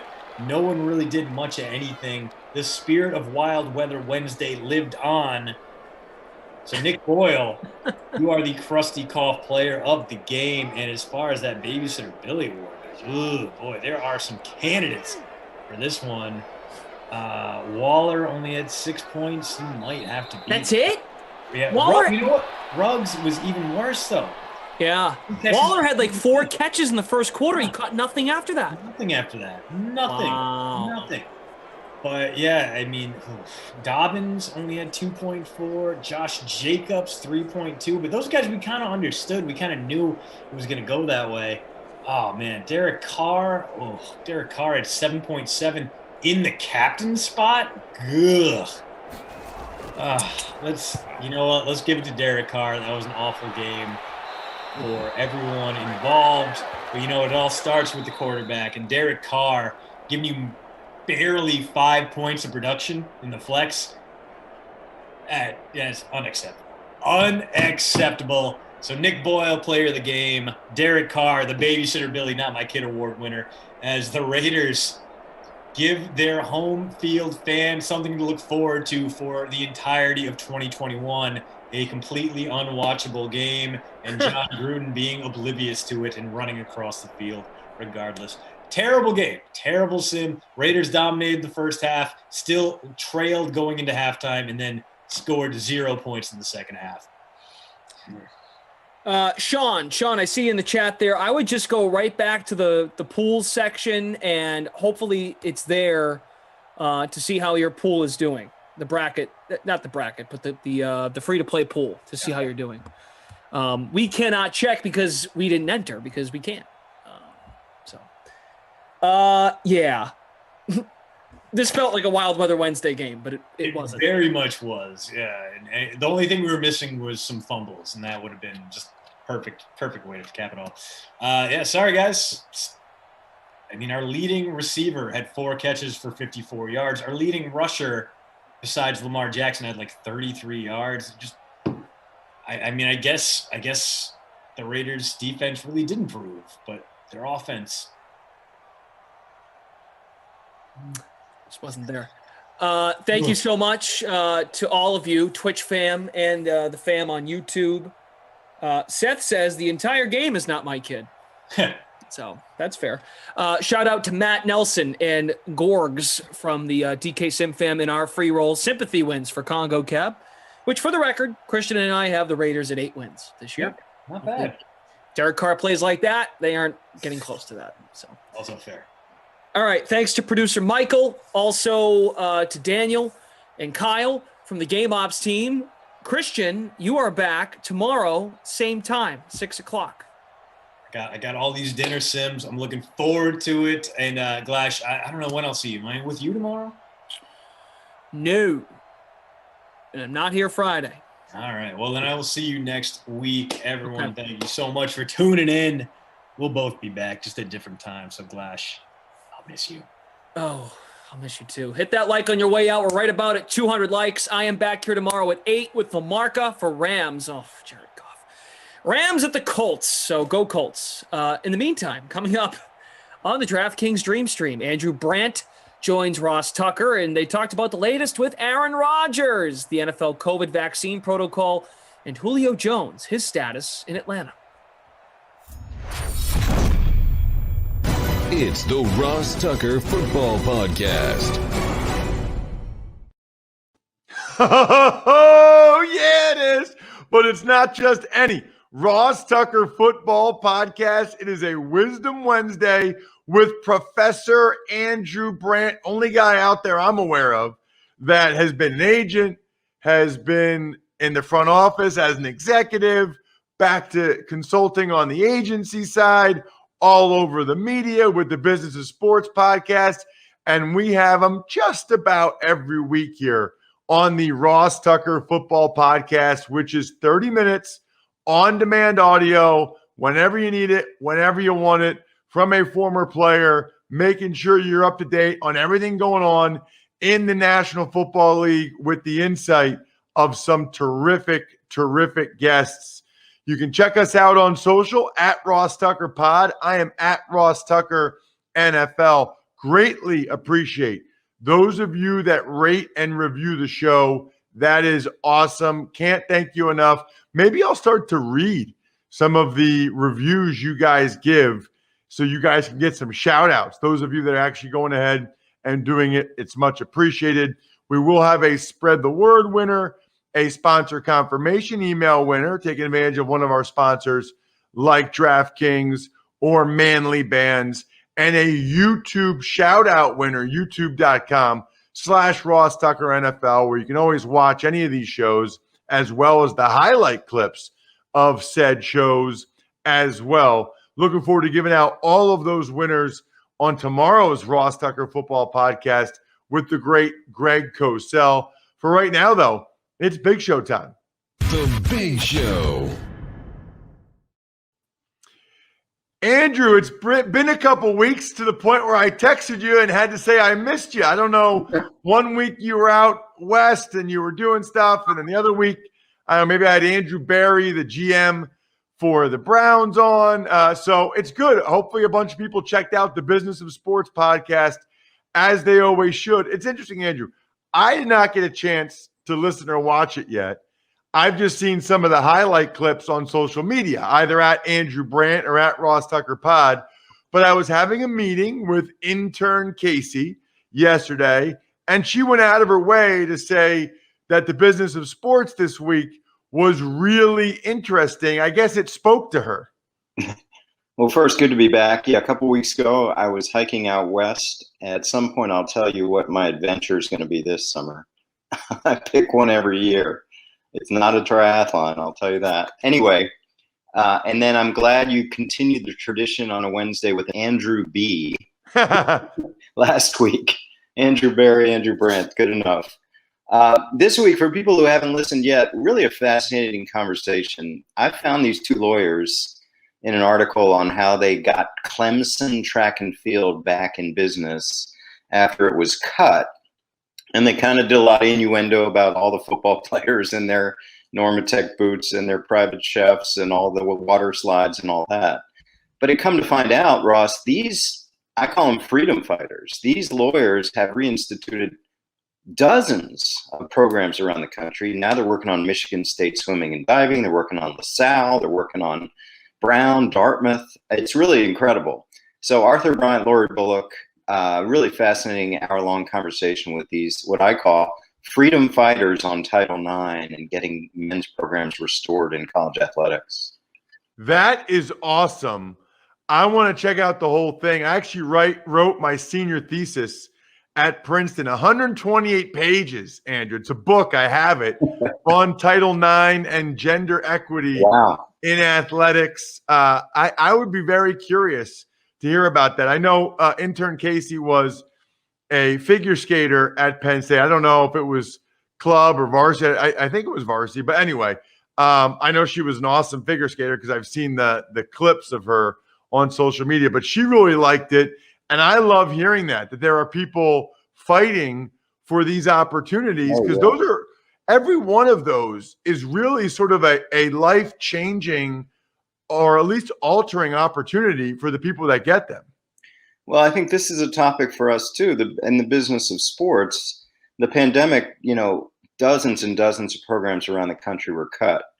And everyone focuses on football and basketball and the restarts of the Big Ten and the Pac-12. But listen, I love football. Football's going to be fine, and basketball's going to be fine. The real casualties of the pandemic were these sports. And here, out of the Phoenix comes these lawyers to get these things back. And every school uses the same excuse and money and reprogramming and COVID, but they've been wildly successful. And I didn't even know this till I talked to them. The 50th anniversary of Title IX is next year. So here we are still dealing with these issues. You mentioned Andrew Barry on last week here on the Ross Tucker Football Podcast.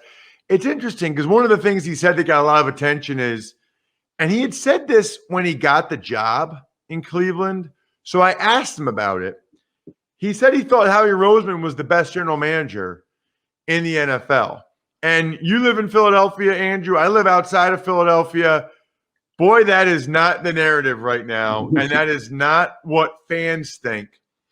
But I think, and I'm not here to say that Howie Roseman's the best GM. I think that's a tough argument to make right now. But what's interesting is fans, all they really look at is we stunk last year.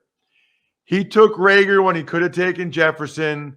Yeah. Dillard, he took Dillard in the first round. He hasn't been good yet. He took Arcega-Whiteside when he could have taken Metcalf. He stinks. Fire him. And I just sit there and think, for any GM, really any leader in any walk of life, it feels like it's a pretty short-term, short-sighted way to look at what is a long-term role and a long-term vision. I was sitting there thinking, if you think about it, out of the last 4 years, they've made the playoffs 3 out of those 4 years. They've gotten the divisional round twice.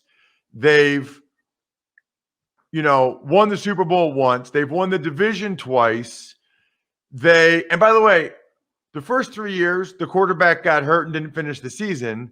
And last year, for whatever reason, he was arguably the worst quarterback in the NFL. I guess it's funny. With any GM, Andrew, I feel like if you wanted me to, I could make both a compelling case for and a compelling case against. Because there's so many transactions, there's so many moves, you can choose to emphasize and to highlight whichever ones you want. Yeah, I heard that comment on your program last week too. It does resonate where you think, wow, Howie Roseman. And let me say this. I mean, I've talked to you before, full disclosure. I'm friends. We've known each other, 30 years maybe. And when I moved back to Philadelphia, I didn't want to work for a team. I still don't. Everyone asks me. But I did consulting. Joe Banner brought me in, and I worked closely with Howie for 2 years. Listen, he is a different kind of GM. And I know a lot of people don't accept that. He's not from a scout background. He's not the traditional who made his bones standing on the sidelines of college football teams. He's not that, but he's learned that. And he's hired people around him to do that. And he is a negotiator GM, right? He is the kind of GM that comes from a financial cap background. His strength is negotiating. And some of his deals have been masterful. I still go back to getting a #1 pick for Sam Bradford and getting the desperation of the Minnesota Vikings and leveraging that to the hilt. Turned out to be Derek Barnett and so on. And even Carson Wentz, you just said he's the worst player in the league, quarterback in the league last year. He got what looks like a third and a first. So we'll see. But yeah, people can't judge. It's very tired of people to say they could have had DK Metcalf instead of they got. Yeah, so could every other team. It's kind of a tired thing. Every team could have had Aaron Rodgers. So, these comparisons, you have to look at body of work, just like evaluating a player. It's over years. Speaking of Aaron Rodgers, Andrew, nice segue. Thank you. I appreciate that. It took 10 minutes to get there this time. Yeah, he's not at OTAs. Not a big surprise there. He was on Kenny Mayne's last Sports Center. He looks very relaxed. He looks very comfortable with what he's doing. And I swear, Andrew, I felt like he was reading one of your tweets when he said it's about the people. It's not about Jordan Love. It's not about this. It's about the people. It felt like he was reading one of your tweets. Listen, I'm not talking to Aaron Rodgers. I'm not talking to the Packers. But trust me, I know what's going on. This is a breach of trust between the two sides, and I've been saying this since it started. People ask me, what would I do?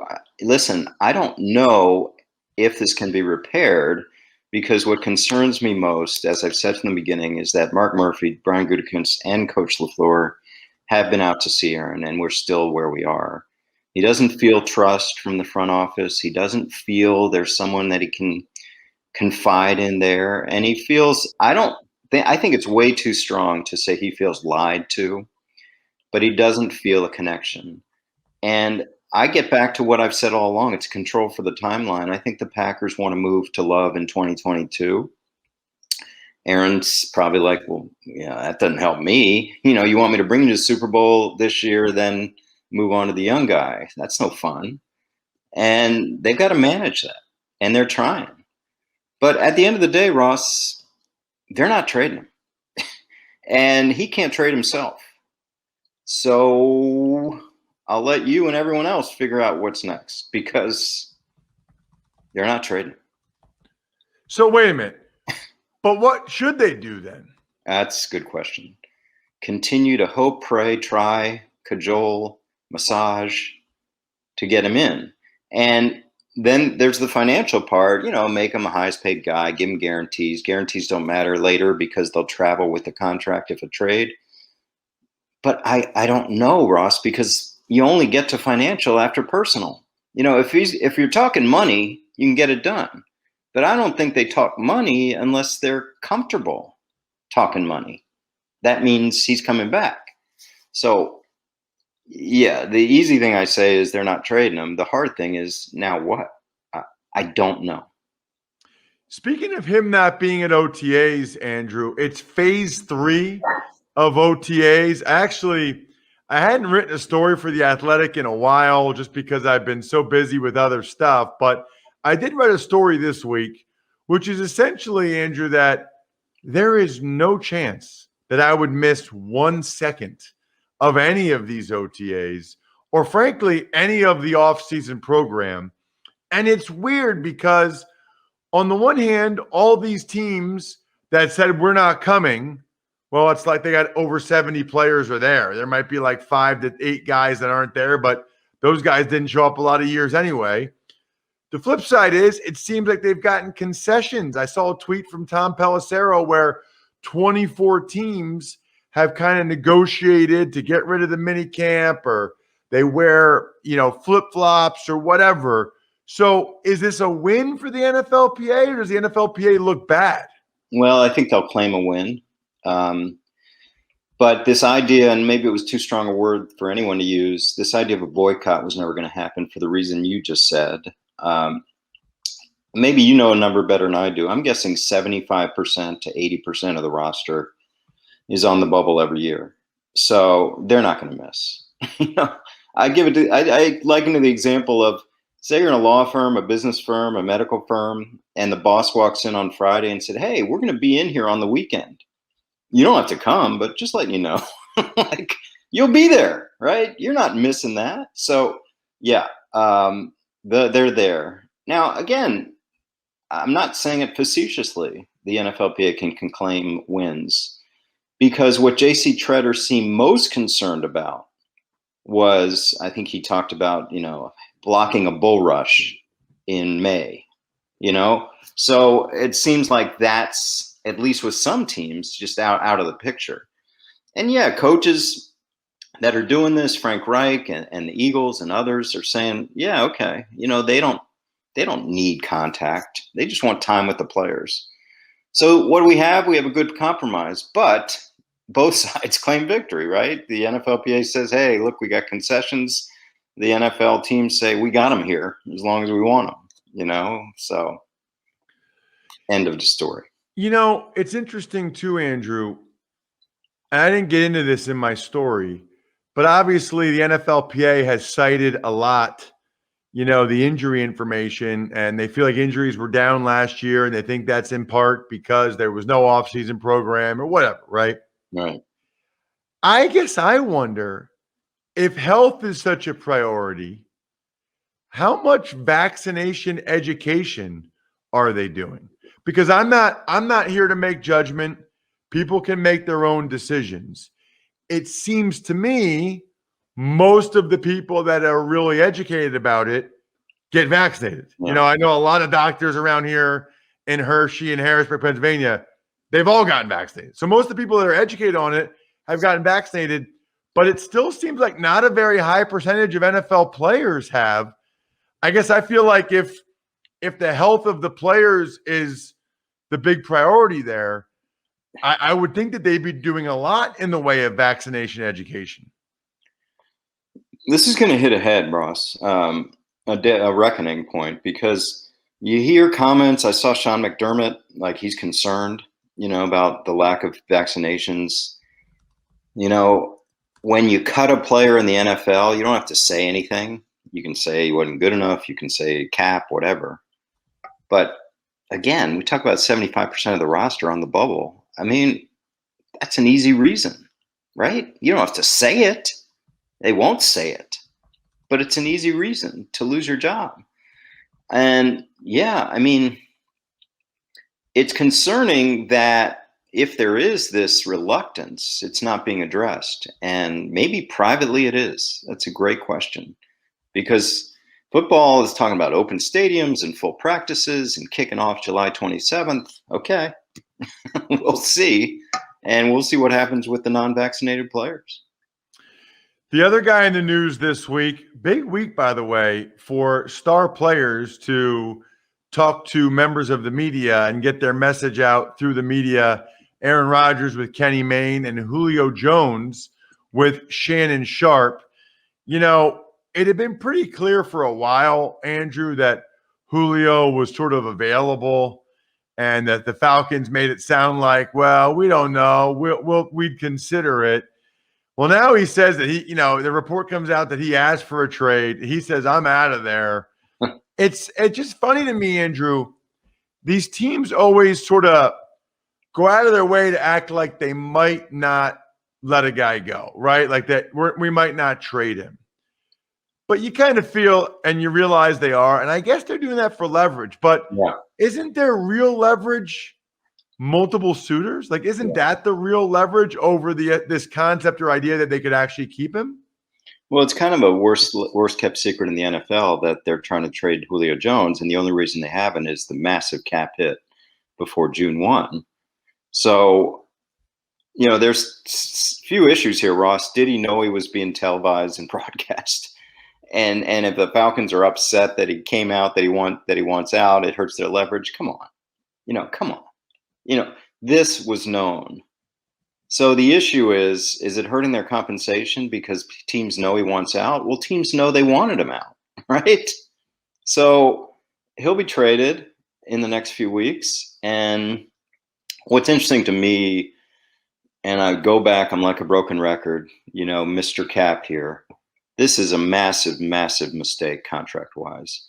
The extension years of Julio's contract, which are $22 million a year, like 64 guaranteed, don't even kick in till now, right? So he did a deal in 2019 with 2 years left for a 3-year extension worth $66 million. It kicks in right now. So this is on par with Goff and Wentz in terms of what a terrible contract decision to move on so quickly. And I say it every time. I say, you make contracts like this, you live with that. And they're going to have massive cap impact this year and next year while Julio plays for someone else. You got to check him out on social at Andrew Brandt so you don't miss any of the stuff he does. And absolutely, if you like college sports at all or anything on the legal side, a fascinating Business of Sports podcast this week. Cannot wait to listen. It sounds amazing. And intern Casey gave it her stamp of approval, which is good enough for me. And by the way, check out Andrew's Sunday 7. I love the graphics you have for that thing, Andrew. I see how you post it on social. It's amazing. Yeah, kudos to my intern, Austin Mayo. So Casey gets a shout out and Austin does too. Thank you, Andrew. Thanks, Ross. Speaking of newsletters, I haven't done one in months. I'm sorry. The idea was when I had like a funny story or a true story about my time as a player that I maybe didn't have enough time on the podcast or I wasn't able to really write about it on, The Athletic or wherever, social media, that I would write that to you guys. I'm going to get back to that. I'm going to get back to that because there's a lot of things popping up that remind me of times when I was a player. And I want you guys to be able to get those stories, be able to read those stories. They're not real long. Just make sure whenever we post any of the shows, there's a link. It's called Linktree. So it has the link to, our Instagram, our Patreon, our newsletter, YouTube, and then all the audio apps, Spotify, Stitcher, Apple Podcasts. Any link you ever need is there. Click on the newsletter one and make sure you're signed up so that when I send out the next story, you guys get it. Tux Takes. Morning, Ross. Well, you touched on some of these with Andrew. Let's start with Julio Jones telling Shannon Sharpe that he is, quote, out of there in terms of the Falcons. We ran a poll, Bri, at Ross Tucker Pod, and the consensus is most people would give up a second-round pick for Julio Jones. I think that's pretty fair, actually. He's under contract for 3 more years. It's somewhat reasonable. $15.3 million guaranteed this year, $2 million guaranteed next year. But it's like, I want to say $38 million over the next 3 years. So I don't know, if you think he's going to stay healthy and be able to play pretty well at 32, 33, 34, you're getting Julio Jones for less than $13 million a year. Sounds pretty good to me, especially if you're a contending team. Tux Takes. Meanwhile, Packers quarterback Aaron Rodgers did not show for the OTAs as expected. He talked with Kenny Mayne about it being a people business. I don't really have anything else to say here other than I think there's a strong likelihood that Aaron Rodgers plays for the Packers this year.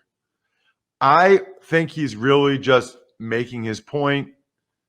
He's making the Packers uncomfortable. He's having them fly out and talk to him and kind of kiss his butt. And he's making sort of a big spectacle of it. I still expect when the Packers play their first game, he's playing for them. I'd be surprised if he's not. Tux Takes.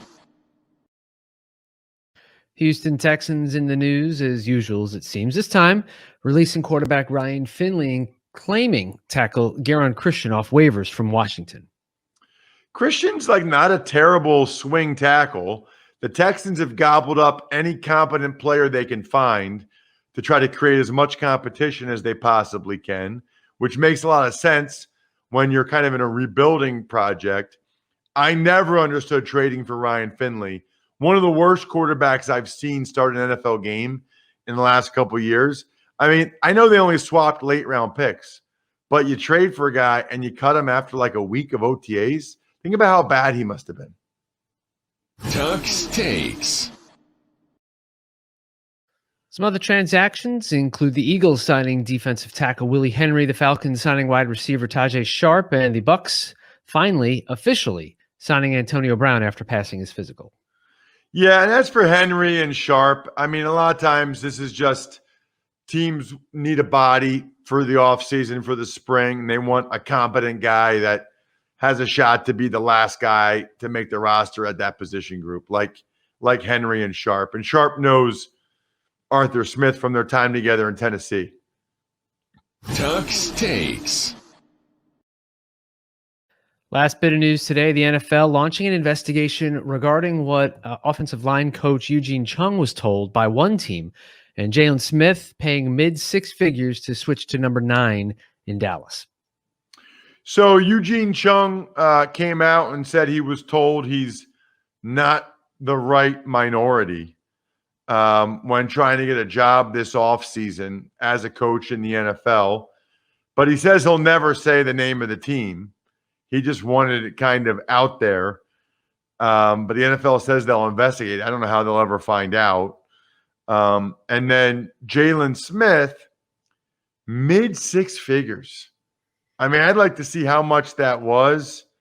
I don't know that he'll ever make that money back with people buying new number 9 Jalen Smith jerseys, but maybe he doesn't care. Maybe he just likes number 9 that much and, wants to get back to his high school and college roots. Who knows? I know this.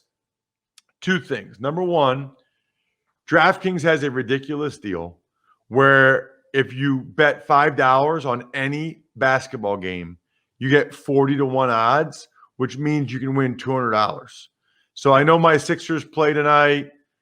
Who else plays tonight? Heat and Milwaukee, I think.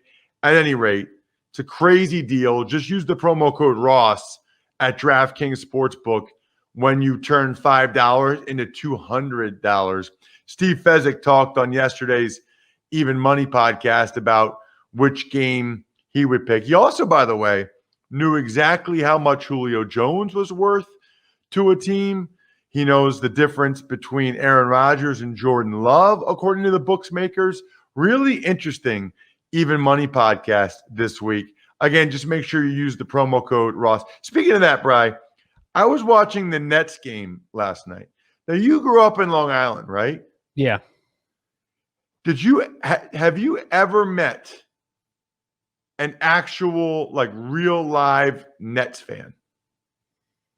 When I was growing up, no. Everybody was Knicks fans. The Nets were kind of irrelevant at that point. I'm 42. I think I've met one real Nets fan going back to Van Horn and back in there are not a lot of Nets fans, man. There are not, although I watched the game last night and they're coming out of the woodwork now. Let's get to an email because I know we got email questions coming out of the woodwork and I love answering them. Ever wanted to ask an NFL player a question? Well, here's your chance. It's time to Ask Ross. Email address, ross@rosstucker.com. One of my favorite things we do. I wish we did it more often. I love the questions you guys ask. It's topics, really content that I couldn't come up with myself. If you ever rate and review the show, I talked about it earlier, just take a screenshot of it, send it to me, ross@rosstucker.com, and ask me any question you want. Anything. Yesterday, I posted on social media @RossTuckerNFL that chocolate peanut butter cup is the greatest milkshake flavor of all time. I never really even tried it, Brian, until recently. It is amazing. What's your favorite milkshake flavor? I really don't have one. No, actually, I'd say probably like a mint chocolate chip. So here's the deal. I'm a big mint chocolate chip guy. It's not as good of a milkshake as chocolate peanut butter cup. It's probably a better like regular ice cream, but I don't think it's as good of a milkshake. Anyway, what do you got? Before we do that, I'm sorry. I have to go back to something you said a couple of years ago where you were just bashing on the York peppermint patties at Halloween. How could you like mint and not like a York peppermint patty? It's too much. It's too much mint. It's like a peppermint patty is like 80% mint, 20% chocolate. I don't like that ratio. You know what I like, Bri? Thin mints. Girl Scout cookies, thin mints are amazing because they've got a great ratio. I'm going to say it's 65, 70% chocolate, 30% mint. And the other thing is York peppermint patties they're thick and they're a lot of minty thickness. It's too much minty thickness. That's why I'm not a big fan. Plus, we were talking about like our favorite candy bars. And for you to have that ahead of like Take 5 and Nutrageous, it's just ridiculous. I mean, it ruins all your credibility for your whole life. Less is more. The small ones are much better. I can't eat a whole big one because then you're right, it's too much mint. But a little small York peppermint patty right after dinner hits the spot. All right, let's get on with this. Hey, Ross, I recently purchased a set of your Raycon earbuds for my wife and wanted to ask this question. With all the traveling that you do, pre-COVID at least, want to know about your travel arrangements. Do you guys make your own travel arrangements? Do you have hire a service? Exactly how is it coordinated? Thank you. And hey, Brian, you're doing an amazing job. Well, thank you, Bill Moyer. You're amazing as well. Bill, great question. So I primarily make travel arrangements for CBS college games and Westwood One NFL games, each of whom Westwood One uses like an outside service. CBS has people internally. If you tell them where you're going, where you're leaving from, where you're going, they will book it for you. But I am very specific. Like I do the research and I know exactly what flights are best for what I want. So I just typically email them, hey, I'd like this flight from here to there, this flight. Now they have like spending limits, so you have to be within the spending parameters typically. But I tell them exactly what flights I want, and then they go through and they book it and they pay for it and everything. Good question, Bill. You know, it's funny. People often ask me like, so do you have to pay for that? You have to pay to fly to the games? I'm like, no, I don't have to pay to fly to the games. Like people don't realize like it's a business trip. You don't pay for a business trip. The other thing is people always wonder like, well, what are you going to do after the game? You know, I'm going to fly home. That's what I'm going to do. Like they always think that you like stay for a couple of days. You know what I mean? Like, no, I go home. If I can get home after the game, I'm going home after the game. If I can't, I'm on the first flight the next morning. Good questions. I love it. Shout outs, Pizza Boy Brewing, Sporticulture, Vision Comics with an X, HumanHeadNYC.com. Please rate and review the show. As you can tell, that's a big push for us today. And today, Fantasy Feast, we are getting back to Joe's rookie rankings for fantasy. Wide receivers. Know where these guys should be picked before any of your buddies in today's Fantasy Feast. I think we're done here. Thanks for listening to the Ross Tucker Football Podcast. Make sure to also subscribe to the Fantasy Feast, Even Money, Business of Sports, and College Draft. All available at Apple Podcasts, RossTucker.com, or wherever podcasts can be found. A lot of times on the show, I mentioned DraftKings. Here's what you need to know. You got to be 21 or older, New Jersey, Indiana, or Pennsylvania only. New customers only. Restrictions apply. See DraftKings.com/sportsbook for details. Gambling problem, call 1-800-GAMBLER, or in Indiana, 1-800-9-WITH-IT. By the way, if what I was talking about included a deposit bonus, doesn't always, sometimes it does. Deposit bonus requires 25 times playthrough, and deposit bonuses are paid out in site credit.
Welcome back in, DK Sim fam, to the Dream Stream. It is May 26th, Wednesday. I'm Jeff Ulrich.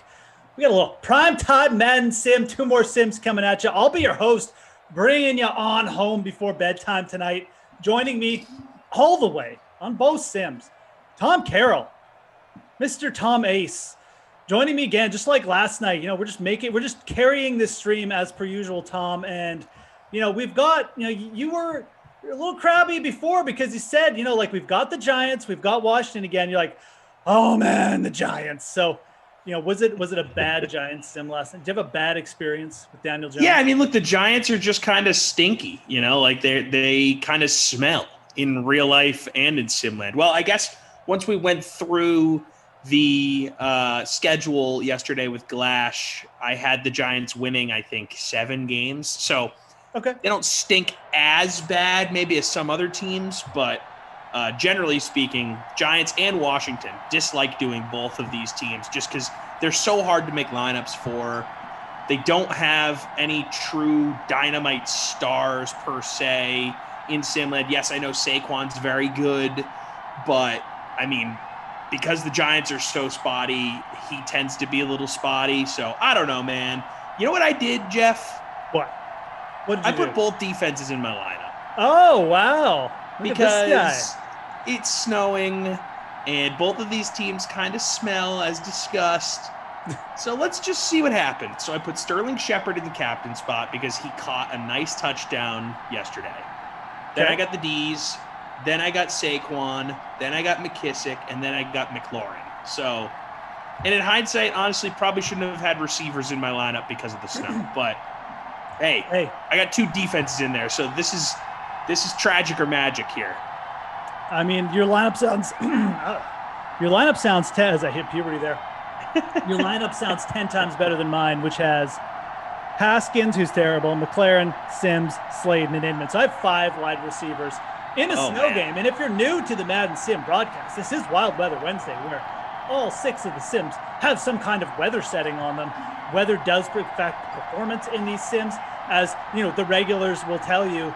They absolutely love it. The regulars just love Wild Weather Wednesday so much that we've just had to keep it. So, Keep it alive, everybody just baby.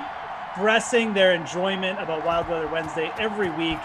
Oh, we just love the snow games. But in all seriousness, it does affect the performance. We usually get lower scoring games, but I have seen my fair share of shootouts on Wild Weather Wednesday as well. You never know what's going to happen in the Madden Sim universe, and that's why we love it. It's like the Marvel Cinematic Universe, the Madden Sim universe. You never know who's going to pop up. Is Tom Brady going to drop in with like 6 touchdowns? Is Dwayne Haskins suddenly going to turn into like Peyton Manning? Who knows? Anything can happen. And there it goes. Any right off given the bat. sim day. Ooh, J.D. McKissick right off the bat.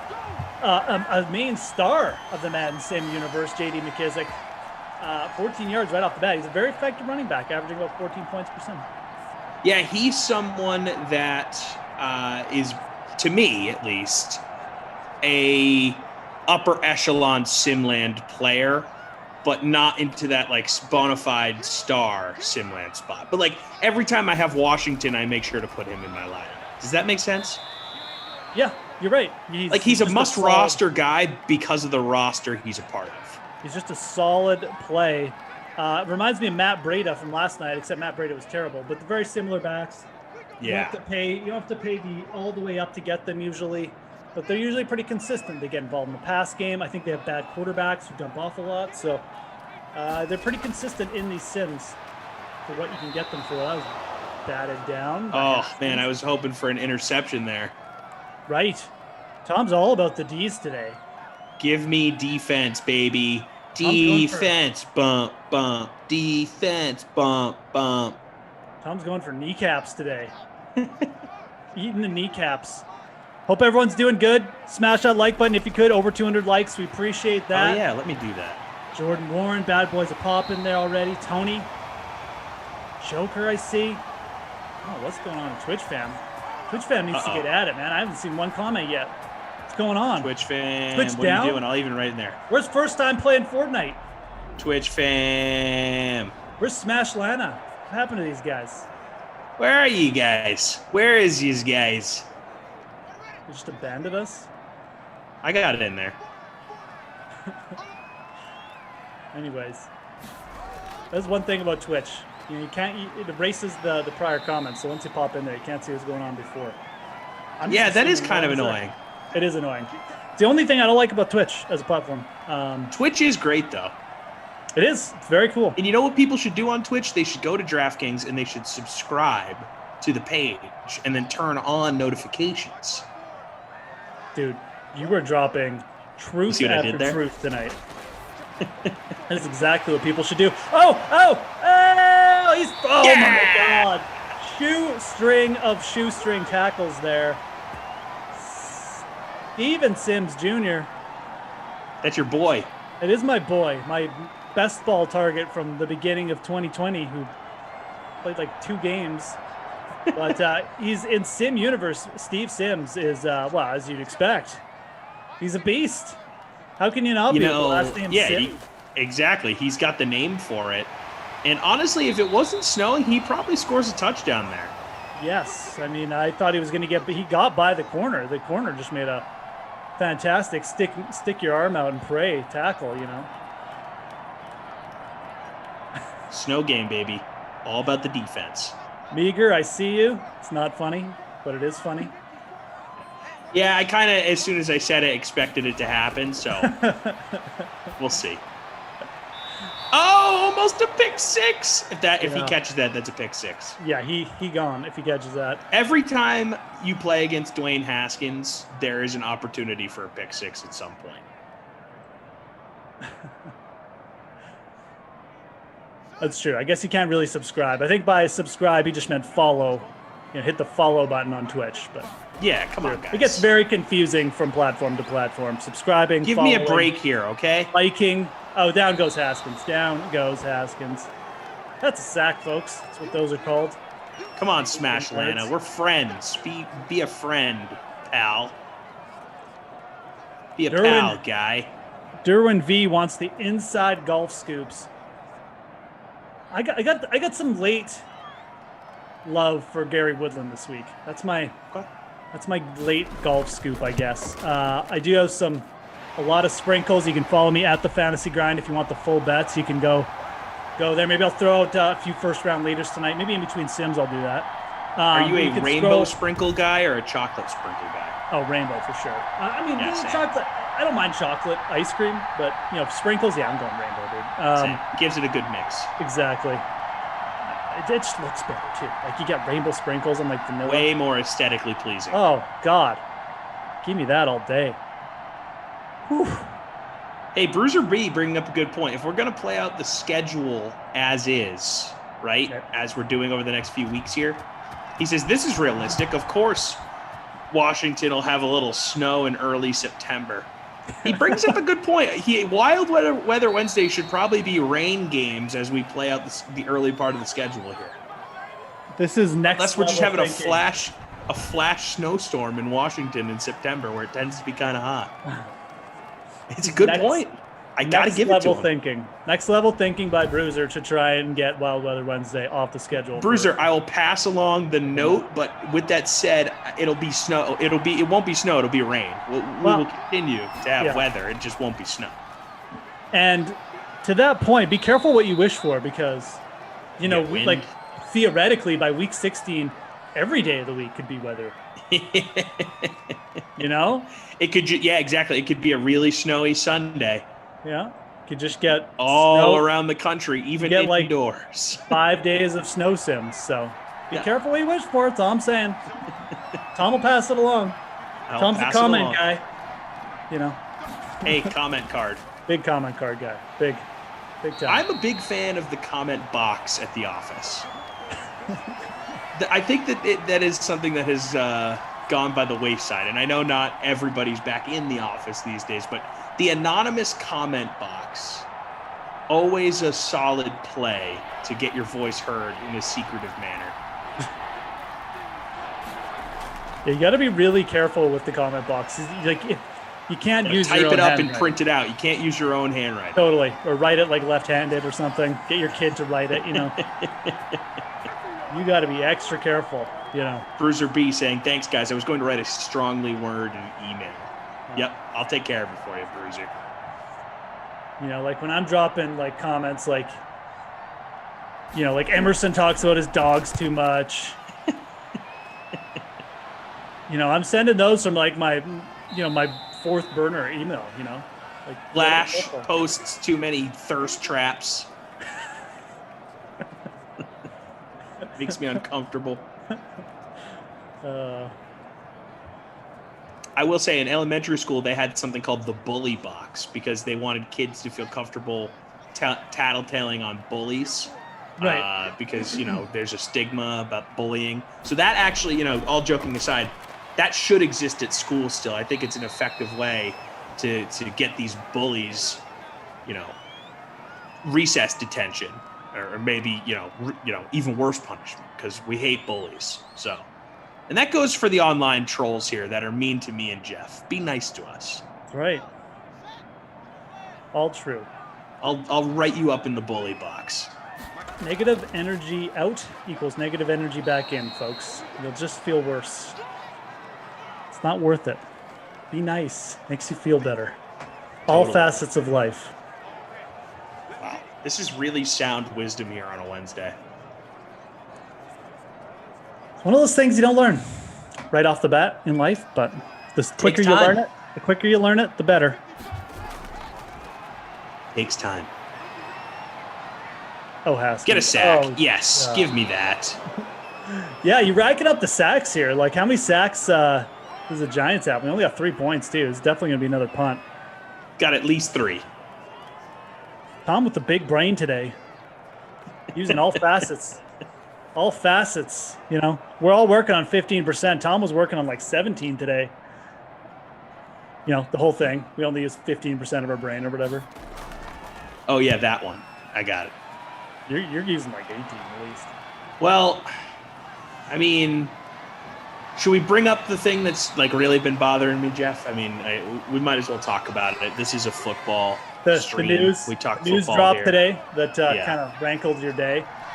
This is rough. Yeah, no, you tell it. You tell the story. So I'm sure a lot of people have seen over the last few hours Adam Vinatieri officially retiring on the Pat McAfee show today. And as people may know, because, I talk about the production of the podcast that I work on, Great Dane Nation with Morton Anderson. Subscribe, rate, review on Apple, Spotify, or wherever you get your podcasts. That we had Adam Vinatieri coming up as a guest, and that was slated for today.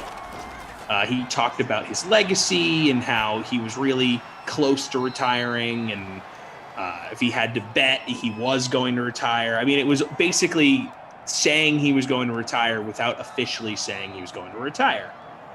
So, as podcasts and shows do from time to time, you send out some of this audio and some of these quotes to media organizations ahead of time so you can build momentum for your episodes.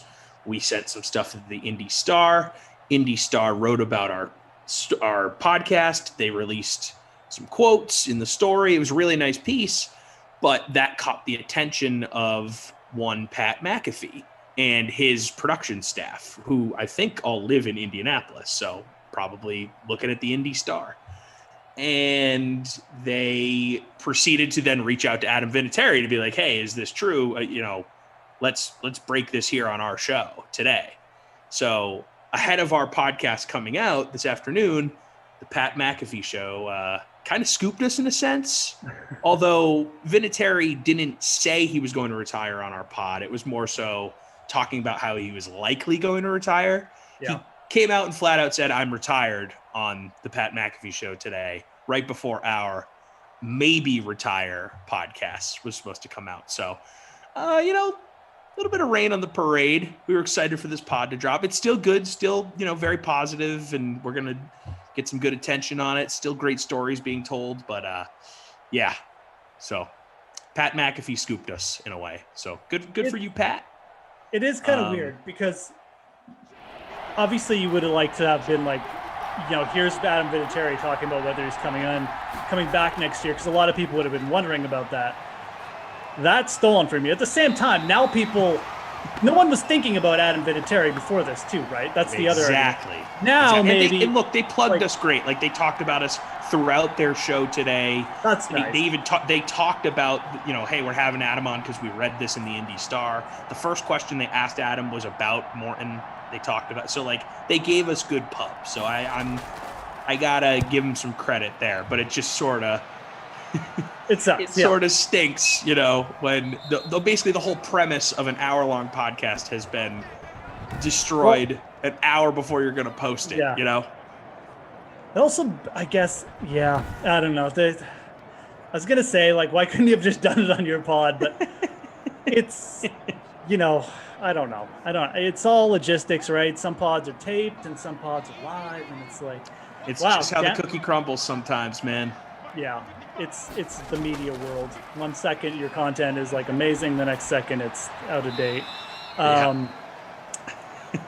We're looking at safety territory here, by the way. Yeah, we are. Washington down at the 1. They had a 2-yard pass. That gives them a little bit of room, actually. All of that is to say that I deserve my first Dream Stream win today. You do. And I'm telling you, man, you are in a good position. We got the Giants D at only 7.7% owned. Washington football team, 29% owned. We're in prime. Like, you could even get a blocked punt back here. So, let's see what happens. Haskins certainly capable of taking a sack in the end zone. They're going to run it. Oh, they're going to get a little bit of room, though. Oh, they're going to get a lot of room, Tom. No. I have the 40. I have them on my team. 30, 25, 20, 15, 10, 5. Touchdown, J.D. McKissick. That was a 97-yard jaunt. Okay, I have him in my lineup, so I'm not fully devastated. I would have liked the safety for some differentiation, but I will take the long touchdown.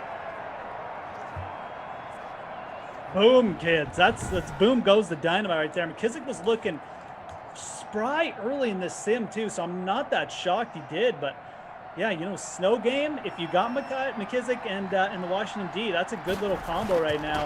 Giants now behind. Could be passing the ball a little bit more, but wow. He was looking good early in the game.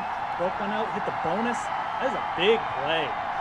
That's like a 19-point run right there. Hit the bonus. I mean, he has the wooden nickel in his pocket as we speak. Is someone going to be able to take it out of his pocket before the end of the sim? I don't know. I'm going to venture to guess no. I think that he ends up with the wooden nickel here. And I know it's snowing, but I mean, ice cream's good regardless of what the weather is. 128 rush yards, J.D. McKissick now. Oh, I just fell in our contest to 32nd, even though he's in my lineup. But I'm sure a lot of people have him in the captain spot. Well, Giants D would have lost some points. Good point. Good point, Jeff. It's all interconnected, man. That's you using your brain right there.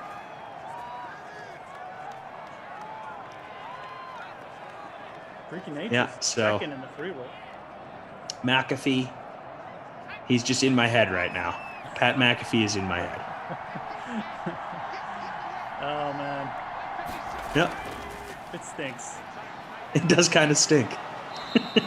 It's one of those things you look. It's like, I don't want to say like, oh, you learned a lesson today, but the next he didn't though. That's the thing. It's like next time you were in a similar situation, you'll be like, okay, like just maybe just like you'll probably ask the person like, are you planning to maybe announce it like later in the week or right? Because that's the thing. It's like we got a nice little story planted in the Indy Star, which was good pub for us.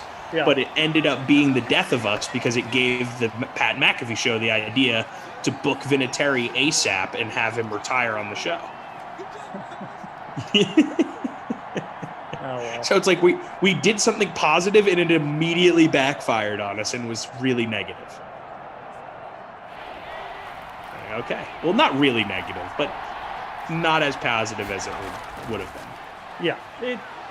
It changed the importance of the pod, but not to making it like useless, right? Like I said. Oh yeah, it still has value, and like you said, Vinatieri is now someone people are talking about today and throughout the next few days, so they're going to be looking for some Vinatieri content, and we got some good stuff. It just stinks when you're sitting there wrapping up your workday and you get the push notification Adam Vinatieri is officially retired on the Pat McAfee show as you're posting your podcast on your laptop, you know? Like I looked at, I'm literally about to press post and I get the push notification almost at the exact same time. I'm like, yeah, I know phone. Thanks. That's the epitome of stinks. Absolutely, dude. Hump day, baby.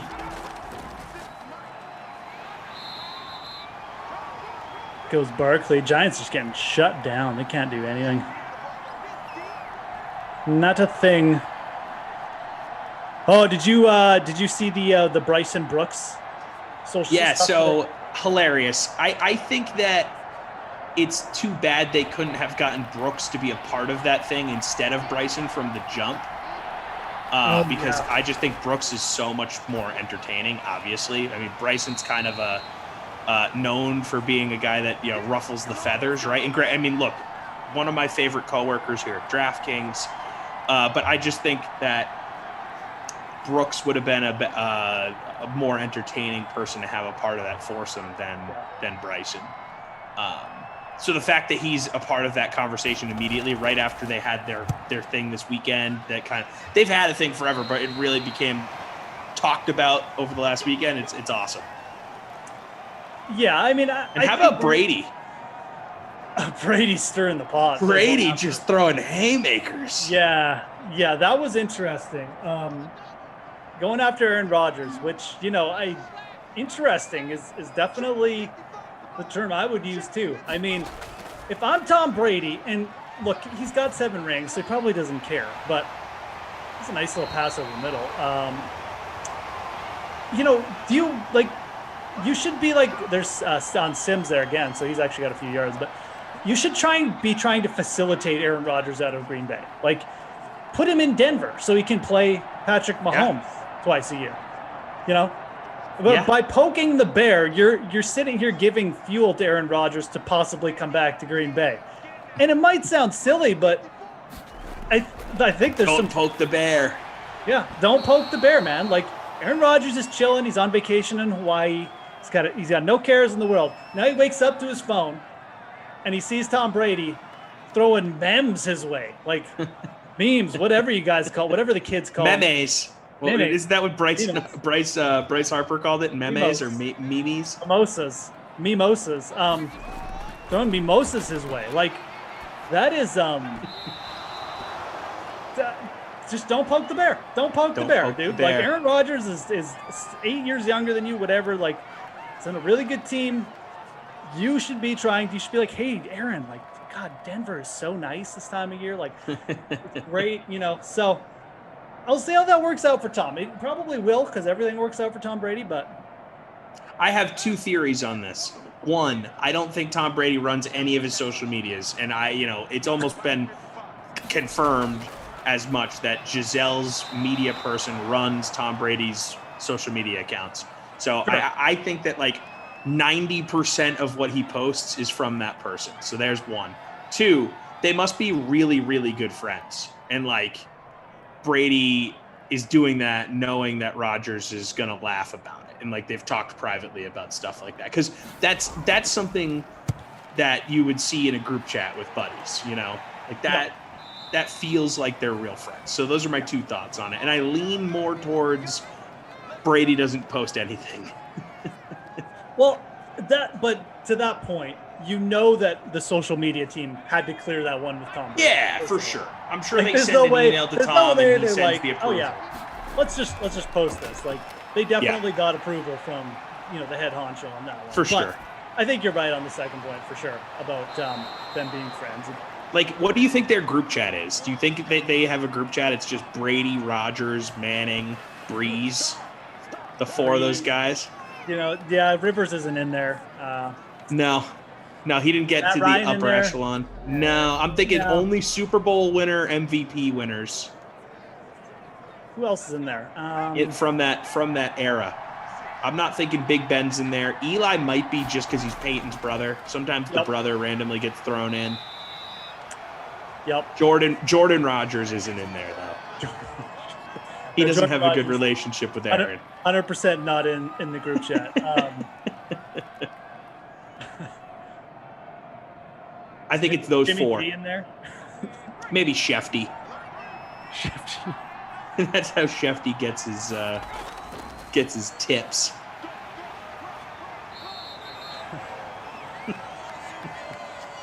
Who else would be in the group chat there? I just feel like there's maybe a couple players. I think it's that 4, man. Well, Holmes probably too young, Way too young. Yeah, he's in a different group chat with like Lamar Jackson and Josh Allen and maybe Deshaun Watson. Although he's probably dark right now. He probably left the chat. Yeah. You know how you can see when people leave the chat? Deshaun probably left around mid-March. Yeah, that's probably safe to say. And then obviously you got the youngins. You got Burrow, Herbert, Tua. I bet Trevor Lawrence. Like the rookies and the first-year guys, they're all in one together. Sending each other TikToks. Ooh, Scott Lilly brings up a good point. Why would it only be QBs? It's easier to just dissect in a conversation. Just need to be limited to QBs. It's true though. You could have like some veteran receivers. Larry Fitzgerald. Larry Fitz could be in there. Get him in there. Edelman. Obviously, he's got the Brady tie. Gronk, the Brady tie. I'm not thinking that Devontae Adams would be in there. I feel like if they were... Well, he did say if Rodgers isn't here, I'm probably going to try and leave, in so many words. So maybe Devontae's in there. Bad Boys of Pop saying Lamar Jackson doesn't group chat. Huh. You think he's a lone wolf? I don't think so. Patrick Not in Ops saying that he feels like Big Ben was kicked out of the group chat about 2 years ago. That's possible. I don't know. Evan Ingram. There's Evan Ingram, with the touchdown. I don't know if Ben would have ever been in that. No, he feels like the guy that they all talk about behind his back. Yeah, did you see this guy pretending he has an injury again in the media for the 9th straight season? Ben reminds me of Brooks Koepka a little bit, just because he does whatever he wants. He's got that attitude. Yeah. That kind of like, high school football. Well, he is a high school football quarterback, but attitude. But yeah, back to the Bryson Brooks thing. I think Bryson is a little bit better friends with Phil in real life, which is okay, that makes sense. He got the call over Brooks.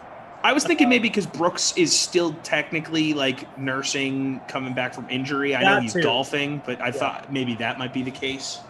Definitely could have had something to do with it. I mean, I don't think he's out for like a huge number of exhibitions, but I think Bryson and Phil a little bit more chummy.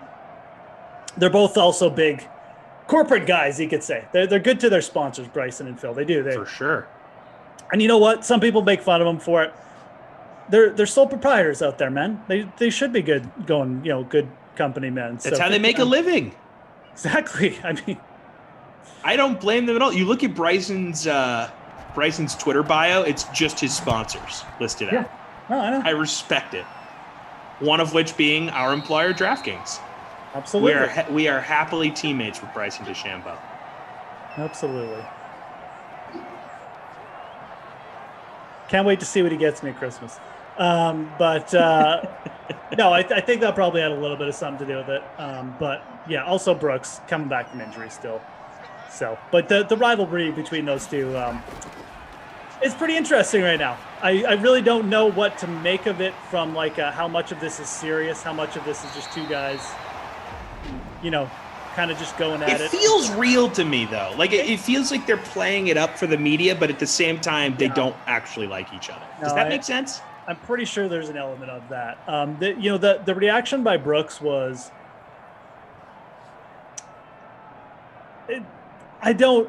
Bryson mumbled something under his breath when he walked by. I think that's pretty clear. But was it directed at Brooks? Was it just like a funny thing they have going on? Brooks seemed pretty perturbed, Yeah. It wasn't. It was a very natural reaction by him, and I don't know, man. Like it's weird. You know, they're obviously out there. There's something between them. I don't know. I really don't know what to make of it. It's kind of weird. I like it. It's good for golf. No, because I think that it would be more obvious if it was just totally made up. Like I definitely think that they're obviously milking it right now, as they should be, but they're also it started somewhere, right, with something. So I don't know. Can someone at the commissioner's office in New York for baseball start taking notes?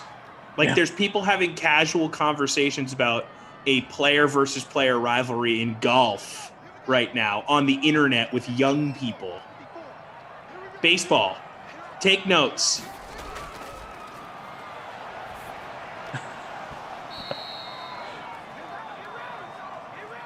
Harry Higgs who's another golfer on Twitter saying, "Hey USGA, if you need someone to mediate the Brooks Koepka Bryson DeChambeau pairing at the US Open, I'm happy to volunteer. I just need an exemption into the event now." You know what they should do is get like an MTV like Dr. Drew special and like really play this thing up. People would watch it. At least do an internet short.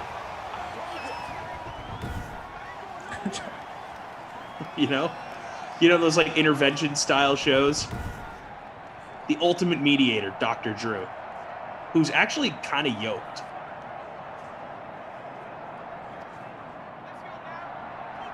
All right, safety territory here. Yeah, more safety territory here. We've been talking for a while, and just like nothing going on here. Another punt.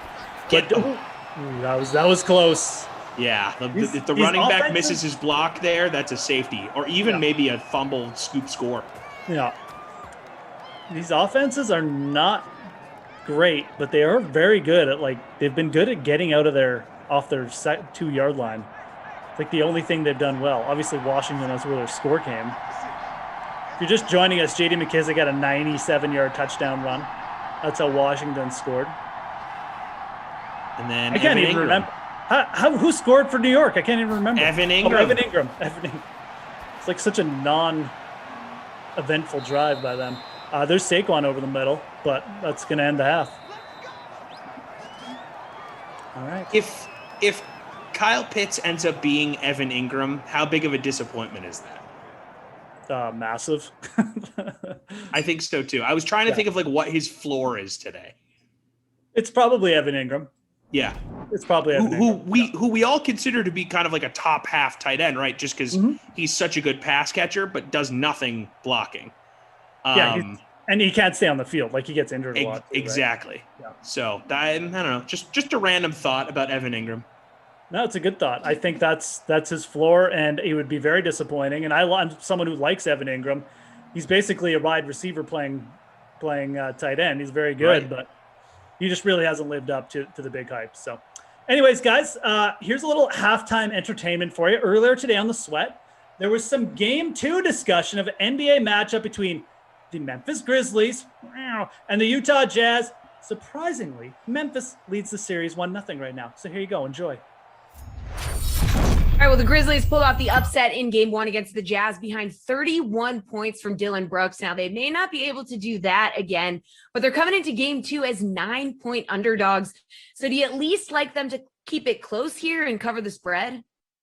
I do. I think this is a little bit of a lack of respect for the Memphis Grizzlies. And, not having Donovan Mitchell in Game 1 is massive for the Utah Jazz, and especially the way it happened, where I think they were preparing to have him and then kind of had the rug pulled out on them an hour or two before game time. So that can't be understated. But look, Donovan Mitchell is a great player. He's not LeBron James. He's not Steph Curry, where you take that guy away and all of a sudden everything crumbles because you don't know what to do because everything runs through him. The Jazz are this team that, ran through the regular season because they were deep. And, whether Mitchell was out for a game or two, they were able to just kind of keep things rolling. He missed time at the end of the year. Mike Conley missed time. It didn't seem to matter. Guys like Joe Ingles, Jordan Clarkson, who was just named the 6th man of the year yesterday, those guys were able to step up and they didn't really miss a beat. So it was surprising to me how much Utah struggled without Mitchell in that game.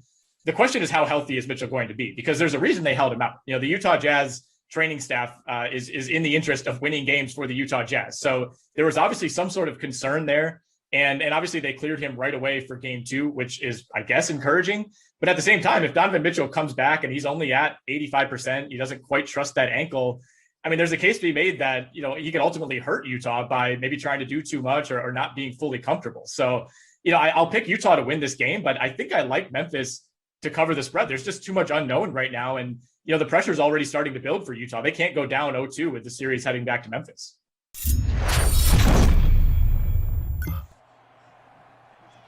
Welcome on back in, DK SimFam. Hope you enjoyed that little NBA interlude discussing, the Grizz and the Jazz. Obviously, some NBA series getting off to some big upsets in first games and stuff. Anyways, Clip down 2-0, and Jazz losing their first game too. So lots to talk about. Lots of guys will be discussing that stuff on the Sweat, 11 Eastern every morning, and on things like NBA Slate as well. So always tune into the Dream Stream for that kind of stuff. But here we got a 10-7 Washington lead.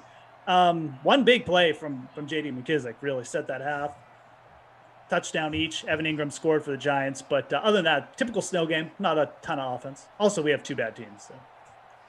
Doesn't help. Hey, before we went to that clip, you did a impression, I believe, of what you thought might be a grizzly. Sounded like a cat, like a typical house cat. You want to explain that one, or? Yes. No. I mean, I got confused. I mean, I blew it, quite frankly.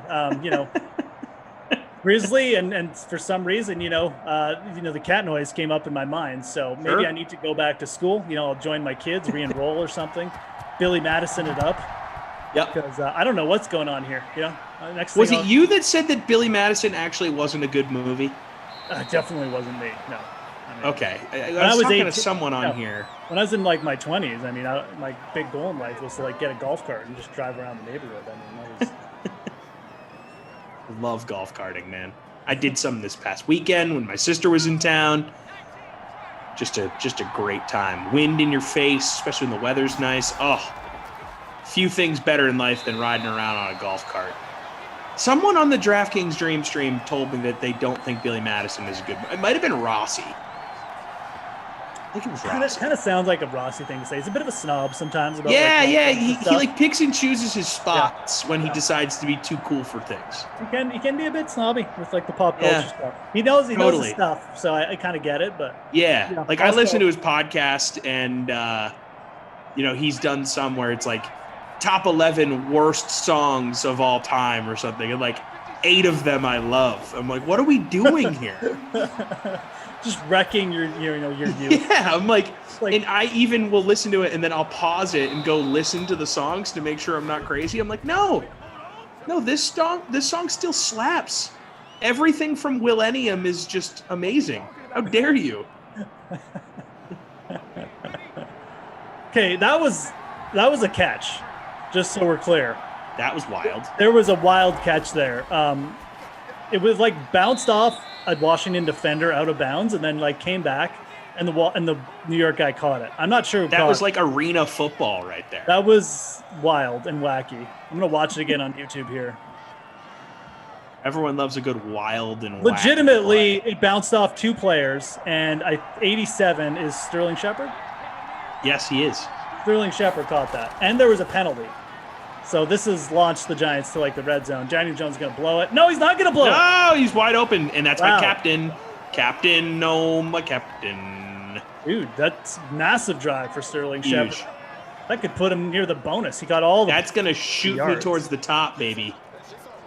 Absolutely. 2 catches there for Sterling Shepard, one of the absolute circus variety.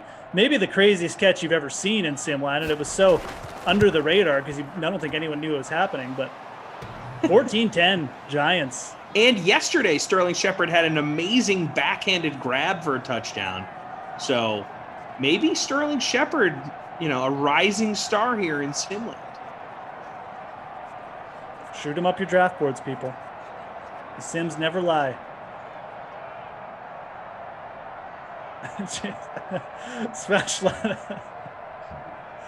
Oh no. I've been clipped. Yeah. It happens. It's good to have Smash Lana around. It creates accountability amongst the broadcasters, Definitely. Smash Lana is the unofficial ombudsman. Yeah, well, it's the live stream. Definitely Rex. Glasheen and I always say this. if we're not working for a couple days, we can just come on here and just like rally on people for like, just like get all our venting out, because everyone will forget by the time we're back in 2 days. So, we've had a couple sims like that where we just go through, get out our grievances about everyone. And then you're like, who I hate? You know what I hate about Christian DeAndrea? Yeah, exactly. Him and his headbands. His stupid website. That's right. It's from that stupid state, Rhode Island. Terrible. Two words? Come on. You're just showing off. Rhode Island. It's where I was born and raised. Love that state. You're a real world traveler. Rhode Island, Boston, St. Louis. Heck yeah, man. Everywhere. First 18 years of my life, Providence, Rhode Island. How many people live in Rhode Island? How big a state? Let me think. About 26.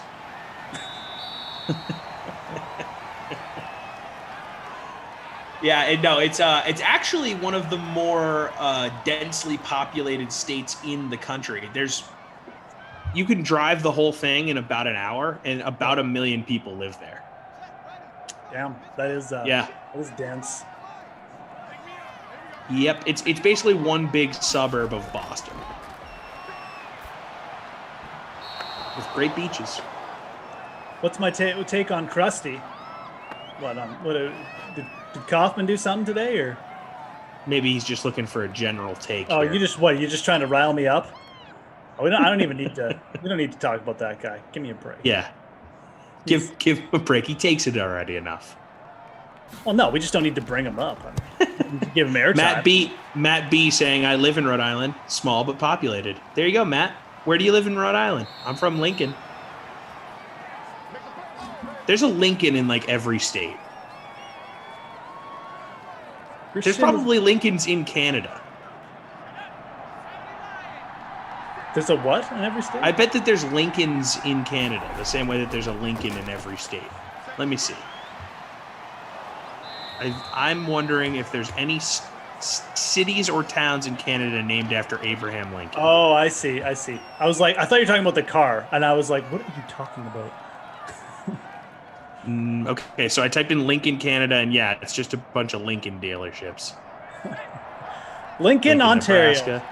There it is. On Lake Ontario in the Niagara region. Aha! So there you go. There is one.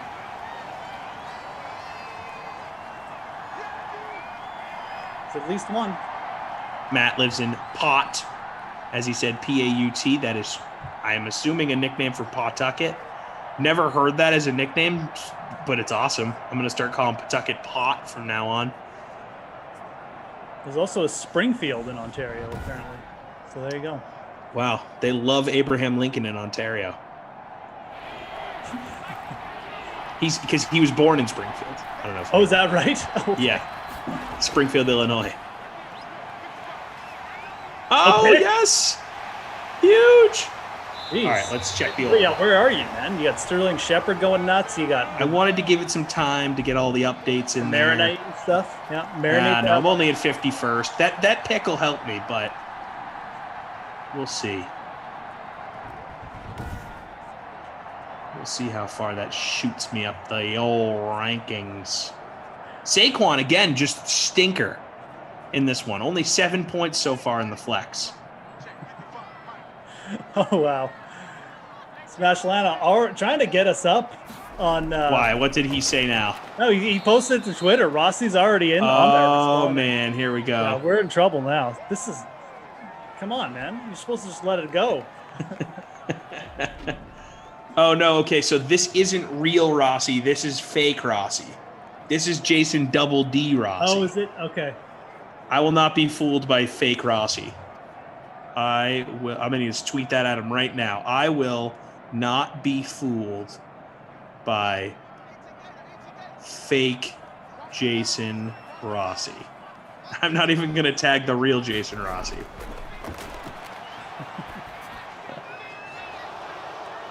You got faked. Oh, here we go.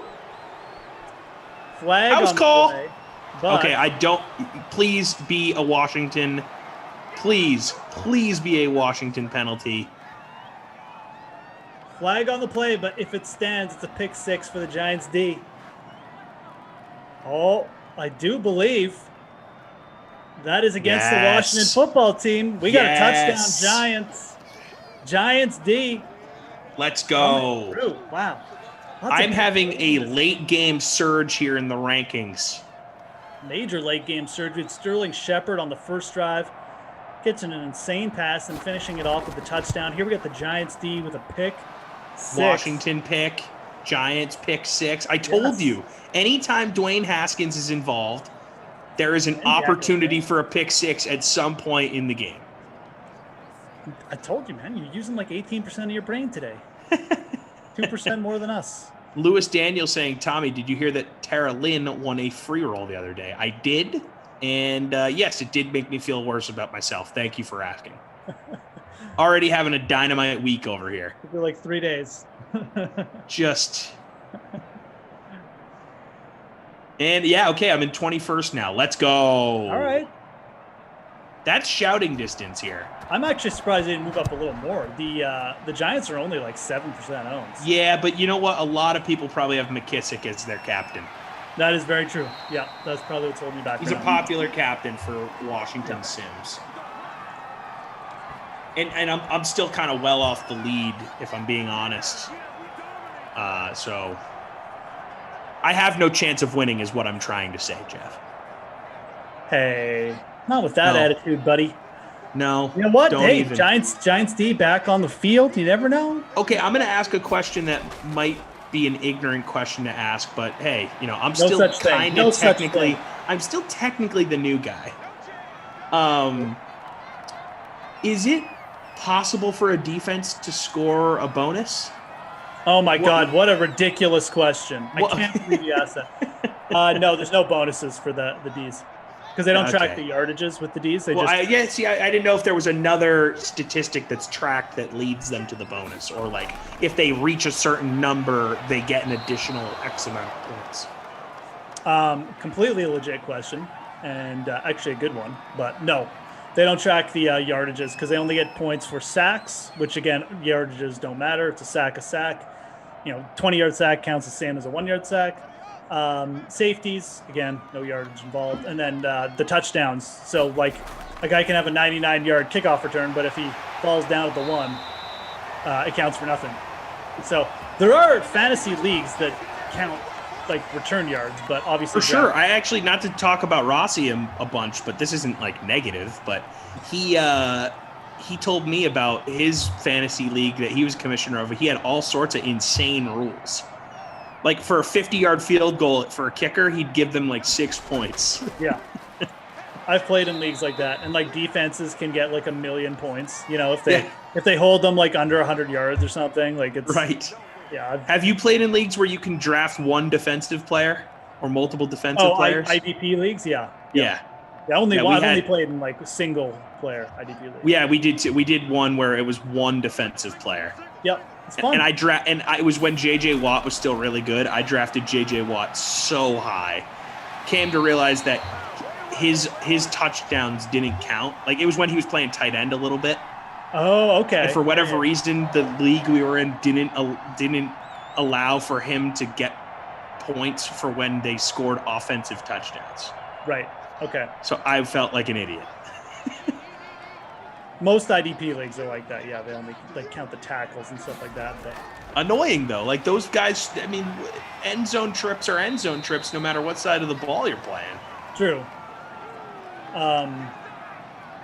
Still a pretty good pick though. I mean, his peak. I didn't get that many tackles. No, I mean I picked him way too high, dude. Yeah. Okay. Fair enough. We're talking like top 5 rounds. Yeah. It was the first time we'd done it, and I was just trying to get ahead of it. It's like the guy that drafts Justin Tucker in the 7th round. How high do you draft your kickers and defenses? Are you like super, super low, or are you the guy that sees value in getting the best kicker or best defense early? I'm usually more of the guy who just will try and mix and match, especially with defenses lately, because I feel like there's just so much variance in defense. I actually think there's more to be said for grabbing like a really consistent kicker, like a Tucker. There's McKissick again. Big hole, like 12 yards there. So I don't go out of my way to get them high, but I make them more of a priority than a defense. How high are we talking?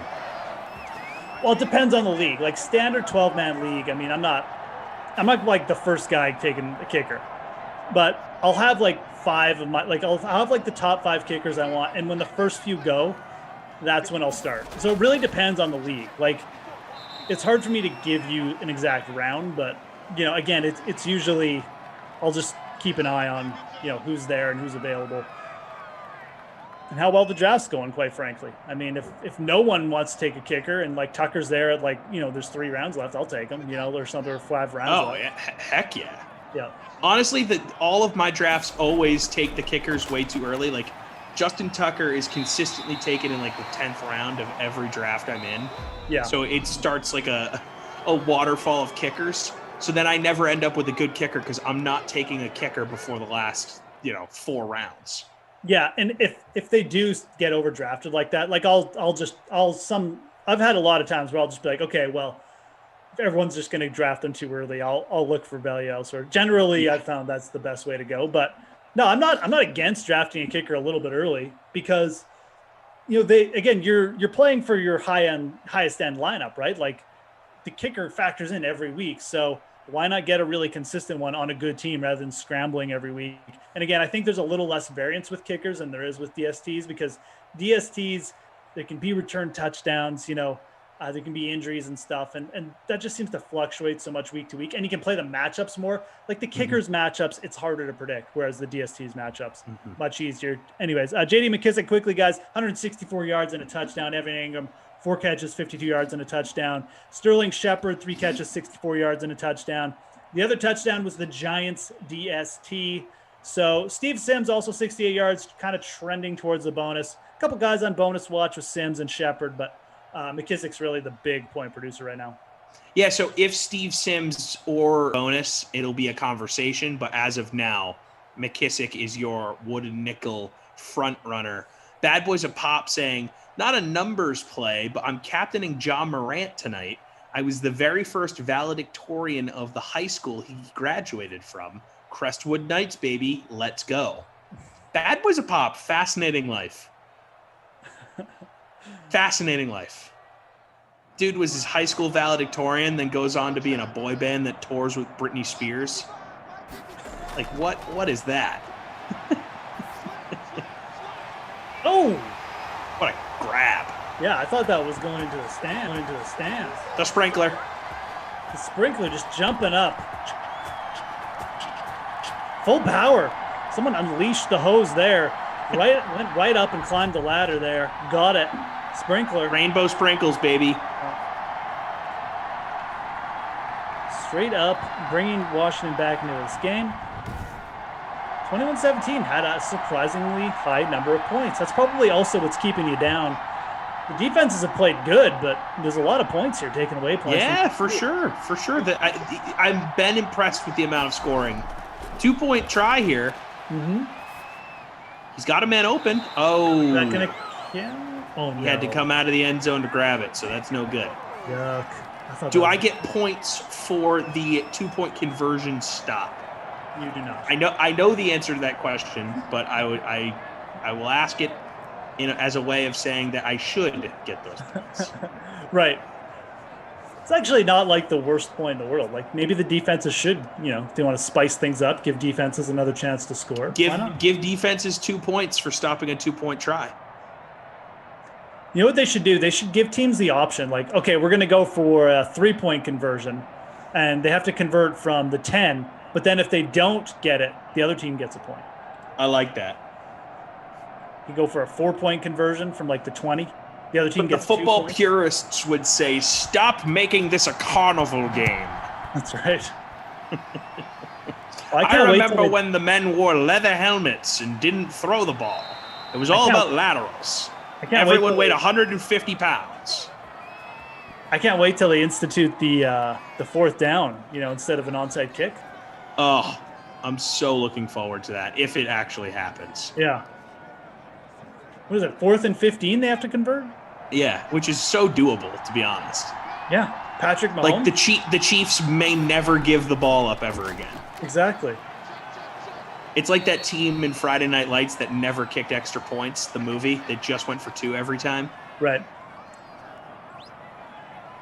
Underrated movie, by the way. The TV show was so good that people forget about how good the movie was.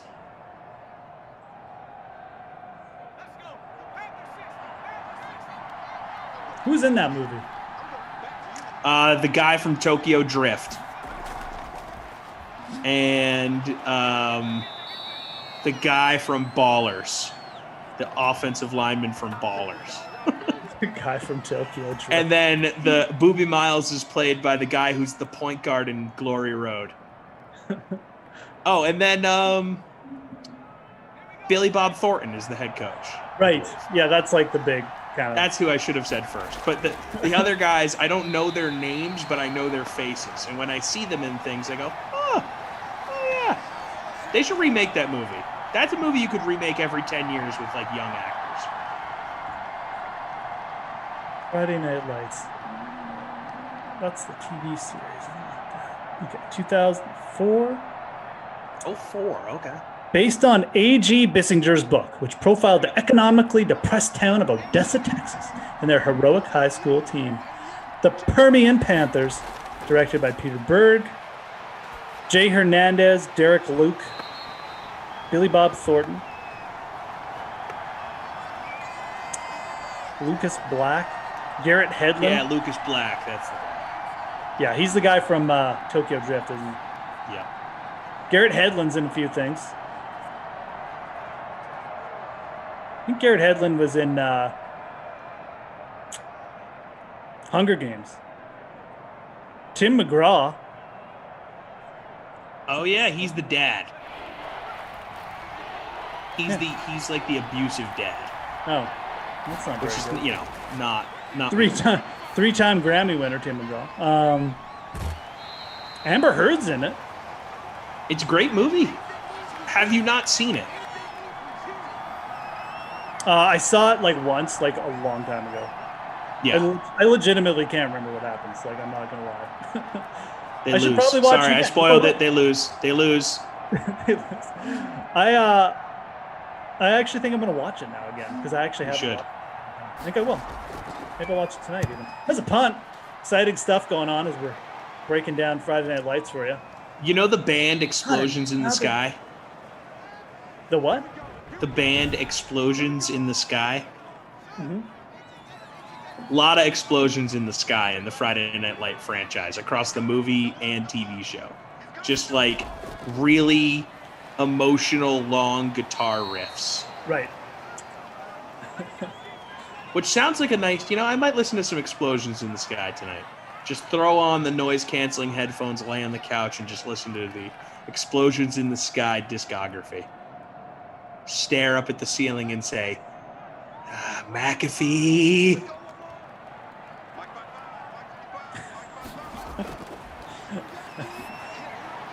Oh man, feel bad. Of course, Bad Boys of Pop. Pretty sure my old buddy played the center in that movie.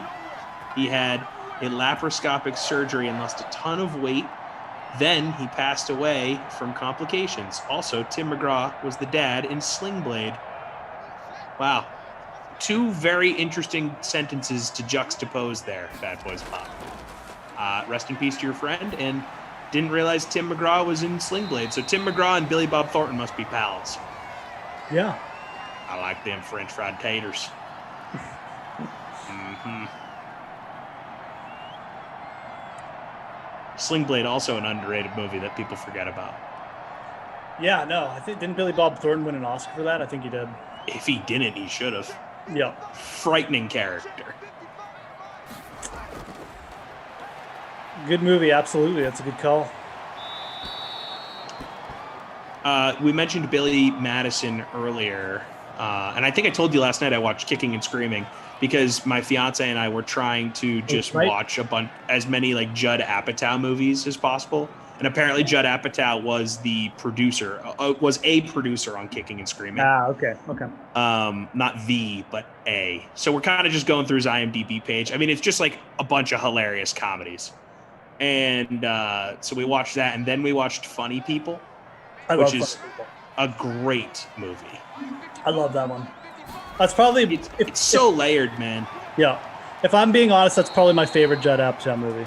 I think It's Adam great. Sandler's like really good in that movie too. Like underrated.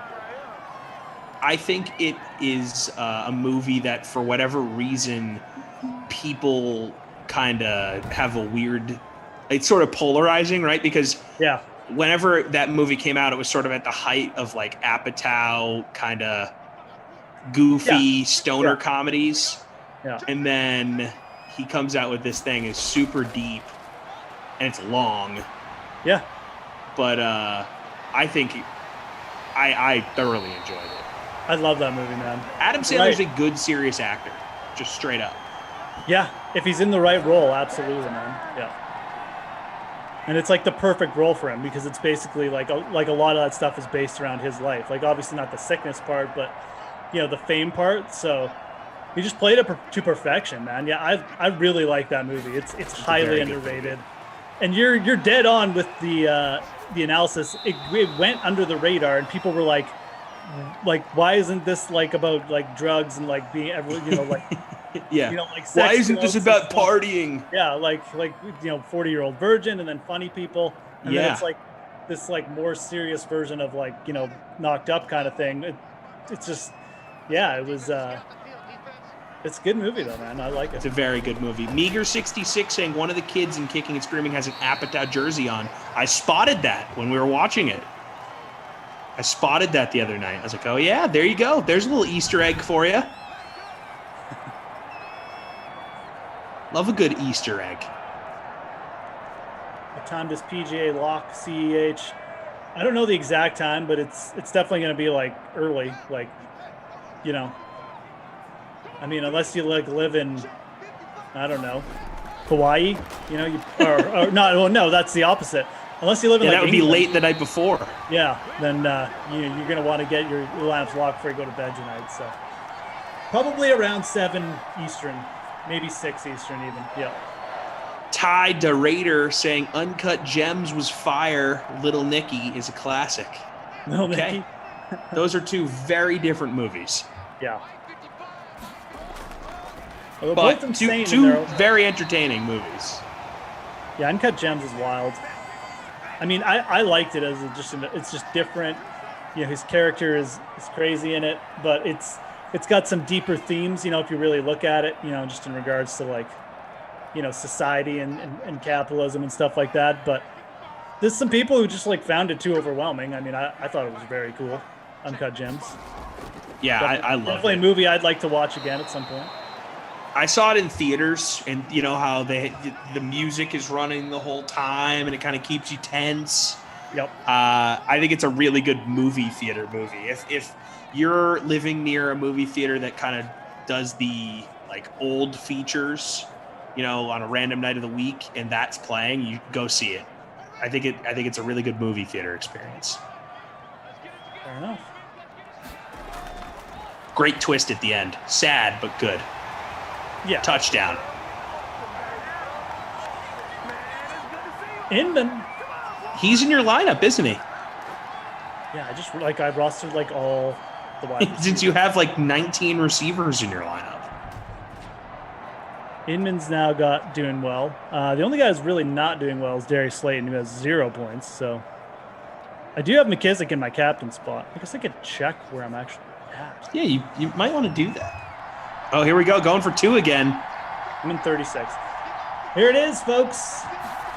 Put him up 3. Got it. Inman again. All right. Trying to make this a more difficult game to win here for New York. Trying to see if they can force some OT. OT definitely a possibility, although we are in the snow, so like, the range all of a sudden becomes an issue. But lots of time left. 3 timeouts.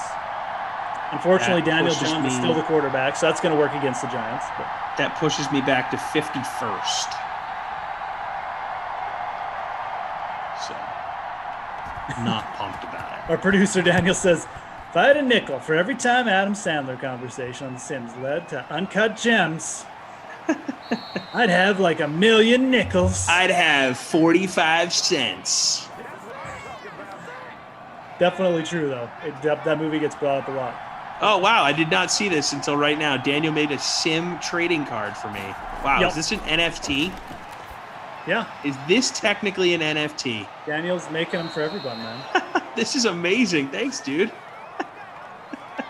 Hot take, hot dogs or sandwiches? Yeah, nickname Jeez. Tommy Oh Freeze my Pops. God. Number of Sims, 100 plus. Home team, Patriots. Favorite NFL player, Morton Anderson. In parentheses, contractually obligated. Hot take. Hot dogs or sandwiches?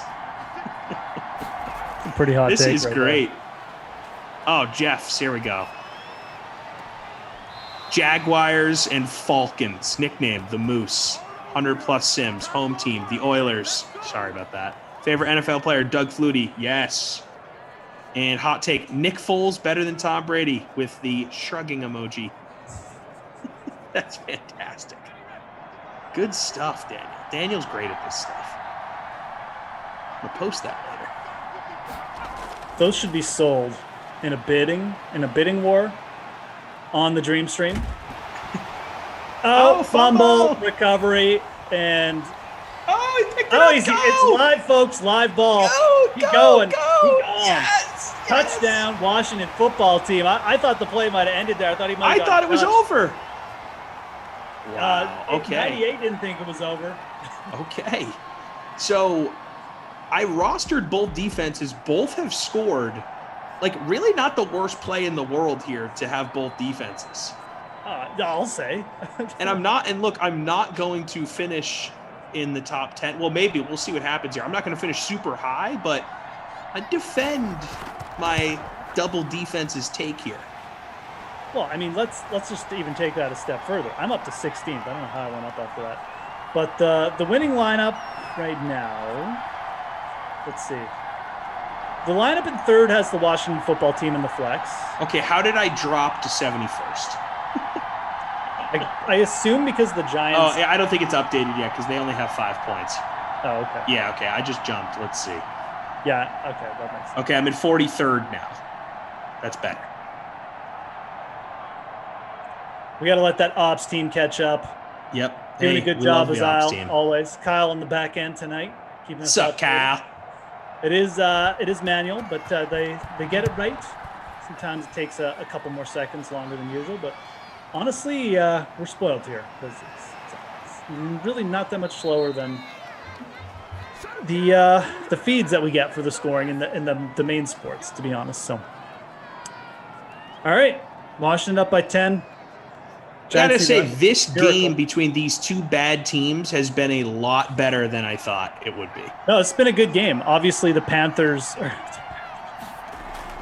can tell I'm interested in the hockey game tonight. Obviously, the defenses for these two teams scoring, has something to do with it. So. Well, I'll pass this along from Kyle for those who will inevitably ask. There's been so much scoring by the defense and offense in general that there's going to be some catch-up work that has to be done on scoring. So if you feel as though some things are missing, there's a chance there are. Just give us some time to get everything manually updated because it's been kind of a crazy sim. So, I mean, we should all be happy that we got something enjoyable here with these two, poop on a stick teams. But just give us some time. We'll get that all situated. That makes me feel good that my lineup's going to, I'm going to check it in a few hours and be like, okay, here we go. I finished higher than I thought I was going to.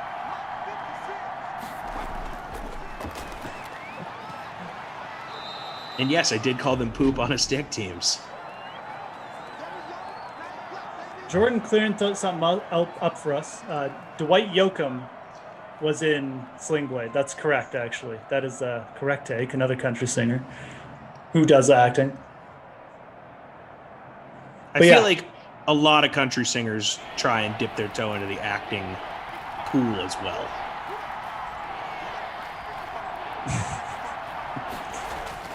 Choker wants us to make classic contests because we always lose in the showdowns. So he's trying to take advantage of us. I guess. I don't know.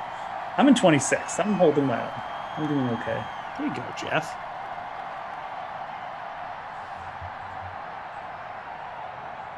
Let's see.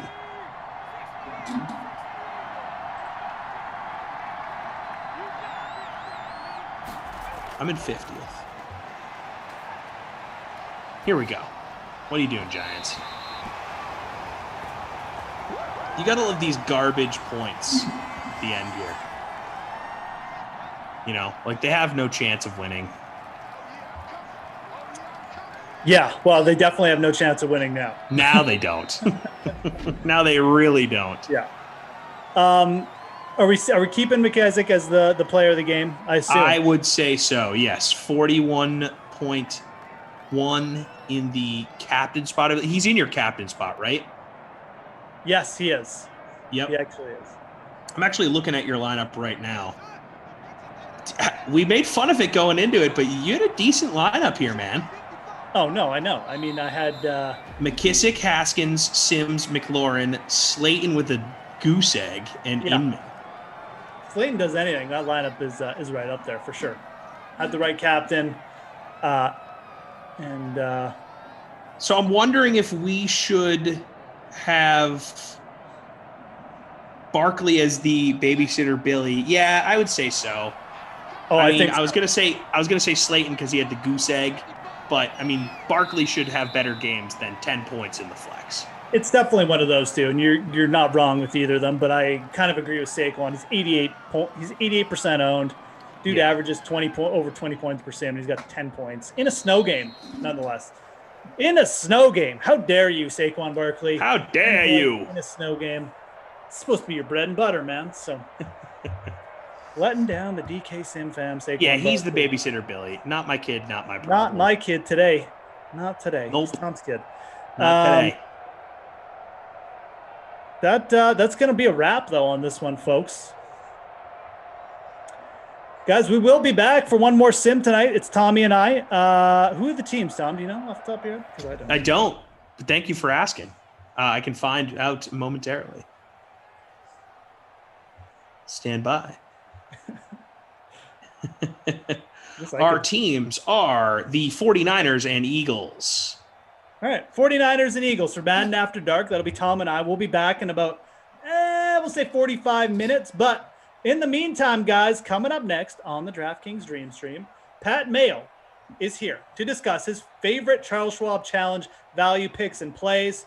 Look, guys, the tournament starts tomorrow. It starts early, so make sure you get your lineups in tonight. But Charles Schwab Classic PGA starting tomorrow. He's going to go over DraftKings ownership, weather concerns for the tournament as well. That starts tomorrow on Thursday. So here's Pat. Give him a listen.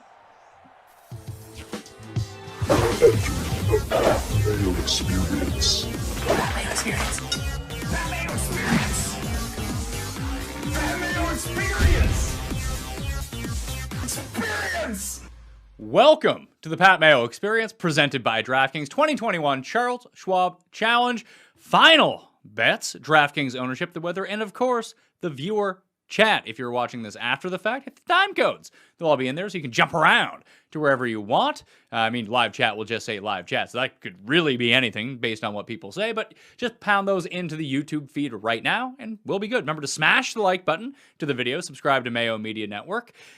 And I guess that's all you really need to do today, besides becoming a member at fantasynational.com. Fantasynational.com/Mayo. Get you 20% off. Build all your lineups. Use the head-to-head tool, ownership projections, the simulator. It's all up there. The U.S. Open is coming up very, very quickly. If you didn't get in last week, you still get the 20% off by fantasynational.com/Mayo. Listeners League link is full. I'll probably have a newsletter coming out this evening. It's free to subscribe to the newsletter. You can find that in the description of the video and pod.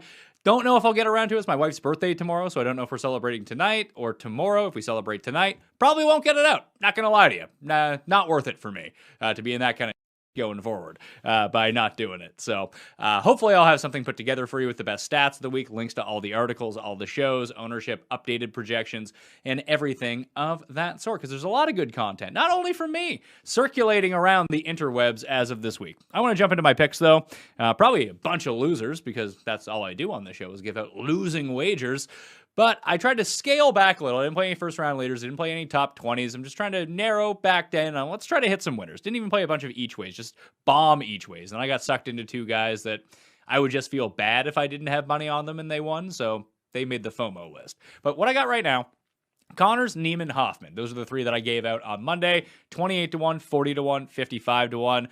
Neiman and Hoffman's numbers have been beat down. So it's not only just me who are on these guys this week. So a lot of value has been beaten out of those numbers if you didn't grab them on Monday. I still like them to win. There's a reason that I'm betting them. But the two that I found that I didn't expect to have, because when they opened this week, they were at 45-1 and 50-1. But I did bet Billy Horschel and Jason Kokrak. I got them both at 65-1. You search around hard enough, you're going to find those numbers as well. I just think those numbers are too big for a tournament like this, to tell you the truth. So I jumped in on those as well. From beyond 100-1, Mav McNeely, Henrik Stenson, Michael Thompson, 150, 200-1, 200-1, both with the top 5 each way, or all three of them with the top 5 each way on those. If you just want to play those like top 20 bets, that's probably the more sensible move. But hey, I'm here to win big if I'm going to win at all. I'm not going to win, so I might as well at least try to. I'd rather strike out swinging than strike out looking, put it that way. 2 FOMO Betsy, woo! Kim, 90-1 with the top 5 each way, and my guy, the Gim Reaper, 125-1 with the top 5 each way. It wouldn't be right if he entered the winner's circle slipping on the plaid jacket, and I wasn't there to cash a bet on him at 125-1. The stats are still telling me that Doug Gim is good outside of putting, so maybe he'll learn how to putt this week. Wouldn't that be terrific news for everyone? European Tour, you can go watch for the Made in Denmark show. It's the Made in something or other, but it's the Made in Denmark. It's in Denmark. Sky and Tom gave out their bets. I watched the show. I tailed some of their bets. So I got Guy Guido, 45-1. Keep it in Italia with Molinari. Eddie Molinari, 100-1 with the top 5 each way. And David Horsey, Cam's boy, 140-1, has won this event in the past as a runner-up finish as well. 140-1 with the top 5 each way. One and done, I got Connors, Jeff Scott, Justin Thomas, and Cust has Abraham answer the Mexican Allen Iverson. I also played some fun PGA Euro each way doubles. Not every site offers these, but if you do have a site that offers them, they're just kind of fun to put together. You bet 50 cents on the outright, 50 cents on the each way, and you're off. I actually had a pretty decent each way version of this.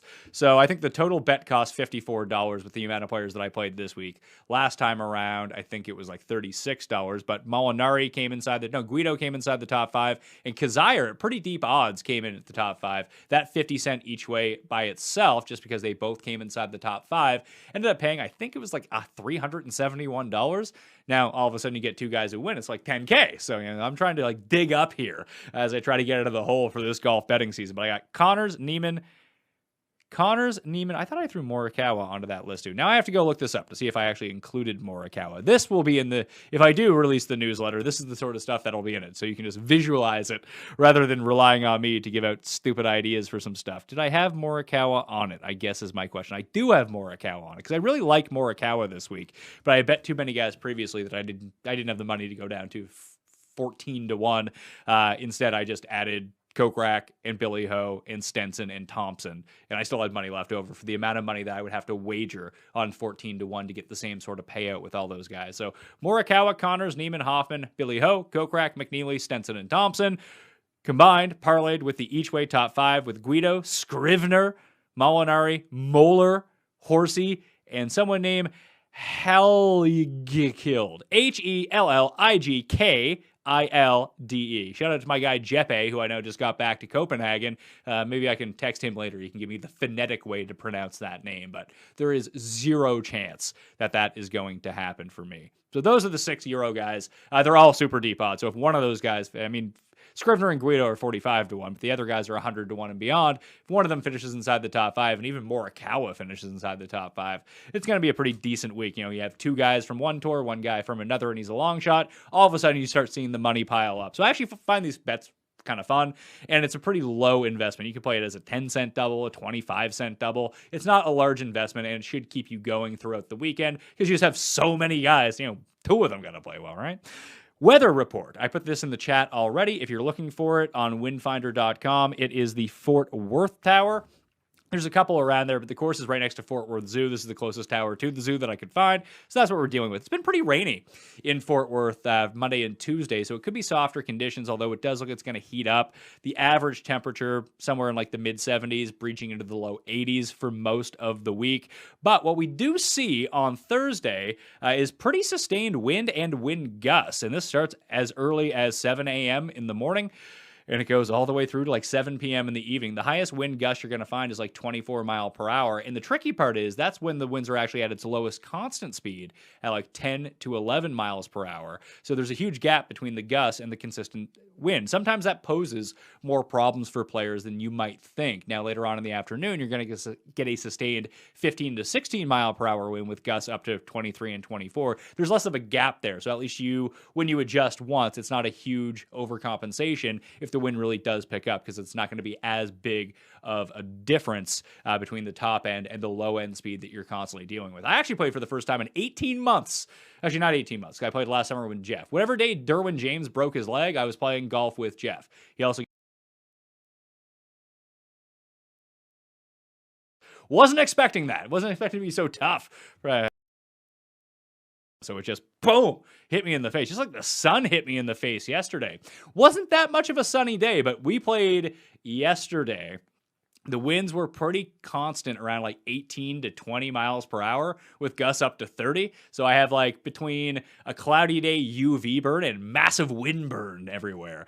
Forgot how hard it is. I mean, I moved back to where I'm from, so I grew up playing these conditions. But after being away for like a decade and a bit, coming back to them and trying to play golf again, it's like, oh my God, I totally forgot that you can smash a 5-iron into this wind. It'll go like 120 yards because that's just what the wind's going to do to your ball if you're not like great playing in the wind. Friday is the interesting part with the weather because it looks like it's going to rain just a little bit overnight, making it softer conditions in the morning.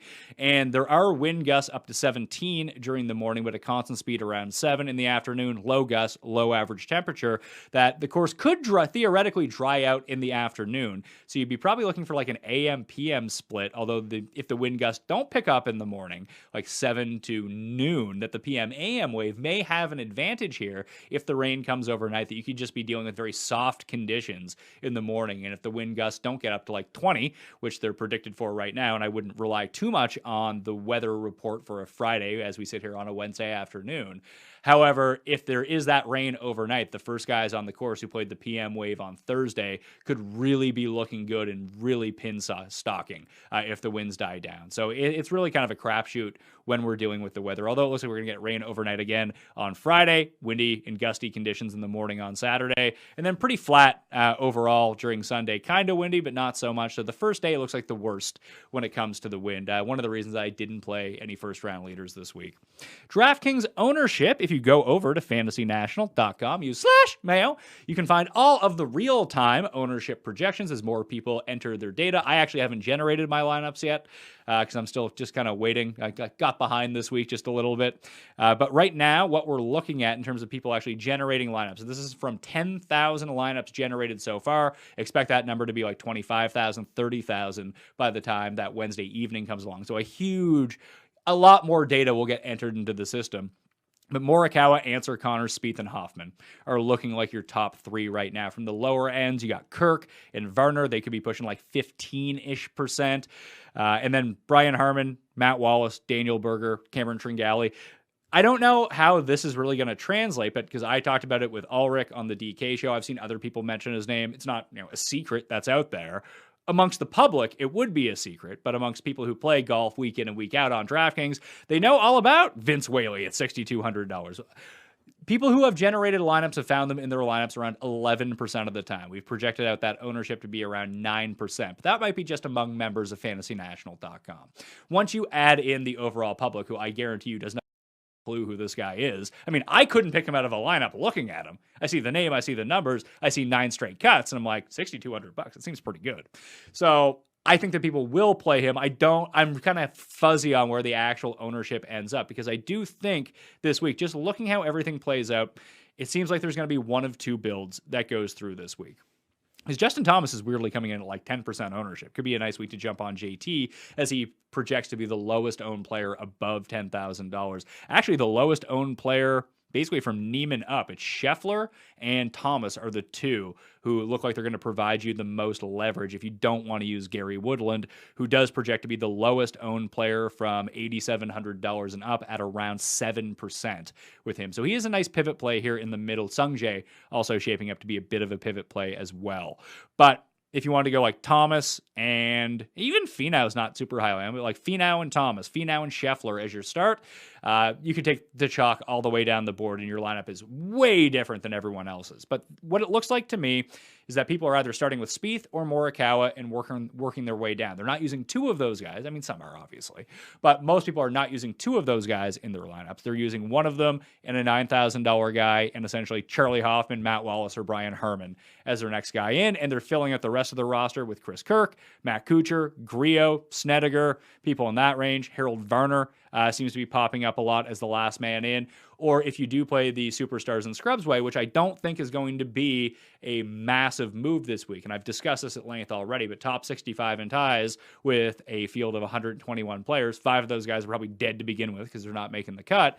You're going to have like 60% of the field make the cut. So if you did want to jam in Spieth and Thomas, or Thomas and Morikawa, or Reed and Berger, Reed and Spieth, some combination of those two of the guys above $10,000, I mean, Denny McCarthy is $6,300. Whaley is $6,200. You just put those two with those two, or whoever you like from the bottom, whether it be Lahiri or Duffner, whoever the favorite sleepers are this week. Like, you have money in the middle that if you wanted to pay up for like Corey Connors, or you wanted to pay up for Charlie Hoffman or Brian Herman, I mean, you still have enough money to have a good 6-man in that too. If you trust two people in the $6,000 area, especially from $6,600 and below, you can make a Stars and Scrubs team no problem this week. And I do think that is going to be the contrarian way to build. Just very few people, even like if I have Spieth and Morikawa as the two highest owned guys above $10,000, I do think that there are going to be very few people who actually put those two together in a lineup and then work their way down. I mean, you're going to give up some upside with the guys that you have at the bottom, but if you just wanted to make that, let's say you played 20 teams, that's your start for all of them. Spieth and Morikawa. I mean, I think you could random shuffle everything at the bottom and just take a list of like 12 guys in the $6,000 area and mix and match them with those two guys at the top, and then fill out, the meat of the sandwich with maybe some higher low 9 guy, one high 8 guy, one mid 7 guy, one low 7 guy, and just have a bank of like 2 or 3 of them, if that was the way that you wanted to play. Maybe Justin Thomas and Patrick Reed are your jam this week, and I mean, that's cheaper to do for one thing, and you wouldn't have to go all the way to the bottom and make your 3rd and 4th man in a lot better. I just don't think a lot of people are thinking about it from that sense this week. They saw the lineup that won last week, and even this week, like, you have Answer and Scheffler and Connors and Neiman and Kokrak and Billy Ho and Hoffman. Like, you can fit 4 of those guys into a lineup no problem and not hate your lineup while looking at it. So I think that people will take the path of least resistance with that one. Like, expect to see a lot of Answer, Connors, Neiman, Herman, Varner, Kirk. I don't know if that lineup completely works in the salary cap, but it's pretty close that like 5 of those guys in a lineup is probably going to be the move for a lot of people this week. So at least that's how I see the ownership breaking down. If you want to play the 6 most popular guys and leave $100 on the table, you're probably going to be unique anyway. So I wouldn't really worry about it that much. But if you are looking for leverage, kind of like Brooks and Cantlay last week, for me, the leverage plays on the board right now, Justin Thomas for sure. Woodland, Im, and Scheffler would be the next tier down. I actually think I like Sungjae the best of those. Rose coming in pretty devalued now as well. And then you have this like mid $8,000 pocket between Streelman, Na, Phil, and Palmer, and just no one is using those guys. Maybe Streelman cracks 10%, but I would doubt that the other guys breach 7%, and you're probably looking at 5, 4, 3% for some pretty good names, considering Mickelson just won a major. Kevin Na won this tournament 2 years ago and has already won at a comp course so far this season, and this is Ryan Palmer's home course, and he has a bunch of top 10s here. No one wants those guys because they need to have Brian Herman and Cameron Tringali and Matt Wallace and Charlie Hoffman in their lineup. So that's an actual leverage spot. If you wanted to completely fade Herman, Wallace, Tringali, and Hoffman, I mean, I'm playing Hoffman. Hoffman's the only one of those 4 that I'm going to play. But if you just wanted to play, divvy up your Hoffman shares into Phil, Na, and Palmer, and you're still not even going to get close to the Charlie Hoffman percentage between those 3 guys. So that is another leverage point that I see on this board if you have the guts to take it. I'm currently not playing any of them, but I might work that in depending on the builds that I end up going with. Let's jump into the live chat and see what the peoples are talking about today. Hey, Pat, love the content. What do you think will be the contrarian build this week? Stars and Scrubs? Andy, reading my mind. Just went over that, so I hope that worked for you. Thoughts on Bramlett? He did well last tournament in Texas, and Rob Bolton has him on his sleepers picks list. Don't really care too much who he does or doesn't have on his sleepers list. This is Pat Mayo's show. Not really scanning the internet for other people's picks. Bramlett's fine. I'd probably like him at a course where distance matters a lot, but if he can continue to putt as well as he's putt on bent grass greens, this could be a good opportunity for him. Not really my bag to play, so I'm going to take a pass on that. Thoughts on Garnett as the last guy in? I think that you can find someone better than Bryce Garnett at this point. He kind of has the courses where he plays well, and that's about it. I don't know really how he's done in his career at this course. I imagine not well because he didn't immediately pop out as someone I wanted to go to. Favorite play, $6,700 and below this week. I believe that was the question. Let's see. Yeah, $6,800 and below. Who do I have start here? Hoagie and Stenson at 68 and 67. Michael Thompson at 66, Duffner 66, McCarthy 63, and Whaley at 62. I don't want to get too hyped for Henrik Stenson or Michael Thompson. I did bet them both at 200 to 1. And I think Stenson's odds have cratered a bit, but the two things that he's doing really well really play at Colonial. He's still hitting a ton of fairways, and the irons have started to come back. He's not putting well, that can flip. He's not chipping well, and the off-the-tee game, besides the accuracy, is lacking. Those two things don't really mean much at Colonial if you're in contention. If you're having a bad week, obviously, they make a huge difference. If you're driving into the woods or something, then you're going to miss the cut. However, with the things that he is excelling at the moment, which line up historically with what he's really good at, I do think that he is probably the highest upside gamble you can take in this. Duffner, if he can putt, I mean, watch out because the ball striking has been really good. And again, he's a fairways and irons type player if he can just get the putter rolling, which he has not shown any indication of doing. $6,600 is a really good price for Jason Duffner this week. Let's keep going. Think Justin Rose will be a legit contender this week, or do you see him more as a top 20 bet? I mean, I'm not going to bet Justin Rose, who's like 25 to 1 as a top 20. I'm not super in the business of playing like even money top 20s. The only thing to know about Justin Rose, it's really hard to figure out where he's at right now because his performance at the PGA Championship, you look at the leaderboard, hey, that's pretty good. He lapped the field in putting a week ago. He gained, I believe, 11 strokes putting. That's not going to happen probably any other week of his career. The ball striking was not good. And at his peak, what you're looking for from Justin Rose is immaculate ball striking and hope that the putter comes along for the ride. Now, the ball striking had been pretty good previous to that, and the putting was bad. And it just kind of mirrored itself. It went in the inverse last week. So he could most definitely get the ball striking back. He can most definitely contend. He's not for me this week, put it that way. What exact place do you think Neiman finishes this week? Don't worry, I smashed that like button. All of you should smash the like button out there as well. Neiman, how about first place? That would be fine. Probably T7, though. That would be my guess. Any interest in Putnam?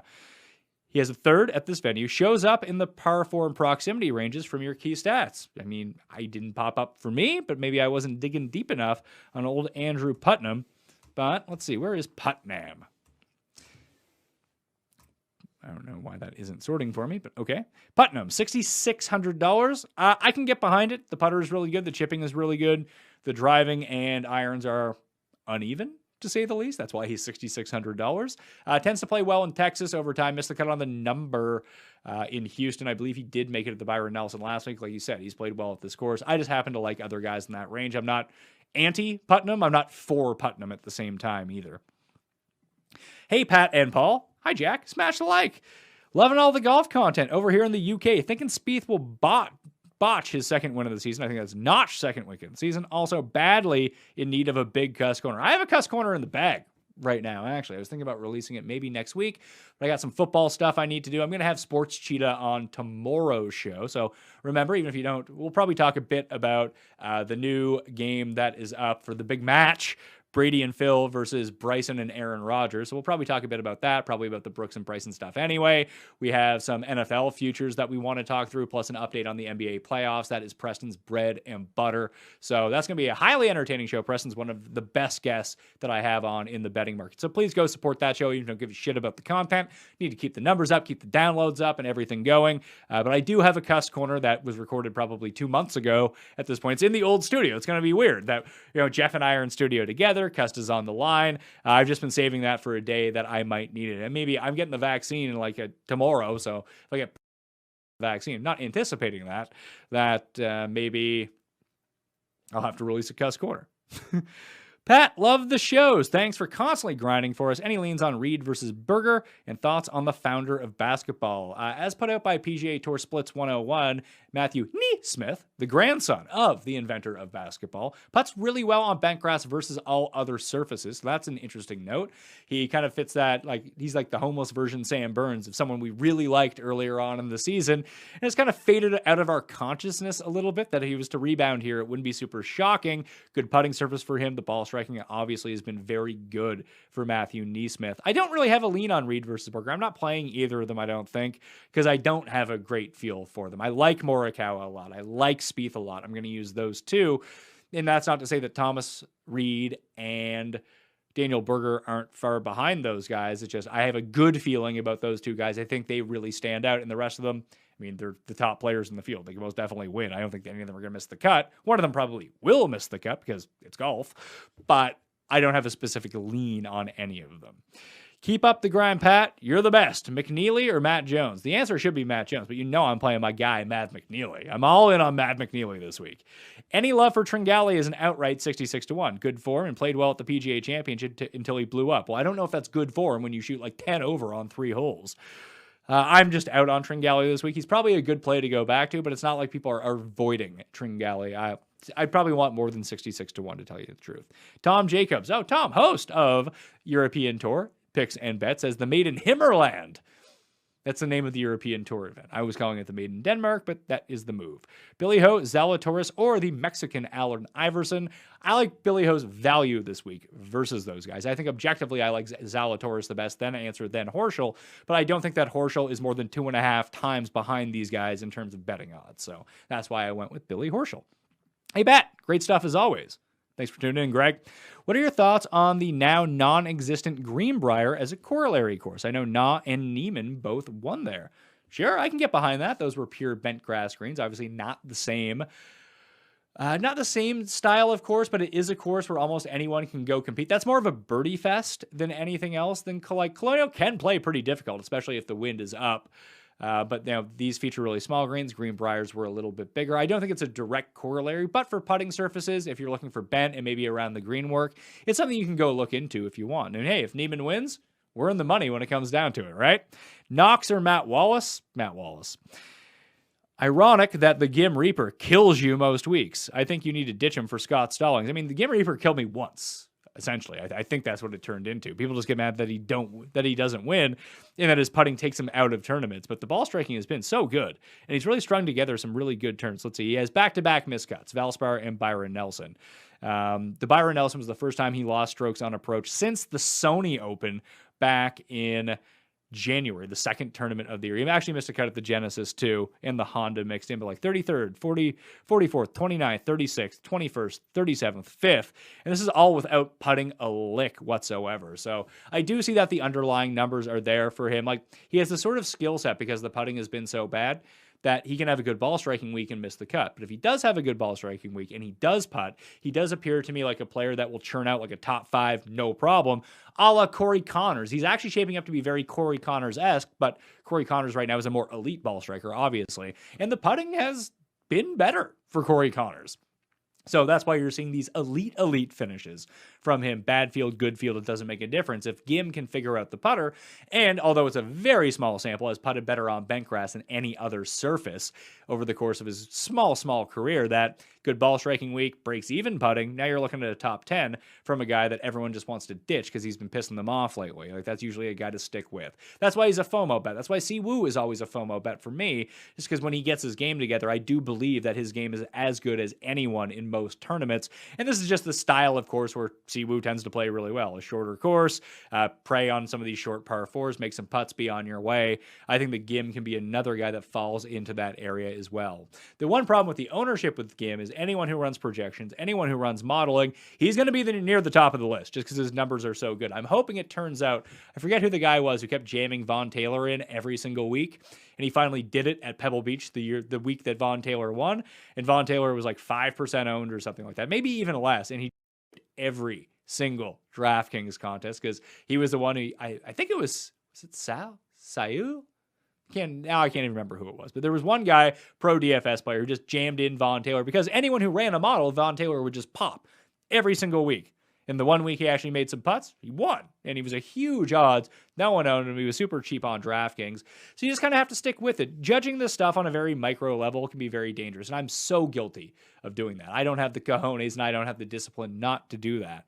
But if you really zoom out, one of the great things Colin Drew used to always preach to me about, and I never really forgot it, was golf is really difficult to figure out DraftKings-wise at least, or even betting-wise, how you're actually doing and whether your process is working or not. Because if you hit 2 outright winners in a row, you got them right. Maybe you had a bad process behind that. I don't know. It can make you seem like you're really good at golf betting. And realistically, it's 2 isolated events. And when you think about something like why the DFS pros and the DraftKings pros tend to stick towards basketball and tend to stick towards baseball and even hockey for that matter, is that they happen every single night and there's multiple slates every single night. So Showdown would probably be a better test of skill so you could actually track how you're doing. But where you might be able to play, let's say you play 10 MLB slates per week. Over the course of a month, you might get in 45 to 50 MLB slates. So that's a pretty big sample. You don't even get 40 total slates in a year of DraftKings golf. It's once per week. And you have no idea until you look at, like, really zoom out and look at the macro view of how you're doing and how your process is going to really judge whether it's working or not. Like, you could run bad variance-wise, you could run really well variance-wise, and it could delude you into thinking you're really good at this, or kind of kick you in the nuts a few times when you're actually doing the right things, but you're not getting the desired results you want over the course of a month. A month feels like a really long time, but essentially it's 4 events. It's not a big sample when it comes to golf whatsoever. So you have to manage your expectations and understand what you're actually looking for a baseline for this stuff. So that's why I'm sticking with Gim in this matter. Any love for Brian Stewart? Probably not. Not for me, at least. Can't believe that Phil hasn't withdrew. I think you mean withdrawn. Surely he misses the cut this week. I'm not playing Phil, but I wouldn't put it past him to go out and have another top 5 here. Rafa Cabrera-Bello has been awful. However, has been good at Colonial and courses like Colonial. Has he? Has he been? Jeff liked him this week because he saw him make 7 birdies in a row. I mean, the only course I can remember Rafa Cabrera-Bello ever playing well is TPC Southwind, which I do not think correlates with this at all. That's a really long par 71 or par 70. I mean, Rafa's made 3 cuts this year, and 2 of them have been in Texas, so that's not bad. I mean, Rafa just isn't playing well at all. There's no real pop courses for him. Genesis and WGC Mexico in 2020 before the hiatus. St. Jude at TPC, not River Highlands. I just said Southwind. So he's played well there a few times in his career. Arnold Palmer Invitational. No, I actually don't think that correlates whatsoever because the courses that he's playing well tend to be a bit longer courses. If you include that he did well at Byron Nelson, which I think is just an easier course than this, and I don't know has much correlation to it. And still, he was 7 under through 7 holes, and he finished T21. So not even really that great of a week now, is it? He gained 2 strokes on approach, 4 around the greens for a guy who constantly loses around the greens. Seemed like kind of a lucky week from Rafa. Maybe I'm wrong. He's got all the skill back in the world, but it doesn't really strike me that way. Not the sense that I get, at least. Damon lost 5 strokes putting on Sunday. This is a good course for him, or is he just a play at coastal desert courses? On paper, it should be a really good track for him. He's not a big hitter. He's very accurate, can get really dialed in with the irons. Not a horrible putter by and large, but yeah, I do tend to just play him at coastal courses. It's weird. That's where he tends to do his best work. Desert courses as well. Is Hot Fire a good DK play? Dylan Hot Fire Fratelli. I don't know. He has those Texas connections. He can putt really well. His short game is really good. I just never really have a good sense of him whatsoever. He did win the John Deere Classic, which I do think is a corollary course to this, and maybe that's something to look for. Didn't make my list. Thoughts on Mackenzie Hughes this week? Pass.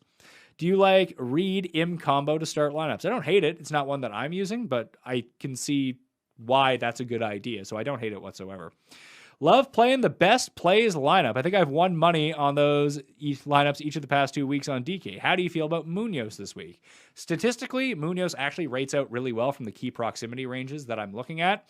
I just haven't been able to get behind him recently. Maybe that is something that I should amend for this week, because by the numbers, he rates out well. Just can't get behind it.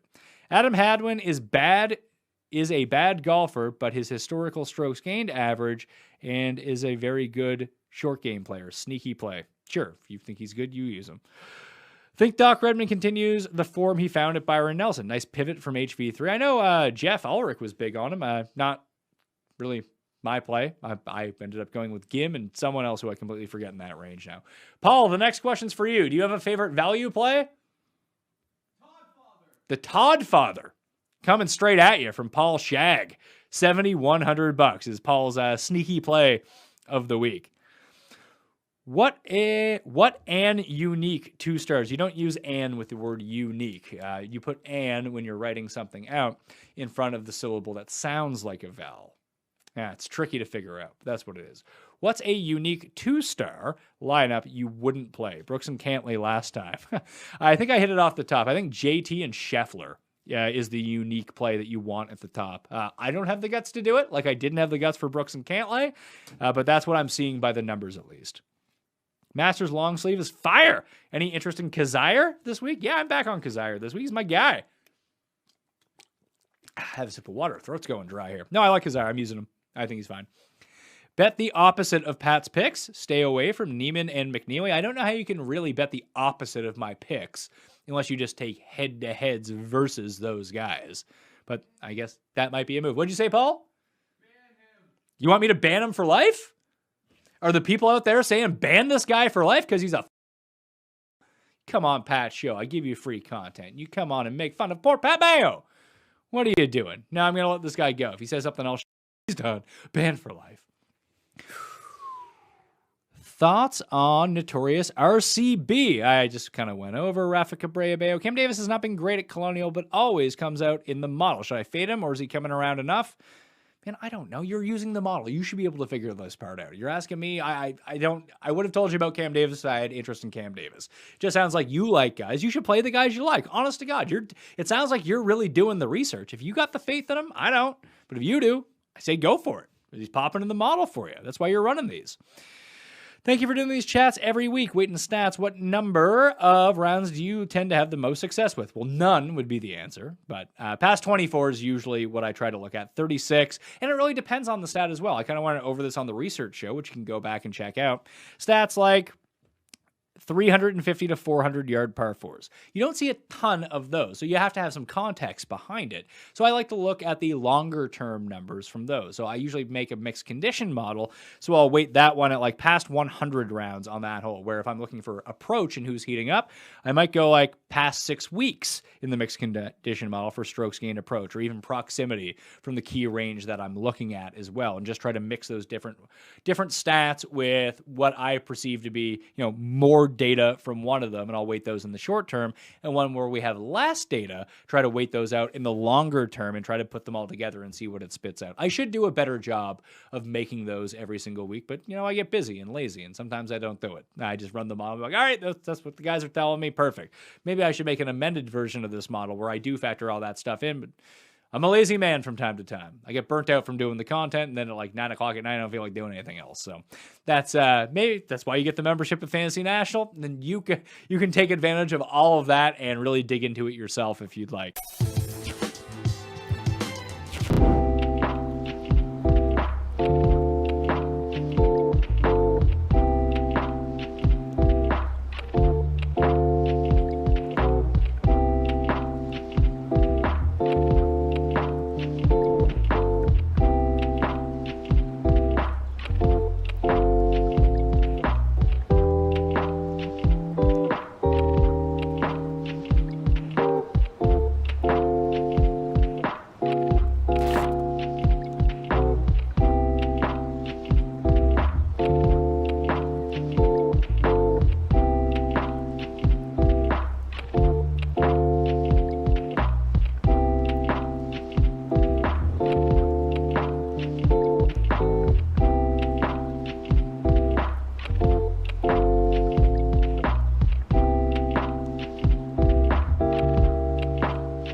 What's up, DK Simba?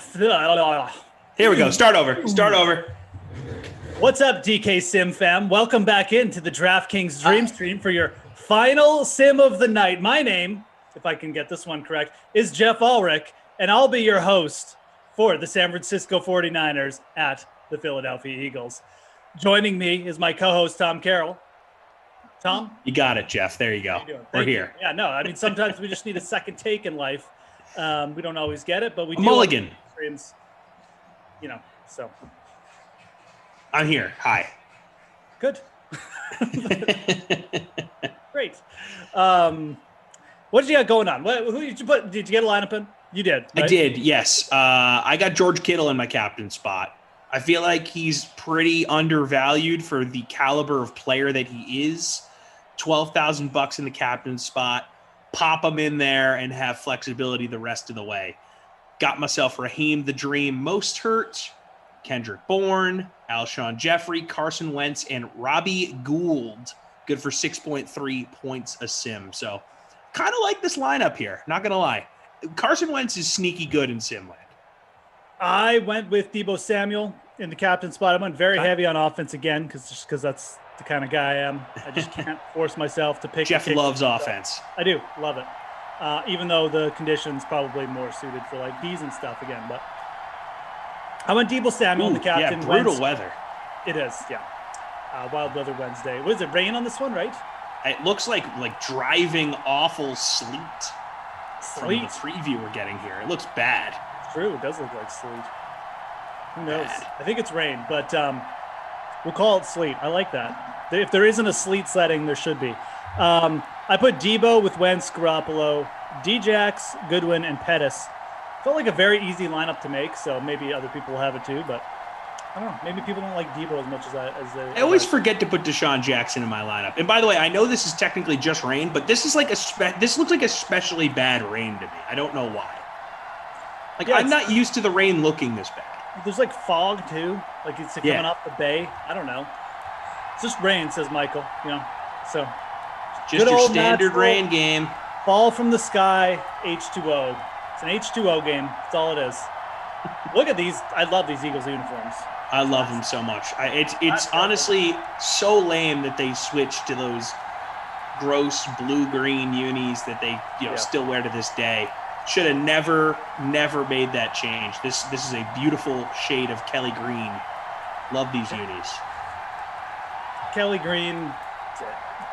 I don't even know what would cause them not to use these uniforms. Like legitimately, there's nothing that they've ever worn that even compares to these. Like it's not even close. They got the big eagle on the helmet. Like, it's taking up like 50% of the helmet. Looks awesome. It's ferocious, intimidating. You see that on the helmet, you're like, wow, that is a big eagle. I will say I really like their black uniforms. Okay. But these are way better than those. I'm just saying, like, of the current unis that they have now, I really do like their black uniforms. That's fair. And like you said, I'm with you. Like their current green is like, it's not even green. It's like, no, it's like bad and ugly. No, it's not even a shade. It looks like like someone dropped a green and a black together. That's and what I'm saying. It's just blue some green. It's like a darker teal. Yeah. It's awful. And Philadelphia should have good colors. Like that's a classic sports town, right? I mean, I'm looking at a picture of them now on Google just because I had to, and like they're just so much better than anything else. So, yeah, let's start the Michael campaign. Vick in it. We got look at this, by the way. We know who this is, guys. It's Madden favorite Raheem Mostert, touchdown, kicking this thing off 67 yards. We had a long run in the last sim. This one's not as long, but 67 yards. Yeah, we'll take it. Raheem Mostert saying, he heard all this banter about you calling Dalvin Cook the best running back in Madden. He's like, whoa, wait a second now. Up. Beep, beep, back it up, pal. Raheem's still in the stream. Touchdown Mostert, touchdown 49ers. He said, hold my drink. Am I right, kids? That's the thing that people say on the interwebs. Hold my drink. Oh boy. Okay, off to a rocking start. I was in less than a minute. DFS Queenie likes it. Thanks. I like it too. Look, he's in my lineup, not in my captain spot though, and I'm sure he's in a lot of captain spots. I'm pretty sure I faded him. He is in the captain spot 32.5% of the time. So yeah, good for my lineup, but not as good as it can be within the contest. Why did I fade Mostert? Like, what was I? Yeah, that was an awful decision by you. Really terrible. What? Like, yeah, I don't know. You must have just not been thinking. You must have been thinking about real life Mostert. I need to start playing real money sims again, so I'll start actually concentrating and thinking about the lineups I make. Anyways, Eagles are on. We get a look at these fantastic uniforms on the offense now. Look at that. I mean, it's just so much better. Got to be like... It's so much better. Stop coming to the games until they switch to those. I mean, it's just... Ugh. Great uniforms. And with the white pants, whatever. Oh, my God, man. Those are so sharp. Anyways, 1st and 10 Eagles. They're going to hand it off to Miles Sanders, their big back. Another good back. 2 quality backs in this one. I faded them both because I'm a dummy. You're probably going to need them both. Definitely going to need Mostert by the end of this one, I think. Looking that way early.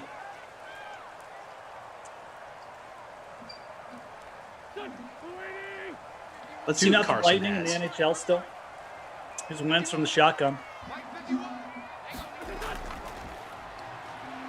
I have the Another basketball Sanders game hand on. You got any games on? You got NBA? Or? I have Knicks Hawks. That one's close. What's the score in there?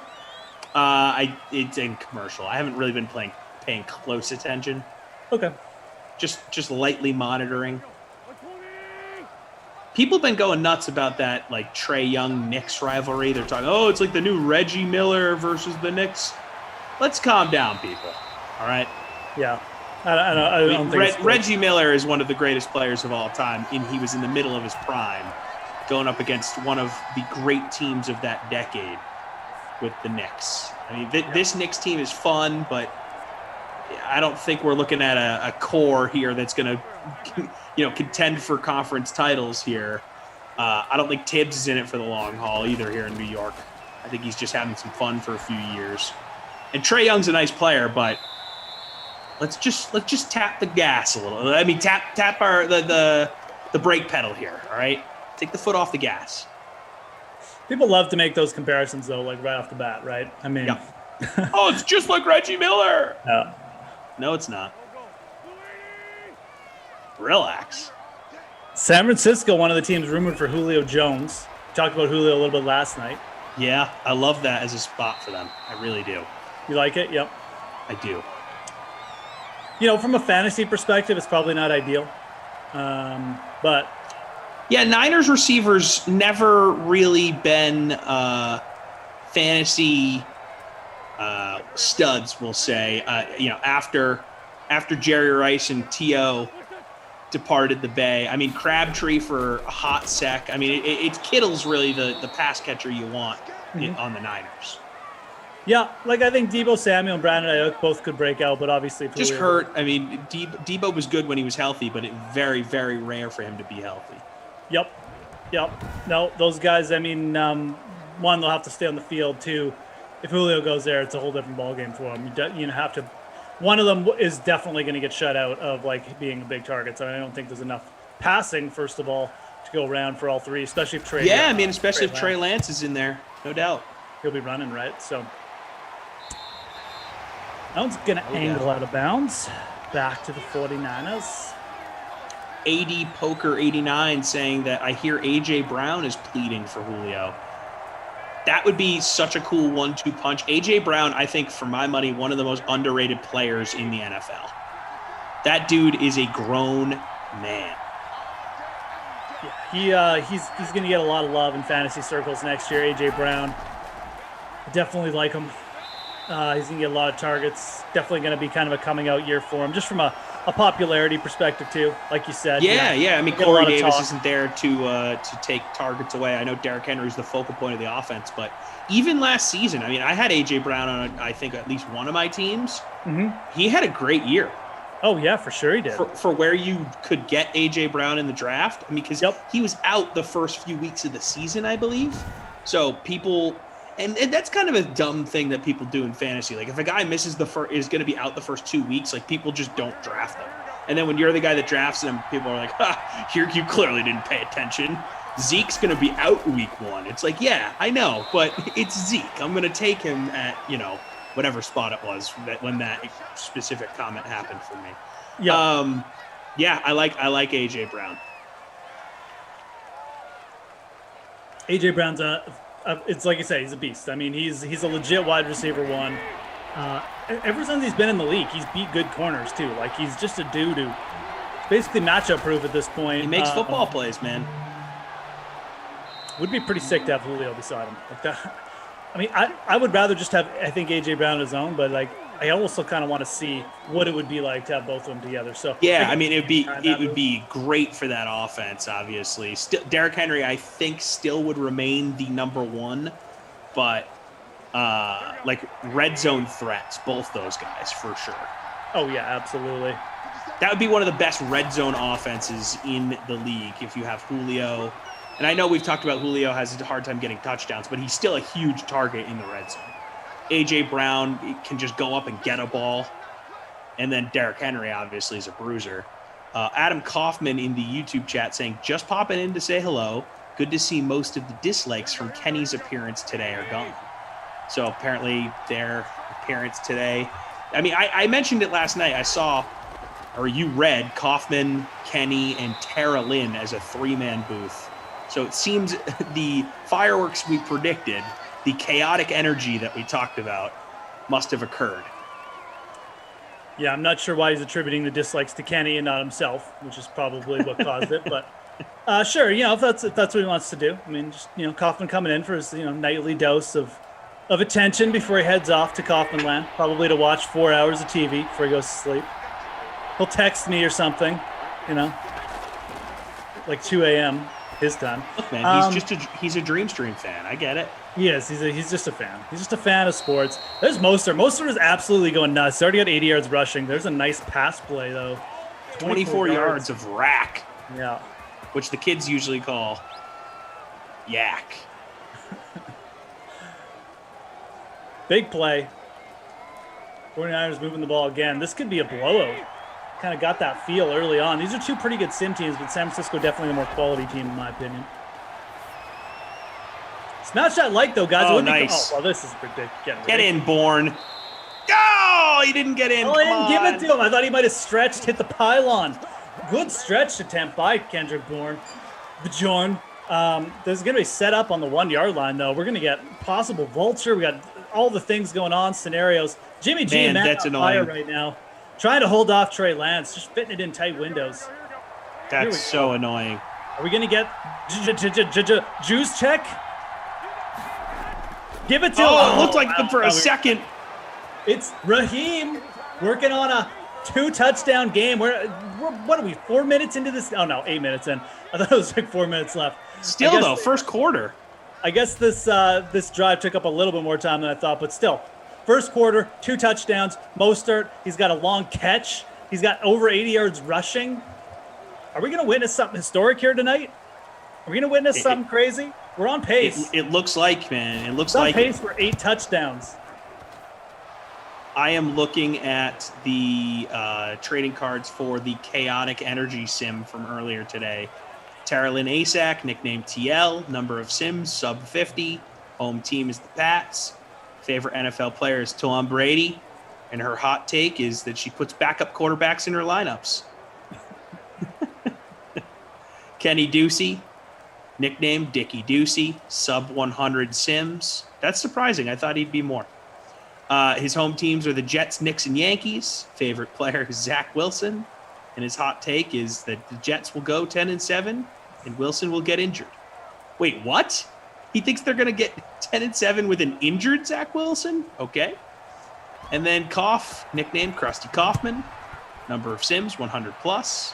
Home teams, the Pats, Celtics, etc.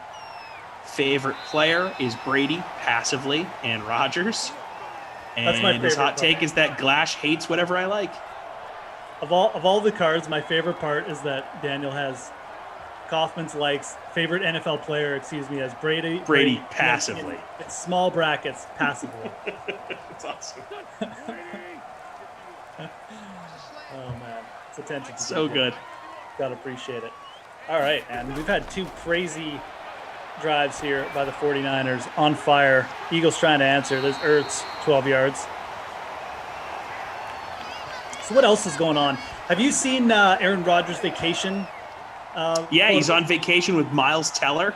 Yeah, Shailene Woodley, just living the life. That's some like famous people stuff right there, man. It's all it's really funny because did you see the you saw the Tom Brady memes today, right? Like the stuff he dropped.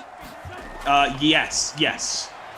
Like with in regards to the golf stuff. The golf, yes. So everyone's like, "Oh wow, Brady burned him," but then it's like, well, like who's the dude's in Hawaii with Shailene Woodley and like just partying it up. Like, I don't think Aaron Rodgers cares about a Twitter. No, not at all. Right now, like, sorry, sports Twitter. I mean, yeah, there's one winner in life right now, and it's Aaron Rodgers. Yeah, he does not care at all. I'm telling you, they're boys. He doesn't. I think it's no, totally, and I agree. I mean, it's not like we've got the real rivalry. Obviously, I think is between Brooks and the Bryce. golfers. Yes, it's not like Aaron Rodgers is the Arthur clenched fist thing. You know, right, right. Yeah, no, absolutely not. I don't think he has a care in the world right now, except what waterfall he's jumping off tomorrow, whatever. So, right. With his famous actress fiance. Yeah. So, I mean, good for him. Going through them. I mean, I saw one picture, but there's like a bunch of them out there. It's kind of funny. So, good for him. Aaron Rodgers living the life. Looks like stats are updated here, guys. Obviously, Raheem Mostert, just beast mode in that first Q. We'll get an update on him in a sec, but stats updated. Should be good. Eagles ball.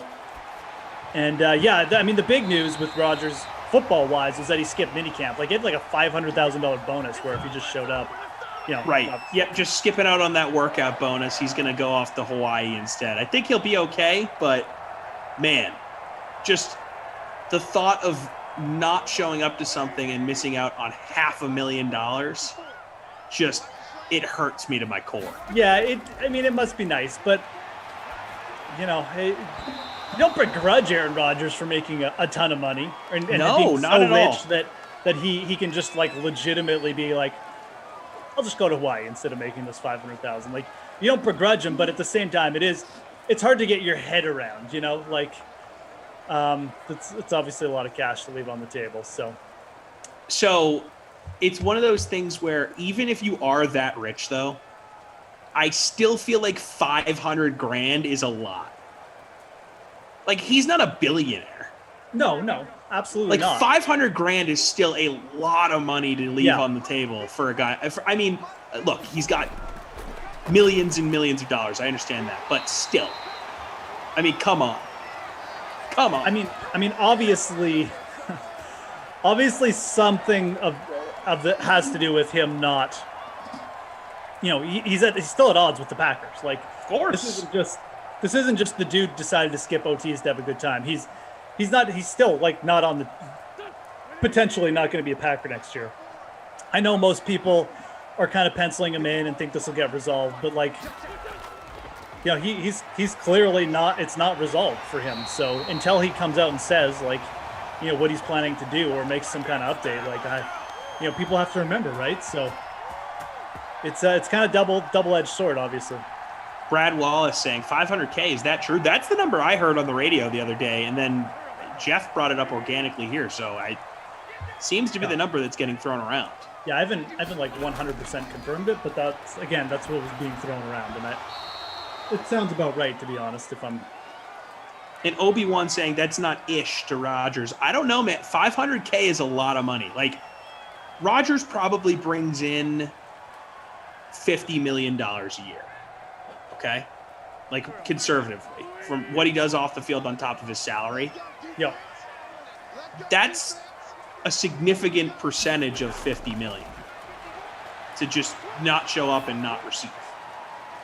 Like if you think about it in that context, like in the grand scheme of things in his life, maybe it's not as much, but like if you're just thinking about what he'll make this year, I don't know. It's a lot of money. It's a lot of money. He's serious, man. Yeah, I mean, it's not pocket change. It's not like, $20 to a normal person. Like it's more like, you'd probably be talking more in like the 5 or 10K range or something to a normal person, right? Like it's significant. So yeah, absolutely. No, I don't disagree. I mean, but it is part of a bigger thing. Obviously there's a touchdown. Nice play by Carson Wentz action. There's Djax getting the Eagles on the board. So Scott Lilly saying it's 1%, beat on walk saying it's 1%. Yes, I understand the math, guys. But imagine just not making 1% of what you make because you didn't show up to something in one day. Like you lost 1% of your earning potential for that year. Yeah. Because you didn't show up to practice. Yeah, exactly, right. So I understand the math. Thank you, guys. Obviously, Aaron Rodgers is in a position to be able to do that. And I don't think he would be doing that normally if there wasn't animosity with the Packers. Like even if he, all this stuff, vacation, new girlfriend, whatever. If Beyonce, Jeff. Beyonce. Correct myself before I wreck myself over here. Beyonce. He announced his engagement when he won MVP of the league. That's right, he did. You remember that? It was during the NFL awards thing. He just casually dropped that in. No one even knew he was like dating her. Yeah, that's right. Actually, that's true. It wasn't like a big thing. It was like, oh, these two might be together, and then it was like, oh, they're getting married. So insane. But yeah, I don't know. A lot of people in here are saying that they'd be okay with missing out on 1% of what they make in a year for doing one thing one day.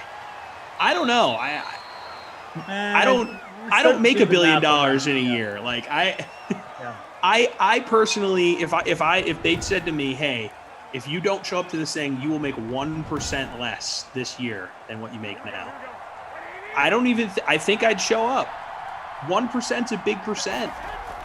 I mean, it depends what the thing you had to do was. True. And it depends what kind of, like, let's say you make $100,000, but maybe you have like $500,000 banked up, or you just got, you just won the big PGA tournament last weekend, so you made like $100,000. So it's going to be different for everyone, but you're right. Like in general, 1% of $100,000 is $1,000.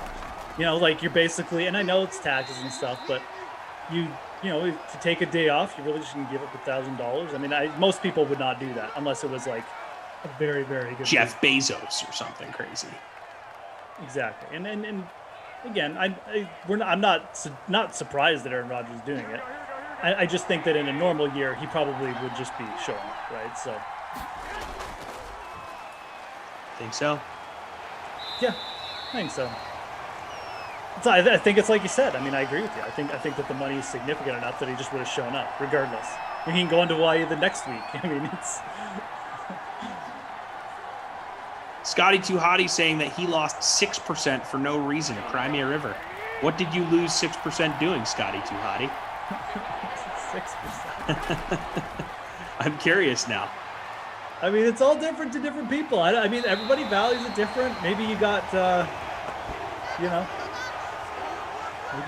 maybe you bought into Amazon in 2001 or something. I don't know, but it's everyone's values are different. Some people are young, some people got good earning opportunities. So yeah, Scott Lilly like saying you, once Tom, you make over 6 figures, got my portfolio all set up now. Got years of podcasts in front of you, buddy. Scott Lilly saying once you make over 6 figures, about 60% or more of your income is saved. Interesting. Tell me more, Scott. Is saved? What? I guess that means like you're not actively spending parts of your salary, is what he's saying. I'd be curious to know more of what he means by that. CJ dropping some info here for us. Scotty Too Hottie saying he had company cuts across the board. Oh, I'm sorry to hear that, man. 6% of your salary because of a company cut is a bummer. You should be bummed about that. but you're resilient. You're going to come out of this on the other end. Yeah, no, I mean, that does suck. I know my wife had to go through something similar. Yeah, a lot of people did because of COVID. Lewis Daniel got an 8% raise today. Congratulations, Lewis. Oh, cool. Right on. So Rodgers did miss enough of the offseason to miss out on a $500,000 bonus. He was one of 19 people eligible for a workout incentive, but now he's going to sacrifice the money as he continues to hold out for a trade, which I guess he is doing. The next notable offseason milestones will come a mandatory minicamp, June 8th to 10th. If he misses those 3 days, he could be fined up to $93,000, $15K first day, $31 second day, and $46 for the third day. Missing out on training camp would provide a bigger fine of $50,000 per day, plus 1 week's salary for each preseason game miss. That is, I mean, that's big time stuff right there. Yeah, and we're getting closer, man. Like June's coming up, and I remember when Strahan back in the day held out of Giants training camp, but it wasn't because he was mad. He just didn't feel like going to training camp, and he ate like $50,000 a day in fines. Yeah. And it was the year they won the Super Bowl. It was his last year. He just was like, I'm not going to training camp. Yeah, I actually remember that, and he just didn't go. He's just like, I just do not want to go to training camp. I'm Michael Strahan. I don't need to go. I think a couple of veterans have done that before. Like legitimately just didn't go. And he started week 1 and was great. Yeah. I remember that now. Strahan, he's become such a celebrity now. I think we forget how good he really was. Dude was good. Michael Strahan Very was good. an absolute monster. Yes. In terms of a pass rusher. Like right until up the very there, end. I mean, he was one of the main reasons why the Patriots did not go undefeated. Yep. Yeah, absolutely. Had man. a great right up there Super with, Bowl. With Reggie White in terms of best pass rushers. I mean, I'd put him behind White, but not far. I mean, I put him behind White and Lawrence Taylor, but he is right up next. He was Totally. that good. He was really, really good. You're right. People do forget. It's just there's Michael Strahan hosting that game show, or there's Michael Strahan doing that interview for ABC. It's there's Michael Strahan on Fox. It's no. Michael Strahan was really good. He was a good big football part of player. Yep. Does he own a sack record, the most sacks in a season or something like that? I think he has the either single season. I think it's single season sack record. Yeah. Okay. Because remember, Favre gave him that half sack. That's what it was. Yeah, that's what I'm remembering. I gotta look it up. Sack record. And everyone was like, "Oh, Favre, you're a loser for doing that." Yeah. 22.5 sacks. Michael Strahan's sack on Brett Favre gave him 22.5. It's my record. Yeah. Yeah, wasn't that there was someone recently that was saying randomly crying about that? Yeah, Gastineau. Oh, Mark Gastineau? Because he had it before, yeah. He's And it's my... Yeah. He is either sick or just recently passed away or something like that. Oh, that's right, yeah. So I don't want to be too harsh on the guy. So maybe he was coming to, his life was flashing before his eyes, and he was like, you know what I'm salty about? Michael Strahan breaking that record of mine 18 years ago. Legitimately, Favre admitted that he gave it to him. So yeah. He does kind of have reason to be salty. I don't really begrudge him, to be honest. I would be too. Yep. Because we're not having Mark Gastineau conversations. I didn't think that name would get brought up, but if he had that record still, he'd probably get brought up more often. To rewatch that play in a little bit. With that said, Mark Gastineau was in the Jets Mount Rushmore either conversation or made it when Rossi and I did it. So shout out to him for that. That's an honor he should be happy with. Oh, coming what a down play. with Kendrick Bourne. No Can way. you finish this one? Touchdown.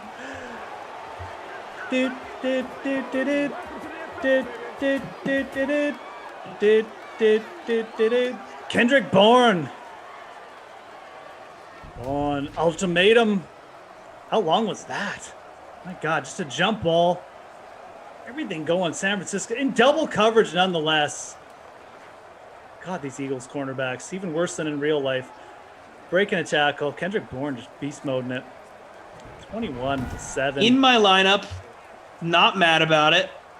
We'll see how it all shakes out for me here. This isn't Wild Weather Wednesday. This is just Wild Wednesday now with the number of long touchdowns. I haven't seen this many long touchdowns in a long time. Maybe 21-7 here with 30 seconds left. Crazy stuff. Yeah, that's a good point. I mean, we had a lot of really crazy touchdowns last game, too. What's going on here? 2 receptions, 130 yards for Kendrick Bourne. He's now in the where is Bourne? He's now in the conversation for the player of the game.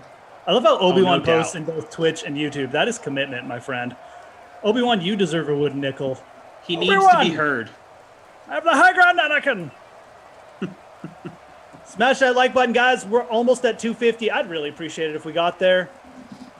I'm also a little sad because the Panthers are losing, and I bet on them. It's a really dumb play by me, but, you know, we'll bounce back tomorrow. Congo Cab wanted it to be Debo. I would have really liked that as well. My line must just be sunk at this point. No Raheem, no Bourne, no fun. 25 seconds left for the Eagles. One game at a time, Jeff. One game at a time. Right. I'm in fourth last. 130 Fourth seconds. to last. That's not good. Mike Ross is in last. He's got Debo. The fading of Mostert was an interesting call. I legit forgot about him when I was making my lineup. Oh, there's a pick! Jeez Louise, San Francisco, 19 seconds left, 2 timeouts to go too. They're gonna have a shot at the end zone, probably just kick I'm feeling some Robbie Gould here.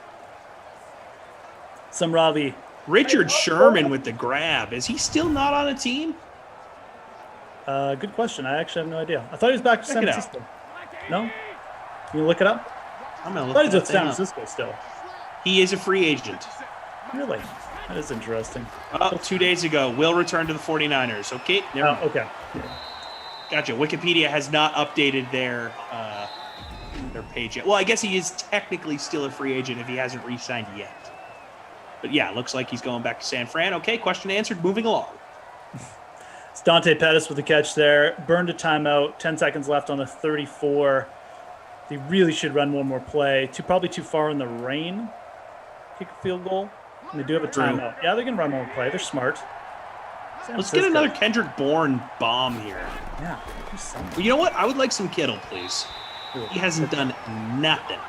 Jimmy G is going to dirtball it. 3rd and 3, but they do have 8 seconds and a timeout, so they should still try and get some yardage here. Really right on the verge of field makeable range here in the rain. Probably not going to do it if they kick it. Gould's a pretty good kicker, though. I think, again, can go for it. They got 8 seconds. That's fine. Yes, Gould is sneaky one of the best kickers of his generation. I love Gould. Call the timeout here. There you go. Good job, Kyle Shanahan. True, got that. Kyle. That's my South Park impression. Kyle.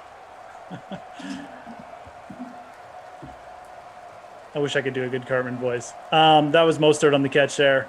3 seconds left. I think we're going to see Gould, remember Robbie Gould. He gets this.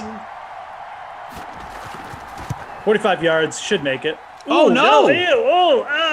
It did sneak through. Wow. That looked bad. That thing was a weak liner, but just had the dipped at the last second. Whatever it takes to put it through the uprights, baby. Had us on the edge of our seats there, that's for sure. Going to go into halftime with a massive lead. I can't even count this high. 24-7 for San Francisco.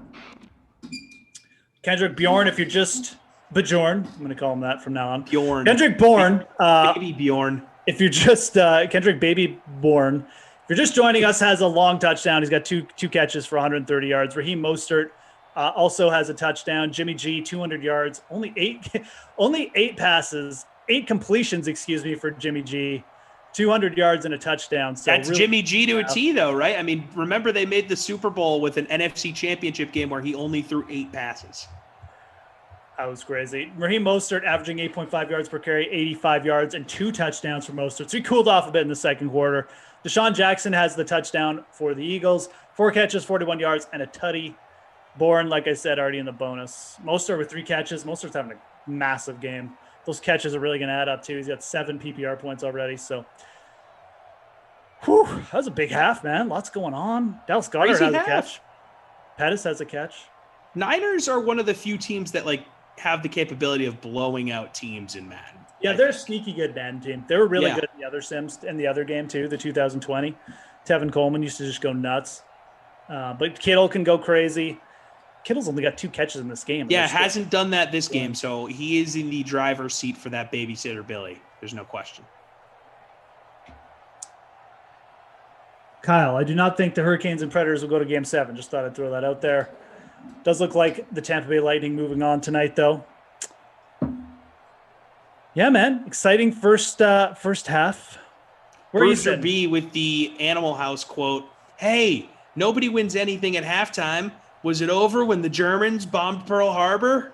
No!" One of the great scenes ever.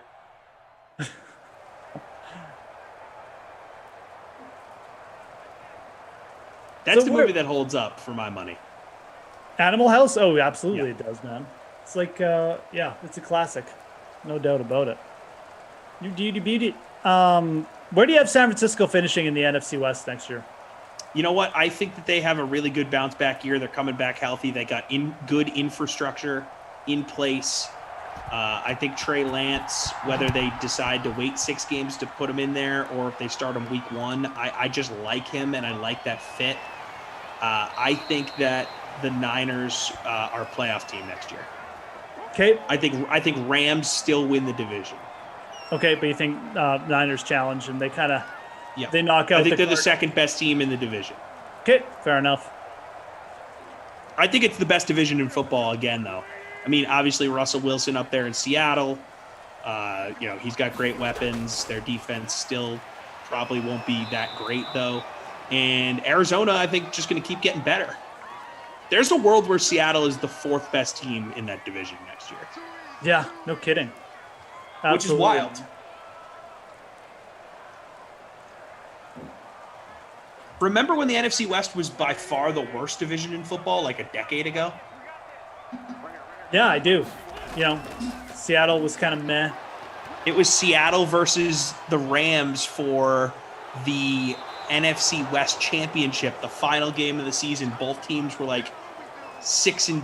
That's right. 7-win team was going to make it to the playoffs, and then the Seahawks won, and the Beastquake game happened against the Saints.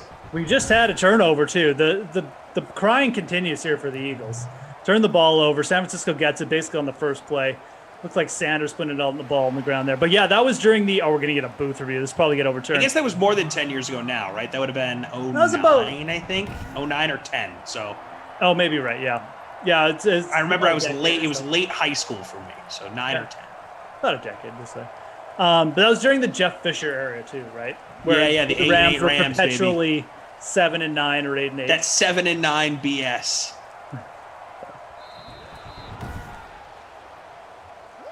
Remember that classic this one got Hard Knocks scene. I'm not going 7-9 again.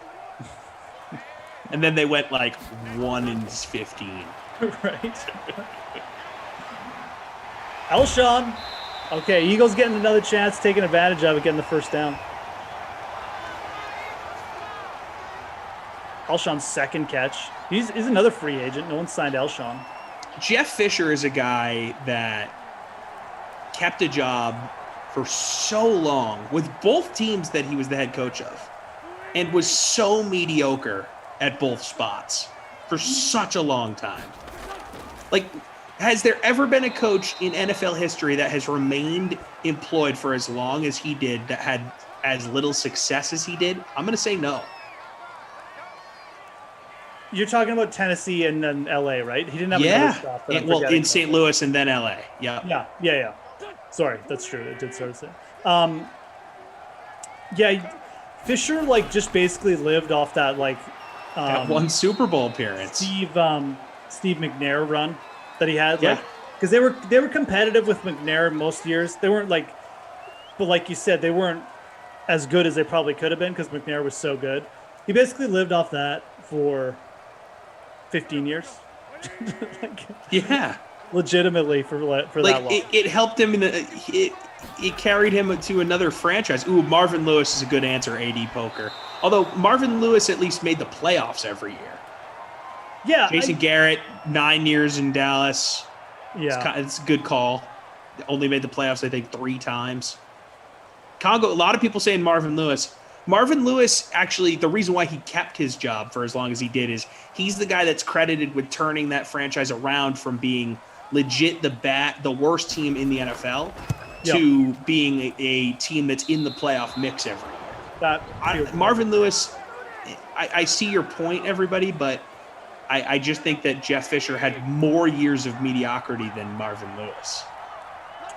Yeah, and the thing with Marvin Lewis is he had winning years, like you said. So they weren't going to fire him when they were making the playoffs, and he's the one who facilitated bringing the team back. But at the same time, I get people's points. Like they never went anywhere, and they just even when they started to lose games a little bit, they didn't fire him right away. So he got it's definitely a good person to throw in the mix. I just think Jeff Fisher. It carries across multiple franchises, his mediocrity.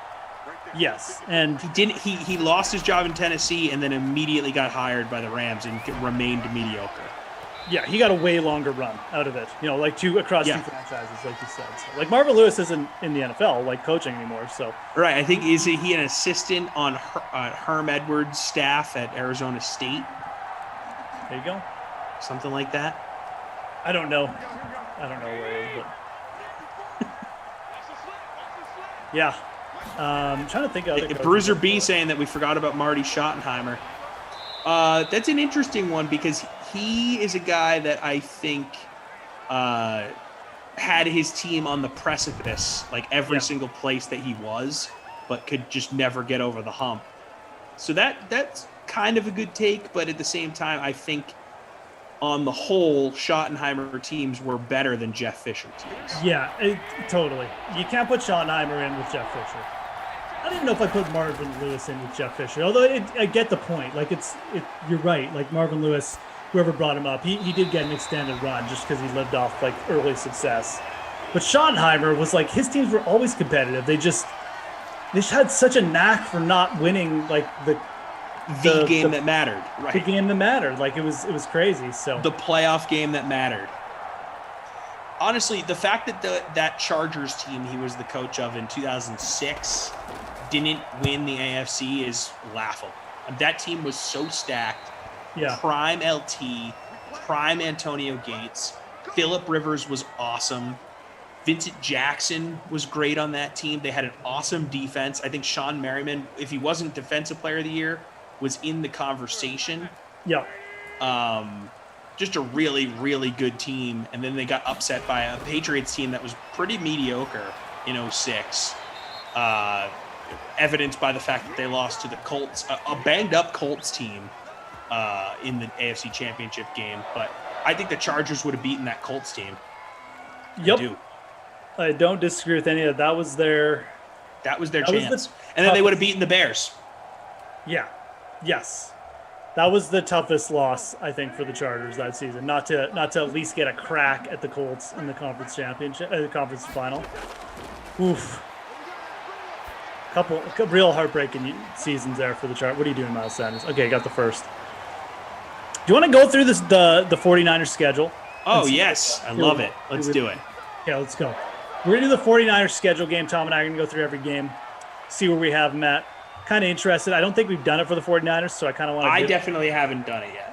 And we'll see what their schedule's like. So watch us play, and then we'll go. Eagles trying to get over midfield. We're going to hand it off again and get nowhere. So, okay. Week 1. I think we both know where we're going to go. They're on the road, but they're playing the Lions. That's a win for San Francisco. That is a definite win for San Francisco. Now, they stay on the road for week 2, but, and this is a good reminder that we're into week 2 in the Madden Sims, folks. last game, the Washington football team of the New York Giants, that was the first game of week 2. It was the Thursday night game of week 2. This is the second game of week 2, and the 49ers' second game is on the road at the Eagles. Win. I like Jalen Hurts. I can't give them the win over the 49ers. Yeah, I'm going to give the 49ers the win here too. So 2-0 for both of us. So just a reminder, if you are stepping in, we're following the 2021 schedule right now. This is the start of week 2. Second game of the Sims is where we're at. Watch this play here from Carson Wentz. They are into San Francisco territory. Things get exciting. Oh! Got it off. Miles Sanders. Out of bounds. Okay. Does not get the first. Week 3, things get interesting. They're at home. They got the Packers. Ooh. Now, let's, for the sake of argument, let's say Aaron Rodgers is the quarterback. I'm going to go Packers. Me too. I'm going to go Packers. I think if Aaron Rodgers is actually back, things will be good. I'm not suggesting it's a guarantee. I actually fairly I think it's like a 50-50, but at best. But if Aaron Rodgers is the quarterback, I'd give the Packers the win. So we got them at 2-1. And this is where it gets interesting because now we're getting into the division games. Home week 4 against the Seahawks. Ooh, I'm going to go win. I'll go win too. I think at the very least you got to give the home teams the win. I think Seattle and San Francisco fairly close, but I think if San Francisco is at full health, they should be able to take care of things at home. Week 5 on the road at the Cardinals. Ooh, on the road, I'm going to say loss. I think they'll split with Arizona. It's really, I'm going to give the 49ers the win because I'm going to say they're week 5. They're still going to be at full health. I still think the 49ers are a better team than the Cardinals, but I recognize these division games in the NFC West are so hard to call. So I've got them at 4-1. You've got them at 3-2. 3-2. Brian Whalen, by the way, on YouTube, wearing my limited edition Sim Fam t-shirt while watching The Sim. Original member here, started with y'all April 2020. Thanks for the help. Thank you, Brian. Glad to hear that you're still with us. Yeah, I got him at 3-2 right now, Jeff. Yeah, that's right. Okay, week 6. At home still, so we got 3 home games in a row, but versus the Colts. Oh, that's a tough one. Mm-hmm. I'll give it to the Colts, actually. Okay. Wow, a little upset here. Yeah. So I'm at 3-3. I'm gonna give the 49ers the win there. Yeah, you don't like Carson Wentz. No, I'm not a big believer. I think, Bosa and stuff back. They'll probably get enough pressure on him. Again, I'm assuming the 49ers are healthy, which is a big assumption considering they're never healthy. But they're never healthy. I do have them at 5-1. Now they go on the road and they face the Bears. That's a win for me. Win for the 40. Okay, I'm going to give them the loss on the road. Okay. So I'll put them at 5-2. You've got them at 4-3. Yep. I'll give the Bears a little respect, as we watch this Carson Wentz play. Wow, so much time. Jeez, dude. Yeah. Jeopardy, and Carson Wentz did not have the answer. Okay. So much time. Week 8, at home at the Cardinals. With the Cardinals. At home versus the Cardinals. That's a win for me for San Fran. I said they're going to split. I'll stick with that. And I'll give the 49ers the sweep. Again, I think that they're the better team. So I got them at 6-2. You got them at 5-3. Yep. Now this one. At home, week 9 versus the Rams. Ooh. I think the Rams take it. So I'm going to give the 49ers the season series split. So I'm going to give them the win here. If they're healthy, I like Kyle Shanahan versus McVay. He's done well against McVay. So I'll give them the win. I'm going to give them the loss when they go on the road, but I'm going to give them the win here. So 7-2 for the 49ers. I got them at 5-4.